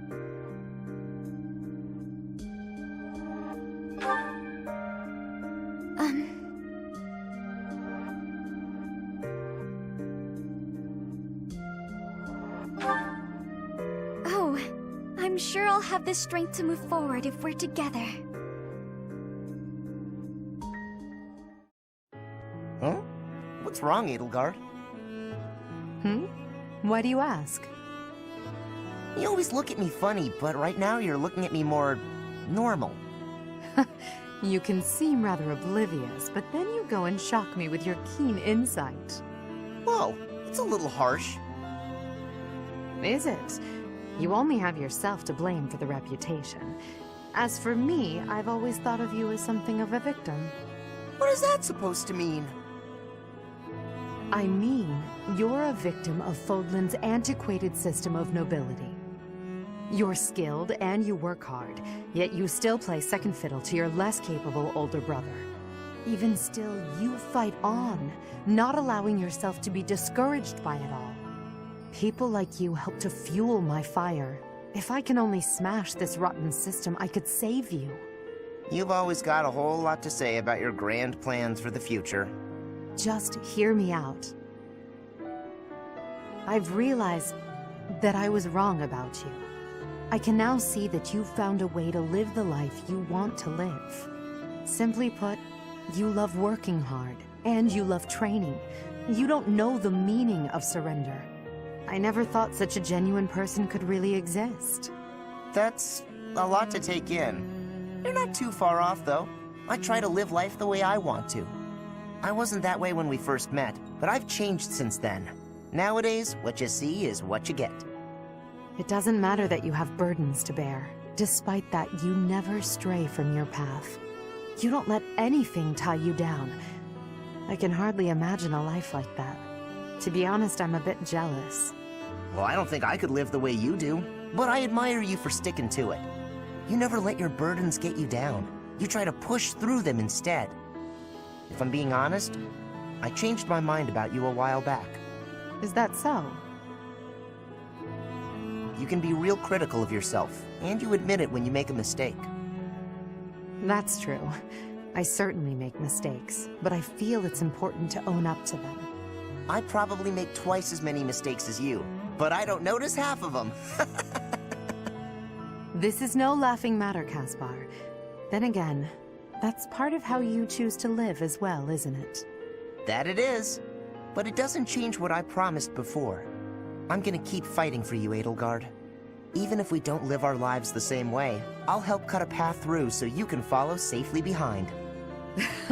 I don't doubt it. The future is ours, Caspar. I'm counting on you to help clear the way.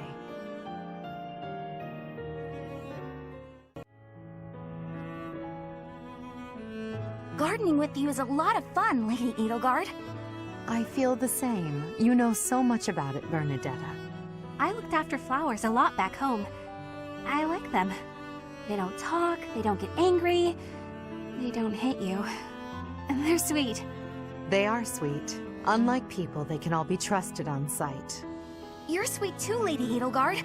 I mean, not sweet, but, you know what I mean. You can talk or even get angry all you want. Well, I'll strive to avoid getting angry. You're really kind. I'm less scared of you than I used to be. Most nobles are terrifying. I've had lots of bad experiences with them. But getting the chance to talk to you like this makes me glad I came to the monastery. I'm glad too. You made quite a few friends at the academy, didn't you? I had heard rumors about the reclusive daughter of House Varley, but you're nothing like I imagined.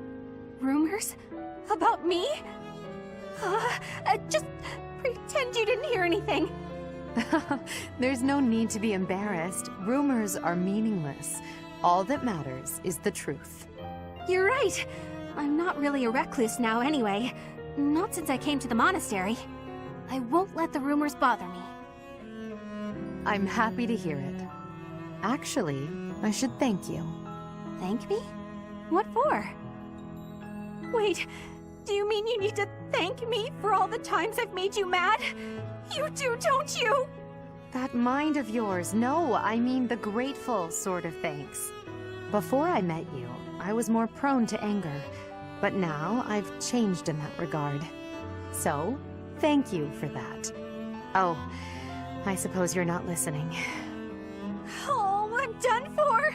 5 years' worth of resentment is about to crash down on me all at once! Ah! It's okay, Bernadetta. I'm thanking you, not attacking you. Oh, I jumped to conclusions again, didn't I? You did, yes. But don't worry about it. Enough talk, don't you think? Let's take care of these sweet little plants. Right. Okay. Thank you. Bernadetta, I hope you'll keep spending time with me. Of course I will. Hey, look! This flower's just about ready to bloom. So it is. I can't wait to see its true colors. If the Alliance falls, then the kingdom will... There's no time to waste. If we hesitate, we risk losing the initiative. I do think we should let the troops rest, though. We must maintain morale, Professor. And let's make sure this matter stays between us. If it gets out, I'll struggle to forgive even you. Thank you.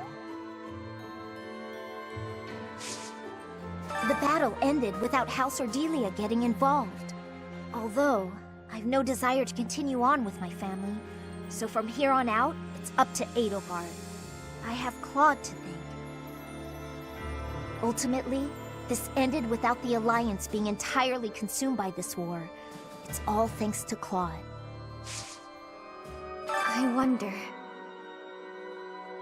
was there really no way to end it without fighting Claude?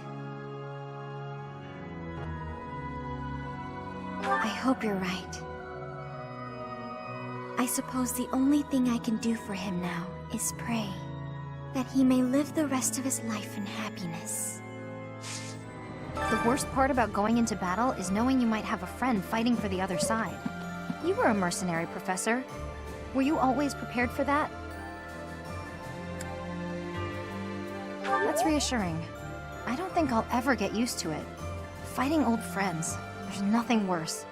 My hands shake just thinking about it. I'm glad Claude didn't die. Does that make me soft? I'm no noble, so it won't make much difference to me. But it hasn't really hit me yet that the Alliance is finished. I wonder where Claude is now.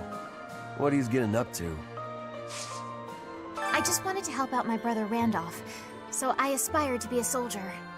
My brother puts his life on the line to fight, so I'll put everything I have into it too. Eventually, the enemy will attack, and when they do, we'll defend this place to the bitter end. Finally, the kingdom. After that, we'll battle the church. I volunteered for monastery guard duty. It was more for my family than anything. But now, from the bottom of my heart, I want to see Her Majesty ruling this land. Even if it costs me my life, I will protect Garreg Mach. Your next opponents will be the Kingdom's army and the Knights of Seiros. Both fearsome foes. Put the mobility of my troops to good use, and let us protect the Kingdom's western battlefront. When this month has ended, I'll depart. I pray that you have good luck in battle. Professor, please do not be concerned. I just did too much overworking and lost my strength. Yes, I have no problems. Accept my apology for giving you worry. I have sorrow. I am sorry to be fainting at a time like this. Even though I was not asking for your care and attention, you gave it willingly.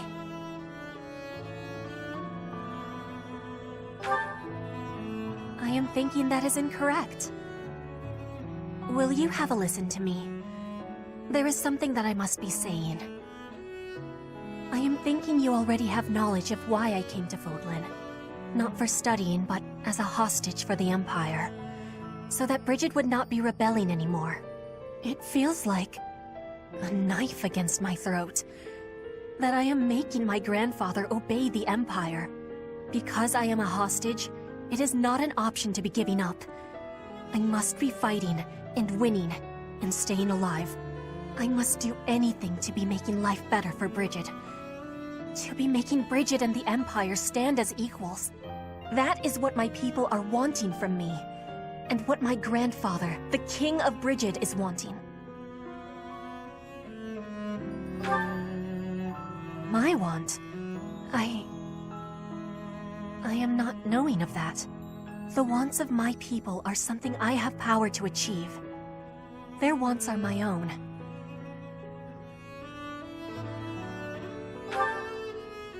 What I really want... I have understanding. Wait, no, I actually do not have understanding. Yet. What I am understanding is that there is something I am not understanding. When I know what my true want is, I give you my promise that I will be telling you first.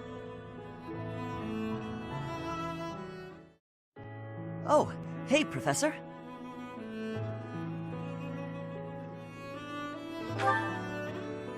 Actually, I ran into that thief while I was shopping just now.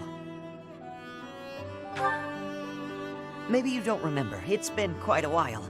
The man who stole the book from that market stall. I saw him on the street with his kid.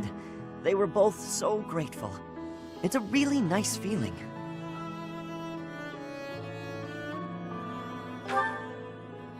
Yeah, but... it did seem like they were still having trouble getting by. I guess what you said to me back then was right. My actions didn't really solve the problem. I can't help everyone no matter how much I try. If I had the money or power, maybe. but I don't.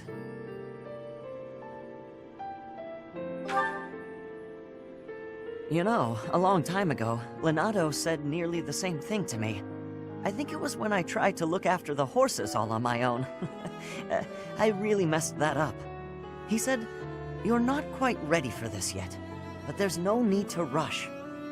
I know I can't help very many people right now, but I think doing what I can for those I see in front of me is still worthwhile. I have to believe that, at least.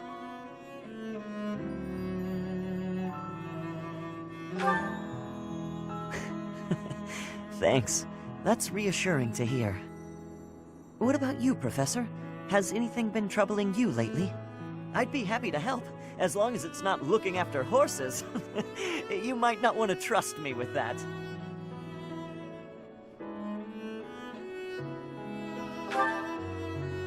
Hey, don't be that way. There's gotta be something. It doesn't have to be serious.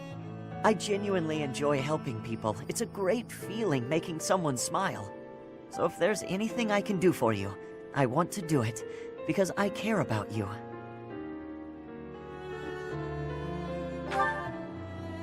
You think so?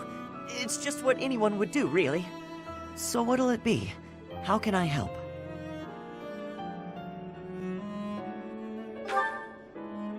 Of course! I'd be glad to cook with you.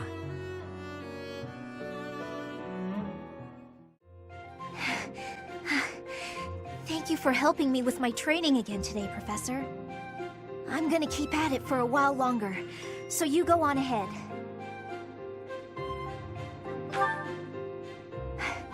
I can't. Not when I'm right on the cusp of using my power to greater potential. Surely you yourself are tired. Just don't worry about me, okay?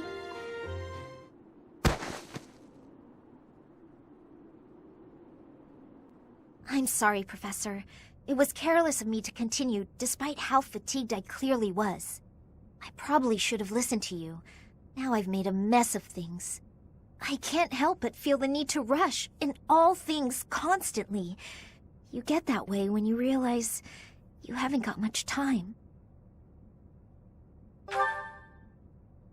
13 years ago, House Ordelia was involved in a civil conflict within the Empire. All we did was respond to a call for aid. We weren't involved politically. But once the rebellion was crushed, my family was held responsible for the aid we gave, and the Empire gained some sway over us as a result. At the time, the noble houses of the Alliance took a passive stance. No one lent aid to my family. As a result, some key officials within the family were killed, and people from the Empire were sent to replace them. Among those people were some mysterious mages. They were unsettling, in a word, skin pale as death. One after another, they captured and imprisoned the children of our household. They began performing terrible rituals on the children, though it's probably more accurate to call them experiments. With the Empire monitoring our every move, my parents could do nothing but watch in horror as all of this unfolded. One after another, the children died, till the only one left was me. You know, my hair wasn't always this color. During their experiments, they'd been doing things with my blood. One morning, I awoke like this. A shock of white hair, all trace of pigment gone. Upon seeing me, the mages were delighted. They realized that their experiments had finally succeeded. Sure enough, they ran a test and saw that two crests coexisted within me. Losing pigment from my hair wasn't the only loss.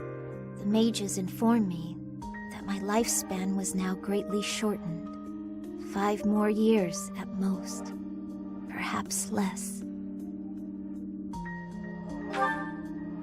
Shortly thereafter, the mages lost interest in me, and we never saw them in the Ordelia household again. Since all that, our family has been in decline. It's challenging now even to govern our territory. After all my mother and father have suffered, I at least want them to have peace as they grow older. That That is all I wish for. But I haven't much time to ensure it comes to pass. It's not like what's been done to me can be undone.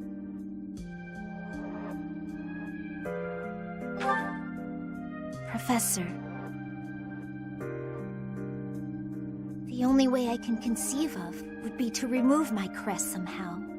But I don't know if that's even remotely possible. Even if it were, I wouldn't be of much use to you and the others without my crests. You sound resolved. I'll allow your resolve to bolster my own. Thank you, Professor.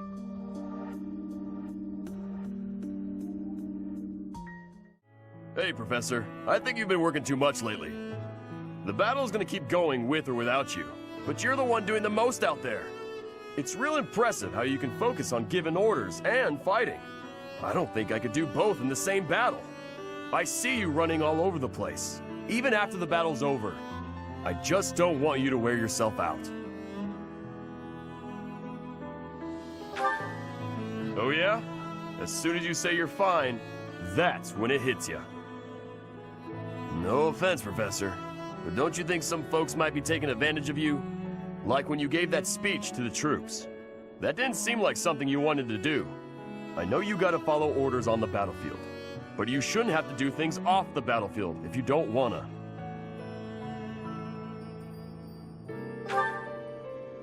What do you mean? Like studying? Sure, it's not my favorite thing in the world, but that was to keep my little sis fed. I had good reason for it.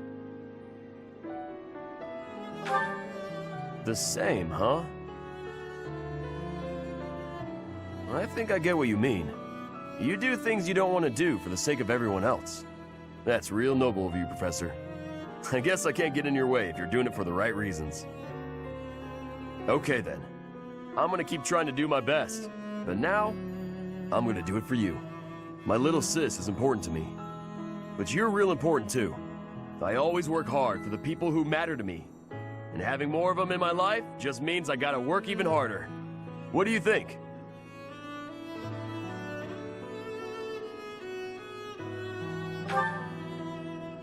Really? I wasn't expecting you to say that. You're gonna make me blush. We gotta keep working hard together then. At least until this war's over. I'll work to make sure you don't collapse from exhaustion. You got nothing to worry about, Professor. I've been training non-stop. I got your back, no matter what.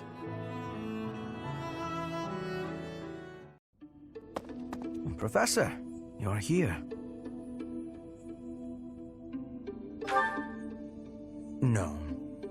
But while you are here, you may as well listen. I am sure you recall hearing about Kranya, Solon, and Lord Arundel. I'm investigating their true identities. I want to know their origins, their numbers, their base of operations, their plans.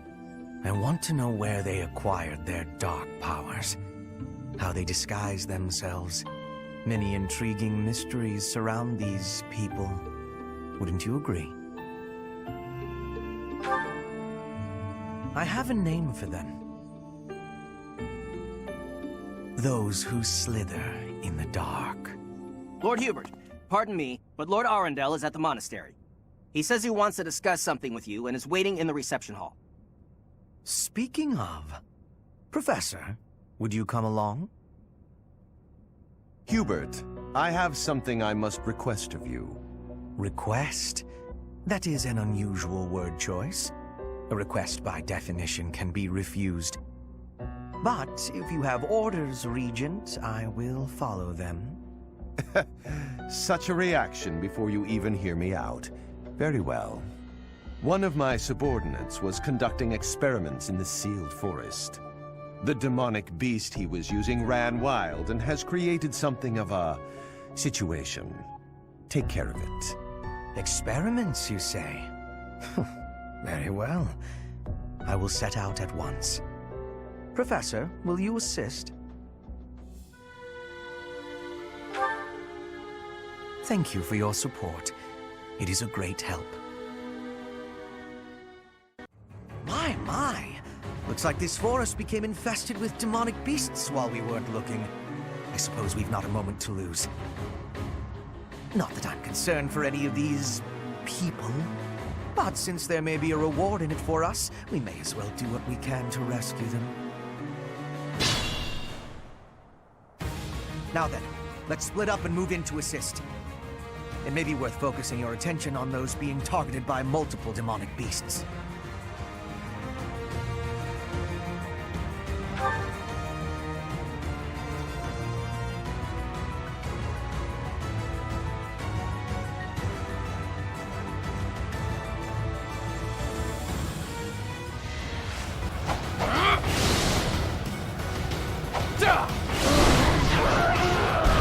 All is going to plan.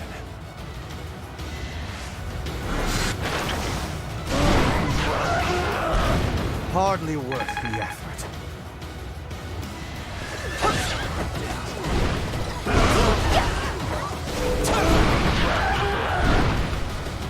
You haven't earned my pity.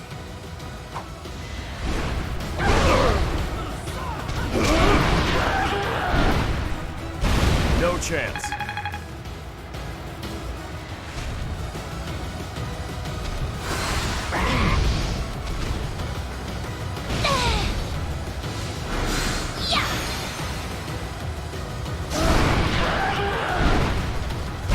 I've got no time for mercy.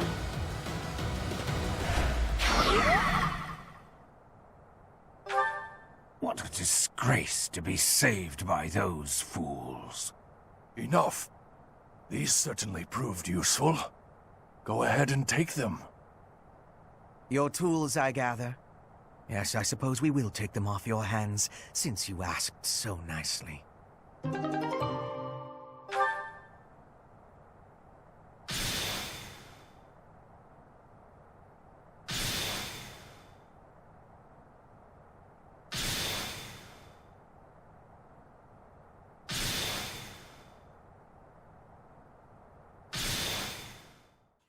I'm surprised at you, Hubert, saving all of my poor subordinates.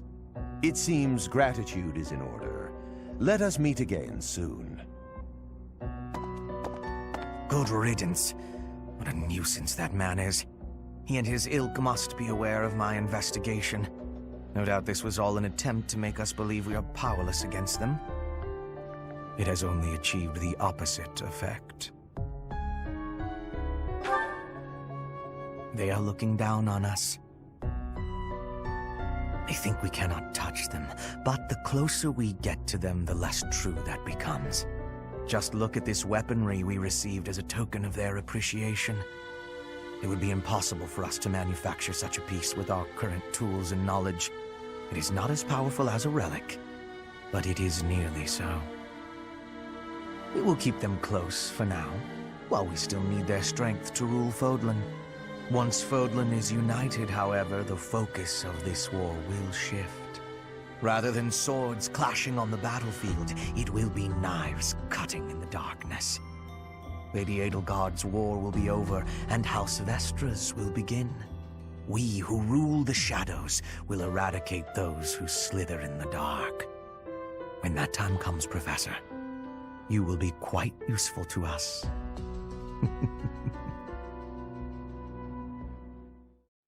It's been 10 years. Can I move on yet? Never mind. I know what you'd say.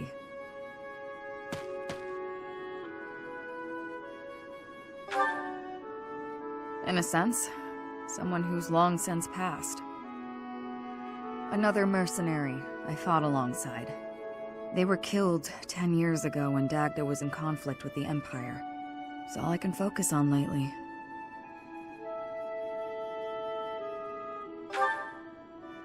To be honest, I blame you. I'm just teasing. I know it's not your fault. You just remind me of him. You give off a similar air. It's uncanny. You even have the same inflection, which makes no sense because we only ever spoke Dagdan. I don't know what it is, but you feel the same to me. I guess you just remind me of the past.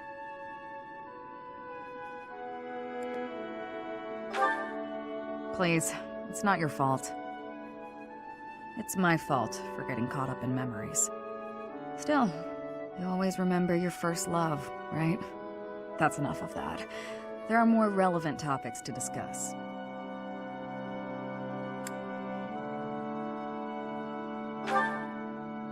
Good question. The world is completely open to me. Your next move seems apparent. But who knows where I'll end up? Though I may have done enough traveling for one lifetime. I like the idea of having a permanent home. And after all my time here, I've grown quite fond of Fodlan. I have been watching you in secrecy, Edelgard. But you and Hubert were noticing me, correct? Well, if you intend to shadow us like that, you can be sure it won't escape our notice. Hubert was primed and ready to remove you. I ordered him to stand down. You have my thanks. I have been making a decision that I am wanting to learn from you. I was thinking it was enough to be shooting one bird with one arrow. But after speaking with you, I trained with hardness. Now I can be shooting 2 birds with 1 arrow. 2 pheasants? Are you implying that... Yes, a single arrow. That's astounding, Petra. It's perhaps a bit late to explain now, but what I was getting at earlier was actually... I am having a joke. You... come again? I really was shooting these birds with 1 arrow, but my joke is that I did have understanding about what you told me. I took it to my heart. Did you know? You are a person with great bluntness. I am admiring of you. As an emperor, a commander, a warrior, and a friend, you are excelling at all that you do. All of the Empire is resting on your shoulders, and that is including Brigid, too. I will not be falling behind you. I will be carrying Brigid on my shoulders, too. And one day, you and I will be facing each other, and we will be shaking hands.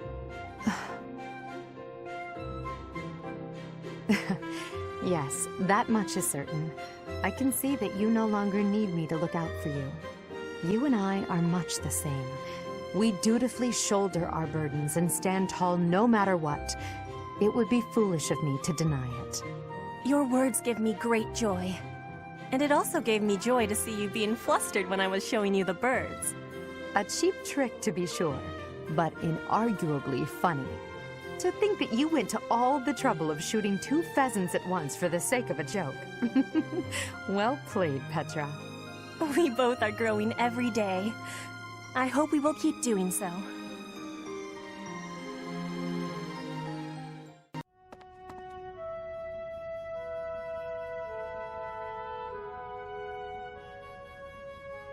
It's strange. I never thought you and I would be able to sit together and drink tea like this. Drink tea, you say? But that does not smell like tea. The aroma. Would that be coffee by any chance? Imported from Dagda, I believe. I do not care for it myself. Your knowledge is impressive. Although I should expect nothing less from a noble, I suppose. Lady Edelgard surpasses you in nearly every respect. But I think when it comes to positivity, you may actually exceed her. Excuse me? In a way, it is merely a mask for your tactlessness. But even so, your relentless optimism, well, suffice it to say that it is your best quality. What? You are constantly striving to grow as a person, to seek new knowledge, to push new limits. When others might get distracted or abandon their path, you never yield. In that aspect, at least, I think you are unmatched. Hubert, are you all right? Do you have a cold? Or the plague? Am I hearing a deathbed confession? It was only a compliment. There's no need for such dramatic exaggeration. Dramatic, you say? I do my best to analyze others without emotion. Even if I find you to be a contemptible degenerate, I can still evaluate your abilities in an impartial way. So, because you assess people without emotion, you are totally confident in your appraisals. It seems I was wrong about you. Huh. You actually understand. Please, do not compliment me again, though. I find it quite unsettling. It is like hearing a snake sing an aria. At least put it in a letter next time. In the very unlikely event that there is a next time, I promise to put it in writing. So heavy. I think I might have borrowed one too many books this time. And I have to return them at some point. Ah! What's going on? Everything okay? Just my luck. Lysithia? Oh, wow. Look at the mess you made. Thank you for the assistance. I can take it from here. Were you planning on carrying this much weight on your own? Don't be ridiculous. You should have at least asked for help. They're all books I need for my studies, and it's my own responsibility. No need to involve others. I'm happy to help you carry some of them. How about half? That's fair, right? No, really, I have this. I am not incapable, and I'm not a child. As smart as you are, you sure are a silly person. I'm so tough. I'm gonna stand my ground. I don't need help from anyone. And when things don't go my way, I'm gonna act all sad and moody. You are remarkably talented at channeling me. Huh? Oh, no. Sorry. I was imitating my little sister. Her name's Maya. She's way smart, but she can be pretty stubborn. You remind me of her. What I mean to say is that I want to help. So swallow your pride and ask. I'll be carrying the stack of books now. Got a problem with that? Yeah. You seem obstinately determined to go against my wishes. All right. Is this a good spot to drop them? Hey, what are you doing? They need to be stacked neatly, otherwise they'll topple. This one needs to be rearranged, otherwise the rest won't fit properly. Wow, talk about picky. You're the one who was so insistent on helping. If you're gonna help, do it right or don't bother. Fine.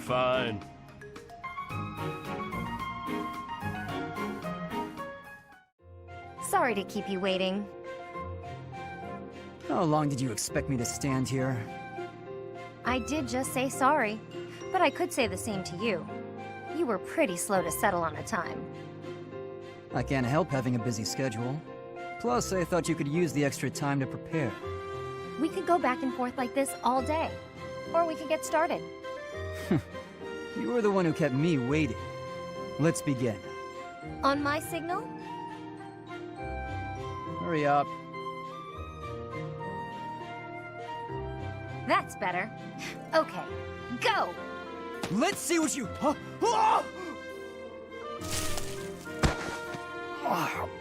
A pit trap? That's right. How you feeling down there? Coward! Say what you want, but Captain Gerald taught me this one. You're heavier than you look. I'll admit, I wasn't expecting that. If this were for real, you'd be dead. Aren't you glad I put straw down there instead of spikes? Yes. I underestimated you. I suppose your lateness was a ploy to distract me. You're not wrong. I did it to rile you up. Draw you in. You're capable, confident. I was counting on that. So, what do you think about Captain Gerald's training now? His technique worked and you won. What else is there to say? Winning is all that matters. You drew my attention to a major vulnerability. I'll need to be wary of traps. Thank you, Leone. Seeing as you're thanking me, can I ask you a favor? Will you come watch my next training session? I'd like a few pointers about fighting in close quarters. The loser must pay tribute, I suppose. Yes, I'll help you train. You will? Thanks!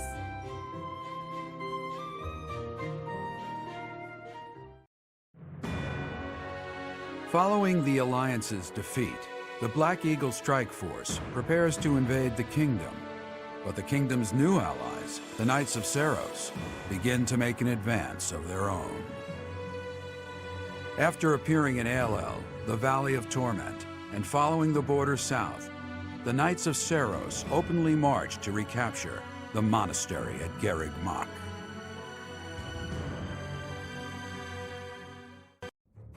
Raid from the north! Their flag bears the symbol of the Knights of Seiros. One of our troops has already intercepted them. Your Majesty, please give us your orders. From the north? Interesting.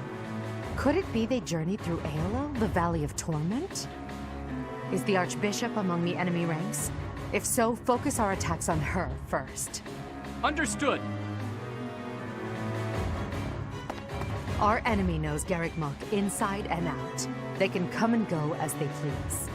It would have been best if we had detected them sooner, but that can't be helped. Professor, we must hurry and intercept them ourselves.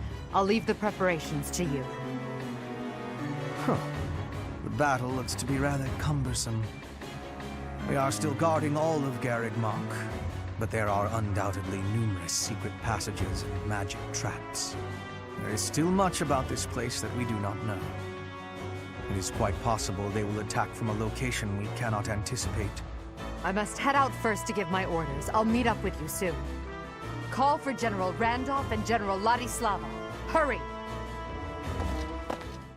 It feels like only yesterday we called this place our home. We must show these fools the error of their ways. They shall pay for the sin of invading Garreg Mach. Oh, but the professor is fighting alongside our foe. The same one who saved my life. That is true.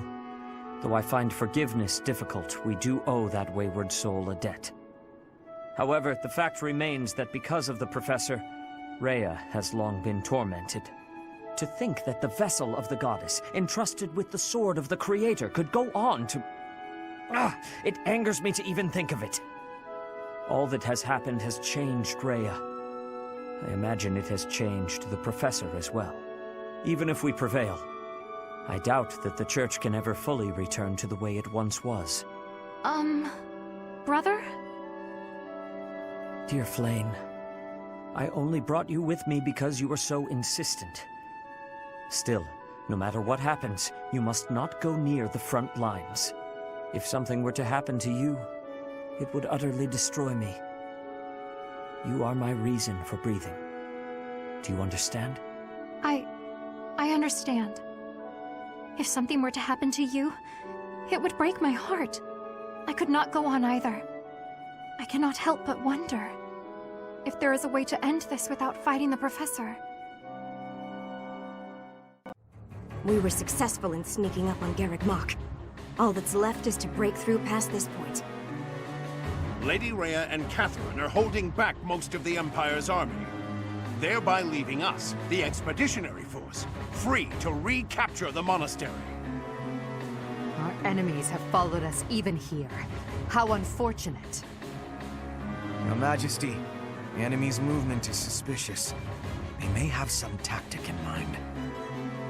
If so, then let's face them without delay. Form defensive lines and hold them to the death. Strike down all who approach. Their troop composition is also strange. I would bet that they are concealing additional soldiers.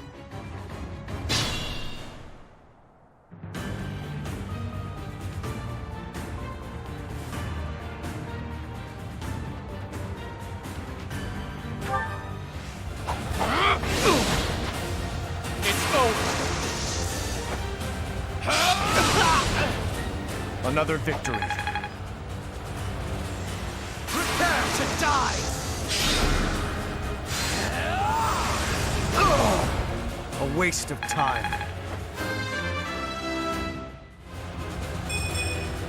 A laughable improvement, but it's something.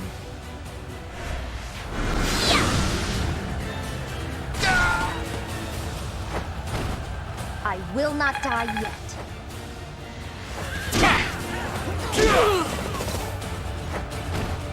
That's another one.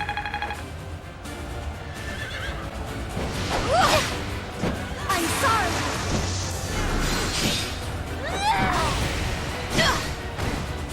This is for the best, right?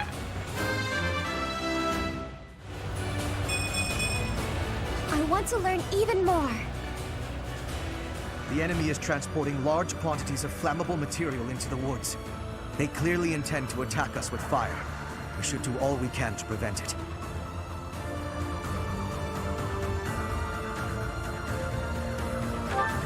Troops waiting in the woods to ambush? We must avoid any suspicious areas as we advance.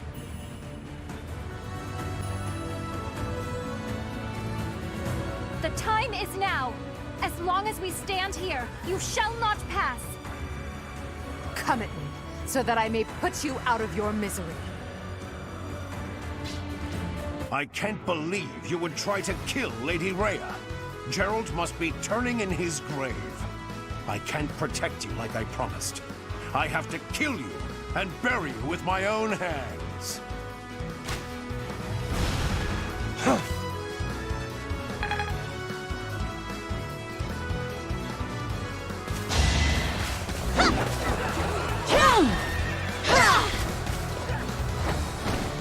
My heart burns with pride.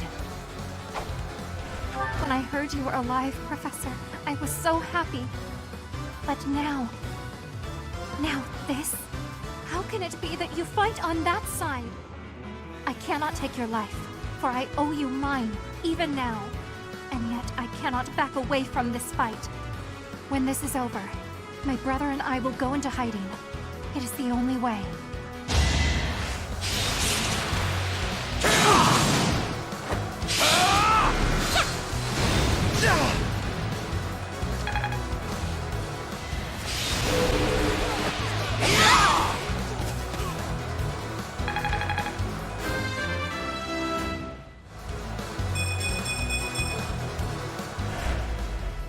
Farewell, Professor.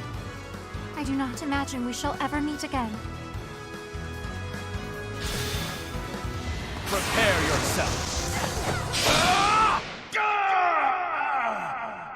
Gerald, I did it. I protected the monastery.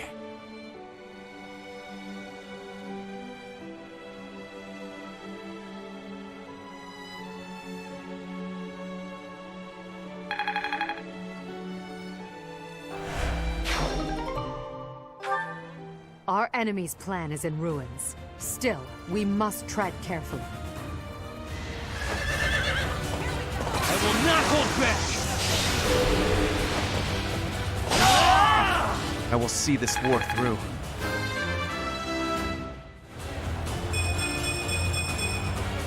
I'll take all the strength I can get.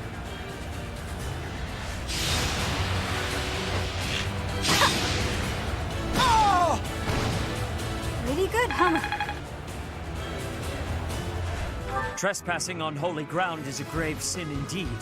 You must atone for it with your life.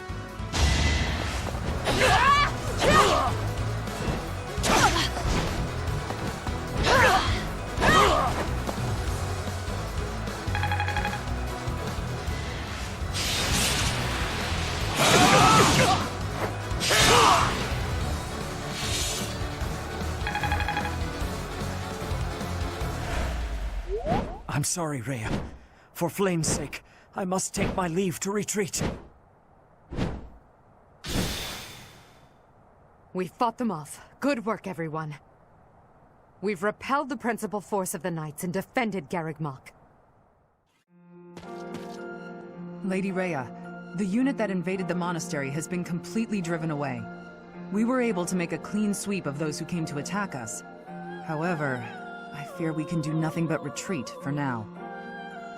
What of Sedith and Flane? Sedith and Flane were able to escape in another direction. I have a message from them. I am sorry, Rhea. I fear we must return to a life in hiding. I detest that person with all my heart. However, Flame's life is more important to me than all else.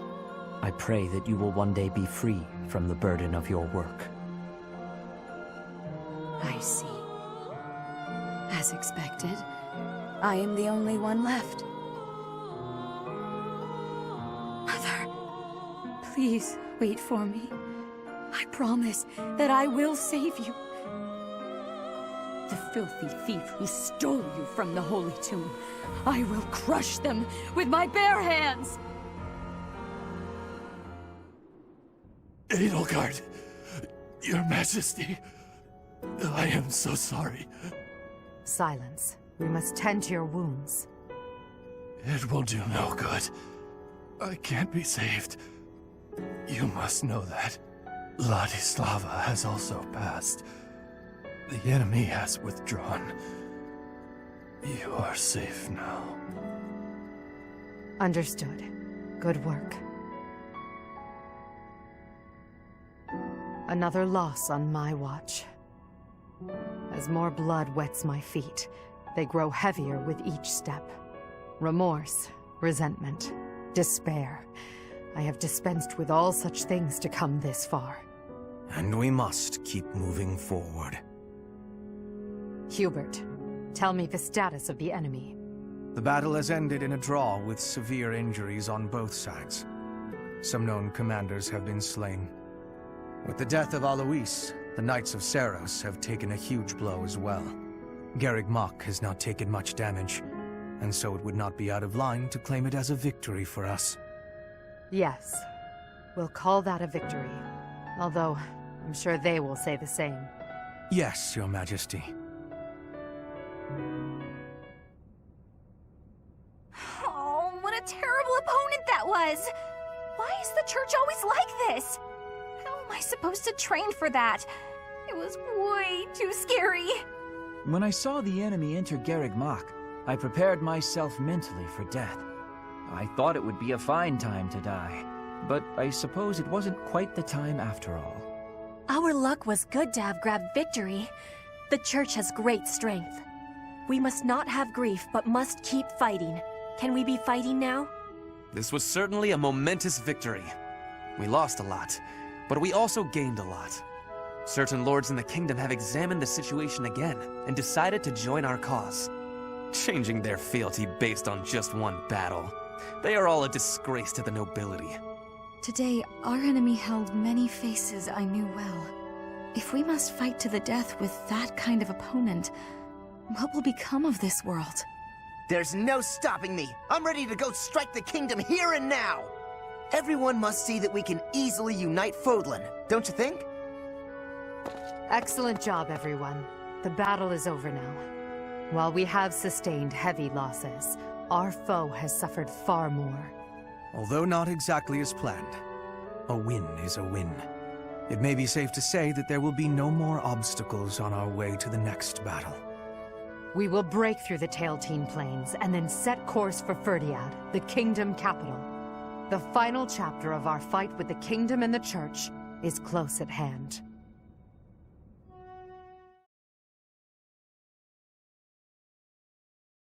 Part 2. Crimson Flower. Lone Moon. Lady of Deceit.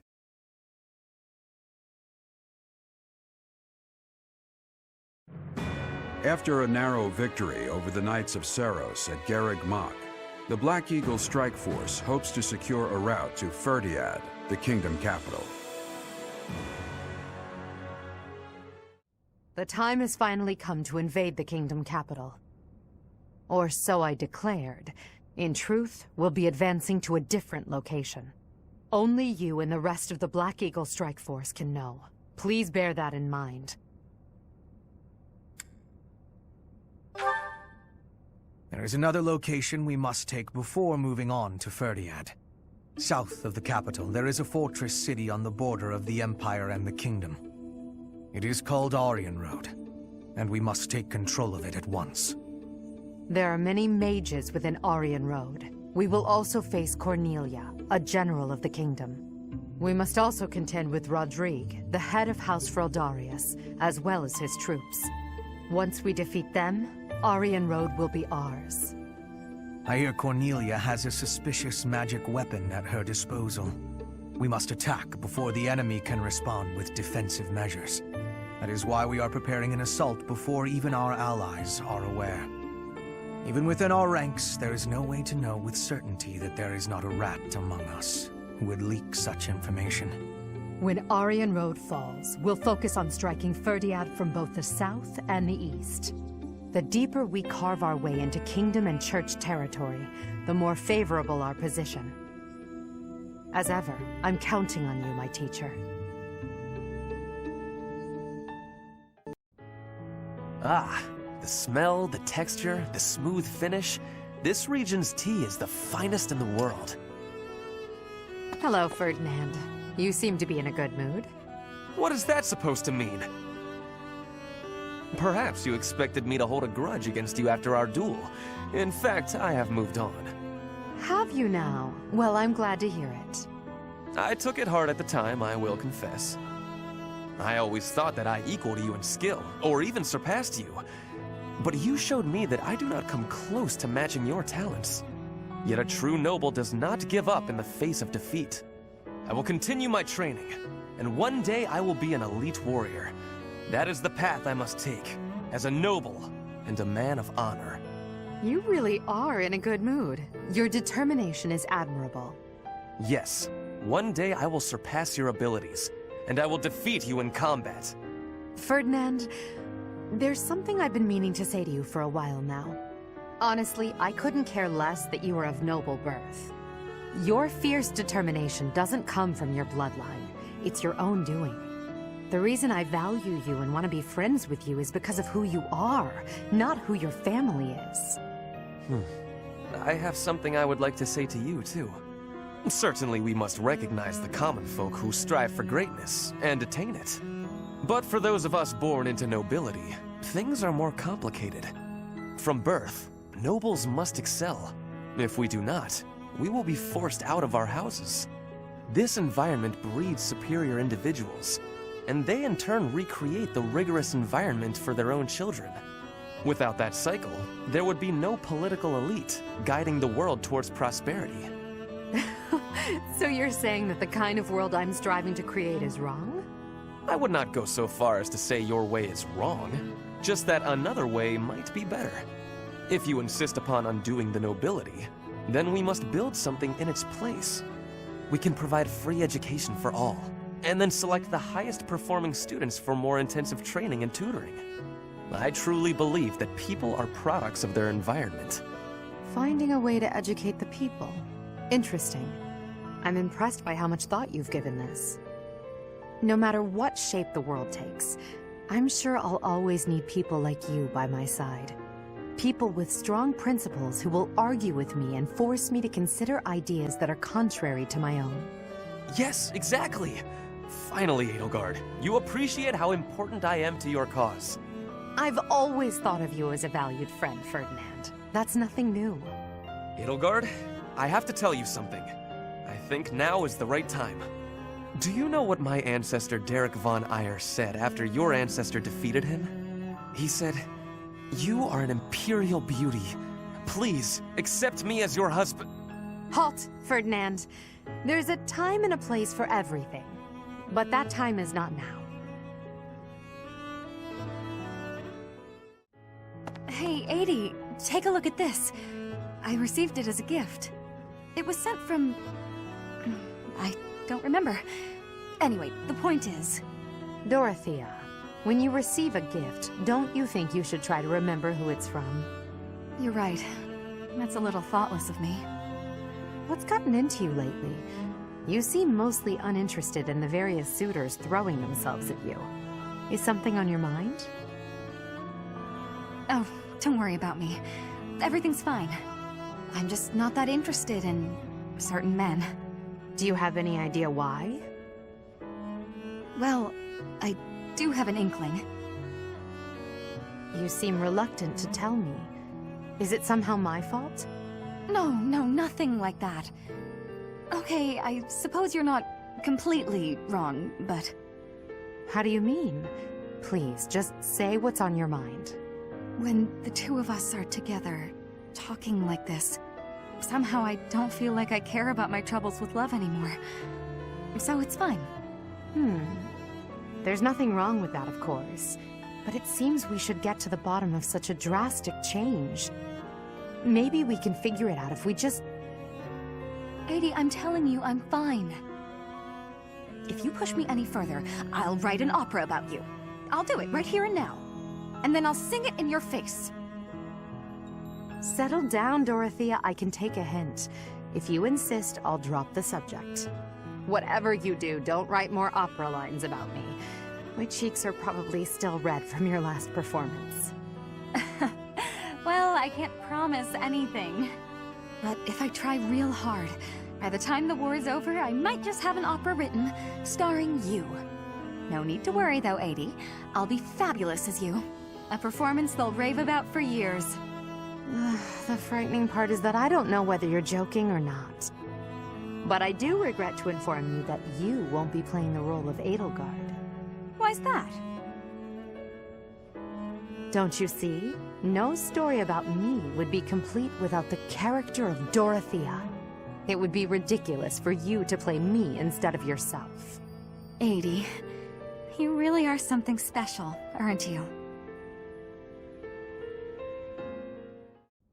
Hey, Professor, something's been bothering me. Remember that suspicious guy I chased after back when I was a student? A knight scolded me for it, but at the time I really thought I was doing the right thing. Now that I've had more experience on the battlefield, though... I've been looking for you. There isn't much time, so I'll keep this brief. The knights encountered a band of brigands while out marching. It was hard fought, but we prevailed. Our soldiers are highly trained, but the enemy was formidable, and we weren't expecting combat. There were a number of casualties among our troops.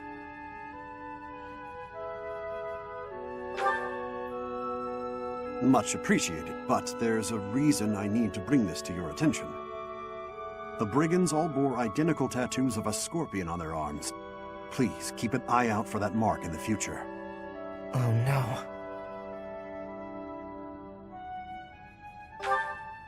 Don't mention it. If you'll excuse me, I need to get back to my duties. Heck of a coincidence, right? As soon as I mention that suspicious guy, this happens.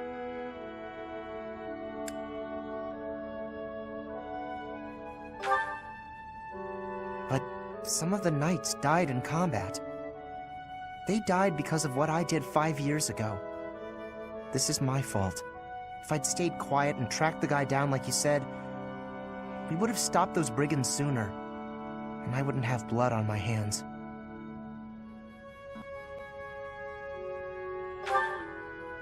But he probably wouldn't have. Now those knights, they're not coming back. We both know it.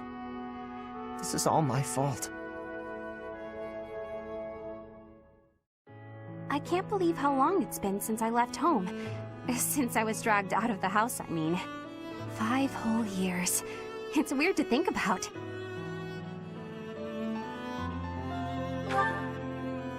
No. But if you'd asked me that 5 years ago, I'd have said the opposite. I have friends here, and I have you. The monastery's become a second home to me. Back then, I never would have dreamed a day like this would come. It's all thanks to you. You've given me a second chance at life. If not for you, I never would have gotten used to leaving my room, let alone the monastery. Maybe the battlefield's just dulled my senses. I'm much better with strangers and new places now, though. I don't panic nearly as much as before.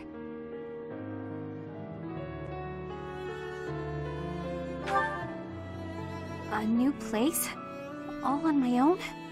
That sounds like a tough assignment. Where did this come from all of a sudden? Hey, hold on. You're teasing me, aren't you? Please don't joke around like that anymore. It's torture for me. You're still not taking me seriously. I mean it. Promise me you won't do that again. Friends respect each other's feelings, don't they? Good. I'll hold you to that. You're absolutely not allowed to send me out anywhere on my own. Got it? You would need to come with me. If you're with me, I can go anywhere in the world.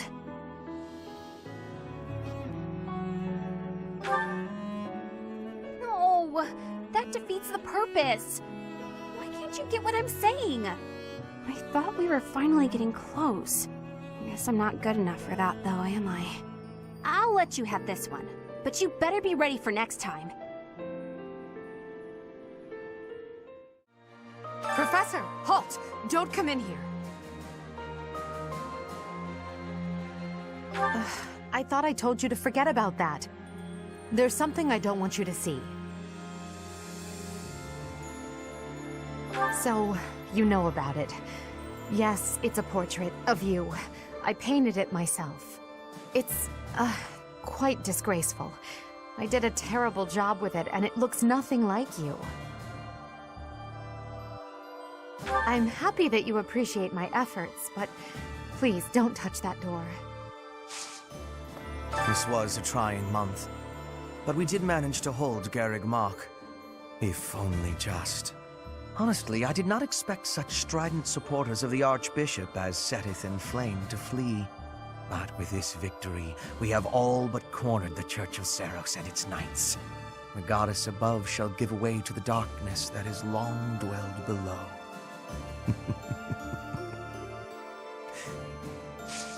My brother fought proudly to the end, and died an honorable death. He said something to me before the battle, that he was entrusting his dream to me. I'm gonna see this battle through to the end. I'm gonna fight for my brother. Nice place, isn't it, Professor? Standing here, you can almost feel the goddess's absence. Discounting what dwells within you, of course. Do you think some punishment would rain down from the sky if this monastery were to be destroyed? Of course not. Even if the so-called Immaculate One came back here for revenge, that would only be a result of this war, not the work of a deity. If it is between love and hate, then I would choose the latter. The goddess failed to properly govern this world. That is why it is necessary for Lady Edelgard to become the supreme leader of Fodlan. Those with power must use it wisely. Is that not a teaching of the Church of Seros? It's absurd to preach to others what you cannot practice yourself.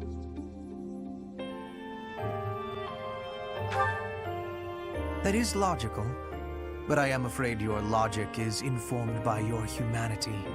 That is not the case for inhuman creatures with lifespans well beyond our own. We must fight to preserve what makes us human. You are the one closest to the enemy. I wonder if you will be able to maintain your humanity to the end.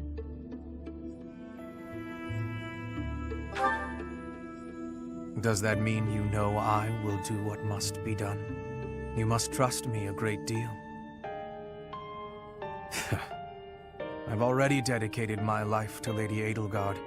To throw my lot in with you is inconceivable. But if I had 2 lives to give, I might devote one of them to you. Not as master and servant, but as equal partners.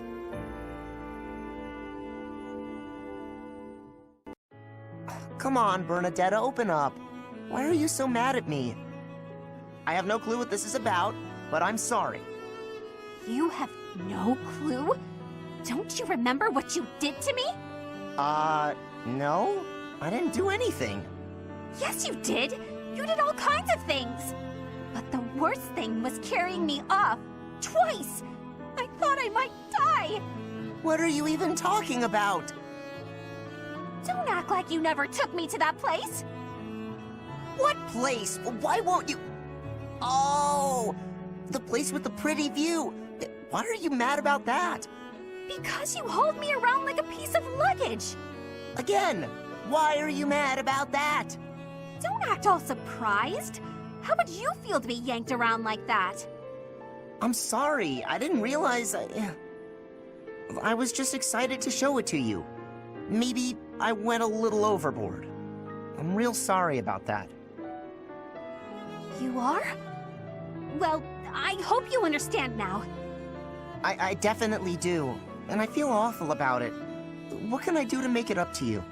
Anything you want. I want to show you how seriously sorry I am. Well, all right. I'd like you to, bring me to that place again. But promise me 2 things first.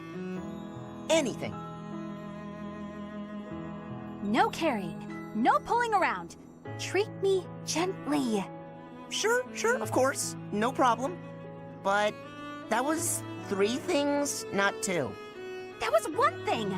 Be gentle, okay? Oh, okay. Sorry. What's the other thing?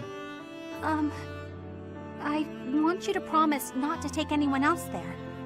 Only me. All right, I can promise that. Seems a little strange, though. Why do you care? Come on. If you really want to apologize, hurry up and take me there. Right, on it. Here we are. Oh, look at that gorgeous sunset. This is it. The same view. After all that time inside, the sun feels like it's piercing right through me. This little bit of sunshine? You really gotta get outside more. From now on, I'm gonna take you to all sorts of different places. I promise I'll be gentle, and I promise I won't take anyone else. Just you and me, all right? What? But... okay. But if you get sick of me, I'm sorry ahead of time. What? Good one, Bernadetta. These ones look good. I probably shouldn't pick them, though. Ah, Marianne. Harvesting the crops? Oh, yes, Linhart. I found which vegetables are ripe and ready, but would you mind picking them for me? See, you've mistaken me for someone who sticks his hands in the dirt. I'm just afraid that if I touch them, well... Oh, I see. You're afraid everyone who eats them will suffer bad luck. Yes, it's true. I wouldn't want anyone else to suffer because of me. Marianne, that's simply not the way the world works. You see... Oh, forget it. Tell me which ones to pick. Thank you so much, Linhart. Happy to help, but I'm beat. You'll have to carry them yourself, so take them straight in, okay? Okay. Oh, actually, before I go, do you mind if I ask you a question? I've been thinking, isn't it more the case your crest brings happiness rather than bad luck? Happiness? I don't understand. Yes, happiness. Because your crest is so rare. It excites my mind and, well, if not for your crest, we might never have met. And I feel that would be a tremendous loss. Backbreaking as it was, I enjoyed today. I'm quite happy right now, and it's due entirely to your crest. I suppose so when you put it that way, but It's a huge breakthrough to know that your crest causes happiness instead of bad luck. I'd love to study it thoroughly, but only if you'd agree. Really, I just want to find a way for your crest to bring you happiness too. I'm sorry, but I can't. I have to decline. I understand. May I ask one more thing, though? Could you please hand me one of those vegetables? I don't think that's a good idea, but if you insist. Thank you, Marianne. I think this looks like a very lucky vegetable. Hey, Professor. Can we talk? I feel terrible about the last time we spoke. I was trying to apologize and just ended up losing my temper again. I'm really sorry. I figured you'd say that, but I still feel like an idiot. Somehow, I just have a hard time keeping my feelings in check around you. And I think if I don't just tell you what I'm thinking, we'll never be able to have a normal conversation. So, let me clear the air. I want us to, engage.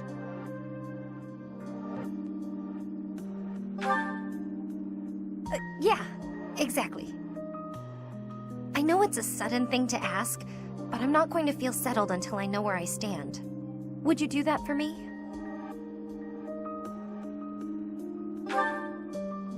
Good. Don't hold back, okay? I want to see you at your absolute best.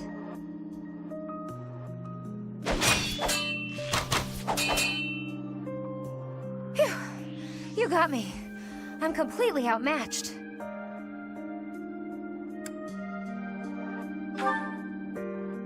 Maybe. But you were definitely stronger. Honestly, that's what I needed to see. You're a true successor to Captain Gerald's style of swordplay. I almost felt like you were him. I thought I was competing with you. But that's as pointless as competing against him would have been. So instead of that, I'm going to focus on keeping the promise I made to him. Captain Gerald said that if anything should happen to him, I'd have to support you in his place. He didn't sound serious at the time, but it was right before he... you know, before we lost him. So, I've decided. I'd like to do just what he said. I know I'm not as strong as I need to be, but I swear to you, I'll train until I am. What do you say? Can I call you my employer?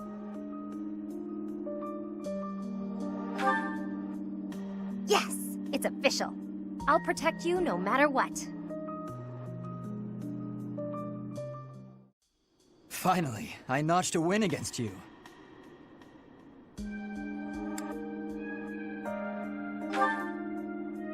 True, it was a narrow victory. When we spar, I feel like I'm revisiting my past. It's like training with my brother. He always won, always, and died before I could win a single bout. From the first time I held a sword, all I wanted was to surpass him. And that's what drove me to become so strong. Perhaps it's absurd to say such a thing, but I've spent all these years training for a duel with a corpse.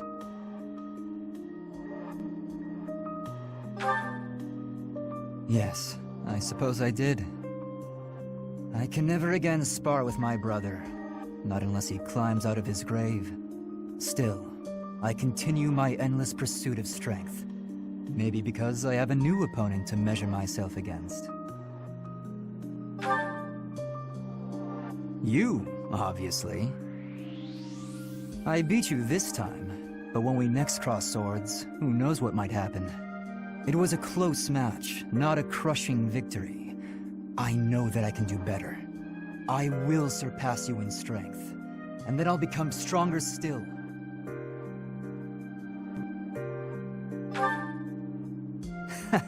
Just what I was hoping you'd say. Anyway, thank you for helping me find an answer to the question you asked all those years ago. Cornelia, I have a report from our scouts. The Imperial army that departed from Garreg Mach en route to the capital now appears to be marching here. What did you just say? The speed of the army's movement quickens. They will be here to invade within days. I just sent some of my troops to support the capital. It is likely to be a fierce fight. How could this be? I have not heard a thing about... Oh, I understand now. I am the target. You? Are you sure they do not mean to take Aryan Road for strategic reasons? It would appear so from the outside. However, the circumstances are not that simple. And will you calm yourself?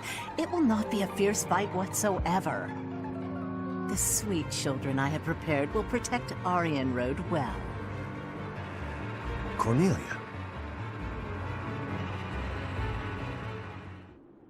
Aryan Road is a fortress city that was built about 400 years ago.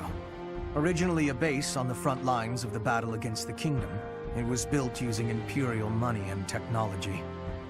However, the head of House Rowe secretly planned to betray the Empire.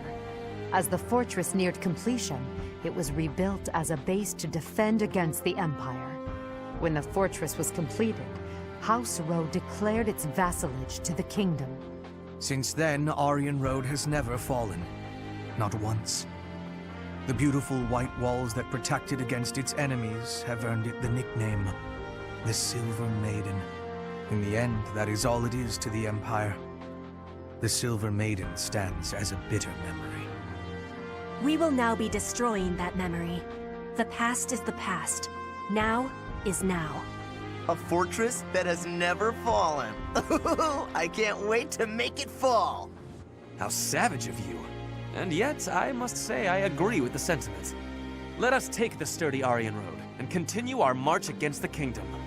An invincible fortress? Sounds perfect. Unfortunately, it will soon no longer be invincible. The Silver Maiden's iron skin is about to be damaged. It's sad, really. Is it silver or iron? Use your language with clarity, please. Really, Lynn, there must be a better way to say that. Since we are attacking a heavily guarded place, we must take extra care to prevent allies from getting injured. Thank you, everyone. I'm counting on all of you. Now, let's resume our advance. This battle is for the future of Fodlan.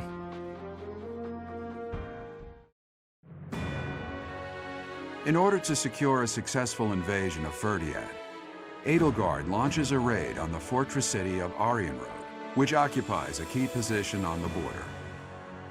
At Arianrode, a mage serving House Blathed, named Cornelia, and the head of House Fraldarius, Rodrigue, strengthen their defenses.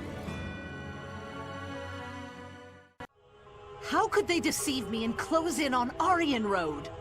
But it's not like I'm just going to stand by and watch. I will slaughter them all. So this is the Silver Maiden. Seeing it with my own eyes, I finally understand its strength. Especially the fact that its strength is distributed across its frontal defenses. We'll attack the front and keep our enemy occupied, while the others enter by the east gate.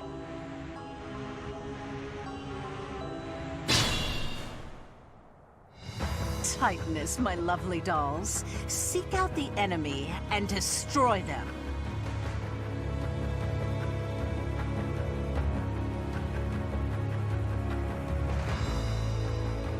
And if the chance presents itself, I wouldn't mind being rid of those unsightly kingdom forces, too. Are those Cornelia's magical weapons? Impressive.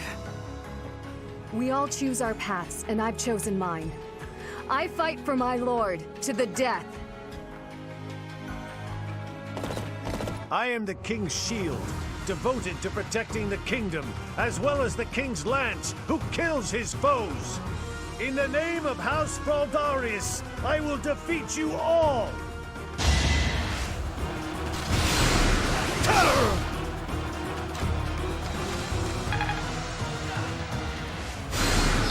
Sorry. So, my foolish son, you took it upon yourself to leave your family behind. I'm not coming back. I won't serve the boar. It's a father's duty to settle his child's failures. Felix, you must die here and now.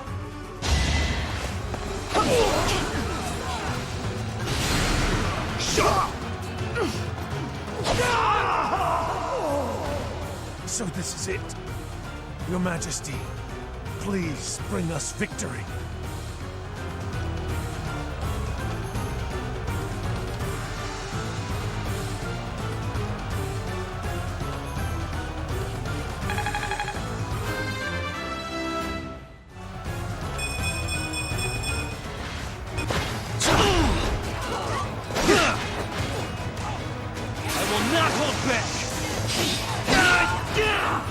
This is the cost of war. Bow before Her Majesty!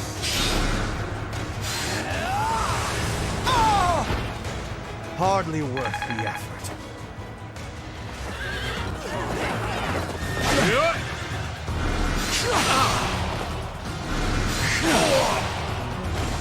How exciting. Does a whelp like you really expect to kill me? I am Gwendol, the Grey Lion, a knight by the hand of Count Rowe. Do your worst. Don't underestimate us.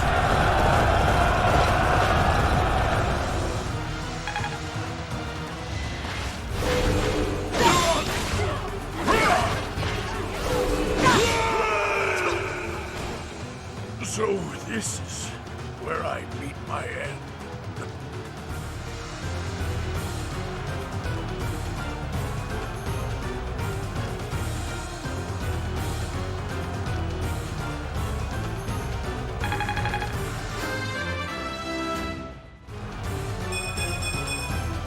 And I'll keep getting stronger.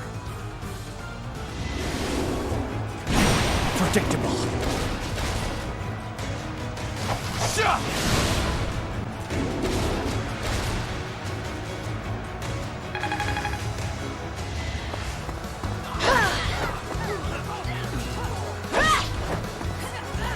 To survive, I will win!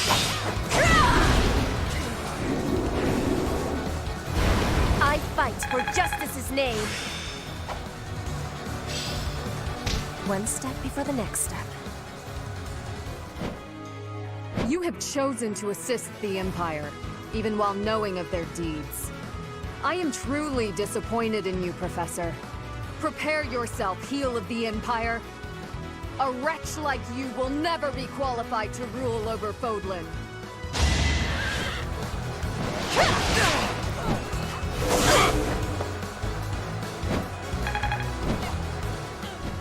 I will protect Aryan Road to the bitter end. This I have promised to my ancestors, to His Majesty, and to myself.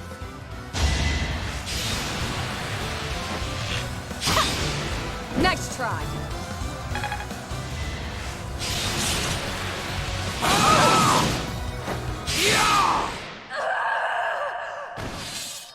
Maybe I've become like him.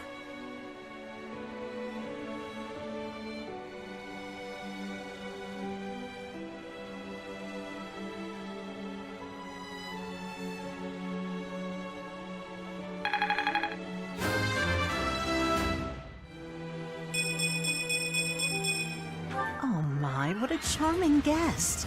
Let me take care of you.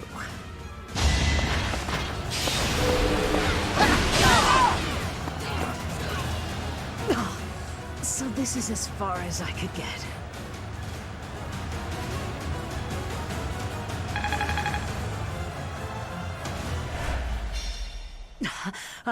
All is in accordance with this carefully crafted script of ours. What a masterpiece! What a delightful dance! Victory is ours. Aryan Road has fallen. Another army will take control of Aryan Road. As for us, we will take all of the military force we can muster and advance to the kingdom capital of Ferdiad.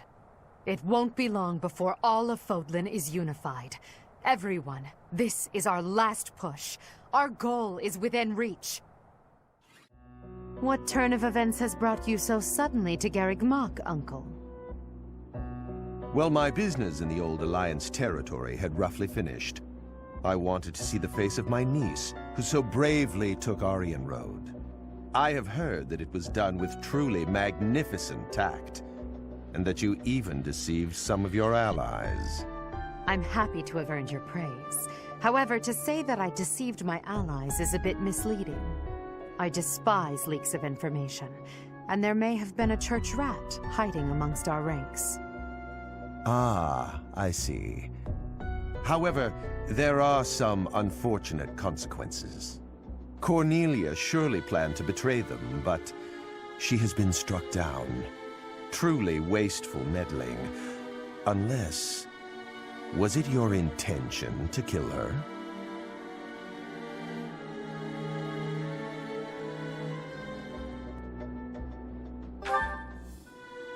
Indeed, we came only to kill our enemies. She used a terrible magic weapon. Dolls that she could move and fight with. Did you know about them? Well now, if that were the case, would it not have been better to keep her as an ally? If you are only capable of such imprudence, this dark cloud might hang over the Empire's future as well. Thank you for your concern. However, I will sweep aside any darkness that comes our way. I will be praying. Praying that the Empire will not become another Aryan Road. Another Aryan Road? Just what do you mean? I must take my leave now. Farewell.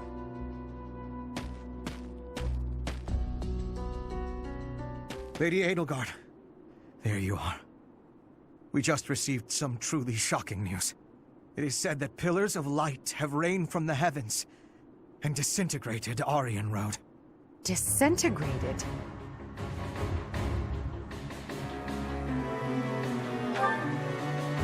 It was likely some type of magic. Perhaps a forbidden art.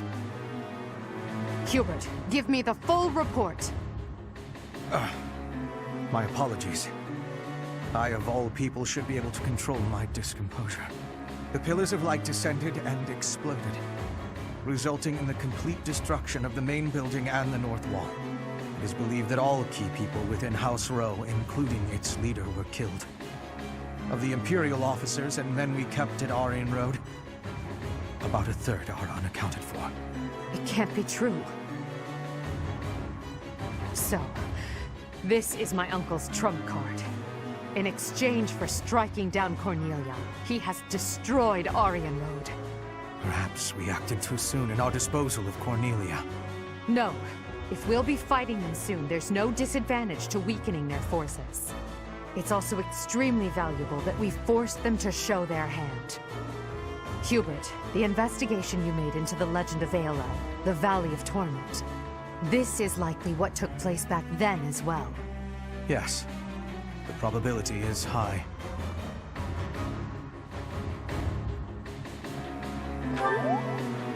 Yes, it is quite likely. North of Garreg Mach, there is a valley where the earth is always aflame. Once javelins of light fell from the sky there.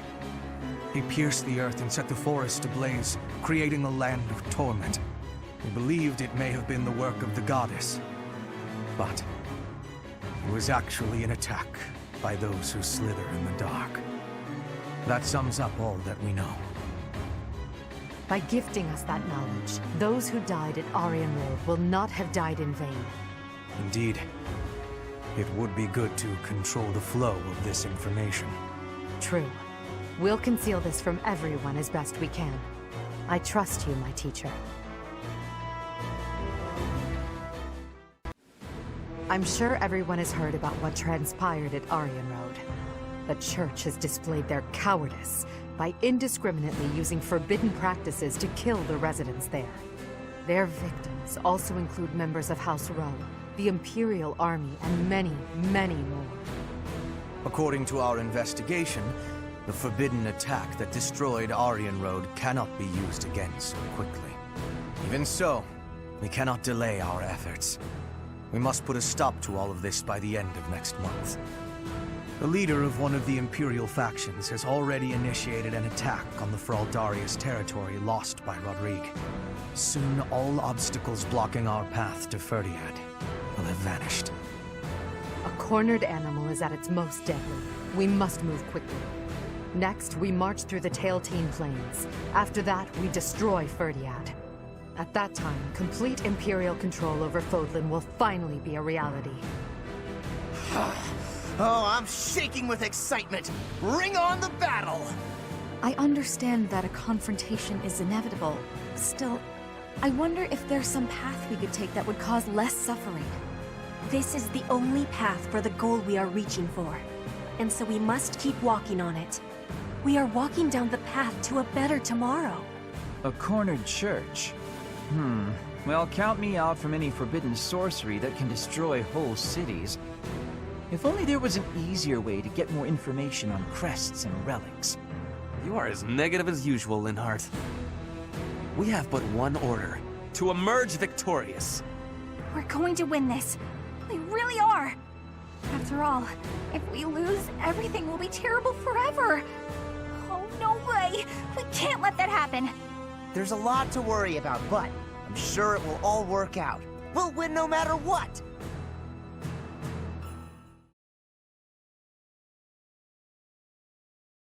Part 2. Crimson Flower. Great Tree Moon. Field of Revenge.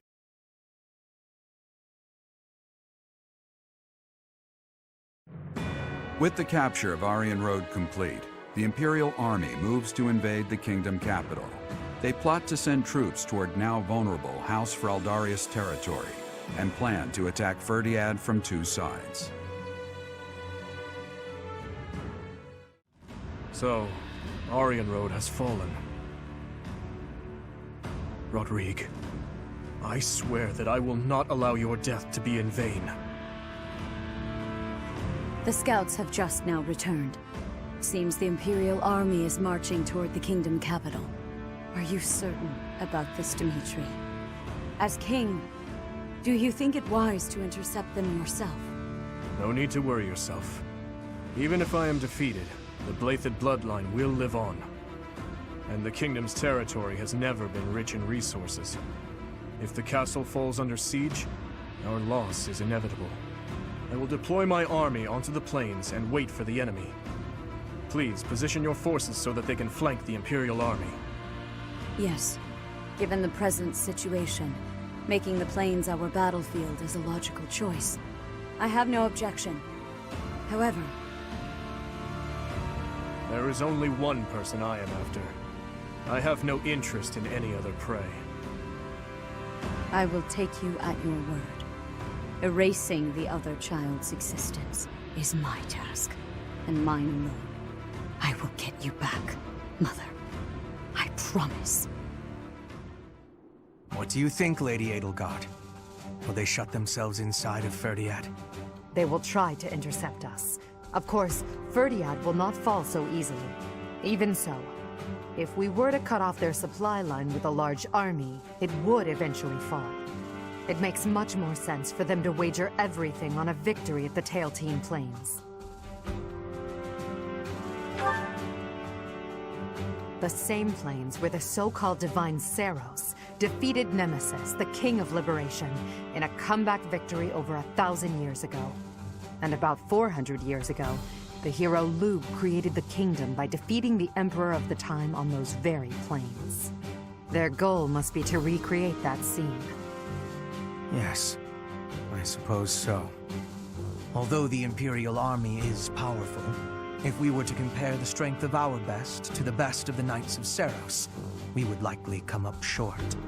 The Kingdom's army and House Blathed are also renowned for their unmatched persistence. On the battlefield, it can be assumed that their one and only goal will be to strike you down. Are you telling me to stay off the battlefield? Naturally. You are their aim, Your Majesty. You must know it only makes sense to keep you out of their reach. And you must know that, at a time like this, I absolutely cannot withdraw. Of course I know that. That is why I will refrain from asking you again to stay away from the battlefield. The Immaculate One, descendants of the 10 elites, and other extremely fearsome foes await us. But with the help of our friends, we have a chance of defeating them. We're the only ones who can. Within our group, I am included among those with the kind of strength we need to win. I absolutely will not remove myself from the front lines. Professor, you have that same strength as well, whether or not you realize it yet.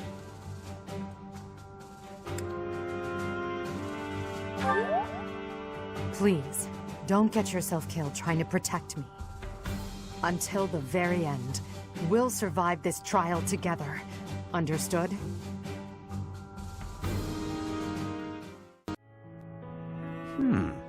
What an interesting way of looking at life. Ah, it is you. Just at the right time. There is something I wanted to discuss. Something about you. I am starting to believe that you are a true hero. You hold the Lost Crest, you wield the Sword of the Creator, and you lead everyone in battle against great enemies. Not only that, but you are a strategist. You stand alongside rulers, supporting them, advising them. You do not seem particularly ambitious, and yet you accomplish so much.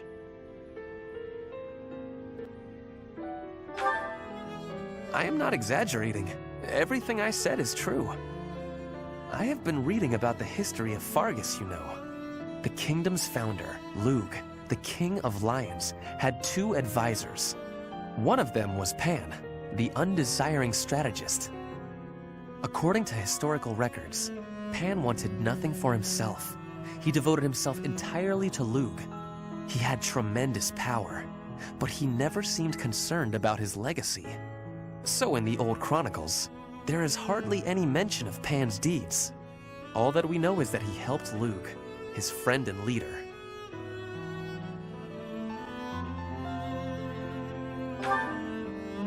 It is not surprising that you have never heard of him. I did not even know his name until recently. But when I watch how you conduct yourself, I feel that I am seeing the unknown deeds of Pan. It is only a thought, of course, but it makes me feel rather happy. Even if it is not in the pages of a history book, a life can be full of achievement. I know that I will never be greater than Edelgard. She will always surpass me. I am what I am. Like you and this undesiring strategist, I will do what I am called to do, even if no mark of me remains in the history books.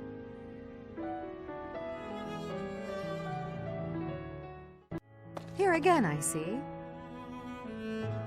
Of course, Your Majesty. I couldn't investigate this place freely when those of the church were around. Understandably. Now, about my proposal to create an institution for Crest and Relic research. I've decided to move forward with it. As for who will lead the charge... You want me to be in charge of the thing after all, don't you? Actually, no. I was just considering some conditions for whoever applies for the job. Conditions? What kind of conditions? To start, I won't allow the position to be a secondary one. That excludes lords who are busy looking after their own territories. Are you suggesting landholding lords would have no means of applying? Quite the opposite. I'm looking for applicants with enough passion for the job that they're willing to relinquish any landholding rights they possess. They will be provided with necessities like food, clothing, and housing, but will receive no further compensation. That said, they will be free to take as much time off as they desire. Do you expect anyone to be interested in such an odd position? That's my hope. Have you gone mad? Demanding someone rescind their land rights and then provide no compensation? Even the unlimited time off is a rather discourteous perk to offer. No one would accept room, board, and endless time to research. No one but me. Why must you... Why must I what? Why must you understand me so well? I asked you to consider the feelings of those below you. I never expected you to consider mine to this extent. I told you I'd figure out a way to make use of your talents that you'd find acceptable. Honestly, no woman has ever gone through this much trouble for me before. Then have you decided? Yes, I have. I would be most pleased to accept your offer, Your Majesty. Hi, Raphael. Lovely weather today, isn't it? Sure is. Staring up at the sky on a clear day always reminds me of my hometown. What was it like there? Let's see. Well, it's a real calm and peaceful place. Big, clear skies, too. Just like this. It's full of friendly people and delicious food. Talking about it makes me want to go back. Yeah, it's a shame we're stuck fighting in this war. Right? I wonder what my little sis is up to. She's probably grown so much by now. I haven't seen her since I came back to Garrick Mach. She probably wouldn't even recognize me anymore. I'll bet she would. How could she possibly forget such a such a terrific big brother? There's no way. You really think so? That's a relief. All this relief's making me hungry. Want to head to the dining hall? Oh, actually, we can eat here. I cooked something up for us today. Oh yeah? I won't say no to that. I heard you really like meat, so, here you go. It's my first time cooking something like this. I can at least guarantee it isn't poisoned. Meat? That's my favorite! I'd probably eat it even if it was poisoned. Is it, good? That was amazing! Really? You like it? So tender, so juicy, so full of flavor. It was practically falling off the bone. The flavor was so rich and sweet. Wait, how can meat be sweet? Is sweet bad? I thought it was pretty tasty myself. No. It was delicious. I couldn't believe it. I'd eat more fruits and vegetables if they were this good. If all food tasted like this, I just don't know what I'd do with myself. Well, if you like it, I wouldn't mind, making more. Whenever you want, really. Really? That would be great. We gotta get this war over with so you can have more time to cook. You know, I'd actually like that.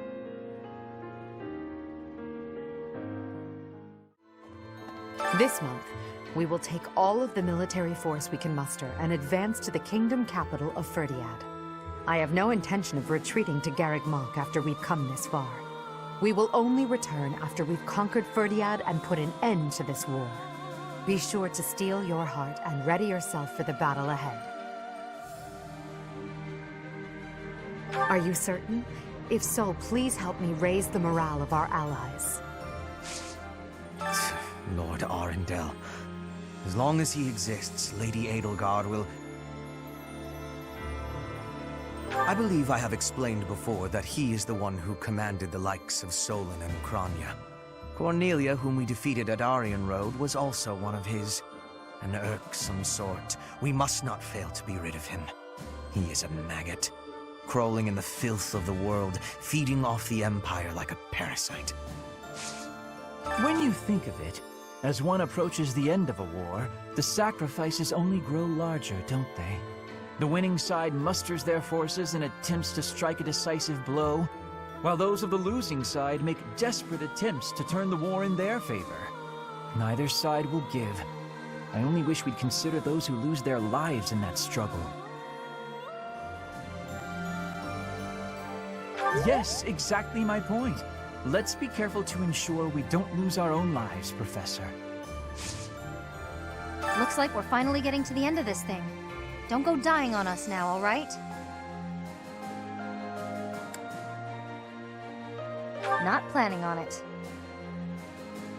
If you're still alive when this is all over, then I'll have kept my word to Captain Gerald. Let's both live to see the dawn of a bright new age. Professor, what should I do? Everyone's acting like this is leading up to the final chapter in a book or something. Is the battle ahead really going to be that climactic? Am I not taking it seriously enough? You think so? All right, I believe you. I'm ready for this. I am. Yeah, we're going to win. If we win this battle, it will be an end to the kingdom and to the church. Under the Empire, an era of peace would begin. Many people are cleaving to this notion, but I wonder if it would really end up as such. Such resolve. It's convincing to say the least. I wonder, was the collapse of Aryan Road really the church's doing? Or could it be that... Never mind me. Just thinking aloud. Next up is the kingdom's capital. We're coming for you. Whoa, that sounds familiar. Have I said that before? Really? You're probably right. It's not like we've invaded the kingdom capital before. They used to call my father the Shield of Fargus. Now he's gone, and Aryan Road has fallen. Yet the Knights of Seros remain, as does the Boar. What terrifies me most is his stubbornness. He'll keep on fighting to the last man. He's a monster. I've seen it firsthand. Dear Goddess.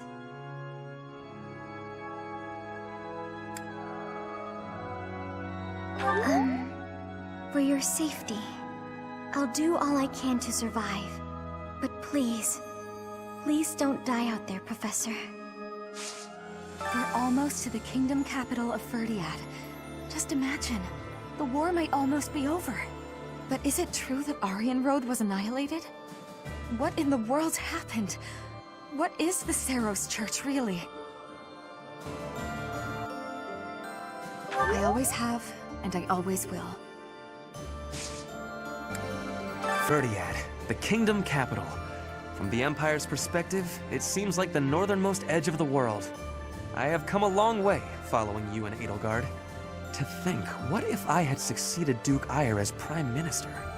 I would never have had all these experiences. I hope that is true. I used to be so naive. For now, let us join together and walk the path that Her Majesty lays out. All right, off to the kingdom capital we go.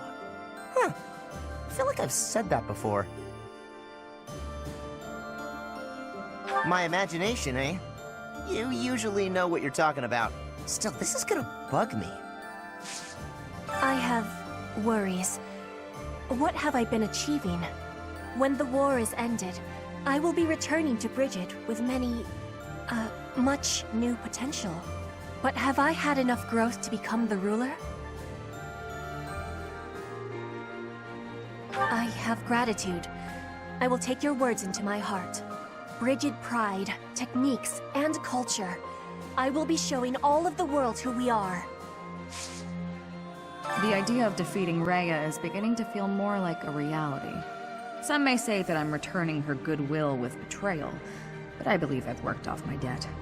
The real problem is a certain someone else. That's right. She was my partner, after all.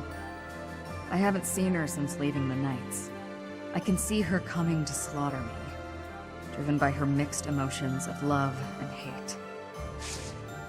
I hear that House Blaythed commands some strong and well-trained troops. People say they're fiercely devoted and will gladly die for their king. Reminds me of Lenato's men, the ones we faced back in Magdrid. Unlike those civilian soldiers, though, here we're up against the best that the Fargus army has to offer. It's going to be a hard battle, but if there's a peaceful tomorrow waiting on the other side, it'll be worth it. Did you want something? Sorry, I was a bit lost in thought. Or rather, I was thinking about work. My brother had sorted out all his personal affairs. Apparently, he'd forgotten about his work duties. So now I've got a ton more work on my plate. Oh, brother, why must you be so careless? Once this war is over, I'm gonna take a vacation and get some well-earned rest. Back home with my mother. Do you have a minute, Professor? I gotta talk to you. I've been thinking a lot about those brigands with the scorpion tattoos, and I realized something. I mean, I'll feel better if I get this off my chest, right? Okay, listen. I can't deny who I am. I know you were right 5 years ago when you told me not to chase after that suspicious guy. But I still can't get over the possibility that he might have hurt those kids. I would have regretted not stopping him for the rest of my life. There's no way I could forgive myself. It sounds awful to say, but the safety of those kids is more important to me than the Knights we lost. I'm sorry, Professor, but I can't promise that I won't disobey your orders in the future.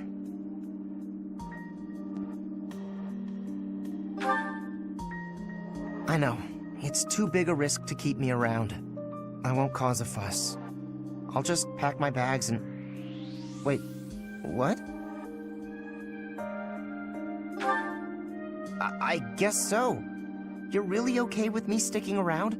Even if I might not always follow orders? People could get hurt if you let me keep doing things my way.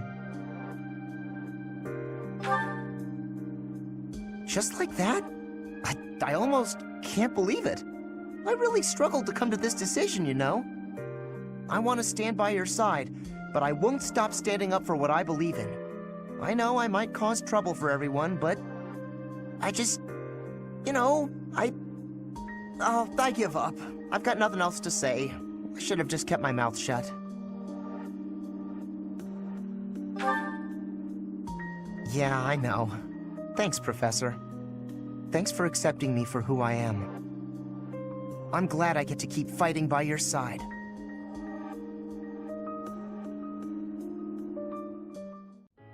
How are you today, Lysithea?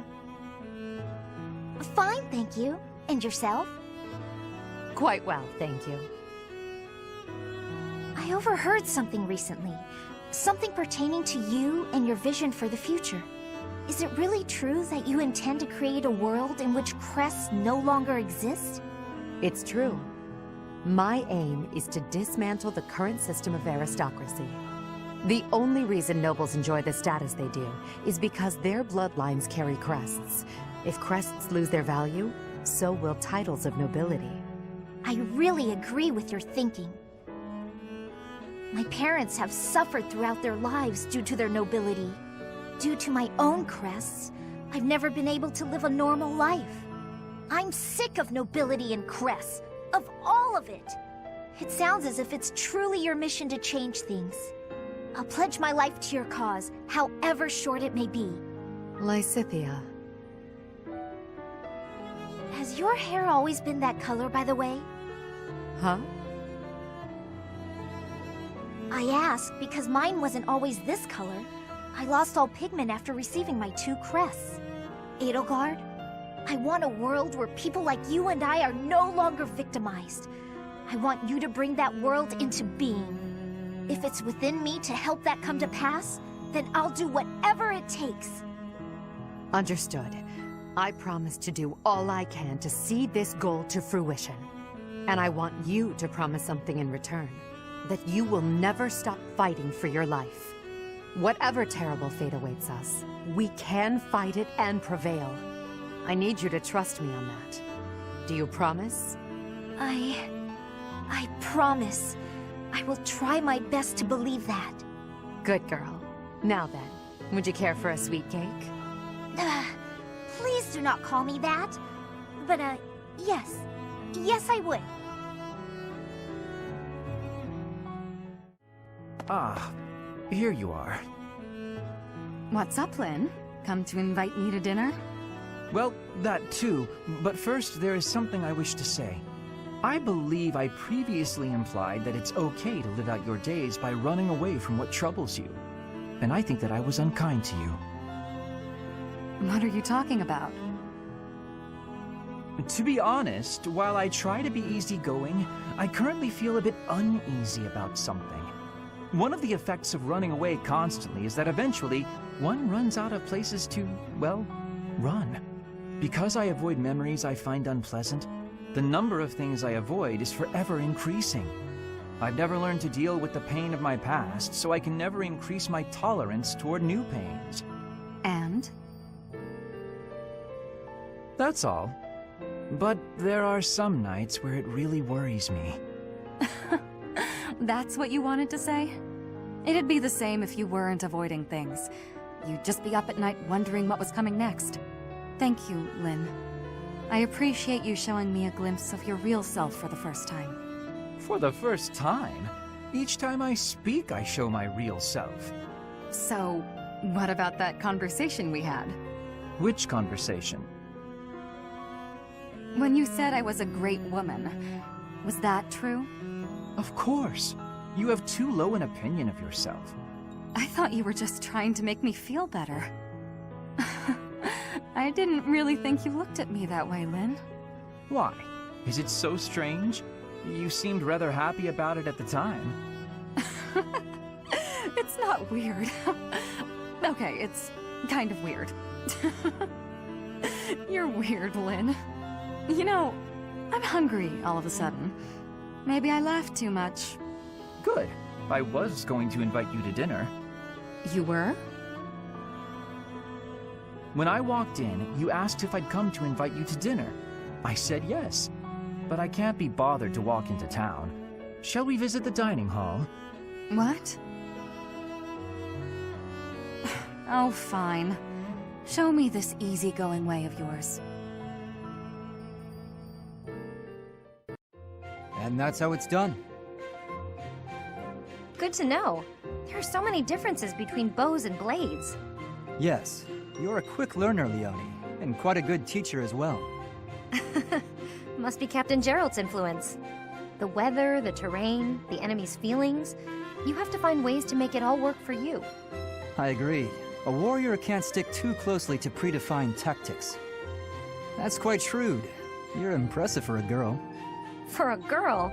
Come on, you're past that. Looking down on your opponent is a great way to fall into a pit trap, isn't it? I suppose that's true. Glad you remember. I still have much to learn, not only about swordplay, but also about thinking on my feet. I hope to learn more from you, Leone. Count on it. We'll come up with plenty of new ideas if we work together. Guess that means we're partners, doesn't it? We're what? Partners. Friends who help each other improve. Huh. Partners. That's not bad. Not at all. Looking forward to working with you, partner. Likewise, partner.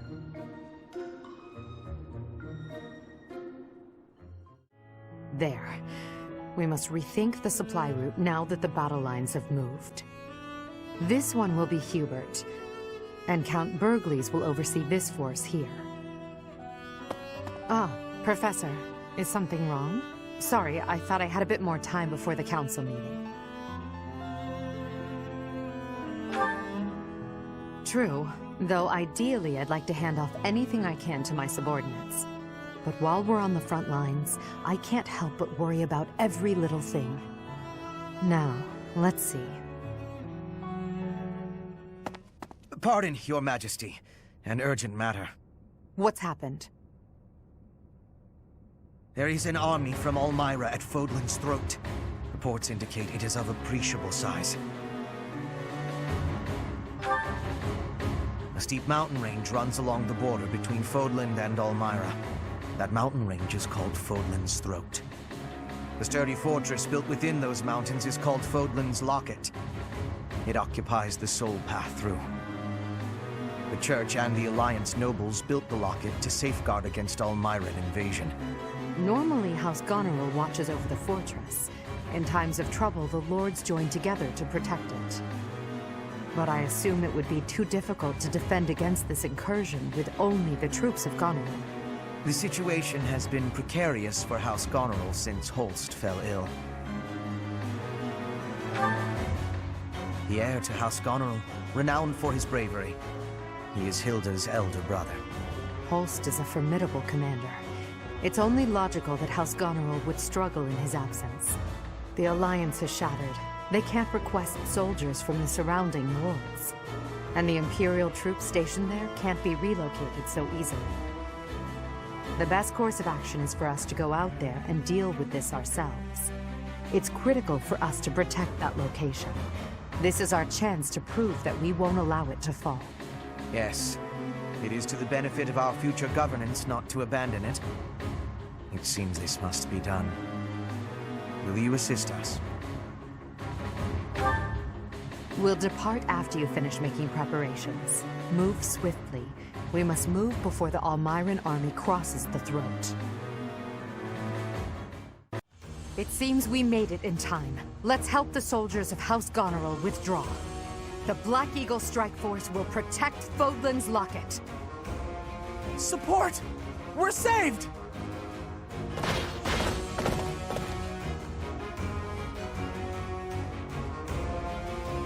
Reinforcements? And that flag belongs to the Imperial Army! Ha! A fine enemy indeed! Break through the locket and make a name for yourself. No need to be shy. Strike all at once! We fight to protect Fodlan. If the defensive line is broken, we fail. Our enemies are many, but we can use the terrain to our advantage and stop them where they stand.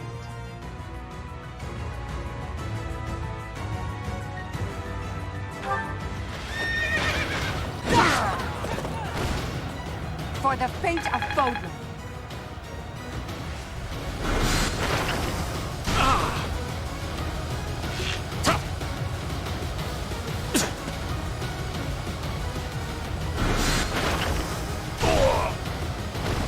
What a bother.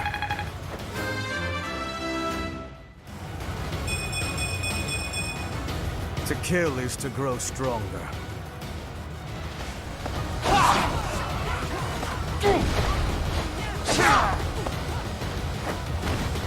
One to remember.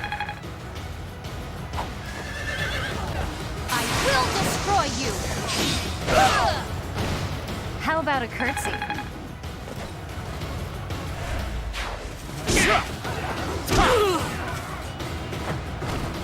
Sorry it's gotta be like this. I'm feeling good about this. My blood compels me! This is for the best, right? They call you undefeated. Oh, but you've already suffered one defeat, have you not? And on this day, victory will again be ours. The once defeated isn't quite as exciting, is it? I'll just have to claim this victory here to wipe away the shame of defeat.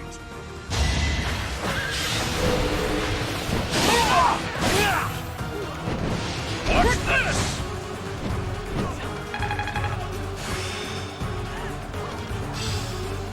Everything I've done has led to this. Your sword is fit to cleave a mountain in two. Care to try it out against the undefeated Nadir? Here is something to believe in.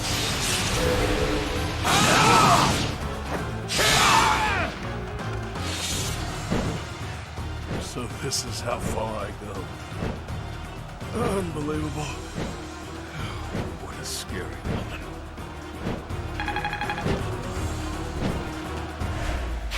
You're a shining example to all. Nadir! Impossible! Everyone withdraw! Run! No matter how many times you attack, we will never allow you to capture the throat. The Almiran army retreated. Their casualties were numerous. As I understand it, they won't be attempting another invasion anytime soon. Still, we must prepare the local troops before their enemy returns. That is my hope. I would even consider a treaty. Unlike Fodlan, Almyra is not a land ruled by blind fealty to the goddess. I believe we need only to communicate openly with them and respect the differences between our cultures. If we do that, we should be able to have a meaningful dialogue with them, one more promising than what we can expect from followers of the goddess. Ah, Hubert. What did Duke Goneril say? He expresses his sincere gratitude to Lady Edelgard. In addition, he would like to leave the protection of the throat to Imperial troops from now on. Is that so? How reasonable of him. By the way, what was it that ailed Holst? I did not hear all the details, but apparently he ate some bad mushrooms. It is said he is now emaciated and pale, and his skin exudes a mysterious vapor. Huh. I can't help but imagine what that must look like. But it's probably better not to think about it. Agreed. Do not worry yourself with such thoughts.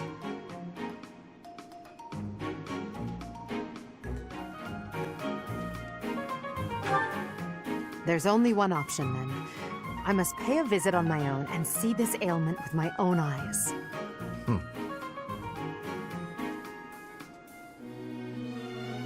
Actually, on second thought, I'd better not. As Emperor, I can't risk it. Yes? Oh, it's you, Professor. I was certain it was Hubert coming to drag me back to my duties. Your Majesty, you must know your supreme talents are needed at present. Why not gaze at these documents instead of the sky?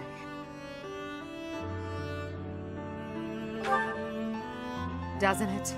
And the worst part is that he's always right, so I can't even argue with him.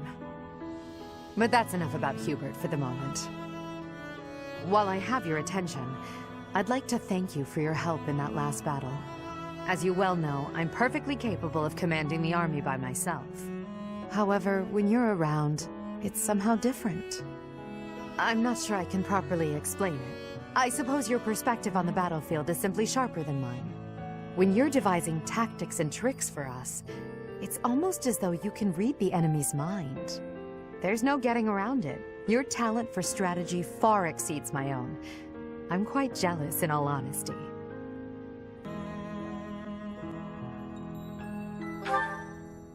Is that a fact? Well, if you insist. I suppose a flower from another's field is always more beautiful. I'll admit, I think of you as rather detached. So to hear that you have emotions such as jealousy is something of a relief.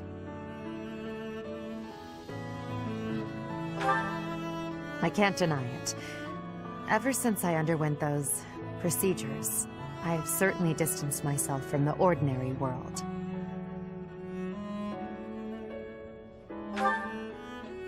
Friends.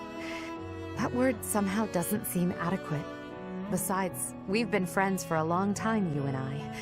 By now, we're so much more than that, at least in my mind. You know, instead of Edelgard, you can call me just Elle, if you so please. That's what my parents and closest sisters used to call me when I was little. Now there's no one left who calls me Elle. But with you, well, I think I could allow it. In fact, it would mean a great deal to me. Why? Well, you have stood beside me and shared my burdens. As I said, you are much more than a friend. In truth, you are like family to me. I suppose that's why. Hello, Ferdinand. Wait, that aroma. Your nose is as sharp as ever, Hubert. Yes, it is a bag of fresh coffee beans. Why did you buy coffee? You said you don't care for it. My stance has not changed.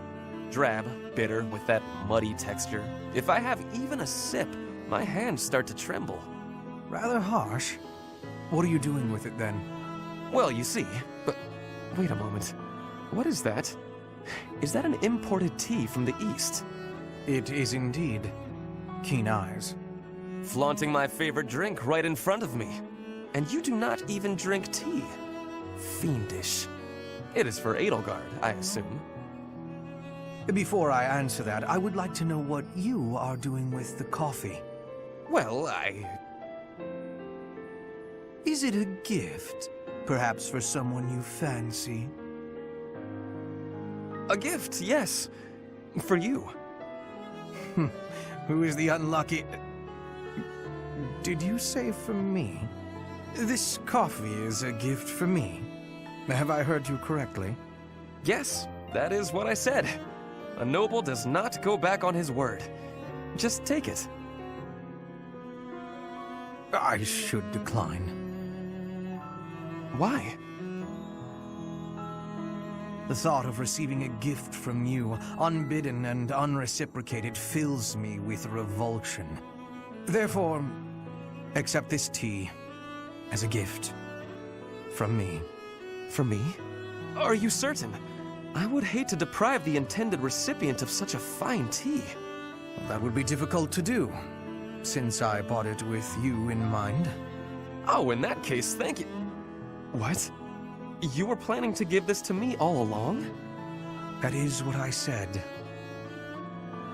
Really?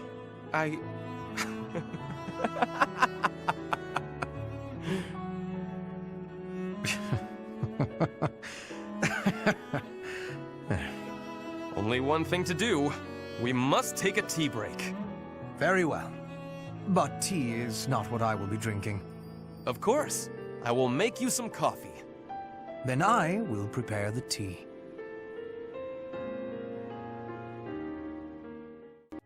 There you are, Marianne. I'd like a moment to talk. Oh, Linhardt. I was just on my way to pray. All right. Afterwards. It's already getting late, though. If you'll excuse me.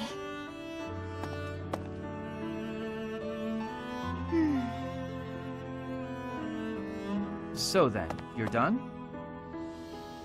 Linhardt, were you here this entire time? I was sleeping. Are you ready to talk now? I suppose. My apologies for keeping you waiting. I wasn't waiting. As I said, I was sleeping. I didn't want to disrupt your prayers. I see. So, what did you want to talk about? The results of my research. Your research? I intended to look into the power of your crest from the first moment I met you. I've been feeling quite happy of late, and I can conclude that it is due to your crest Are you sure that's... Or more likely, I feel good because I've recently taken a bit of exercise. Oh. Although, keeping you from finding out I was researching you was plenty of exercise on its own. Listen, Marianne, I'll tell you one thing for certain. Your crest is not the source of anyone's bad luck. The research on your crest is lacking, but other crests have been studied quite a bit. I can find no proof that a crest can influence the lives of those who come in contact with its bearer. And frankly, transmitting bad luck via touch sounds like a crazy superstition, don't you agree? That may be true. By the way, eating the vegetables you gave me caused no ill effects. They were as delicious as ever. It may be another story if I drank your blood. Ugh, now I'm nauseous. Ugh, you're going to make us both sick. All right, sorry. As I said, it is my scholarly opinion that your crest does not cause bad luck. Thank you for your reassurance. It does make me feel a little better.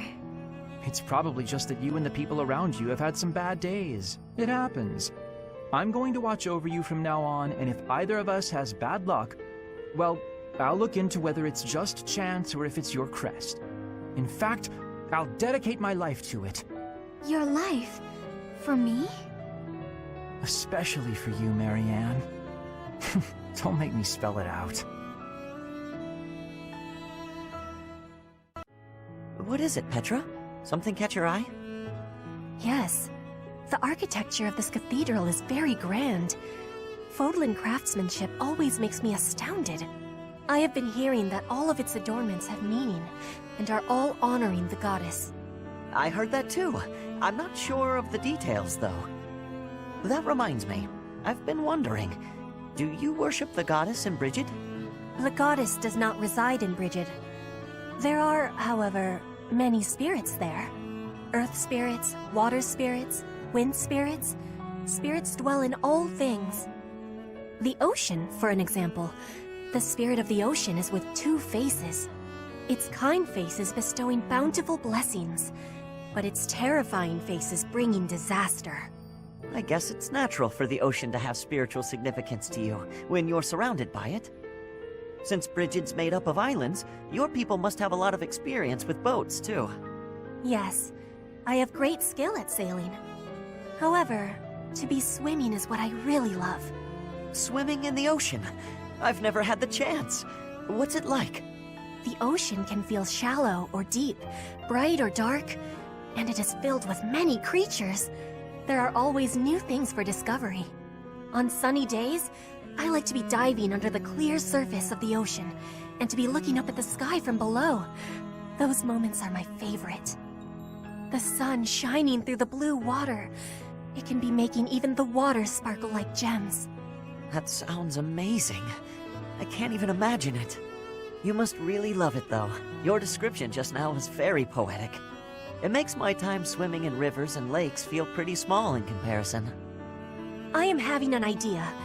When this war is over, we should be going to Brigid. With each other. Oh, well, I'd definitely like to visit. It's not the right time for me to travel, though. My duties as a knight will have to come first. A knight? Very well. I will be establishing an order of knights for you in Brigid. Wait, what? A whole knightly order, just like that? I am going to become the Queen of Brigid. Ash, you will become my guardian knight. Do not have fear. I will be making your dream come true. I don't know, Petra. This is really ambitious. We will be diving into the ocean with each other, and be gazing up at the sky from behind the waves. I give you this promise. I hope you are understanding. All right. That smile of yours has gotten to me. I don't think I can refuse. Where is that darn ladder? Need help with something, Lysithia? I can't find the ladder anywhere, and I needed to check out the books up on that top shelf. Want me to just grab one for you? No, I need to be able to dig around myself. No problem. You could sit on my shoulders instead. Up you go. Hang on a sec. That's not... I hope nobody saw that. Anyway, thank you.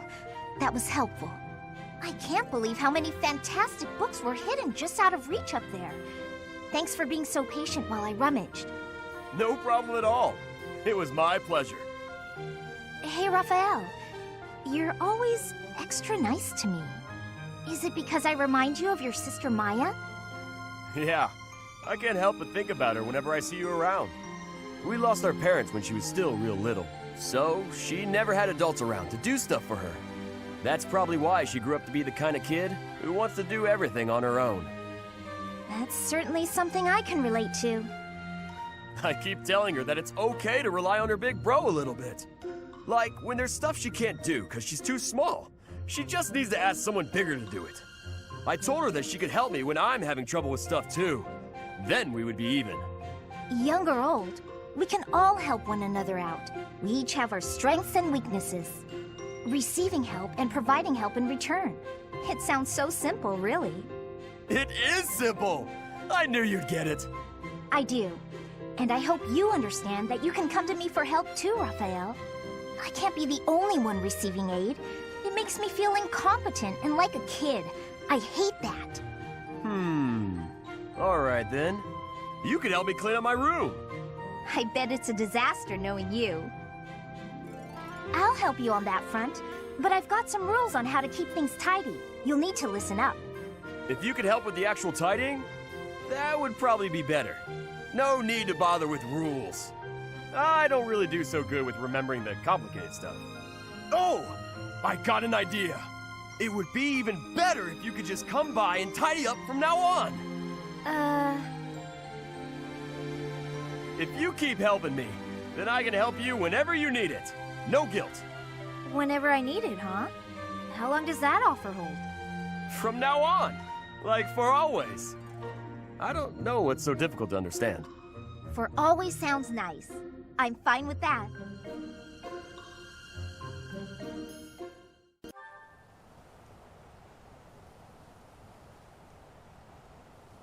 Sorry. It looks like I'm going to have to leave you now. One day, I hope you'll give this ring to someone you love as well as I love her.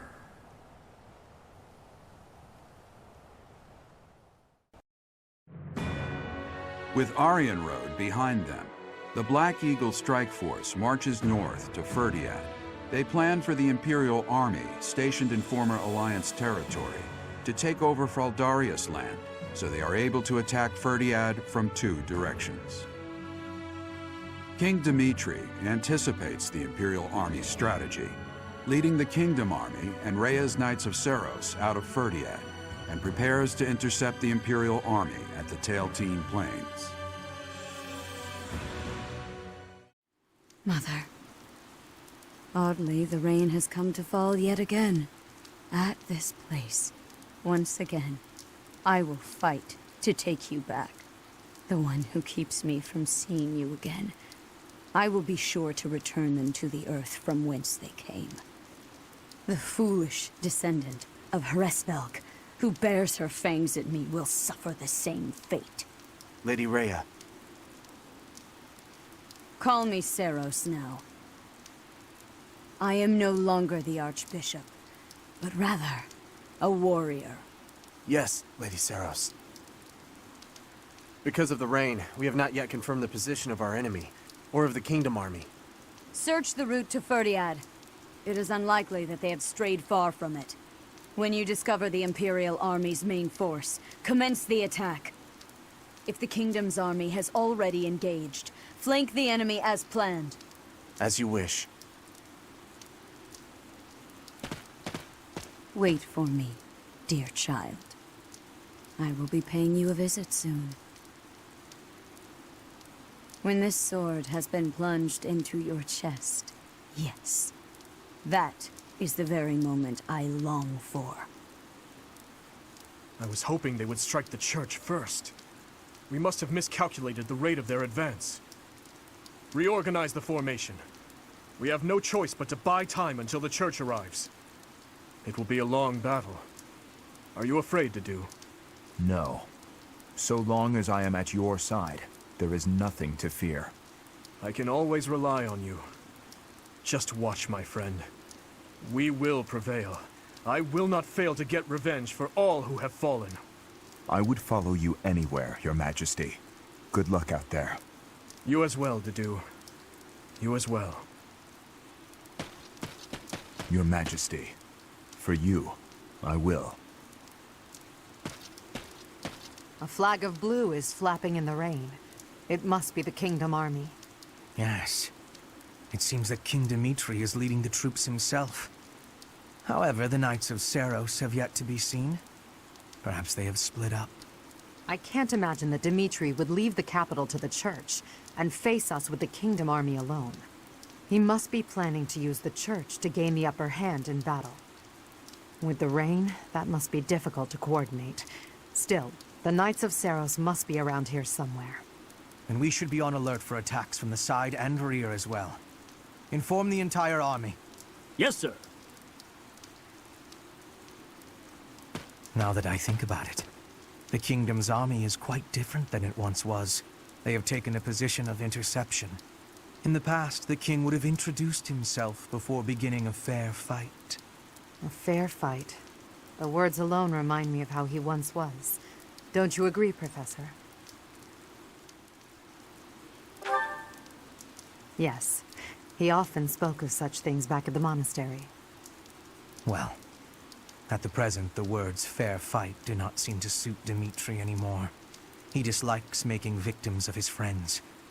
But other than that, he will do most anything these days. If he stops at nothing to continue the onslaught, I cannot imagine what will become of the battlefield. True. As soon as we can take our battle formation, we must advance. Dimitri, that past you cling to, I will soon free you from it. Ah, here you are, Edelgard, at your eternal resting place. You have trampled and stolen and blinded yourself to the truth. Today, I will have vengeance for all you have done.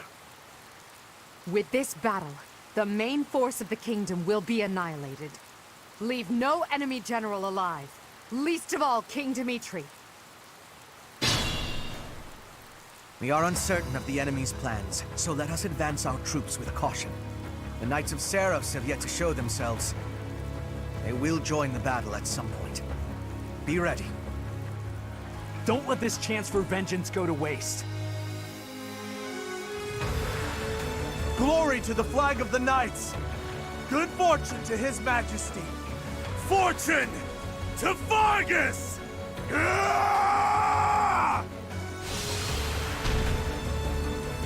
What the? That kingdom soldier just changed into a demonic beast. Did Tullus? No. This is something simpler. This is the work of a crest stone. But why? I gave them crest stones from the castle vaults. You fool! Why did you do that? If we lose here, the kingdom falls. It's our only hope. You call this hope? Well, we must now claim victory so their deaths were not in vain. Yes, Your Majesty. I am with you.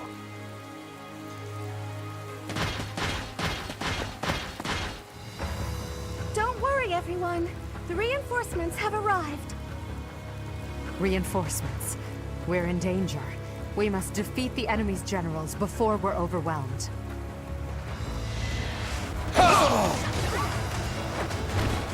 I must lead them well.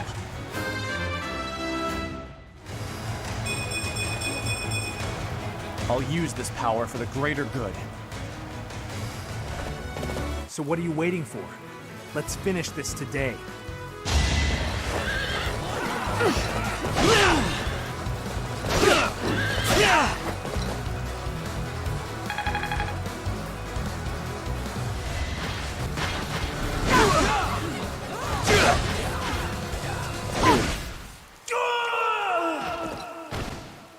was such a fool.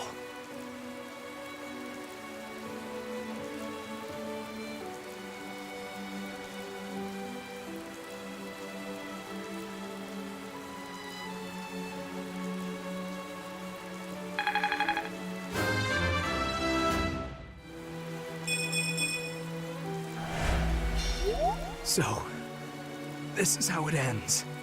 Forgive me, Your Majesty. I'm going on ahead.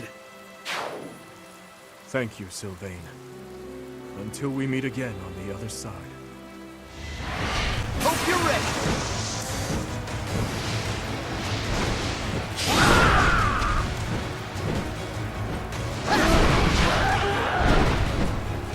Might makes right.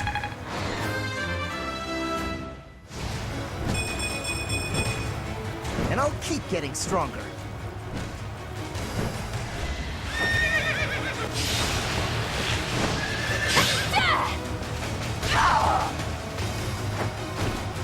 Ernie's unstoppable. This battle may turn against us if we allow any more of them to transform. We don't know which soldiers have crest stones. We must do away with all of them, and quickly!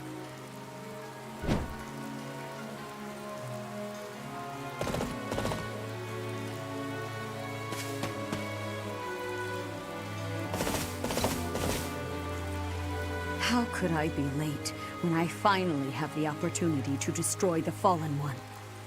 This rain. It is the lamentation of my mother. Observe. I shall not fail in restoring balance. You are all damned, with no hope of salvation. For the sin of insurgency, you shall be consigned to hell!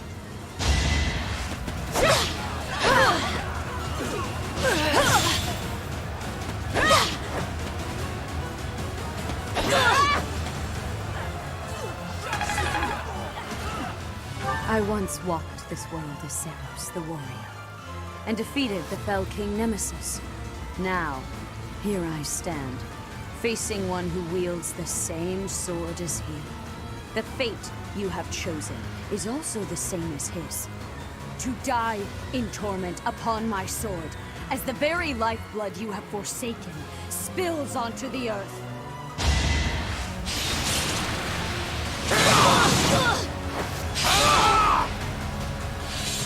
How can this be?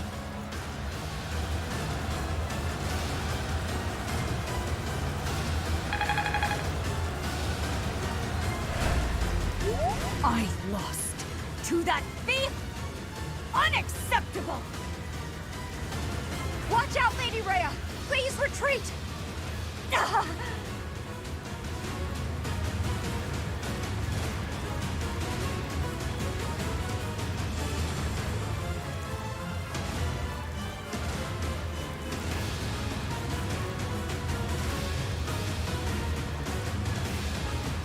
Church of Seros has fallen back, but we have no such luxury. Everyone, fight for your lives! Victory to Fargus!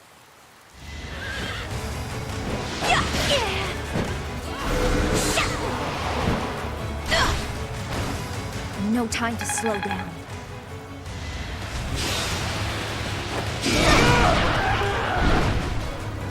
I should have seen that coming.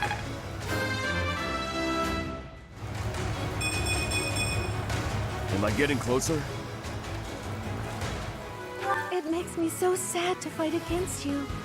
But I suppose that's how things go when you're at war. Why follow an emperor who would start such a war?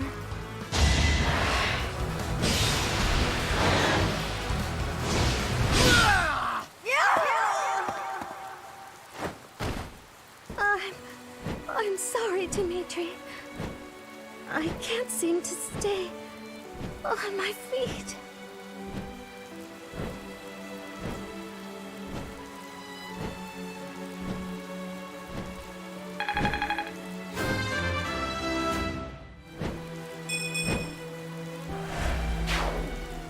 Forgive me, Mercedes. Were it not for me, you wouldn't have gotten caught up in all this, and you might still be alive. It is time. Your Majesty, I will avenge your father. You are the one true king, Dimitri.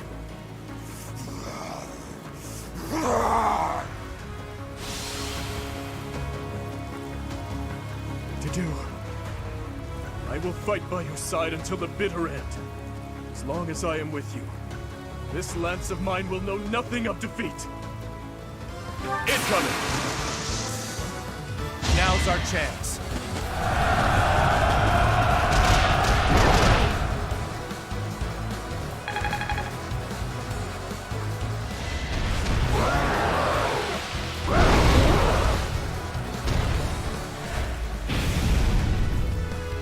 Seems I may have underestimated the enemy.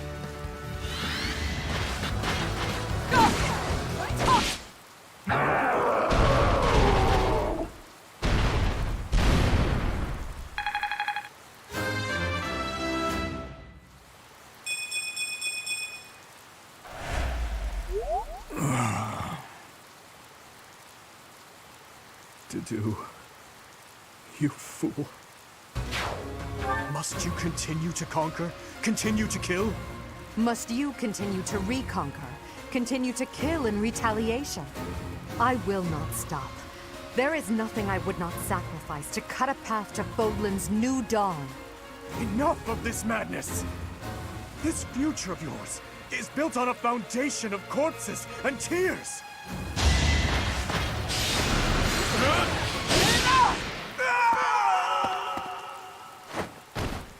No, not yet. I can't die just yet.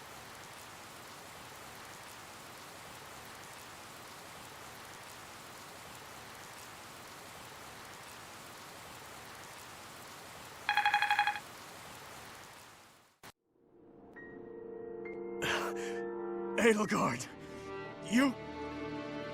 I will kill you. You will know the regret of my father, who was killed for you. Of my stepmother, who was slain by your own daughter.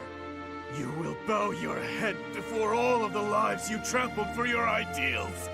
Before you die in misery. Your obsession with me is appalling. If you were a normal human, you would most certainly have died already. Farewell, King of Delusion.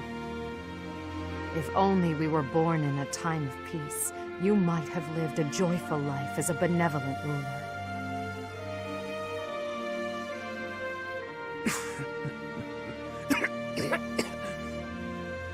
To the fires of eternity with you, El.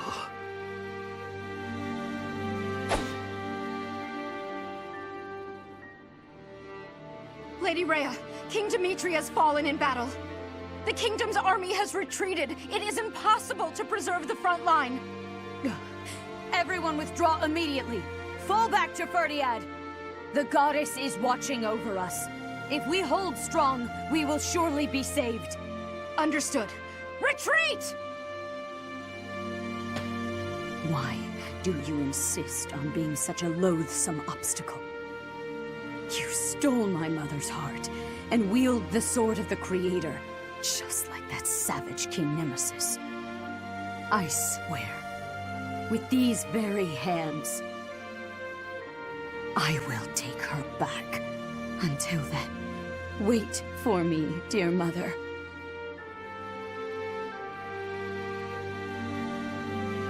Rhea. She is our enemy, but I must admit that she plays her cards magnificently. You mean using the goddess's name in order to boost morale?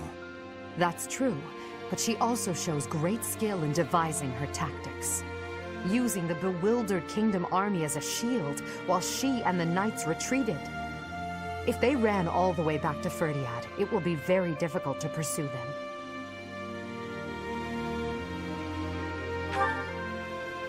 Yes, together we'll end this once and for all. For all the lives lost in battle, by our allies and foes alike. And for Dimitri as well.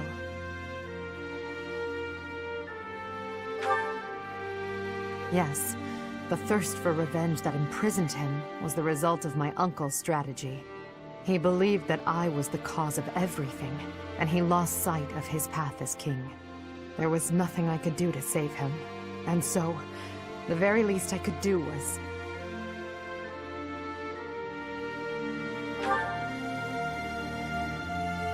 No. The Edelgard who shed tears died many years ago. Everything that's happened, it's all just part of the ebb and flow of history.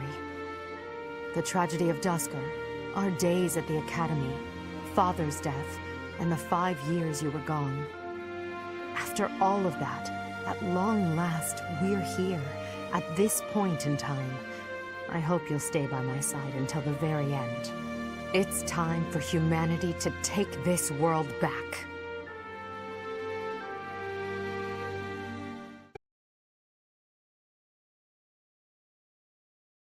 Part 2. Crimson Flower. Great Tree Moon. To the End of a Dream.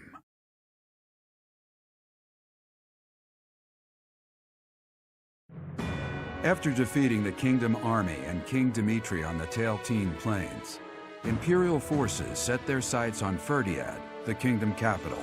The final battle against Rhea draws near.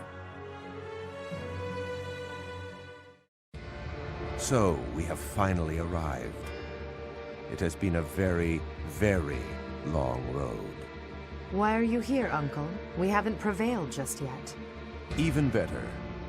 I decided I wanted to see the end with my own eyes. The very moment that humans will finally be free from the control of that false beast of a goddess. Understood. Behold to your heart's content. Just don't get in our way. Of course. I could not stand to be dragged into the fighting. When this fight is over, a world completely controlled by the Empire will be upon us. Not completely. I will only do what I must. But until our reign becomes stable... Uncle, no, all of you. I believe that your power and knowledge may be essential during that time of transition. Perhaps so. We also will do what we must. For that short while, we will lend you our strength. Yes, we're counting on you. For now. Professor, may I speak with you?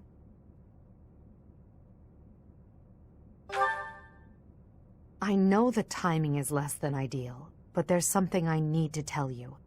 I imagine you've already sensed it, but even still, I must tell you the truth. Of the power you wield, and of what you are. I expected as much. You, like Rhea, share a bloodline with the so-called goddess.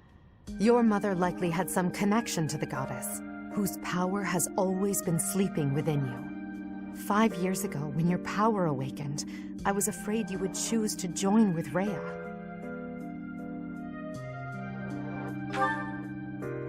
I did. As you know, my goal is to free our world from the control of Rhea and the other children of the goddess. I seek to obliterate her, as well as those around her who use the Church's power to control Fodlan. I swore to free the people from Rhea by striking her down, whether or not it meant making an enemy of you. And yet, you came to my aid, and chose to walk with me on the path against Rhea. I was overjoyed, of course, but I was also confused. I thought that perhaps it wasn't the path you were meant to take. But I chose to trust in you, to rely on you and your strength. And now, here we are.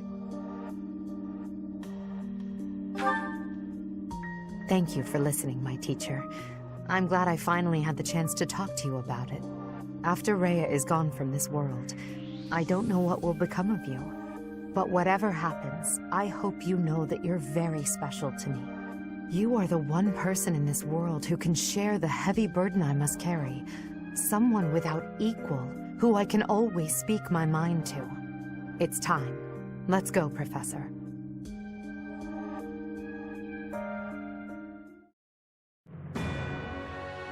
The Imperial army arrives in Ferdiad, the kingdom capital, only to be confronted by Rhea, who has transformed into the Immaculate One. The Black Eagle strike force steels itself for an epic battle, hoping to soon return Fodlan to its people. Rhea, members of the Church of Seros, surely there's no need to continue this fight. What could be gained by shutting yourselves inside the capital of a kingdom without a king? I will give you this one chance, and no other. Throw down your weapons and surrender. Unlike you, I have no desire to unleash wicked atrocities upon this world. Their silence speaks volumes. Shall we commence our attack? I'll wait just a moment longer. There are still many residents within the city.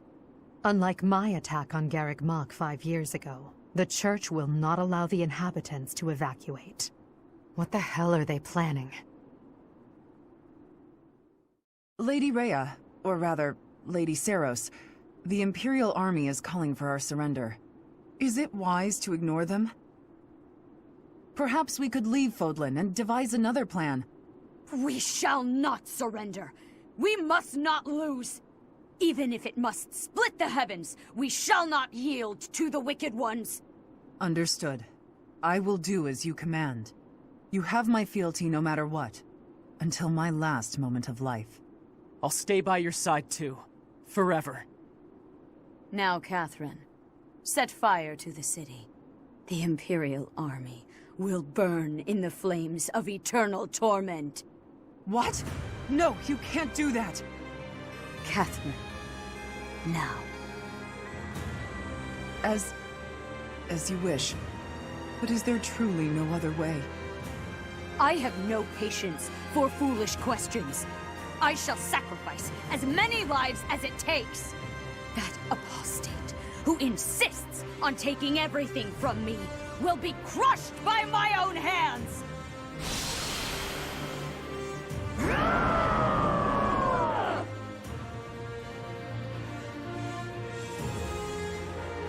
That ghastly voice. Your Majesty! There's smoke coming from every corner of the capital. It seems they've set fire to the city. What? Damn it, Rhea. There really is no depth you wouldn't sink to. Everyone, we must commence our attack at once. Are you ready? Preparations are complete. Just say the word. Then we attack. We'll head straight for the castle and strike down their leader, Rhea, that vile creature called the Immaculate One. This is the end of our long war. After this victory, Fodlan will finally be united and truly free. The capital we're about to invade is engulfed in flames. Do not rush to your deaths. Survive. Prevail. Do that and we'll witness the birth of a new world. I want to see it with all of you at my side. Understood? Of course. I will not fall and leave you without your protector. And you may live to see your dream come to fruition. For that, I shall survive and prevail. I am carrying the future of Bridget. I will not be dying here. I will be winning. For myself and for everyone. I will be surviving. We've been cutting our own path this whole way. There's no stopping until we reach the end. I can't die, or all my great work so far will have been wasted. Don't worry about me, AD. I won't fall before I've found my happily ever after. Maybe when this war is over, I can finally snag a good catch and settle down. Somehow we're already here. I wonder if the peace we secure will allow me to research as much as I'd like. If so, let's end this quickly. Edelgard, Professor, I'll do my best for both of you. If I die here, it would be with shame and regret. Oh, I can't let that happen! Once the world is united, I will lend my strength to both Edelgard and the Professor. To that end, I will lead us all safely to victory. My pride and duty as a noble demand no less, as do my own principles.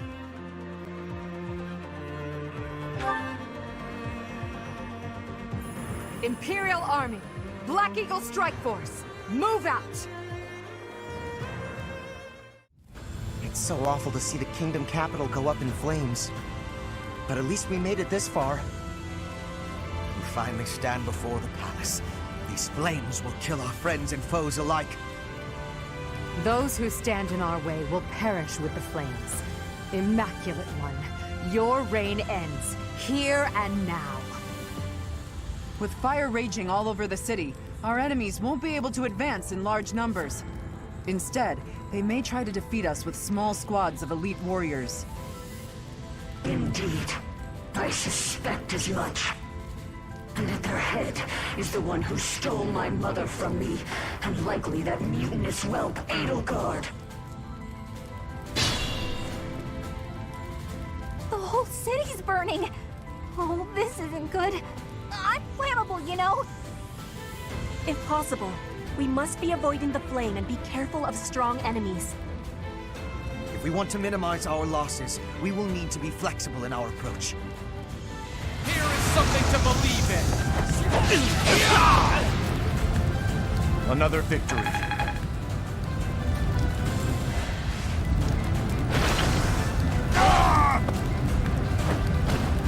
Her will demands it.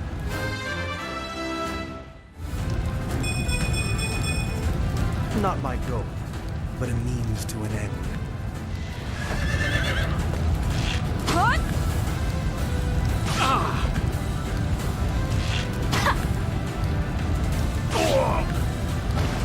A little scratch won't stop me.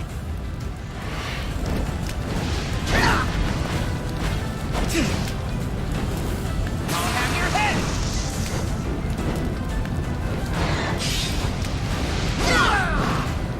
Big win!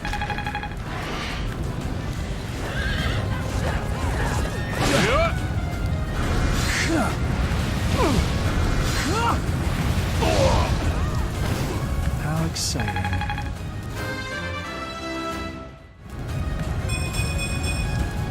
If only progress didn't require so much work.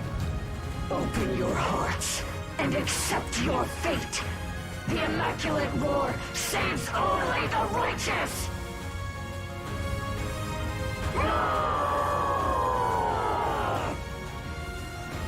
What? Her howl was unadulterated magic. I didn't know such a display of power was possible.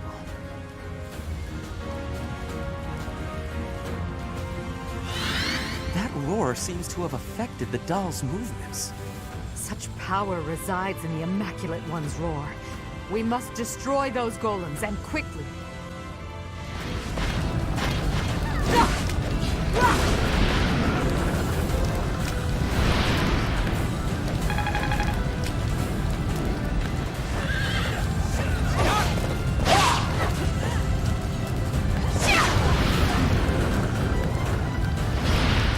I'm not dying here. Hello, Catherine. I always knew this day would come. What a coincidence. So did I. It seems that now we have no choice. We have nothing in common. Not our backgrounds, not our beliefs. Not the way we lived. Or the way we'll die. Is that all?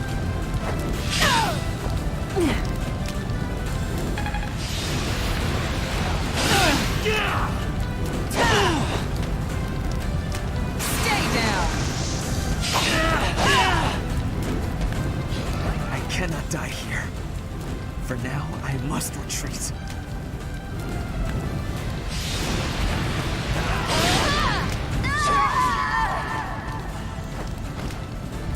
Lady Rhea, my service ends here. It's been an honor.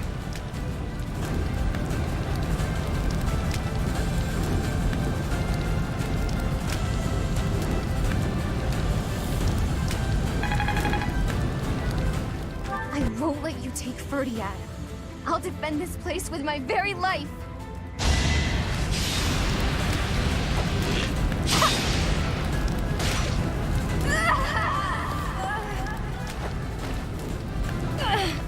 It hurts.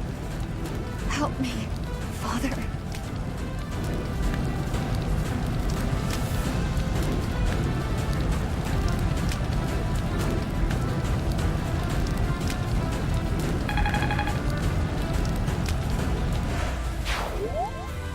Net, I will avenge you, my daughter.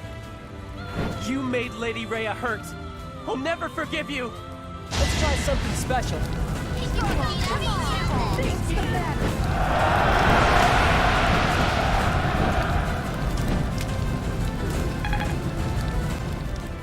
Get away from Lady Rhea!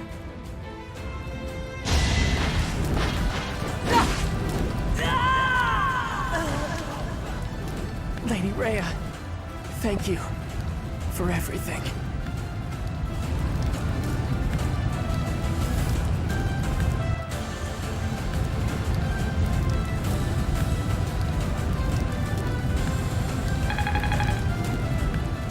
I was trusted to protect the future of the nation, the royal bloodline itself. I cannot yield. I will fulfill my duty, even if I must forfeit my life.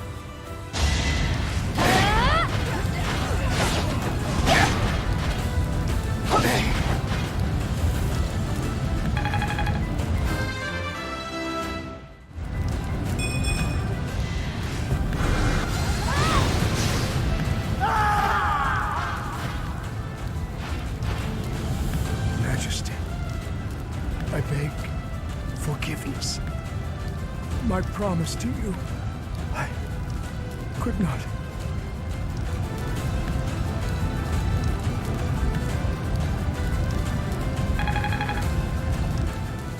Give her back! Give back my mother!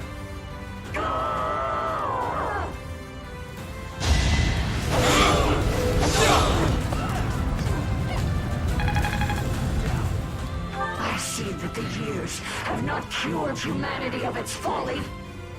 You still wish to hurt and betray my mother and myself!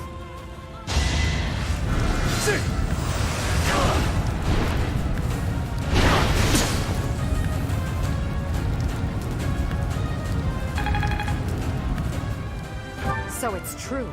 You don't value human life at all. Isn't that right, Immaculate One? Nonsense! Fools who do not accept their own sins are undeserving of salvation! You humans are the ones who betrayed! You betrayed me, and you betrayed my mother! I did not betray you or her. I never believed in you from the beginning.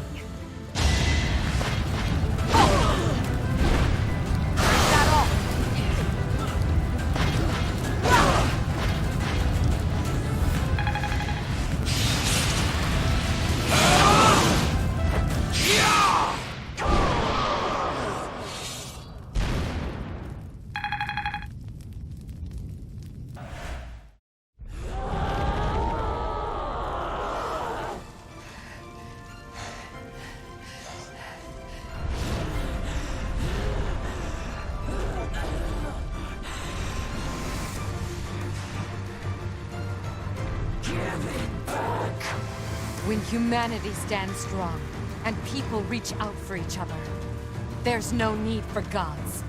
Rhea, your reign of tyranny is over.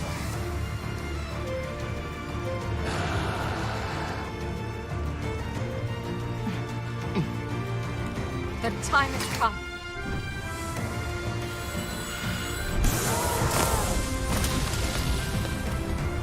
I'm ending this once and for all!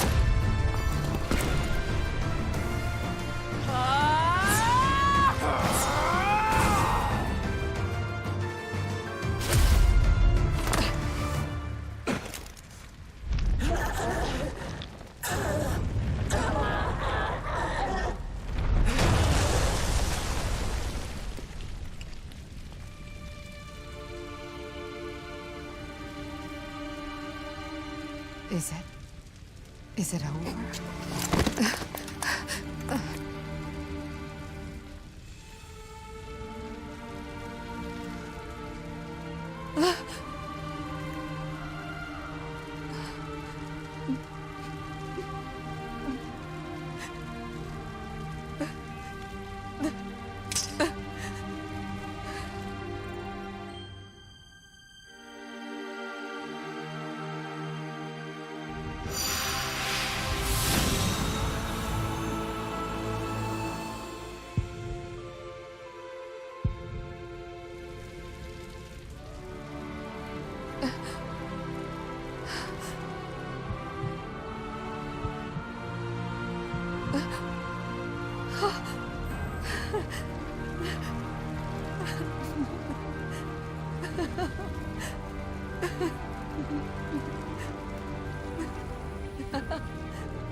A rising flame was alight as the flow of time carved a new history for Fodlan. With the fall of Ferdiad, the Holy Kingdom of Fargus and the Church of Seros both vanished into the people's memories. Fodlan was finally one unified nation, under the rule of Emperor Edelgard and the Adrestian Empire. Embracing her newfound power, Edelgard could at last set about destroying Fodlan's entrenched system of nobility and rebuild a world free from the tyranny of crests and status.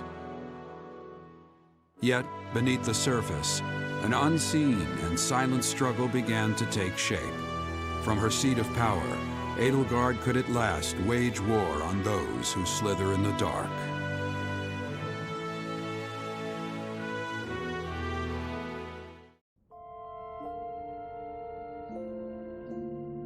The children of the goddess have been defeated at last. The shape of the world will be forever changed. Humanity is free now. The world is ours once again. Can you believe it?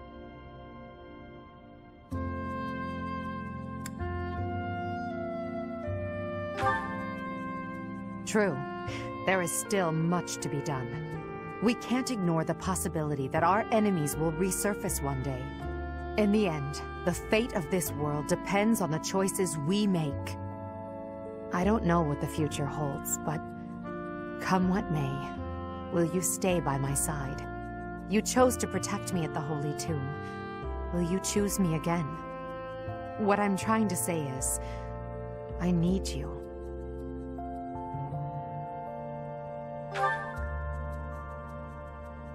You called me Elle. That means more than I can say. And this ring, it's lovely. Thank you, my dearest friend. I will happily accept it. I must admit, I feared my feelings would be unrequited. So long as I had you by my side, it never mattered how many enemies I amassed. You were all I needed.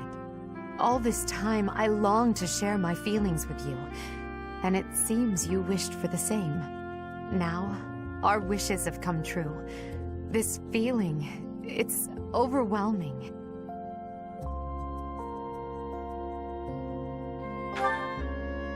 I promise the same.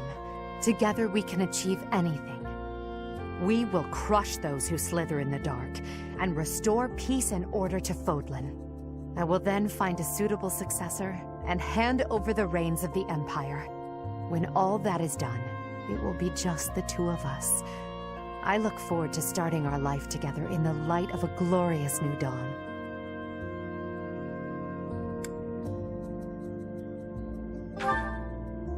Yes, that is all we can do for now. We must remain focused on our goals.